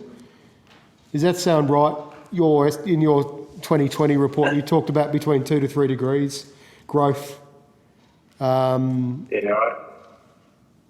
Senator, my maths aren't that good to do that on the run, but what I can say is that CO2 that we've been measuring at Cape Rim since the mid-1970s has certainly been accelerating. The rate of increase has been accelerating. So, for example, if you look at the period 1980 to 1989, the rise in that decade was 14 parts per million. If you look at the decade 1990 to 1999, it was 16 parts per million. The decade from 2000 to 2009, 19 parts per million. And then the decade 2010 to 2019, 23 parts per million. So that increase we're seeing is not uniform over the last 45, 50, 40 years. So in your State of Climate report, you talk about growth of between 2 to 3%, 2 to 3% for sort of parts per million, annual parts per million. I've got it around 2.5 based on my calculations for the last 10 years. So maybe it's 2, maybe it's 3, maybe it's somewhere in between, which based on the current rate, even if there was no growth, by 2050 would put us on 485 to 525 parts per million. Does that sound about right? Is my thinking correct there? It depends on the scenario, the emission scenario that, I haven't committed that particular scenario. I think the point I would make is that that trajectory that we've seen, there are long lag times and lead times in the system. So, irrespective of the trajectory that you choose, there is likely to be an increase in rise in CO2 in the atmosphere for some time. Okay. So just last question then on that, Chair. Thank you for your indulgence. So I know it's a very complex question to look at global CO2 because so much contributes to it on a net basis, but is there any forecasts around on what growth rates might be? Does anyone do that that you're aware of?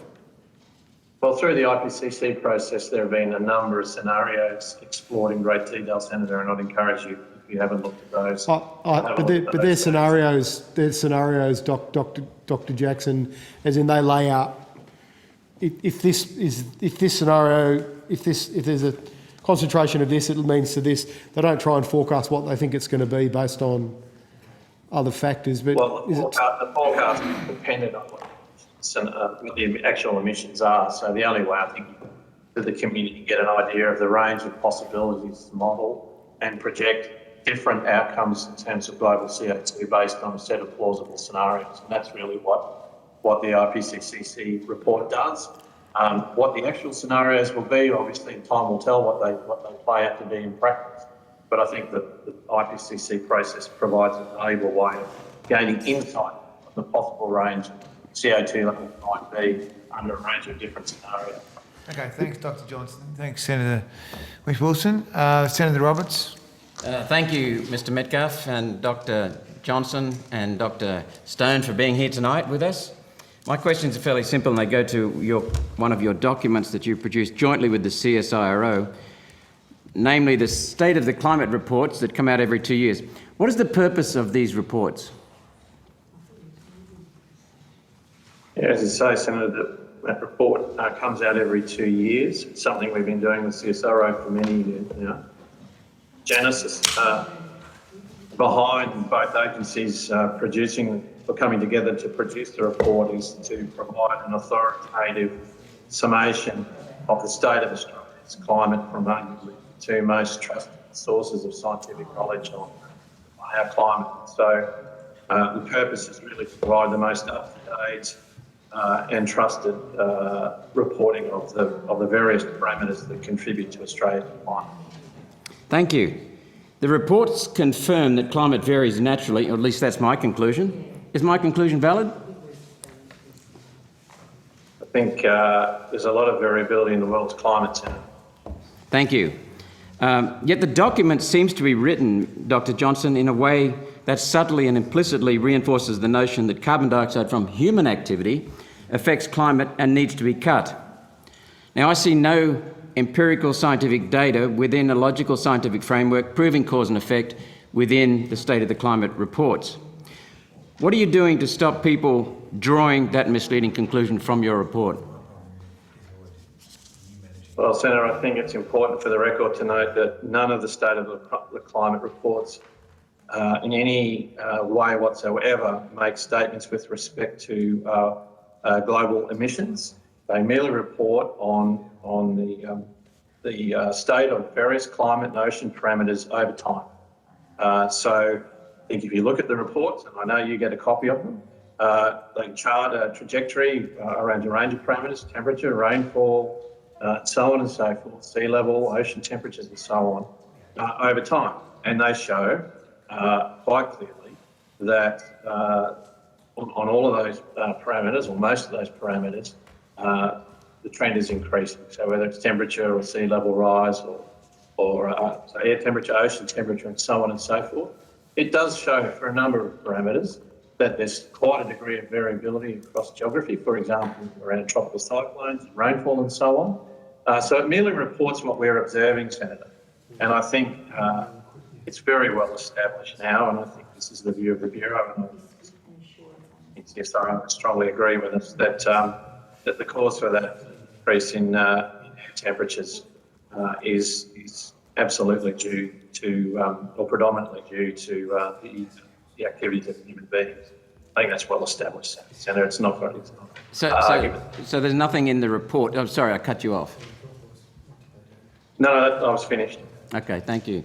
So there's nothing in the State of the Climate reports that proves that, but you rely on other documents and other work to prove that connection between human activity. Prove what? Proof that carbon dioxide from human activity is a danger and needs to be cut. So that is not the purpose of the State of the Climate reports. Well, I think the State of the Climate, no, it isn't the purpose. The State of the Climate reports clearly show the trajectory of CO2 in the atmosphere for many, many years, well over 100 years. And I think there are, again, I think it's a very well established fact, Senator, that the predominant cause, not the only cause, but the predominant cause of that warming trend is human activity. Well, yeah, I'm not asking about that you have that view, but I'm asking whether the State of the Climate reports actually show that, scientifically prove that carbon dioxide from human activity affects climate and needs to be cut. Well, I've got the report in front of me. I don't believe there's a section in there that, sorry, It's right. It's not the purpose of the report. Thank you. The purpose of the report is to report on observations that we're taking on around a range of parameters in Australia's climate. That's all it does. Thank you very much for clarifying that. Okay, that's fine. When I asked for empirical scientific evidence proving that carbon dioxide from human activity poses a danger and needs to be cut, ill-informed MPs refer solely to these documents on occasions, as do some ill-informed media journalists and citizens. Is it the intention of the Bureau of Meteorology and CSIRO for the document to do that implicitly, even though that's, Dr. Stone just said, it's not the purpose of the document? I'm just wondering whether you can clarify what your question is, Senator. I think we've made it really clear what the purpose of the document is to provide a synthesis of our observations of Australia's climate and oceans. How others choose to interpret it's up to them, but the report is very clear. It lays it out very clearly and has done it pretty much in the same way for the best part of a decade.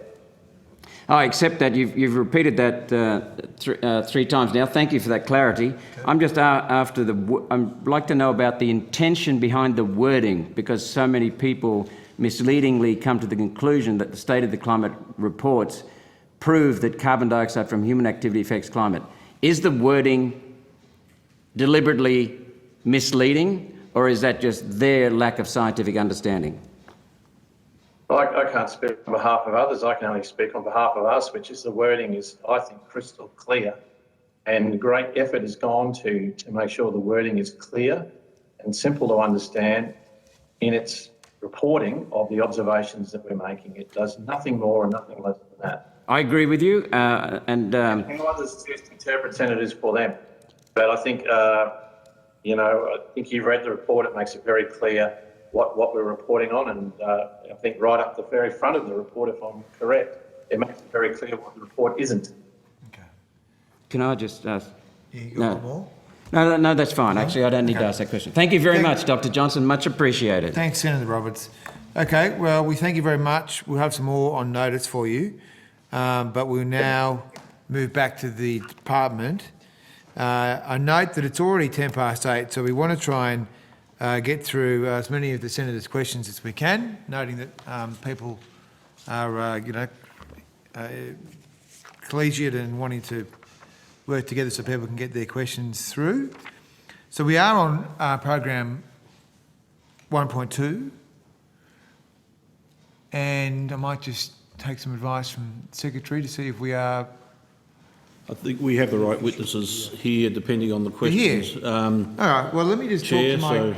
yeah. Okay, I'm going to start with my Labor colleague, Senator Urquhart, and then we'll have some more questions. Okay, great. Thanks. Can you provide an update on the progress of the State of the Environment report? I'll just ask the right person to Thank come you. forward, Senator. So.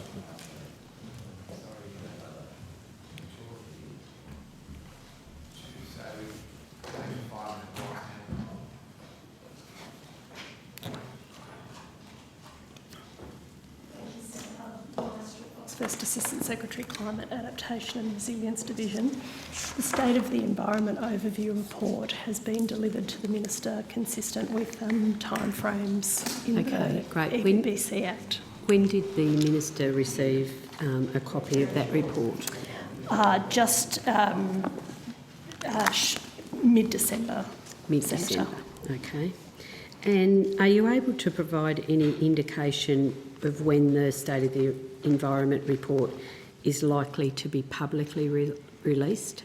So the EPBC Act requires that it's tabled 15 sitting days after its receipt, and so that we expect it to occur within the statutory timeframes. Okay. That's it. Thank you, Chair. Thank you very much. Thank you. Okay. We have a 5-minute block with Senator Whish-Wilson. Thank you. Yep. I think this one comes under 1.2. It's an unusual one. You may have read the conversation ran a story this week around potentially cloning the Tasmanian tiger using numbats. So I'll read it to you. The numbats are relative of the thylacine. There's a DNA Zoo last week commented in the article, we've come a long way in terms of technology development, and I don't see a problem that in the next decade we will have the technology and the know-how to de-extinct or resurrect our favourite species which are long gone.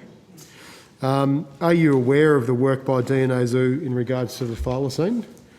And do you have any views on the feasibility? I mean, the conversation's a fairly serious publication, so some people would be overjoyed at the idea of bringing the tiger back, but I just wanted to get some we'll just see if we can find the right people to assist you, Senator.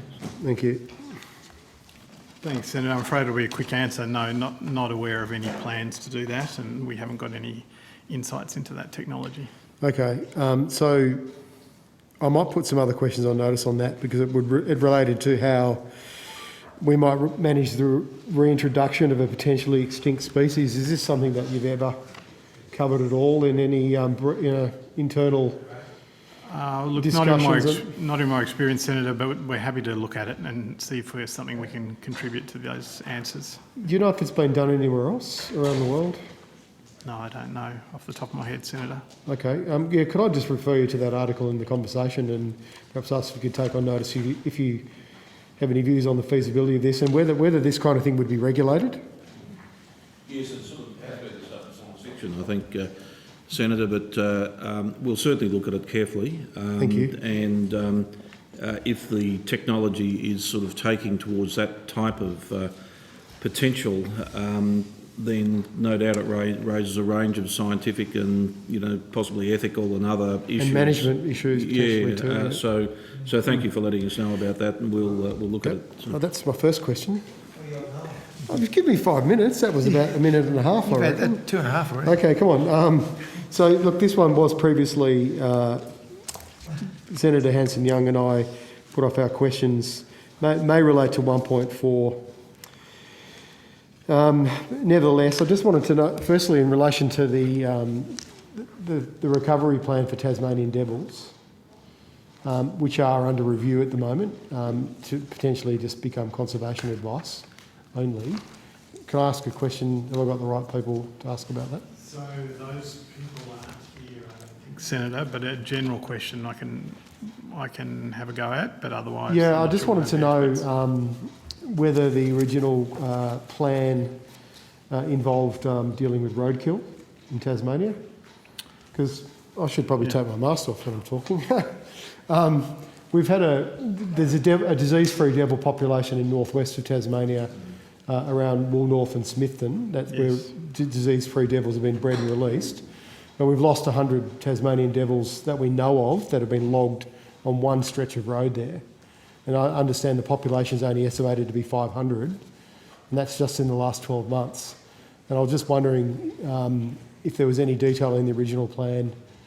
I know there was to do with facial tumour disease, but was there anything other risks that were assessed? So, Senator, look, we'll take that on notice and have a look at the plans for you. I think we provided some information previously on this, but I can't remember the details. So if I could take that notice. From the Minister saying that there hadn't been any funds put into the Save the Devil program since 2018. But you're asking about the content of the plans? Yeah, the content of the plans, because I understand the plan's now under review, and yet the devil's obviously under significant threat in other areas apart from facial tumour. I'm sure we can find that out. Okay, thank you. And the last question was in relation to the country's first listed threatened ecological habitat, which was Tasmania's giant kelp forest, or the southeast Australia's giant kelp forest.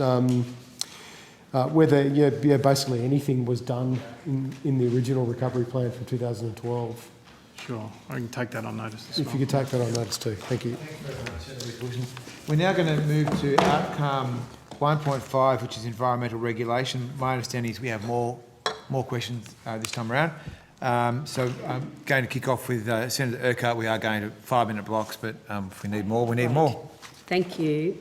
So in the last budget, the government allocated $2.7 million to develop a pilot regional plan for a priority development region in partnership with a willing state or territory. Are you able to provide an update on the progress on regional planning in this proposed pilot? And in particular, have any willing states or territories come forward or been identified, and if so, which ones? Melissa McEwen.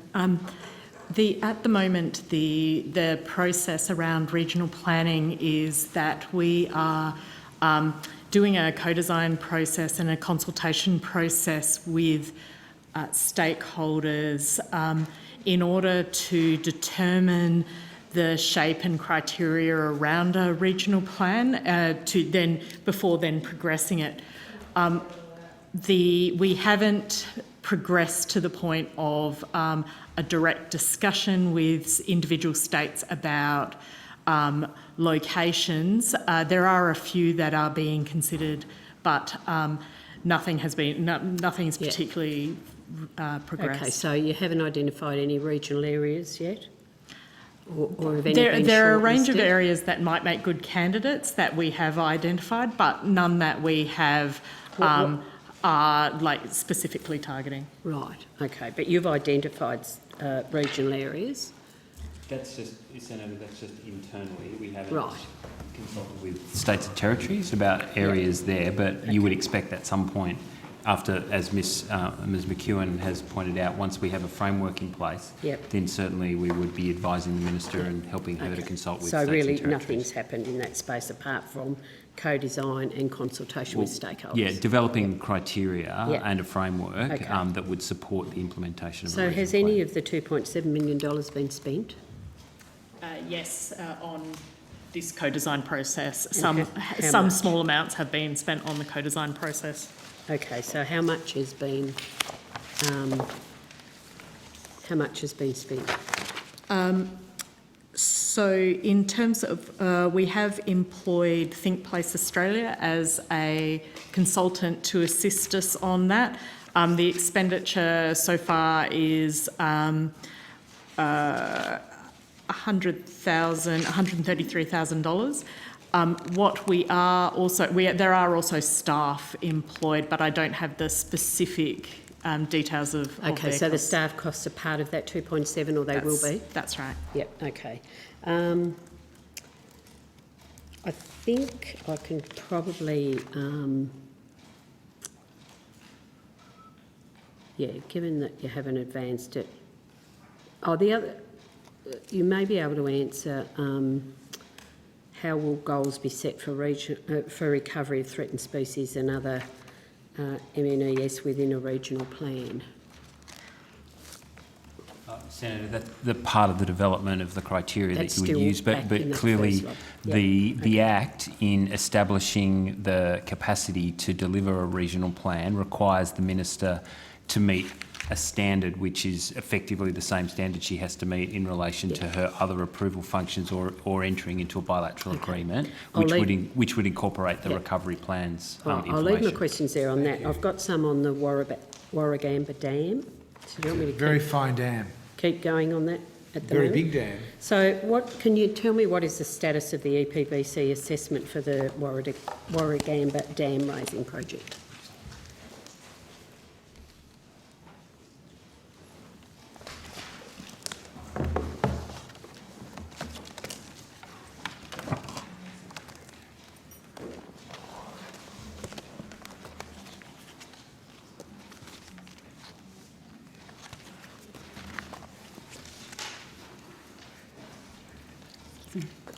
Thank you, Senator. Kate Gowland, Acting Assistant Secretary for the New South Wales ACT Environmental Assessments. And sorry, your question was... What's the status of the EPBC assessment? So the Warragamba Dam proposal is being assessed under the bilateral agreement, the assessment bilateral agreement between the Commonwealth and the New South Wales Government. And at this current point in time, it's under assessment. So the environmental impact statement was actually on exhibition over November and December. And now the New South Wales Government has asked the proponent, Water New South Wales, to provide a response to the submissions and the many agency advices that were also provided at the time. Okay. A letter dated the 11th of January 2022 was sent from UNESCO to the department, to your department, in relation to the Greater Blue Mountains area. What's the department's overall assessment of the technical advice that was attached to that letter? So the department's aware of the technical review that was provided by IUCN, and we have actually provided that to New South Wales. The New South Wales government is responsible for undertaking the assessment at this stage. Okay, so do you provide any assessment of that technical advice to assist the New South Wales government? So the New South Wales government's assessment process is, under the bilateral agreement, is quite comprehensive and robust, and does ensure the assessment of matters of national environmental significance, including World Heritage values, and in this case, those World Heritage values. Right. So the letter from UNESCO came to you, or the department. Did you? So you don't look at the overall assessment of the technical advice that was attached to that letter. You just let New South Wales do that.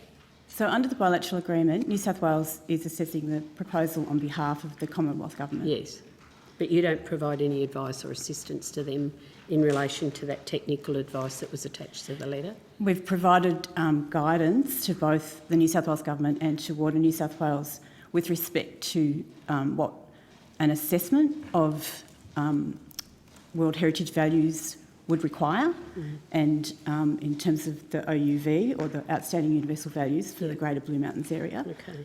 So contained within that technical advice, the following statement concerning the project's environmental impact statement, and it said, and I quote, the IUCN considers that the EIS does not comply with the IUCN World Heritage Advice Note on Environmental Assessment, nor does it fully assess all potential impacts on the OUV as recognised in the Statement of Outstanding Universal Values for the GBM WHA as requested by the World Heritage Committee in Decision 44 COM 7B.180, nor address the requirements of Convention policy on sustainable development.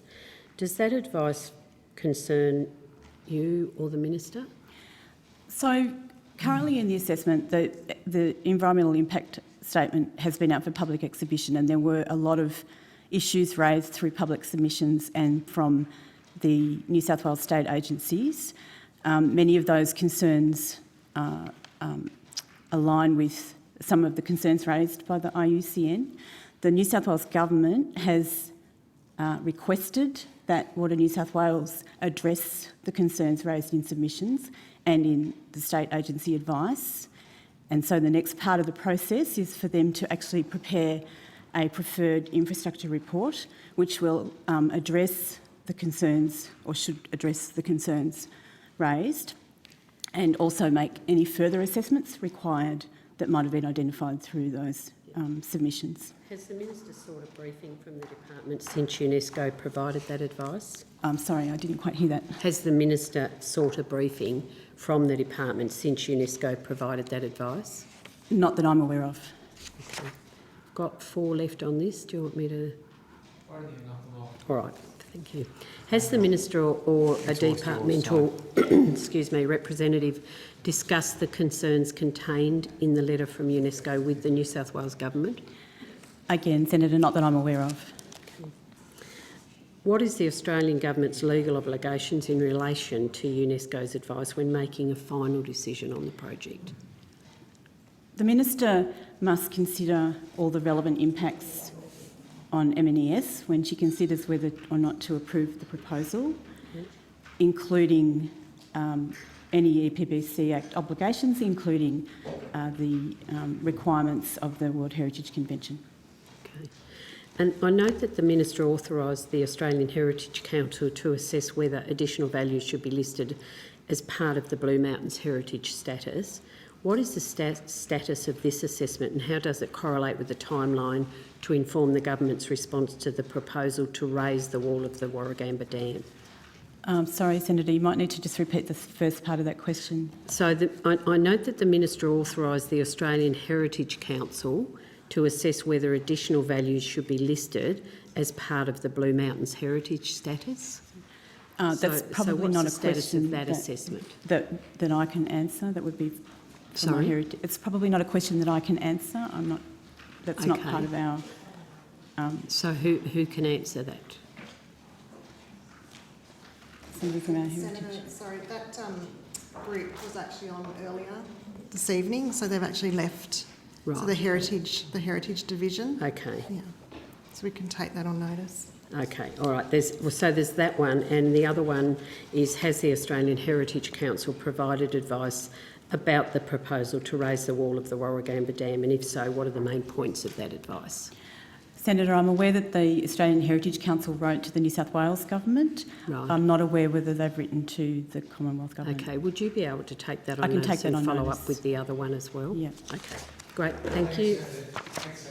Thanks for being such a good sport.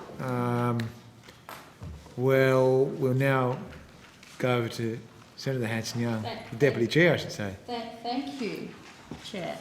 Mr Metcalfe, we're now at 1.5, which is where I put some questions on notice to your team in relation to the numbers of approvals that have been given to clear and bulldoze koala habitat. So I'm hoping there's some answers. Thank you, Senator. So I have had the staff working on that for some time since you asked the question. It's quite a detailed question. It's not straightforward at all. And in order for us to get the accurate information, we'll need to go through project by project. I understand the ACF report had used a number of different sources, so we just want to ensure that the information that we're giving you is correct and detailed. And we're currently actually reviewing the ACF report at the moment to consider the findings that they've put forward in that report. So I will have to take those two questions that you did ask in terms of what have the impacts been to koalas and how many projects for the last 10 years, and also the impacts from the bushfires and what projects have been approved since 2019.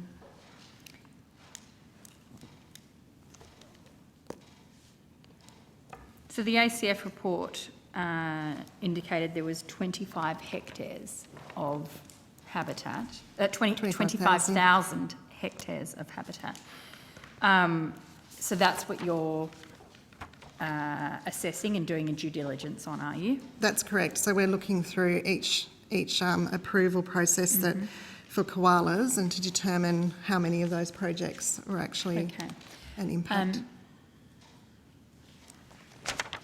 Surely you would be able to tell me how many projects have been given the green light from this minister since the bushfires in relation to projects where koalas were a sensitivity?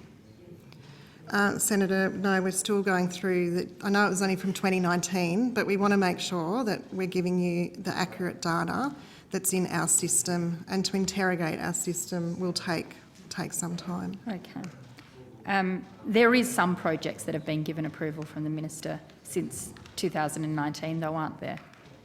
You're not suggesting that this hasn't happened for any projects? No, Senator. No.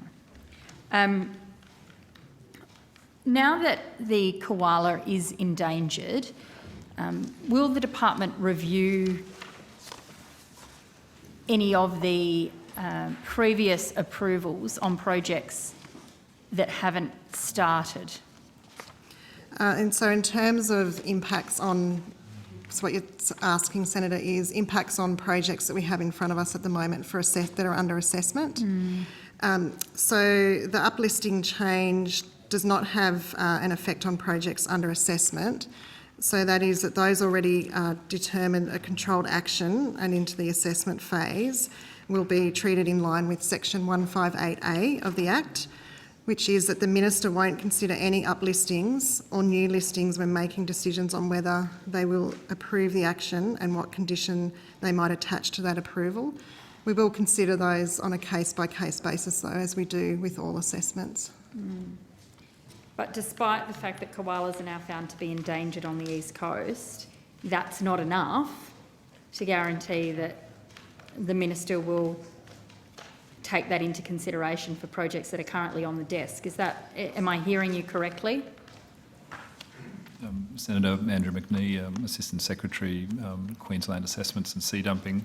So that is the framework that is set out under the EPBC Act in 158. That seems pretty crazy, doesn't it? I mean,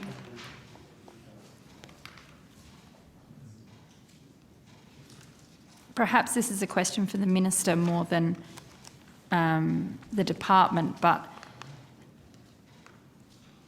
Minister, is there anything that you can do in relation to this? Because it just seems crazy that the koalas are now being found to be endangered, and yet if there is projects that are still requiring assessment and to be signed off, given approval one or not, that this is now taken into consideration. Like it just doesn't seem right. Well, I'm not familiar with the specific projects. That would be up to the department, but I can take it on notice.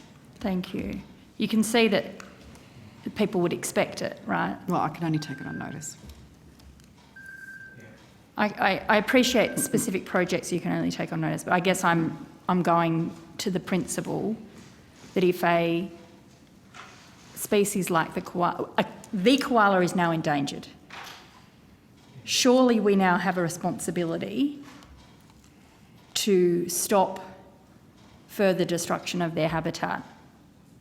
And if there's the ability for the Minister to do that, on a matter of principle, it seems right that she does. I'm sure that the Minister will consider that when she makes her determinations. Do we know how many projects are currently being assessed? So projects that are currently in our system under assessment. So that's in total, like not projects that may have an impact. Oh, sorry, no, I'm talking about projects that have an impact on koala habitat and koala populations. So I think one of the issues, Senator, here is that referrals are made to the department under the EPBC Act. A controlled action decision is taken, and that is a point at which we can identify that potentially threatened species are a controlling provision, and that might, in a number of cases, include koalas or other species. But it won't be until you get to the end of that process that you will work out whether there have been significant residual impacts on koalas, and therefore that forms part of the final decision. And that's the reason that you end up having to look through the recommendation reports for projects to actually identify exactly which species were subject to kind of controls under the agreement, under the approval. Don't you think anyone trying to follow this right now would just think that this is bonkers? The koala is endangered. There's no debate about that anymore. The government has said they want to protect koalas. There's money being put on the table to do that, to help do that. And one of the first things we could do is not make the situation worse by clearing their habitat, bulldozing their habitat. And are you seriously telling me the Minister doesn't have a plan for stopping the destruction of the homes of koalas? Well, she does, and it's called the EPBC Act. Well, we've just heard, Minister, we've just heard from the officials here at the table that the EPBC Act cannot be used. The Minister has to make the decision. Within the confines of the EPBC Act, yes. Well, what I want to know is when the government will start acting on this. Because it just seems like a whole lot of bureaucracy. So Blinky Bill is not going to be looked after because bureaucracy gets in the way. I mean, for 10 years we've been looking for an opportunity, ways to save the koala. It's now endangered, and now we can't even get the government of the day to commit to not bulldozing the homes of koalas. Okay, I don't think that's a question. And as I've said throughout the day, just to maintain the civility of these it's just very ludicrous. Important hearings. I think the role of the senators is to ask the questions, and then the role of the officials and the minister is to answer the questions. So I might just get an indication from you at this stage as to what other topics or how much more time you might like. We've got a lot of questions. Okay. Um, I'm just asking the question. It's for, yeah, my job is just to manage and facilitate. we've got a lot of questions, and I know the Labor- opposition have questions as well. They've ceded they've concluded on this topic. Really? Yep. Oh, okay. Right. So okay. anything you could do to Okay. accommodate the committee would be appreciated. Let me finish this line of questioning, and then we'll move on. Understood. Thank you. When should we expect answers to those questions about how many projects have been approved that destroy koala habitat, how many are still on the books, and how many are pending a decision from the Minister? When will we get that? Because surely someone thought they'd get these questions today. That's what's frustrating me about all of this. We've been talking about koalas for years.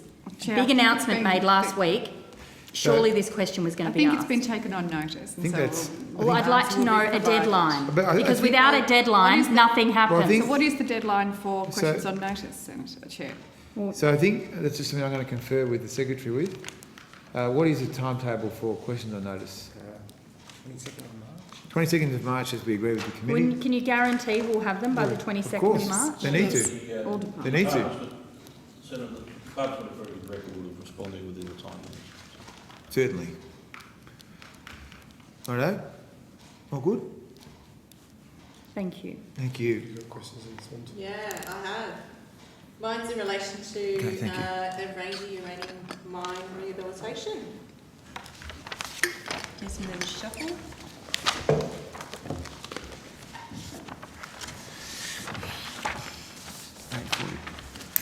Oh yeah, 8:45. 1.6.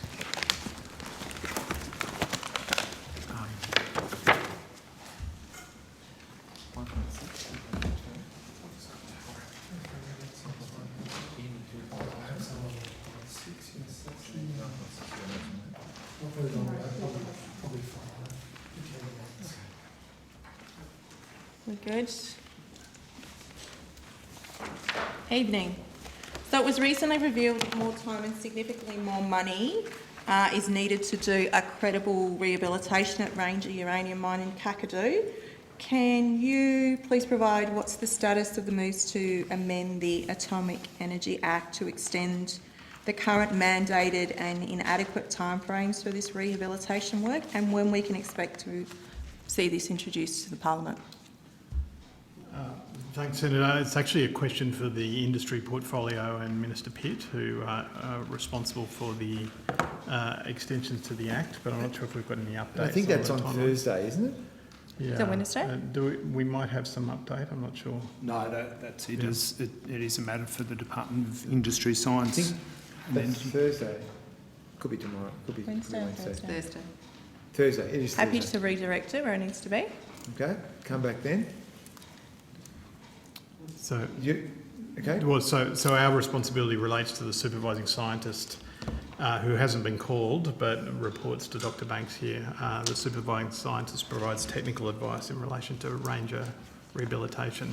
With the actual mine lease, the Atomic Energy Act controls and the mine rehabilitation plan are a part of the industry portfolio. Okay, happy to redirect that. Okay, thank you. Mulga Rock uranium mine, same, or is that in yours? No. That'll be Pitt as well. That's around the conservation plan. Not sure if we know anything about that. I'll get some advice now. Is there an update? The Stanhill Dunnart conservation plan? In Mulga Rock? I think the conservation planning, we have to take that on notice. Take it That's on notice. people have left. Take it on notice? Okay. The second part of that question was about the clearing of the native vegetation in this area, because there's obviously been some changes to the early works program for accommodation village and airstrip. So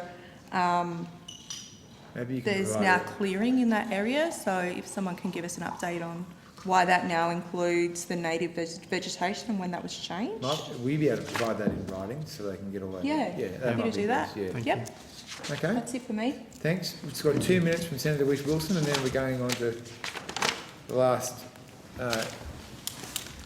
outcome. Yep. Thank you. Second last. Just a question on...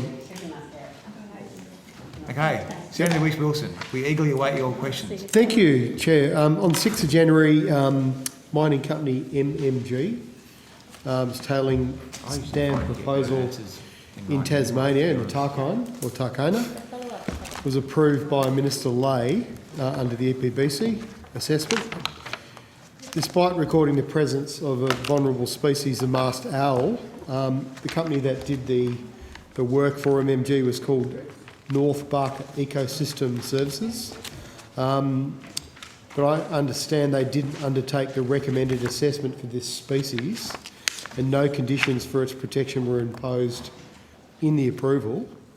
However, advice from Tasmania's experts as well as MMG's own environmental consultants noted the presence of the masked owls at the proposed site and recommended the protection of the trees that may be nesting environments. What advice has the Minister received from MMG regarding the protection of the masked owl at this site? Excuse me, thanks, Senator. Kim Farrant, Assistant Secretary, Environmental Assessments, VicTas and Post Approvals Branch. So, yes, Senator, a decision was made on the 6th of January in relation to the investigative works for the dam, for which we have now produced a detailed reasons statement that is available on the web. But effectively, just to give you a bit of a summary of what's in that reasons statement, the Tasmanian masked owl was considered by the department in relation to the investigative works decision. The department considered that while the action could disturb breeding for the species, in our view, it wouldn't constitute a significant action, and that was largely on the basis of the relatively small impact area of those investigative works, which was roughly in the order of 14 hectares out of a total footprint for the project of about 240 hectares, and the relatively short duration of the investigative works. Of course, Ms. Farrant, could I just stop you just on that point? So obviously, the company's been given approval to go in and drill pads of up to 25 metres by 25 metres. Are you referring just to that initial assessment work, or are you talking about potential whole project here? No, this is just for the investigative works, not for the tailings dam itself. So what happens next? If they go in there and drill these pads, what happens if they choose to put in for an assessment for the entire area to become a tailings dam? Will you then conduct another assessment? So they have already put in the referral for the that includes the main the masked project. owl? I'd have to double check, but I would expect that would be the case. Wait a sec. No. You go, sir. Is it correct that the Minister's been contacted by lawyers recently in relation to this decision? Yes, that is true. So lawyers for the Bob Brown Foundation have requested a reconsideration of that decision, the NCAPM decision on the investigative works. And when's the deadline for responding to that? So the first step in the process is to determine the validity of the request for reconsideration. The Act and the regulations set out various things that anybody that requests a reconsideration have to be made out. And largely the two key criteria, there are a number, relate to there being substantial new information that would be likely with a high degree of certainty to change the expected impact. But could I ask in relation to Senator Hanson-Young's question, Yeah. did MMG themselves recommend the protection of trees that might be nesting environments, and has that been assessed? Do you actually know where those nests are in the areas that are going to be that are earmarked for drill rigs and bulldozing? So what MMG said that they would do in their referral was not clear eucalypt trees of a certain size and not clear vegetation near breeding hollows. Have they been identified? Not and to my mapped? knowledge. Well, how would they know if they haven't identified and mapped those areas? I mean, I guess they would, as the work proceeds, they would identify them as they go As they along. proceed. Yeah. But doesn't that defeat the purpose in terms of looking at the status of the owls in those areas? If they haven't actually, before they go in there and they're bulldozing a road, and then they're going to be bulldozing potentially hundreds of pads for drill rigs, you're just saying they're going to let them in there and they can be trusting the company to identify them as they go? So our view was that it is a relatively small area. We know that masked owls are very territorial birds. Within that 14-hectare area, our expectation was that there would be very few, if any, potentially hollows for breeding. Can I just ask you what you base that expectation on, Ms. Farrett? We took a worst-case scenario, right. I guess, sort of a worst-case scenario view, given we do know that there is very little information about the area currently. So we sort of took a worst-case scenario and coming to our decision. And what was that worst-case scenario? The worst-case scenario was that there would be, say, a breeding pair in the area, and that potentially breeding could be disturbed for the very short duration of this project. And if the project went ahead and 250 hectares was cleared for a toxic tailings dam? Well, that is a decision that's still to be made, an assessment that still has to be gone through.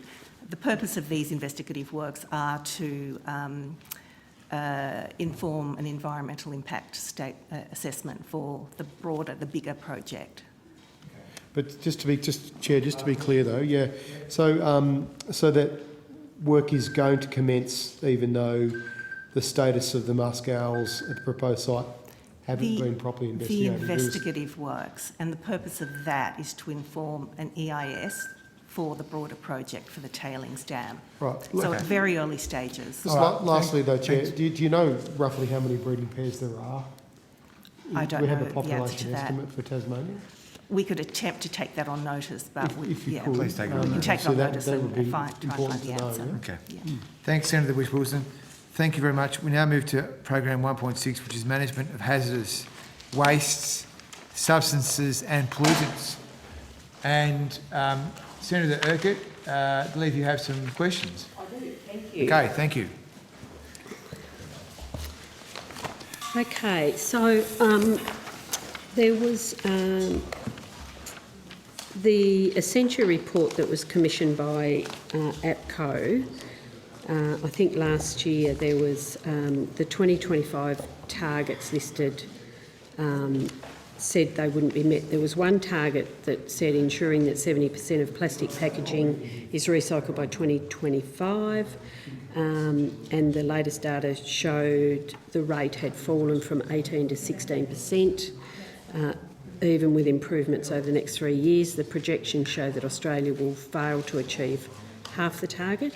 And then target 2, the target to achieve 20% of recycled plastic within new packaging is way off track, having fallen from 4% to 3%. And the Essentia report says that the target would not be met by 2025. You're aware of that report, Mr Tregurtha? We're aware of the Essentia report, Yep. yes, Senator. So I guess my question is, would you agree that in order to achieve significant improvements to plastic recycling in Australia and to reduce environmental harm of plastic in our oceans and waterways, that producer responsibility must be a key component? Absolutely, Senator, and the government's got an extensive product stewardship agenda that drives towards that exact point. Okay, so you'd be aware that the report commissioned by APCO titled Costs and Incentives for a More Circular Packaging System that was prepared by Accenture last year. The report refers to the Morrison government's national packaging target where it states, and I quote, "Not all of the national packaging targets are likely to be achieved by 2025.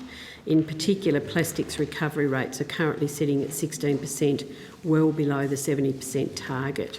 So does the department acknowledge that the targets, the packaging targets set by this government, which are aimed at actually improving reducing waste in Australia, are badly off track and that projections show they'll be missed by a larger margin? Senator Kate Lynch, First Assistant Secretary of the Environment Protection Division. I will call on one of my colleagues to help to answer in a bit more detail some of these questions. Essentially, though, one important element to note is that the data that's collected tracking towards the national packaging targets, the most recent available figures are for 2019-20. So they represent a period in time prior to the majority of new investment that's been announced by the government with significant reform of the waste and recycling sector. Okay.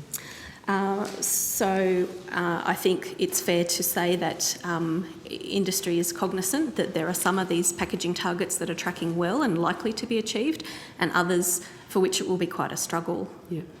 So since that report, the Essentia report, was released last year, can you just talk me to it, because you talked about that being 2019-20, the packaging covenant. Can you tell me what changes the government and the Minister has authorised to get the plan back on track? Yes, Senator, so I'm happy to give you a high-level overview there.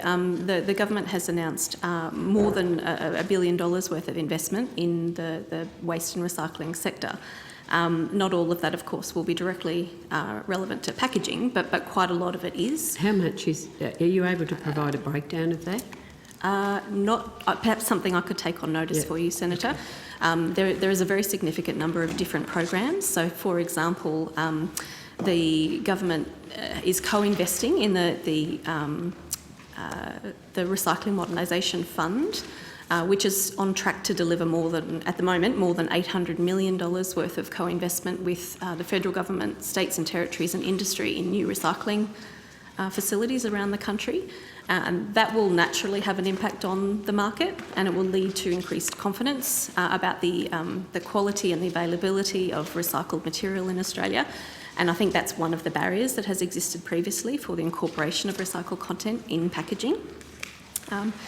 There is also quite a lot of work underway in relation to standardising specifications and the like, increasing the expectations around curbside collection across all of the states and territories, and there's quite a lot of work underway on that front, which we can go into more detail on. Okay, so there's a lot of work, from what I understand you're saying, there's a lot of work that's happening, but I mean, it's been 4 years since of no improvements to the plastic packaging recycling, and that was a commitment made by the Prime Minister. The government, I don't think, has landed any specific measures to address that complete lack of progress on the plastic packaging by 2025. So what are the specific measures? I mean, you've talked about a lot of plans, but what are the specific measures that are in place to actually deal with this by 2025? Senator Matthew Ryan, Assistant Secretary, Waste Policy and Planning. Quite a number of initiatives. The most important one that Mr. Lynch just talked about is the investment in the Recycling Modernisation Fund, which is the one that's forecast to leverage over $800 million. What I'd point out is, again, going back to that report in 1920, data from 1920, was right before the RMF was even implemented. We've had a number of projects coming online slowly, but it's a 4-year program of investment with the Commonwealth, state and territories and industry. So those projects will be rolled out gradually over the next three to 4 years. Have you got something you can table with those specific programs with the date lines on them? Yeah, I can give you some. Statistics. I can table and take them on if you're notice able on to table when they come online. Each of the tonnages by the different waste streams. Yeah, so but have you got something now with a timeline of what's being proposed with the specific measures? Have you got something that you can table?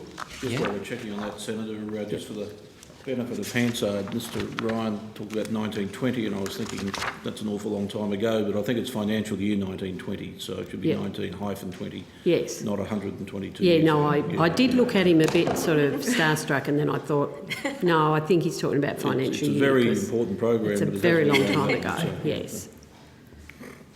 I didn't jump in and question him about that. But anyway, No, if you're able to table something on that. So Just in the meantime, though, Senator Urquhart, can I just clarify that there's been $102 million in that I want this. Fund. Thanks, Minister. I want the 53 statistics. I've got a very short amount of time. 53 projects, I 20 of them want in the regional statistics on those. That's what I'm asking the official to provide me with the update on that. On the issue of regulating plastic packaging, last month the government released the independent review into the national regulations that govern how we produce and use plastic packaging. That review assessed the government regulations and concluded as follows. I'm sure you're aware of this, Mr Ryan. These have not been implemented or have not been operationalised effectively. This has created a lack of clarity for brand owners, enabled free riders, reduced confidence in the scheme and meant that there is limited data available about the success of the co-regulatory arrangement. So can I ask why hasn't the government released its response to the review, given they received that in September last year? Senator, the report was, you're quite correct, received back in September last year. It was tabled in Parliament in December. It has been shared with each of the jurisdictions, the states, territories, and with industry players as well. It's quite a complex system we operate under, Senator. We've had a series of working group meetings at officials levels about looking at the results from that independent review of the national packaging measure. We're putting together a roadmap for the ministers, because it does involve all the ministers from each of the states and territories.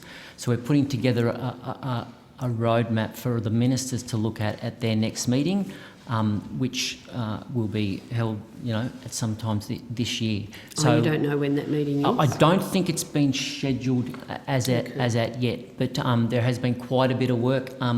The response is underway.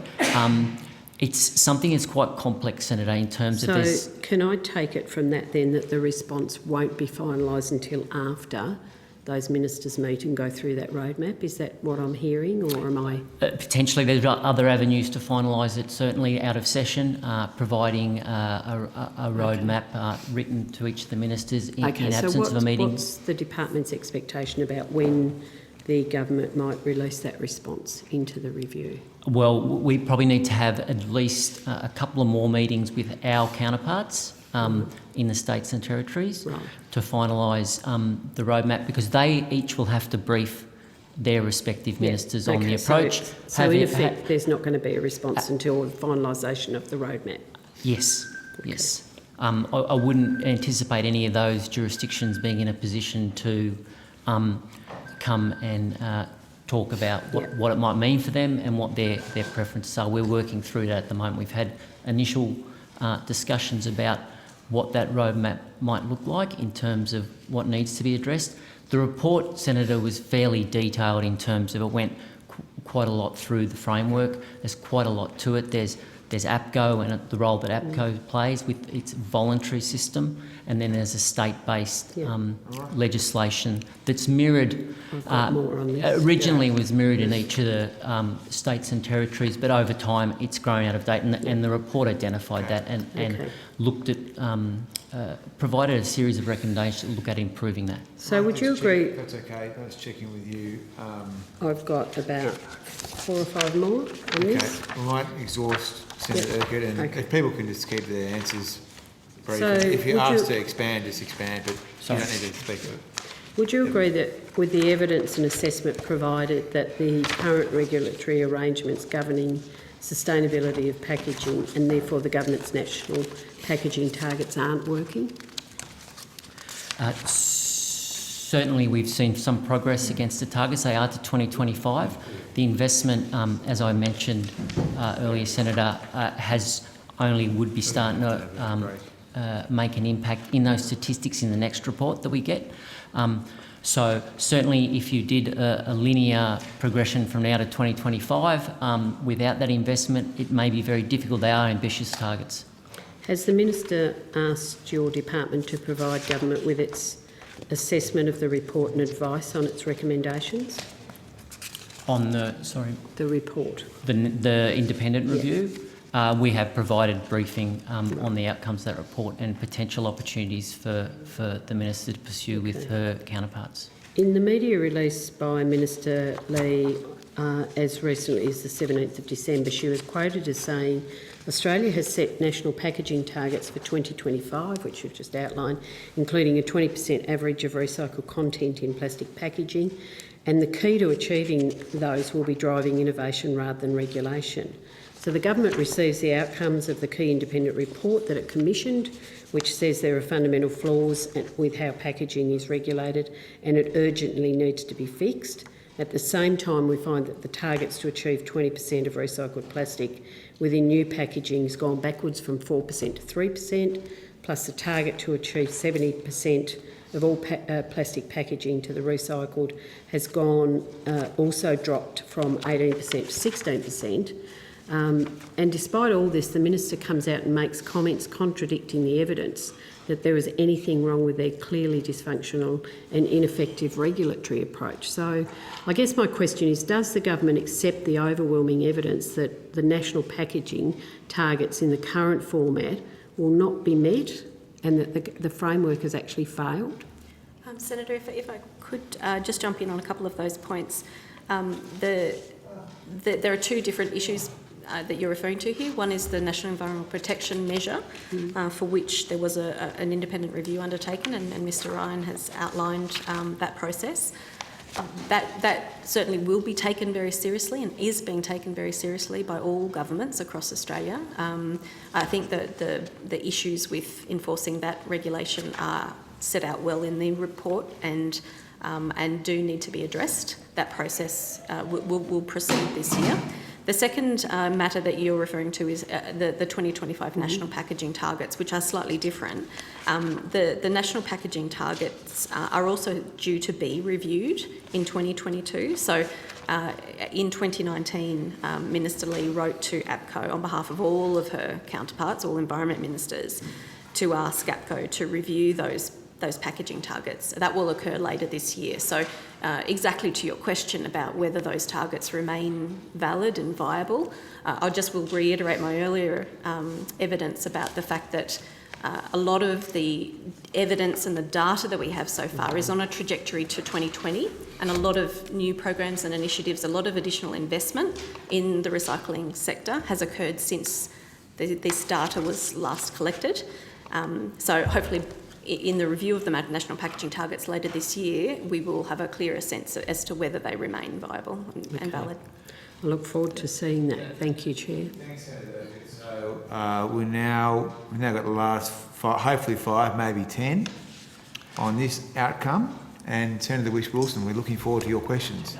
Thank you, Chair. On the same subject, Mr Ryan and Ms Lynch, you know, Einstein's definition of insanity is doing the same thing again and again and expecting a different result. Why bother with pursuing a roadmap for NEPM, considering it's been an absolute abject failure for well over a decade here in Australia? Why bother? So, Senator, I think there is very strong feedback from all of the jurisdictions, all states and territories and the Commonwealth, that there is merit in the NEPM framework. So while I mean that in the broad sense, in the National Environmental Protection Measures framework that sits under the legislation. So while the review of the packaging NEPM has exposed that there are issues that need to be addressed, we see that there is benefit in retaining the NEPM framework. It may be that the nature of the packaging NEPM itself and the way that it's regulated needs to be changed. That's certainly one of the options that was put forward in the independent review of the packaging NEPM, and one of the things that no one's ever met any of their targets, not by a long shot, and no one's ever been held to account, fined, prosecuted. There's never been any enforcement action whatsoever. So, of course, that would be something I would hope would be considered, otherwise it's a joke. But I'm particularly interested. APCO have applied to become a voluntary product stewardship scheme under the Act. So how is that going, and isn't that a better process than going through NEPM again? Yes. Isn't this the whole point of the legislation, so we could have a national product stewardship scheme for packaging? potentially? Senator, you hopefully will be very pleased to hear that APCO has in fact been accredited. Good. Its product stewardship scheme has been accredited.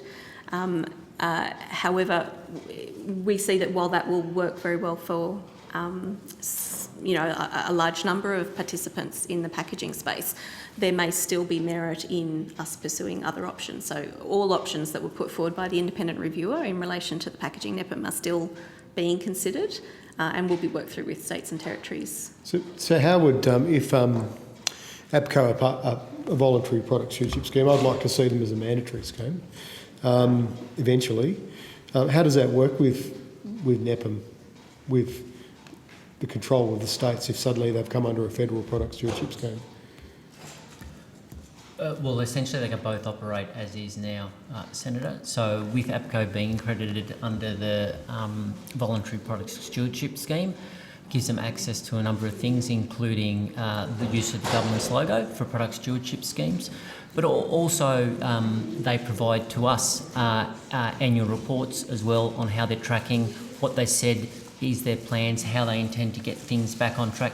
So it is an additional a mechanism that is available for us to track and keep an eye on the government, but also it doesn't operate at the expense of the current regime in terms of how the NEPM works with the states and territories. Or how it doesn't work?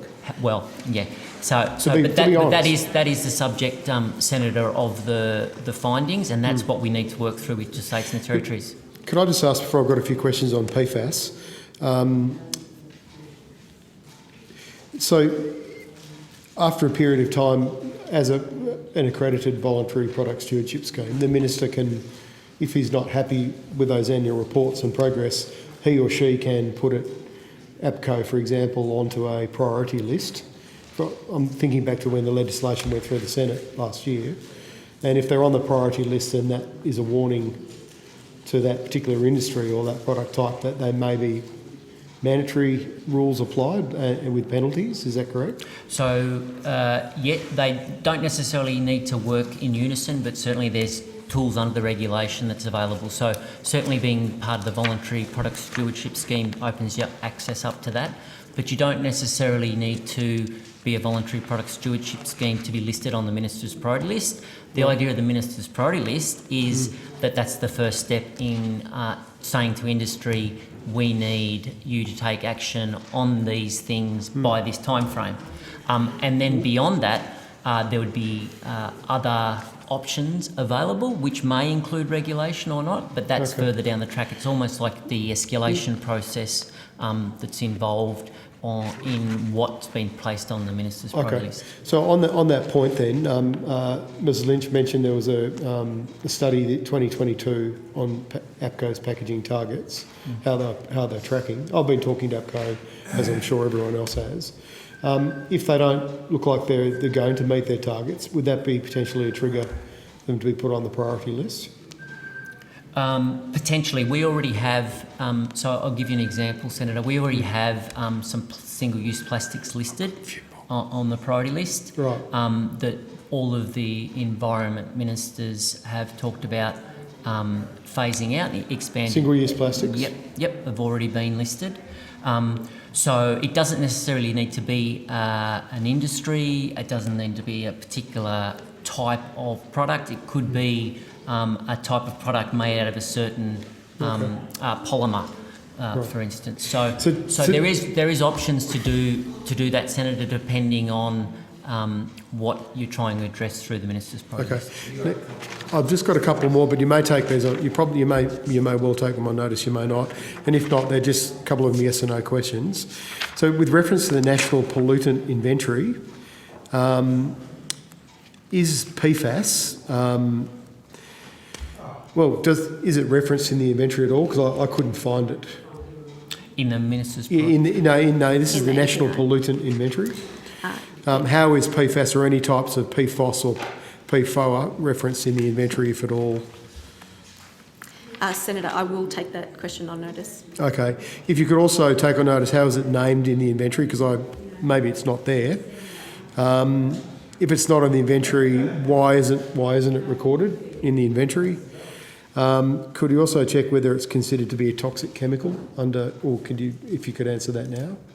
Certainly, Senator, yes, PFAS is subject to controls under a number of different international sort of regimes and conventions. In Australia, we have a PFAS National Environmental Management Plan, which provides nationally consistent guidelines and standards for the environmental management of PFAS contamination. But those guidelines wouldn't mean it necessarily was listed as a toxic chemical, though, would it? In terms of its classification? It would depend a little bit. In whether it was in the inventory? Yeah, that's right. So the Stockholm Convention, perhaps that's easier if I take that on notice. You take that on notice. And also, yeah. what are the barriers to adding PFAS to such an inventory? And I'll give you 4 or 5 other ones just on written notice. Thanks, Senator Wilson. Thank you. Very much. Our last outcome, which I think we're doing via video conference, is the outcome to program 2.1, Antarctica, Science, Policy and Presence. It's the last departmental program. Then we've got Director of National Parks and we've got Great Barrier Reef. Not that I want to get you on a technicality here. I can't say. Mr. Ellis, who's the head of the AAD, is online. I saw him just before. So I can't see him there. What's that? I think he's come up as Kim. Oh, Kim. Yeah. There he is. He's here now, isn't he? Very casual. Isn't he here now? Who's here? Where is he? He's in the top right-hand corner. I saw them just playing with a video. Is it Mr. Kim? Is that how Kim's his first Kim name. Ellis. I think they probably just had to put a name into that. Mr. Ellis. Trying to cover all the bases here. Yeah. Mr. Ellis. Mr. Ellis, can you hear us? I might just get an indication of questions from the opposition and questions from Senator Whish-Wilson. I don't really have any. I've probably got one. I've probably got 12. Okay, so 12 here, 1 there. Yeah. Okay, let's try and knock it off. Is this okay, or is the department able to answer?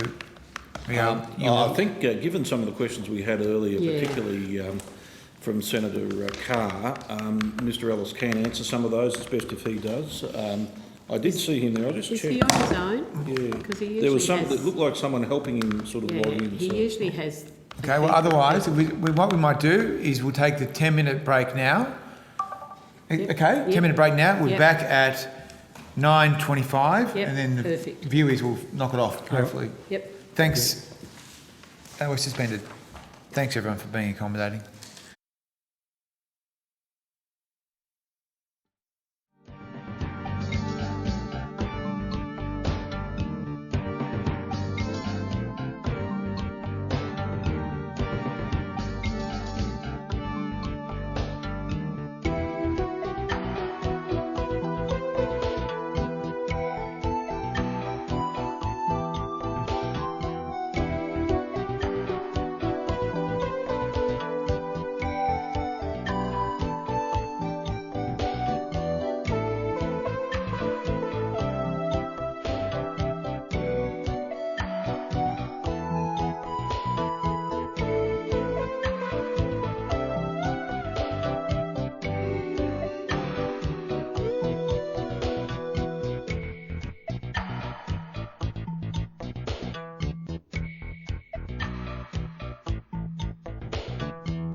Keep going. We're going to reconvene, and we've had to make, for people who are watching this at home, we have slightly They're riveted to their tellies. we've slightly changed the program just to accommodate some technology issues, and we're going on to the Director of National Parks. So we have some questions for you from Senator Urquhart. Thank you. I might start with some that I had this morning, and the department were able to give me a little bit of an answer, but they suggested I should come here because they're around Kakadu.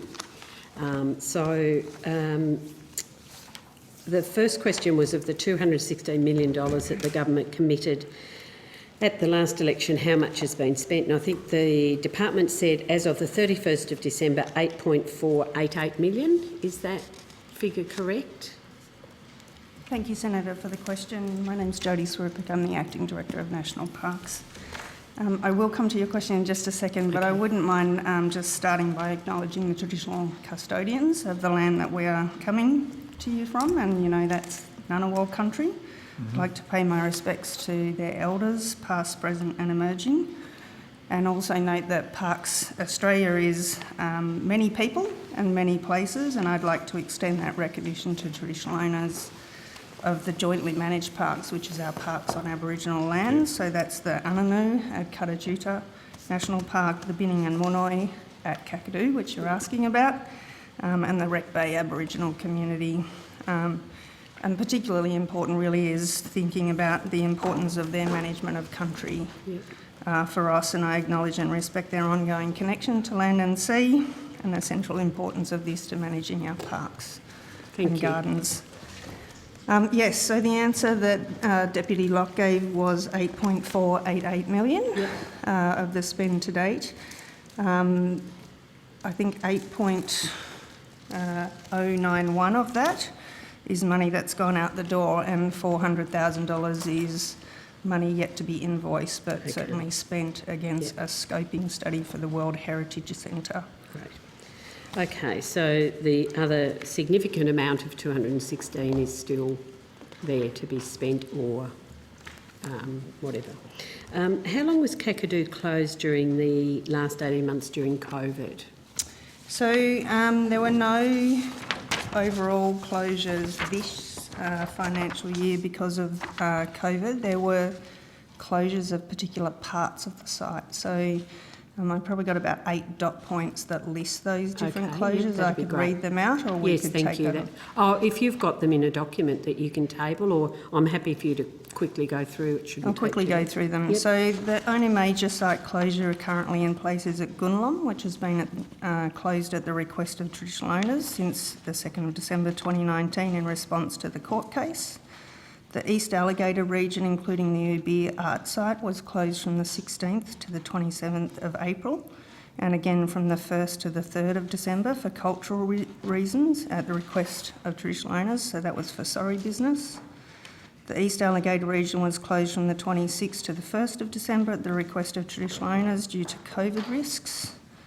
Maguk was closed for cultural reasons from the 14th to the 20th of October 2021 at the request of traditional owners.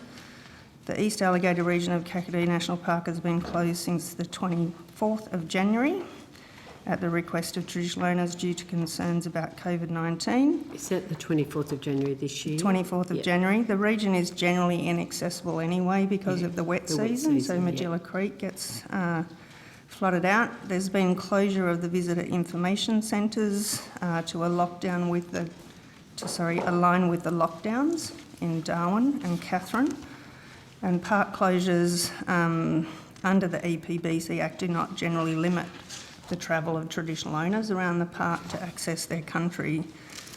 The most recent complete park closure was from the 26th of March to the 26th of March to the 18th of June 2020 to support measures enacted under the Biosecurity Act to help protect vulnerable Indigenous communities. So you get from that picture that we've closed parts of the park and including our visitor centres when we think that there's been higher risks. But so that the longest period of time was that last one that you talked about? Yes, the 26th that's correct. Of March, so it was approximately 3 months in 2020. Yeah.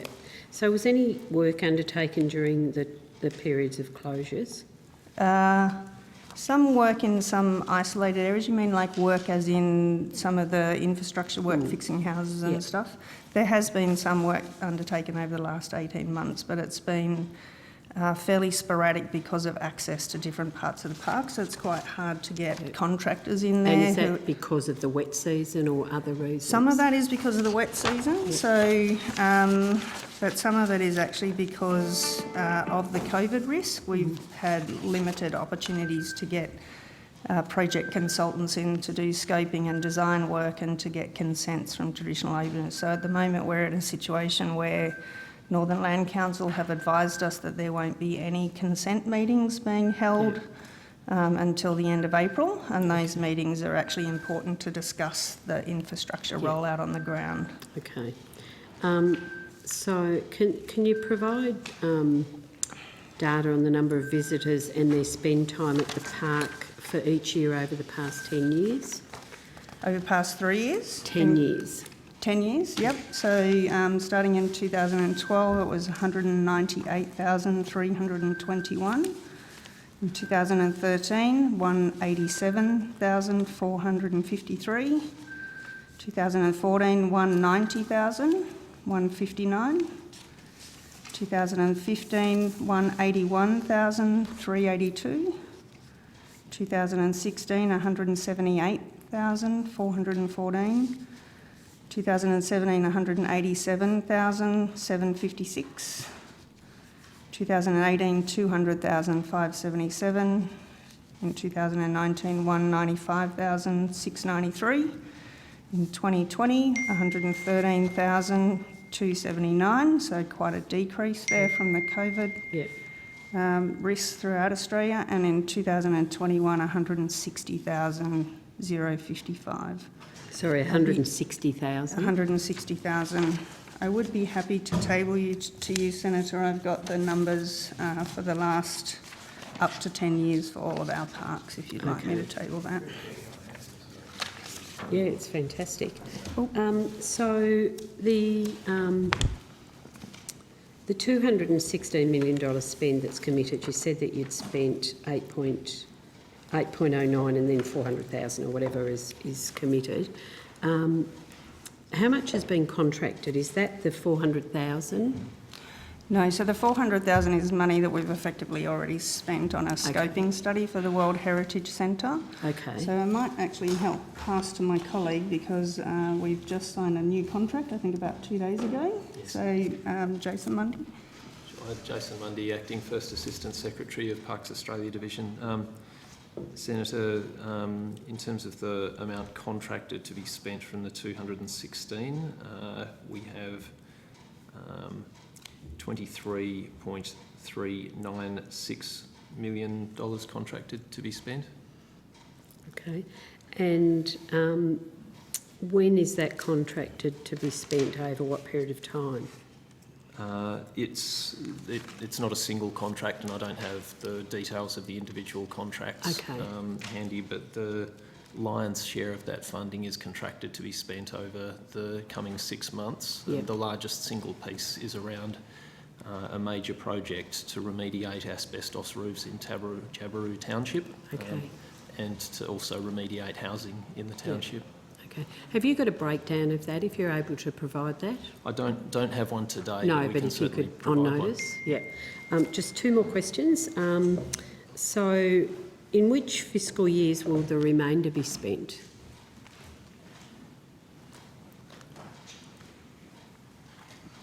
Senator, the process to calculate and reprofile the remainder of the expenditure is still underway, so I can't give you a final forecast for the time being for the future forecasts.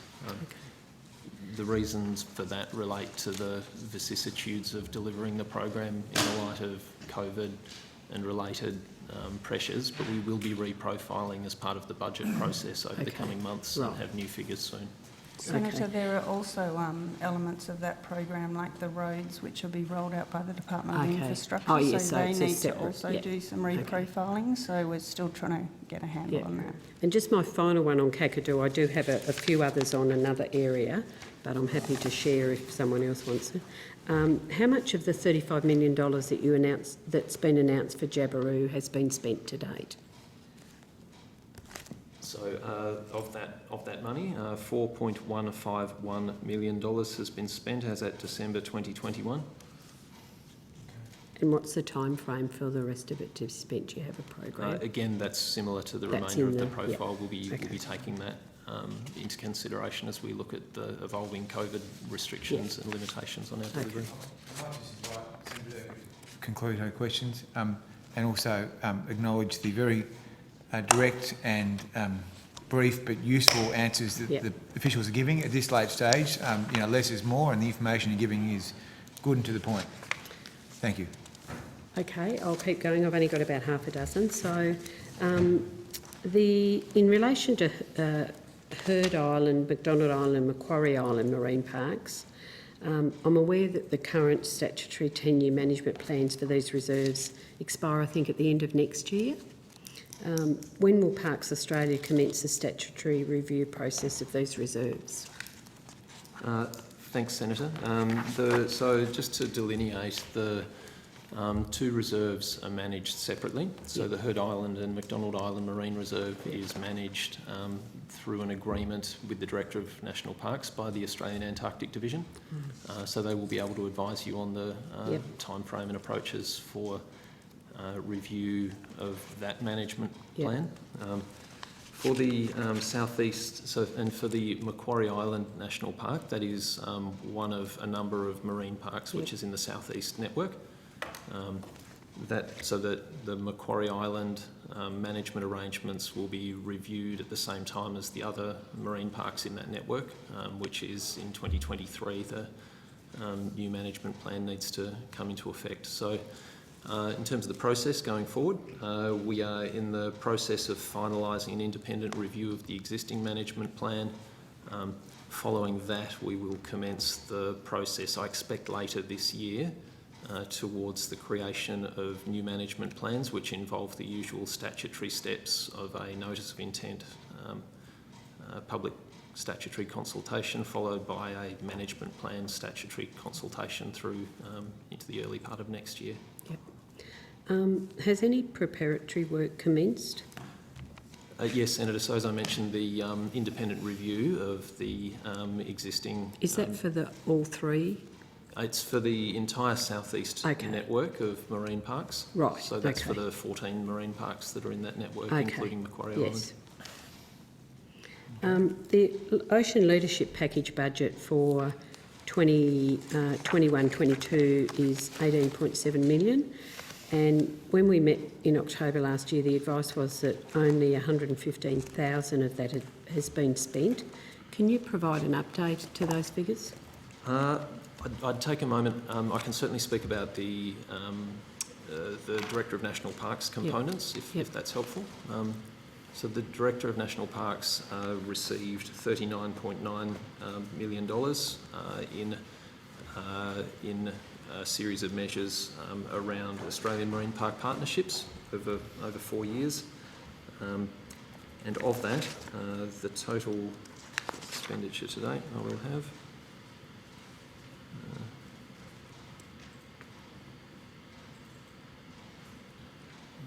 So the total expenditure to date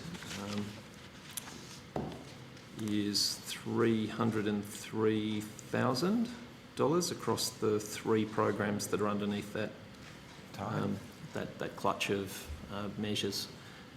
That said, Senator, the programs have actually made excellent progress in being commenced and rolled out. So the lion's share of those is through a grants program. So that's the Our Marine Park Grants Round 3 program, for which we ran a open call for applications late last year. They've concluded and they're under assessment at the moment. So as is the nature with grants rounds, we'd expect that we'll be in a position to spend that money quite quickly now that the public application process has been concluded. Okay. The Prime Minister committed Australia to the actions of the high-level panel for a sustainable ocean economy, and that includes a commitment to sustainably manage 100% of the ocean area within our national waters, guided by a sustainable ocean plan by 2025. Normally, if you make this type of commitment, the government has announced in which $100 million is going to be spent over the next 5 years. You'd expect to see a 5 to 10 year national ocean strategy that underpins all of this work. Does such a document exist? Senator, I'm afraid that's not one for Parks Australia. It's, okay. Yeah. It's, all right, we'll pass that off then. Okay. That's it. All good. Thank you. Thank you very much. We're now going to try and bring on the people in Antarctica. They're actually not in Antarctica, actually in Tasmania. They're in Close enough. With a pair of binoculars, you can see it. I'm sure they're equally beautiful. So just so I can understand the commitment of time, so Senator Whish-Wilson, you have some questions? Not really, no. Okay. Have we finished with the national parks? We have. Yep. Okay. So do you have any... Thank you. do you have any questions for Antarctica? Absolutely, I do. Okay, over to you. Yes, thank you. Hello down there in Kingston. Thank you very much, National Parks. Can you hear me okay? Very well, can you hear us? Very slightly. We might just get broadcasting to maybe turn your volume up a bit. So let me try. Is that any better? Not very much. No? Broadcasting shaking their head. We might need to get them on the phone, or you might need to put them on notice. Can you get closer to the microphone? I get any closer? That's Senator, better. That's good. We've got you. Okay, go ahead. That's really good. Don't move. That's terrific. Don't move. Okay. Right. Right. So can you explain to me on what basis the decision was taken to put the Nuina straight into service once it arrived into Australia? Yes, certainly, Senator. So the Nuina took its construction in Europe, and as a result of COVID-19 and some contractual delays, arrived later than anticipated. Because of the sustainment season that occurred in 2020-21 as a result of COVID-19, we had significant cargo shortfalls that we had to complete this year. So we decided to combine both commissioning of the ship, there is a 3-year commissioning period, commissioning of the ship with some elements of cargo delivery, which included refuelling and helicopter delivery to stations in Antarctica, to both Davis and Casey. It also gave us an opportunity to undertake commissioning activities during the voyage, so effectively to get 2 birds killed with 1 stone. Okay. Was one of the reasons because there were penalty clauses contained in the contract, and the delays basically meant you needed to get it straight into service? No, Senator, that's not correct. Okay. So the ship was delivered on time and on budget, yep. Although with a delay in time. Yes. There were liquidated damages were negotiated as a settled outcome with the builder and the contractor Serco, but there were no penalties for us for bringing the ship to Hobart or putting it into service. Okay, great. Was the Nuina fully seaworthy when it departed the Netherlands for Australia? Yes, Senator. The Nuina undertook inspections by a number of agencies, including insurance agencies, to determine seaworthiness, and was fully seaworthy for the voyage to Hobart, 14,000 kilometre delivery voyage, which it completed successfully, and then seaworthy for its voyages to Casey, Davis. It's now left last night, the Port of Hobart, and is sitting in the Derwent River undertaking workup trials for barges and amphibious vehicles, and awaiting the delivery of some final parts before it departs for Davis and Macquarie Island. Was it fully certified when it arrived? The ship met all certification requirements for the transit voyage and for the commencement of operations. Okay, and were there any faults that were already impacting on the performance of the ship when it arrived? Senator, there will continue to be a number of small faults in the ship as part of its commissioning process. We are working with the builder and the contractor Serco to identify those defects. They're under warranty and correct those. The principles we apply to that is those defects can't affect the safe operation of the ship, so they need to be contained. We need to ensure we have spare parts, and then they're repaired as part of the process, or can be deferred for repair until the ship returns for its first dry docking in Singapore at the end of this season. And that was a contractual process. It's not a special requirement. Okay, so is it fully operational? I think you said there was something happening in the Derwent River. You were doing some trials or something? Yes, so for this particular voyage, we have barges and amphibious vehicles called larks on the ship, and it's the first time the ship has operated with these. Yep. So we're actually doing workup trials for those. There are also technical parts that are required for the ship, and we're waiting for delivery of those. So they're just operating spares to ensure we've got those on the ship for the voyage. Okay, There are technical issues in the ship that still need to be resolved, Yep. but they're not limiting its operational capability. They're repairs that can be done, further Okay. work that can be investigated in dry dock. Okay, so effectively it's fully operational, but there's some issues that you're dealing with, which you were sort of expecting. Yep. We were expecting, Senator. In fact, but I think, Senator, it's worth noting that the ship has actually delivered remarkable outcomes. It's delivered our helicopters to Davis, it's delivered fuel to Casey, it's undertaken scientific research, it's discovered significant undersea features that we had not seen in the last 70 years of operations. So already the ship is actually exceeding our expectations by a significant amount.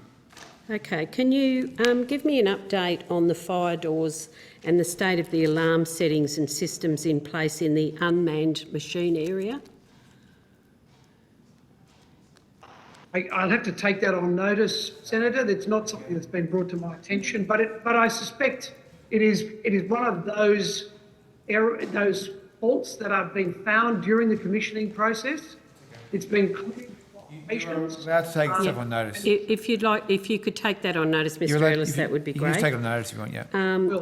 Can you give us an update on the alignment of loading supplies?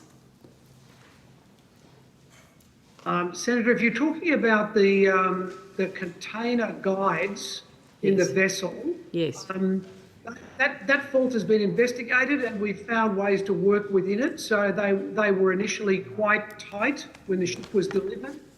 That crews on the ship and our own crews have found ways to work around those, and the ship's been able to carry the containers safely. Right, so Mr. Ellis, does that mean that you're going to work within it, or is it going to be fixed at some stage?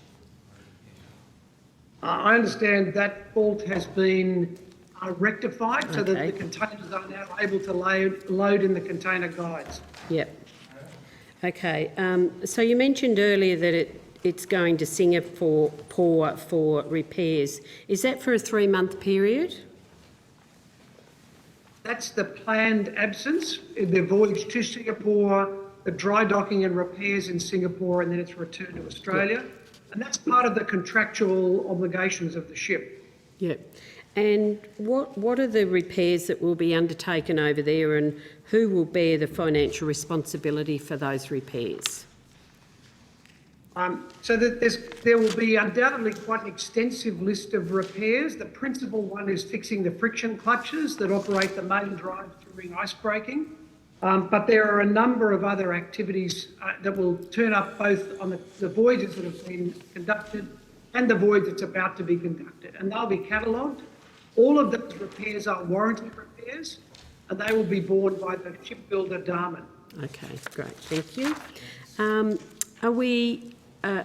Are you any closer to resolving when the approvals will be granted by Tasports for the Nuina to pass under the Tasman Bridge? What's the status of that?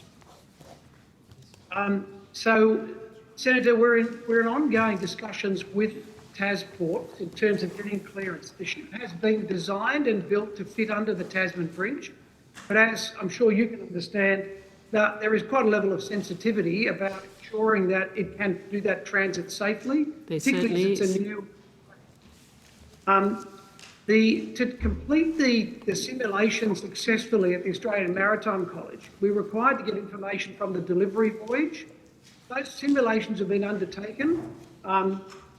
There's been indications that it was successful in meeting those requirements under certain environmental parameters.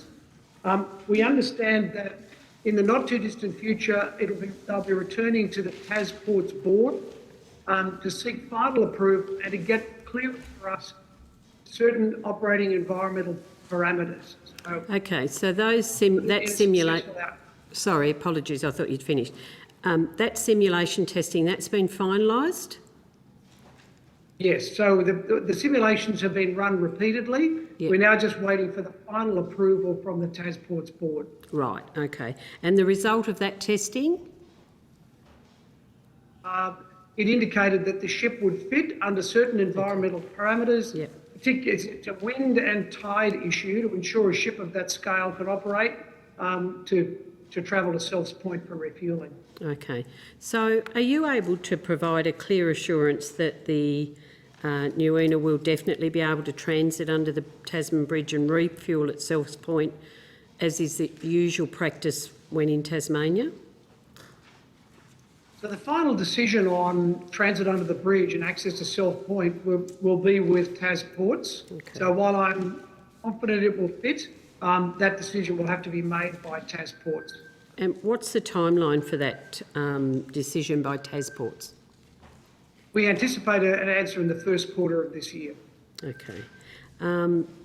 Has it already refuelled there already at Selfs Point? No, the ship transited to Burnie to refuel. Yes. Very successful refuel and transit to Burnie.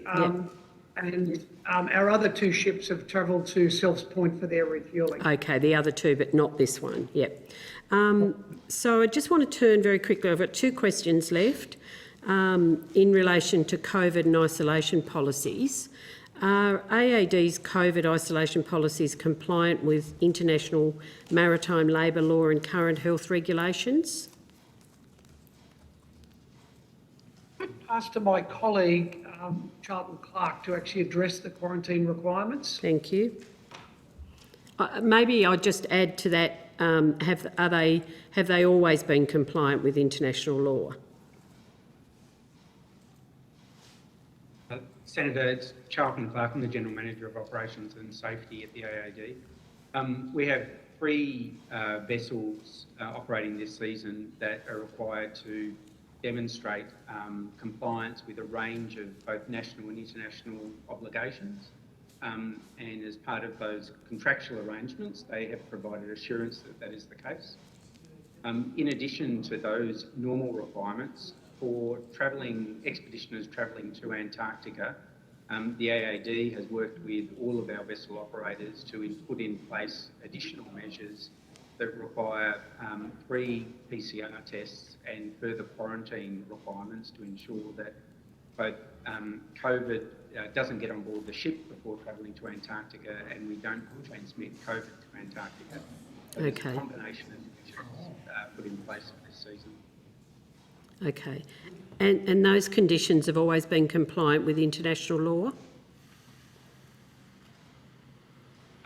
The conditions that the Australian Antarctic Division put in place are requirements of the Australian Antarctic Program. Charles, can you just try and get as close to that microphone as you can? Can you lean over like Mr Ellis was? Sorry, Senator, can you hear me now? That's better. That's much better. Thank you. So the ship's operators are required to be compliant with all matters of international law. The difference I'm trying to outline is, in addition to those measures, the Australian Antarctic Program has introduced a range of other measures to ensure that COVID doesn't get on the ship or transported to Antarctica. Yeah. And my final question is, can you tell me how long the Mawson base went without refuelling? Yeah, so Senator, as a result of the limitations of our season last year with the sustainment only, we weren't able to refuel Mawson Station. So a refuel of the station was done in the 1920 season, which was able to fill its tanks, and the station was able to operate successfully for in all of a 19 to 20 month period without refueling. The ship is on the way now, the AVIC, to actually undertake that refuel, and a combination of practices on the station and the wind turbine generating electricity on the station was able to meet the requirements for that duration. Okay. And what was the cause of the delay? Sorry, I just missed that in the first. Yeah, so in the 2020-21 season, it was a sustainment season only. Okay. So a lot of our resupplies were significantly reduced, and a decision was made that we wouldn't undertake a refuel of Mawson Station. There's also challenges in that season with sea ice at Mawson, which limited our ability to get into the station. So a combination of those two factors meant it wasn't possible for us to get a ship in to do a refuel. Fortunately, we operate with sufficient redundancy so that with some management protocols we can manage that. That's all I have. Thank you. Thank you very much. Very comprehensive answers. Thank you very much, Senator. Okay, Senator Roberts has got 5 minutes, and then we're on to the last stretch. We've only got good ball. Righto. Thank you, Chair, and thank you for being here tonight. Minister Susan Ley recently made a decision to not proceed with the building of an all-weather runway at Davis Research Base in Antarctica. What level of consultation did the Minister have with the Department of Defence, and what advice was received prior to making such a decision, which many see as retrograde? Senator, I can probably assist with that. That was a decision taken by the government. There was extensive consultation with a range of departments, and indeed I and Mr Ellis personally were in discussions with the Secretary and the CDF and others on that matter before it was considered by government. I understand Defence were pushing it. I think the view taken by the government was that the combination of the very significant environmental impact that proceeding with the airstrip would do, together with the very sizable cost, ultimately meant that proceeding with a project that would not provide results for another 15 or 20 years was not viable. However, there are a whole range of other ways that we are very confident we'll be able to ensure continuing and indeed expanded presence in Antarctica. Was the Minister aware of the likelihood of China then building the strategically important runway, thereby enhancing its claim for a portion of the Australian Antarctic Territory when the Australian Antarctic Territory is renegotiated, or even sooner because China is not a party to the treaty? A full range of geopolitical and other considerations were available to government in taking the decision, Senator. Is the Minister aware that China has already built 5 research bases within the Australian Antarctic Territory to enhance its future claim? The answer is yes, we certainly are aware. I'll let Mr Ellis answer as to the number, but certainly we're aware that China and indeed a number of other countries have established bases in the area claimed by Australia. Does this mean that environmental issues such as the comfort of penguins can be used to negate issues of national security to the detriment of all Australians? You mentioned the 15-year time span for the return.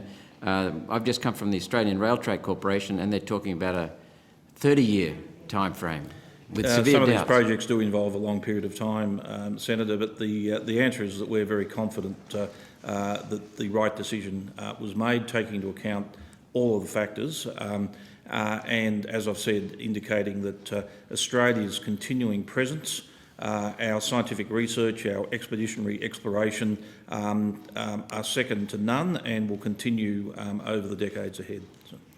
So is this yet another example of the short-term strategy visions that have dogged Australian Antarctic policy, making us a pushover for the Chinese Communist Party? I wouldn't agree with the premise of any of that, Senator. Australia very significantly ensures that we are a strong player in the international system that focuses on Antarctica, on Kamilar, and Australia, through investments such as the NOIENA, which we've just been talking about, a $1.8 billion investment, together with all of the other activities that Mr Ellis and our hundreds of staff, both in Hobart and in Antarctica, undertake, we believe that we are very much ensuring Australia's interests are protected and advanced. Well, perhaps a question to Senator Hume. The Chinese Communist Party just rolls over weak leaders. They see in Australia a country that has handed over its sovereignty to many UN agreements, destroying our energy, for example, our property rights, UN policies gutting our culture. These get no respect from the CCP, and I think it makes us targets. So was this the best decision to make at a time of heightened concern about the expansionist policies and aggression of the CCP, especially as what they're doing to us in trade? I don't necessarily agree with the premise of your question, Senator Roberts, but what I will say is that Australia in no way will be ceding any of our territory. The decision that was made was always going to be contingent on a final investment decision next year and careful consideration of the environmental impact, economic investment and broader national interests. Australia feels that it's particularly important that all nations place the Antarctic environment at the absolute centre of their decision-making and respect the treaty system. And the government is now considering further investments in our scientific research and environmental programs in Antarctica that include that continue to create jobs and investment for Tasmania as the international gateway to East Antarctica. Thank you, Chair. Thank you very much. We thank the Department again, and we now move to our last session with the Great Barrier Reef Marine Park Authority, and we're going to do Senator Whish-Wilson, and then we're going to go to Senator Chisholm, and then... Chair, can I just, before we vote... Thank you very much. Sorry, Chair, could I just say that there are a number of items that Senator Carr raised this morning about the Hobart City deal. Yeah. We do have answers for that, but in the interest of time, we will take those on notice and provide advice on those. Just ask at this late hour that people keep their answers really, really short. If senators want to ask you subsequent questions, then it's better to do it that way because we want to try and finish up. Okay, Senator Whish-Wilson. Thanks. Sorry, can I see the names of who I'm asking questions to? I'm happy to just ask broadly, but... okay. I might address it to you, Mr Thomas. What will Gabrompa's role be in assisting the World Heritage Committee, the UNESCO committee, when they visit to assess the state of the reef? Thank you, Senator. Josh Thomas, Chief Executive Officer of the Great Barrier Reef Marine Park Authority. I'm joined here this evening to my left, Dr Wackenfeld, David Wackenfeld, our Chief Scientist, and Mrs Margaret Johnson, Head of Strategic Policy and Partnerships. The Marine Park Authority's role in the context of the World Heritage Reactive Monitoring visit that you're referring to will be around providing technical expertise, coordinating the visit alongside the department and showcasing a whole range of activities for that visit. It's very important to note that the department will have a final say. It'll be a discussion with those visiting experts about what it is they'd like to see on the Great Barrier Reef and how well it's managed. How will you decide what to show people, Dr Thomas, the visiting delegation? How's that going to be decided? So the department is leading in the liaison with the World Heritage bodies, the World Heritage Centre and its advisory bodies, and we are very much a part of those discussions in coming up with rich ideas, with interesting engagements for that reactive monitoring visit to undertake. It will be a discussion with them though. They'll have their own interests, their own stakeholders they want to engage with. So very much a facilitative exercise on our part. But all with a view to providing a balanced view of the Great Barrier Reef, from civil society to scientists to expert managers, traditional owners and so on. So, Dr Thomas, is Great Barrier Reef Marine Park Authority a political organisation? Are you allowed to have political views on matters? No, Senator, we're an apolitical public service organisation. Interesting. Would you accept that the World Heritage in Danger listing issue is inherently political? I'd note that it's been the subject of much discussion in mainstream media, and there are a range of views about that issue, Senator. Well, what is Great Barrier Reef Marine Parks Authority on the World Heritage in Danger listing? Well, our view, Senator, is the Great Barrier Reef retains its outstanding universal value, and we say often, despite the challenges facing the Great Barrier Reef, the pressures that are on the Great Barrier Reef, that it is one of the best managed World Heritage properties in the world, and certainly one of the best managed great reefs in the world. So you didn't answer my question. Do you support or oppose a World Heritage in Danger listing for the reef? Senator, other bodies, the World Heritage Committee itself, will decide whether the reef should or shouldn't be listed. Does Great Barrier Reef Marine Park Authority support a World Heritage in Danger listing or oppose it? We are in support of putting forward Australia's best management practices, Senator. The way in which the reef is managed, our expert scientific coordinated advice about the current condition of the Great Barrier Reef, the future projected condition of the Great Barrier Reef, and we will work with others to hear their views about whether it should be listed or not. Dr. Thomas, who does the social media account for the Great Barrier Reef Marine Park Authority, especially the Instagram account?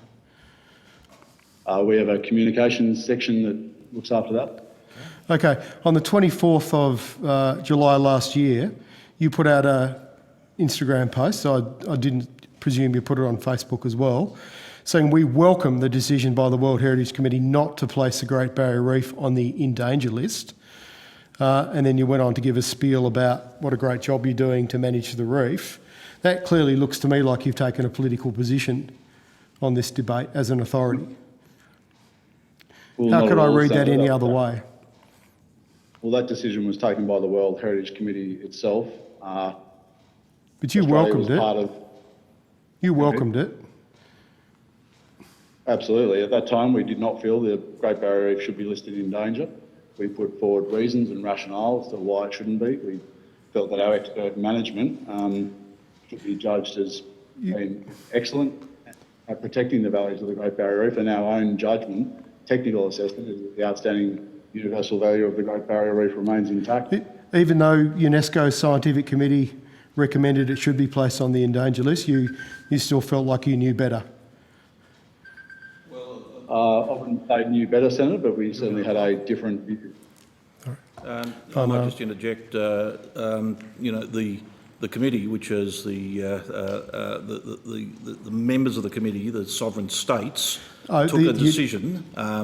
Thanks for lobbying by the government, The views of the technical committee are an input, Senator. They're not the decision of the World Heritage Committee. So. I appreciate that, and we went and lobbied those member countries and offered them all sorts of sweet deals we've never got the details on. So let's not ignore the fact that this is horse trading. I'm talking about the scientific recommendation by UNESCO, the body, that clearly recommended that the reef be listed in danger. Well, and the government listens to the Institute of Marine Science and a whole range of other scientific advisors, Senator. And, we had a long discussion earlier about the level of investment.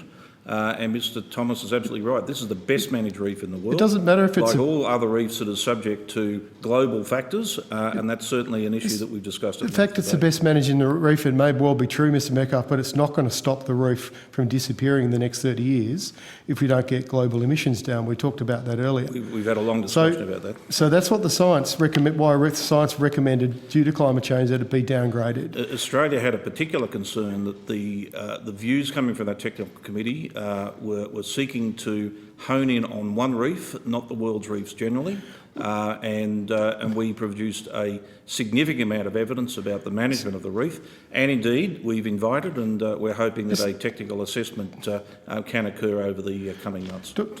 Look, we can. The government has done everything in its power in the last 5 years, literally everything it possibly can, to avoid a World Heritage in Danger listing, including setting up the Great Barrier Reef Foundation and providing that money. it has gone out of its way to deny the fact that the reef is dying from warming oceans and mass coral bleachings that will continue to get worse in the future based on every scientific estimate of warming scenarios. Okay, so I mean, are you denying that that's what the science is saying, is the future we are facing of the reef? The Minister couldn't have been clearer about the challenges posed to the reef by global warming, which is a feature that impacts on reefs right around the world. But the Minister has also highlighted the record levels of investment by the Australian people, by the Australian taxpayer, in the things that we can directly control, such as sediments and crown of thorn starfish and other issues. Sorry, Senator, I have interrupted from the witnesses, but I did think that it was important to indicate what actually happened with the World Heritage Committee. So, the World Heritage Committee, the UNESCO itself recommended the reef be listed in danger, and our government went troppo when they did. The Minister was on, I saw her press conference here saying the Chinese government was behind this. It was mayhem in this place. I've never seen such a big dummy spit in my 10 years in this place, because the government was so confident that they had got members of the committee. Well, my question is going back to the science. So let's talk about warming scenarios we went through this morning, which Dr. Wackenfeld can answer these. I asked the department and they said refer it to Great Barrier Reef Marine Park. What's the most up-to-date science that Gabrumpa refers to in relation to warming scenarios and the decline of coral reefs? Is it the 2018 IPCC UNESCO analysis that showed, based on 1.5 degree warming scenarios, between 70 and 90% of the world's coral reefs will decline, and 2% at 99%? Or is it the two other reports that I have referenced that talk about the most recent updates looking at refugia? Is there a question? Yes, I'm getting to the question, Chair. Which do you refer to when you consider warming scenarios and impacts on coral reefs? Senator, just before David Wackenfeld addresses your question, I would just like to say the Marine Park Authority takes very, very seriously the threats to the Great Barrier Reef. We're very clear about what those threats are. Our 2019 Outlook report articulated those, and a lot of that science is actually reflected back to us by international body. There is no one in this authority that is under any illusion about the pressures that climate change presents for the Great Barrier Reef. I just wanted to make that point, but Dr. Wackenfeld. Well, yeah, right. I'll come back to that, Dr. Thomas. Sorry, please, Dr. Wackenfeld. All right. Senator, I think that the most authoritative and rigorous global review and summary of the situation is the IPCC 2018 Oceans and Cryosphere report that you referred to. And those figures that you said of a 70 to 90% decline at 1.5 and a 99% decline at 2 are correct. That is the backbone of the argument that 1.5 degrees is a far better outcome for coral reefs than 2. Obviously, that report was put out in 2018. There have been other papers on that subject since then. But each individual paper, Senator, is a small contribution to the overall body of scientific knowledge. Different models are run in different ways. They give different shades of grey in their answer. But the extremely consistent thread is that the global outcome for coral reefs will be far better at 1.5 degrees of warming than at 2. And that continues to be the scientific advice, and that continues to be the position that we hold. Okay. Can I just check with you, and because we need to rotate the call, do you have... I still have some more questions, Chair. I'm sorry, we've still got 45 minutes. Yeah, I just want to check how long you might need. Yeah, another 10, 15 minutes. Okay, I'll give you another 10 and then we'll finish off with you, Senator Chisholm. You okay with that? Yeah. Okay, go ahead. Do you have any comments about the PLOS report, Dr. Wackenfeld, that provided the refugia, that looked at the variability in reefs and refugia? Unfortunately, that also had some very dire recommendations that even at 1.5 degrees, the impact of 1.5 degrees would be catastrophic to the world's coral reefs, and only 4 of the world's reefs might survive. And given since we've spoken last COP, we've had COP, and we've now got Paris targets below 2 degrees. So I suppose we're theoretically talking around 2 degrees now for our global targets. I mean, what my point is, talking about the best managed reef in the world, the basic science that we know, and the IPCC report summarised all the available literature, the science as we know it is telling us that it's a very dire outlook with even a 1.5 to 2 degrees that we're committed to. Is that not true?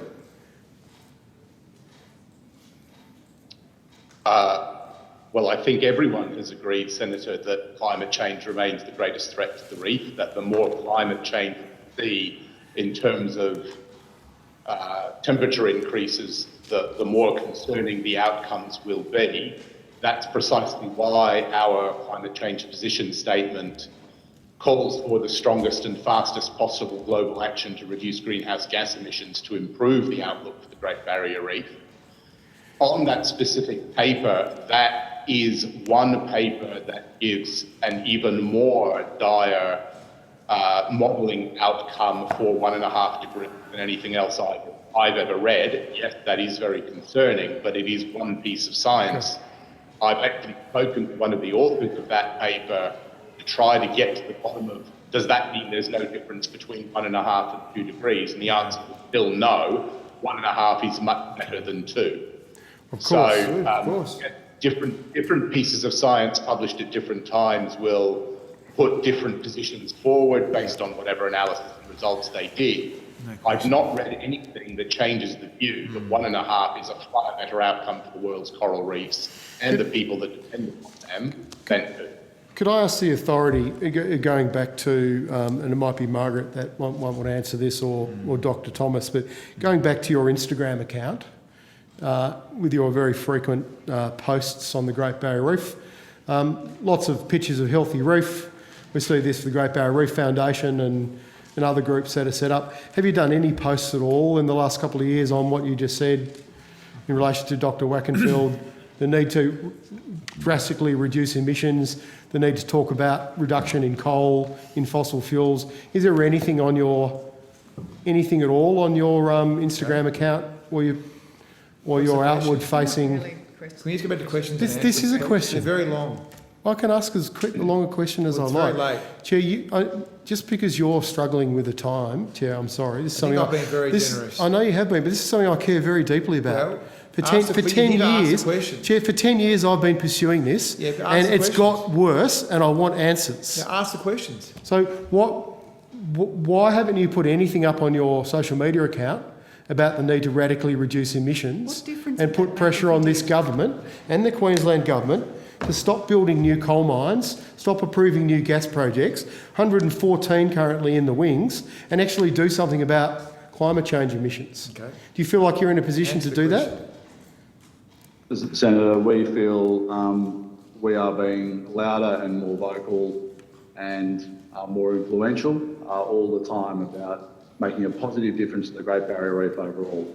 On climate, I'm satisfied that our organisation, within our legal remit, is providing advice where we can, providing information where we can to influence the positive decisions, whether they're to do with approvals in the marine park or adjacent to it. In relation to our Instagram account or other social media channels, I would have to check that for a specific question, as you'll appreciate. I'm aware that Dr. Wackenfeld has a Twitter account where he does talk about climate change. I'm certainly aware that we have online channels where we also talk about climate change and the importance of concerted action. As to Instagram, I would have to check those posts. I don't myself in order to Yeah, well, look, if I could give you an example, I just quoted to you on the 24th, which was the decision of the World Heritage Committee. But on the 21st of July last year, you did a post around the AIMS report, which was, of course, beautifully timed to be released when the government was lobbying the World Heritage Committee not to vote for an endangered listing. And I could read it to you, but it's pretty straightforward. It talks about the reef recovering. Why wasn't there anything on that Instagram post, for example, like was in the AIMS report, that talked about the growth in coral cover was driven by Acropora, a genus of coral particularly susceptible to stresses, and quotes from the report like how short-term recoveries in coral growth can be reversed quickly and are not proof that the Great Barrier Reef as a whole is growing. Don't you think those kind of posts are misleading and give people the impression that somehow the reef is fine and that it's recovering? Senator Whish-Wilson, it's a very serious question, and I'd have to say there's absolutely no intention, nor do I believe there's been any actual misleading in relation to the presentation of that material. I'm very aware that when that information came into the public domain, it was accompanied by commentary about people still needing to take seriously the long-term projections for climate change, even if they've been short-term recovery. In terms of the Acropora, Wackenfeld, would you like to comment on that? Well, Senator, in every briefing that I've ever given on those results or any commentary that I've ever made on them, I have emphasised that exact point, that the recovery is quite fragile because it is driven by coral vulnerable to storms, heat waves and starfish. So I certainly don't think there's been any shying away from that reality. I would say at the same time, Senator, that there is a lot of negative local commentary about it. And when the reef demonstrates its resilience and its ability to recover, I think it is important to use that to generate hope and to generate determination for action, because I am confident that an overwhelmingly negative view of the reef will actually be disempowering people from global action that is needed. So I think a careful balance is needed. And the other thing I would say, if you look to our technical works, like our climate change position statement in our Outlook report, they are very detailed, they are very rigorous, authoritative, and they are impossible to summarise in a social media post. So while we try to give an accurate and balanced view, I would encourage people not to get their authoritative information only from social media, because it's a huge summary of a vast body of technical information. Fair enough. So, Dr. Wackenfeld, unfortunately, I kind of fundamentally disagree with your assessment there about wanting to give people positive news to keep action. Every environmental problem is a political problem. And if people don't feel the political necessity to vote for change, then nothing will change. Things will stay the same. Do you accept that while yourself and others are providing all this positive outlook for the reef, that people think the reef is secure? Maurice Payne, for example, Minister Maurice Payne and a number of Australian ambassadors recently tweeted that they've secured the future of the reef for $1 billion. Don't you agree these kind of things are giving images to the public that the reef is safe and they don't need to vote for change? I mean, only political pathways are going to solve this problem. What's your answer? Senator, that $1 billion investment is really about the management efforts of the Great Barrier Reef Marine Park Authority. We do manage a mixed, multiple-use marine park for a whole range of reasons, for a whole range of states. Our core purpose is to keep it conserved, protected for future generations, and we are doing that. Action on climate change at a global level remains critically important. My colleagues just reminded me our climate change position statement that Dr. Wackenfeld referred to is very clear about the pressures of climate, is frequently linked to in our social media channels. That $1 billion investment in reef management will improve the reef's resilience in the future. Thanks, Senator Whish-Wilson. Have you ever done a post on opposing new coal mines or new gas projects? If I could just Senator, Josh, if I could just jump in. Senator, the Great Barrier Reef Marine Park Authority does a weekly post on the health of the reef. It's on their social media accounts. The chief scientist is there talking about what's happening. So there's absolutely no resiling, I think, from. It's a science-based organisation. It's absolutely dedicated to working to protect the reef, and they're doing a great deal of good work. It's taken a political view on the World Heritage Danger listing, Mr. Metcalf. It's on there. It's clear as daylight on their Instagram account. I think they've taken Mr. a Thomas has political, answered that question. in a political debate, they've staged an intervention as the Reef Park manager. Thank you, Mr. Secretary. Thank you to Senator Whish-Wilson. Senator Chisholm. Thanks for that. Mr. Thomas, can you confirm that ocean temperatures on the reef in December last year were the warmest on record? I might ask my chief scientist about whether it was the warmest on record. They were the warmest December on record since 1900, Senator, not the warmest ever.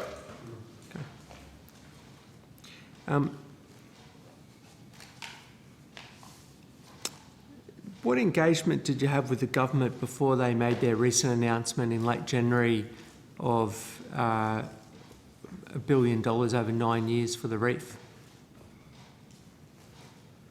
Senator, that was part of a multi-month, in fact, possibly more than 12-month discussion within government and with other agencies like the Department of Agriculture, Water and Environment about what the needs of the reef were out to 2030.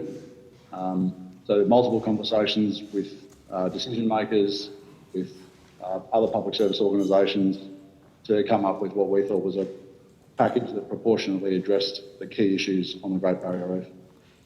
And are you aware how much of that money that was announced is being provided to Grumpa? Yes, Senator, I believe it's 252.9866 million. Yeah, and have you got a breakdown of that? I do. I might ask Mrs. Johnson to provide an overview of that. Thank you. I can give a broad overview of the figures. For the Tourism Activation Initiative, there was 15 million, approximately 15, communications and engagement 4 million, for enhancement of our traditional owner programs 17.4, for marine park management and some of our innovation was 18, for increased compliance, enhancement of compliance was 6, for to address the fishing risks was 14.5, for our integrated monitoring reporting program was 16.1, and for Crown of Thorns starfish control is 161.4. That's approximate. I haven't gone through the decimal point.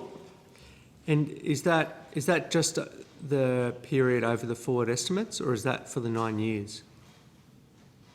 For the 9 years, Senator. Okay.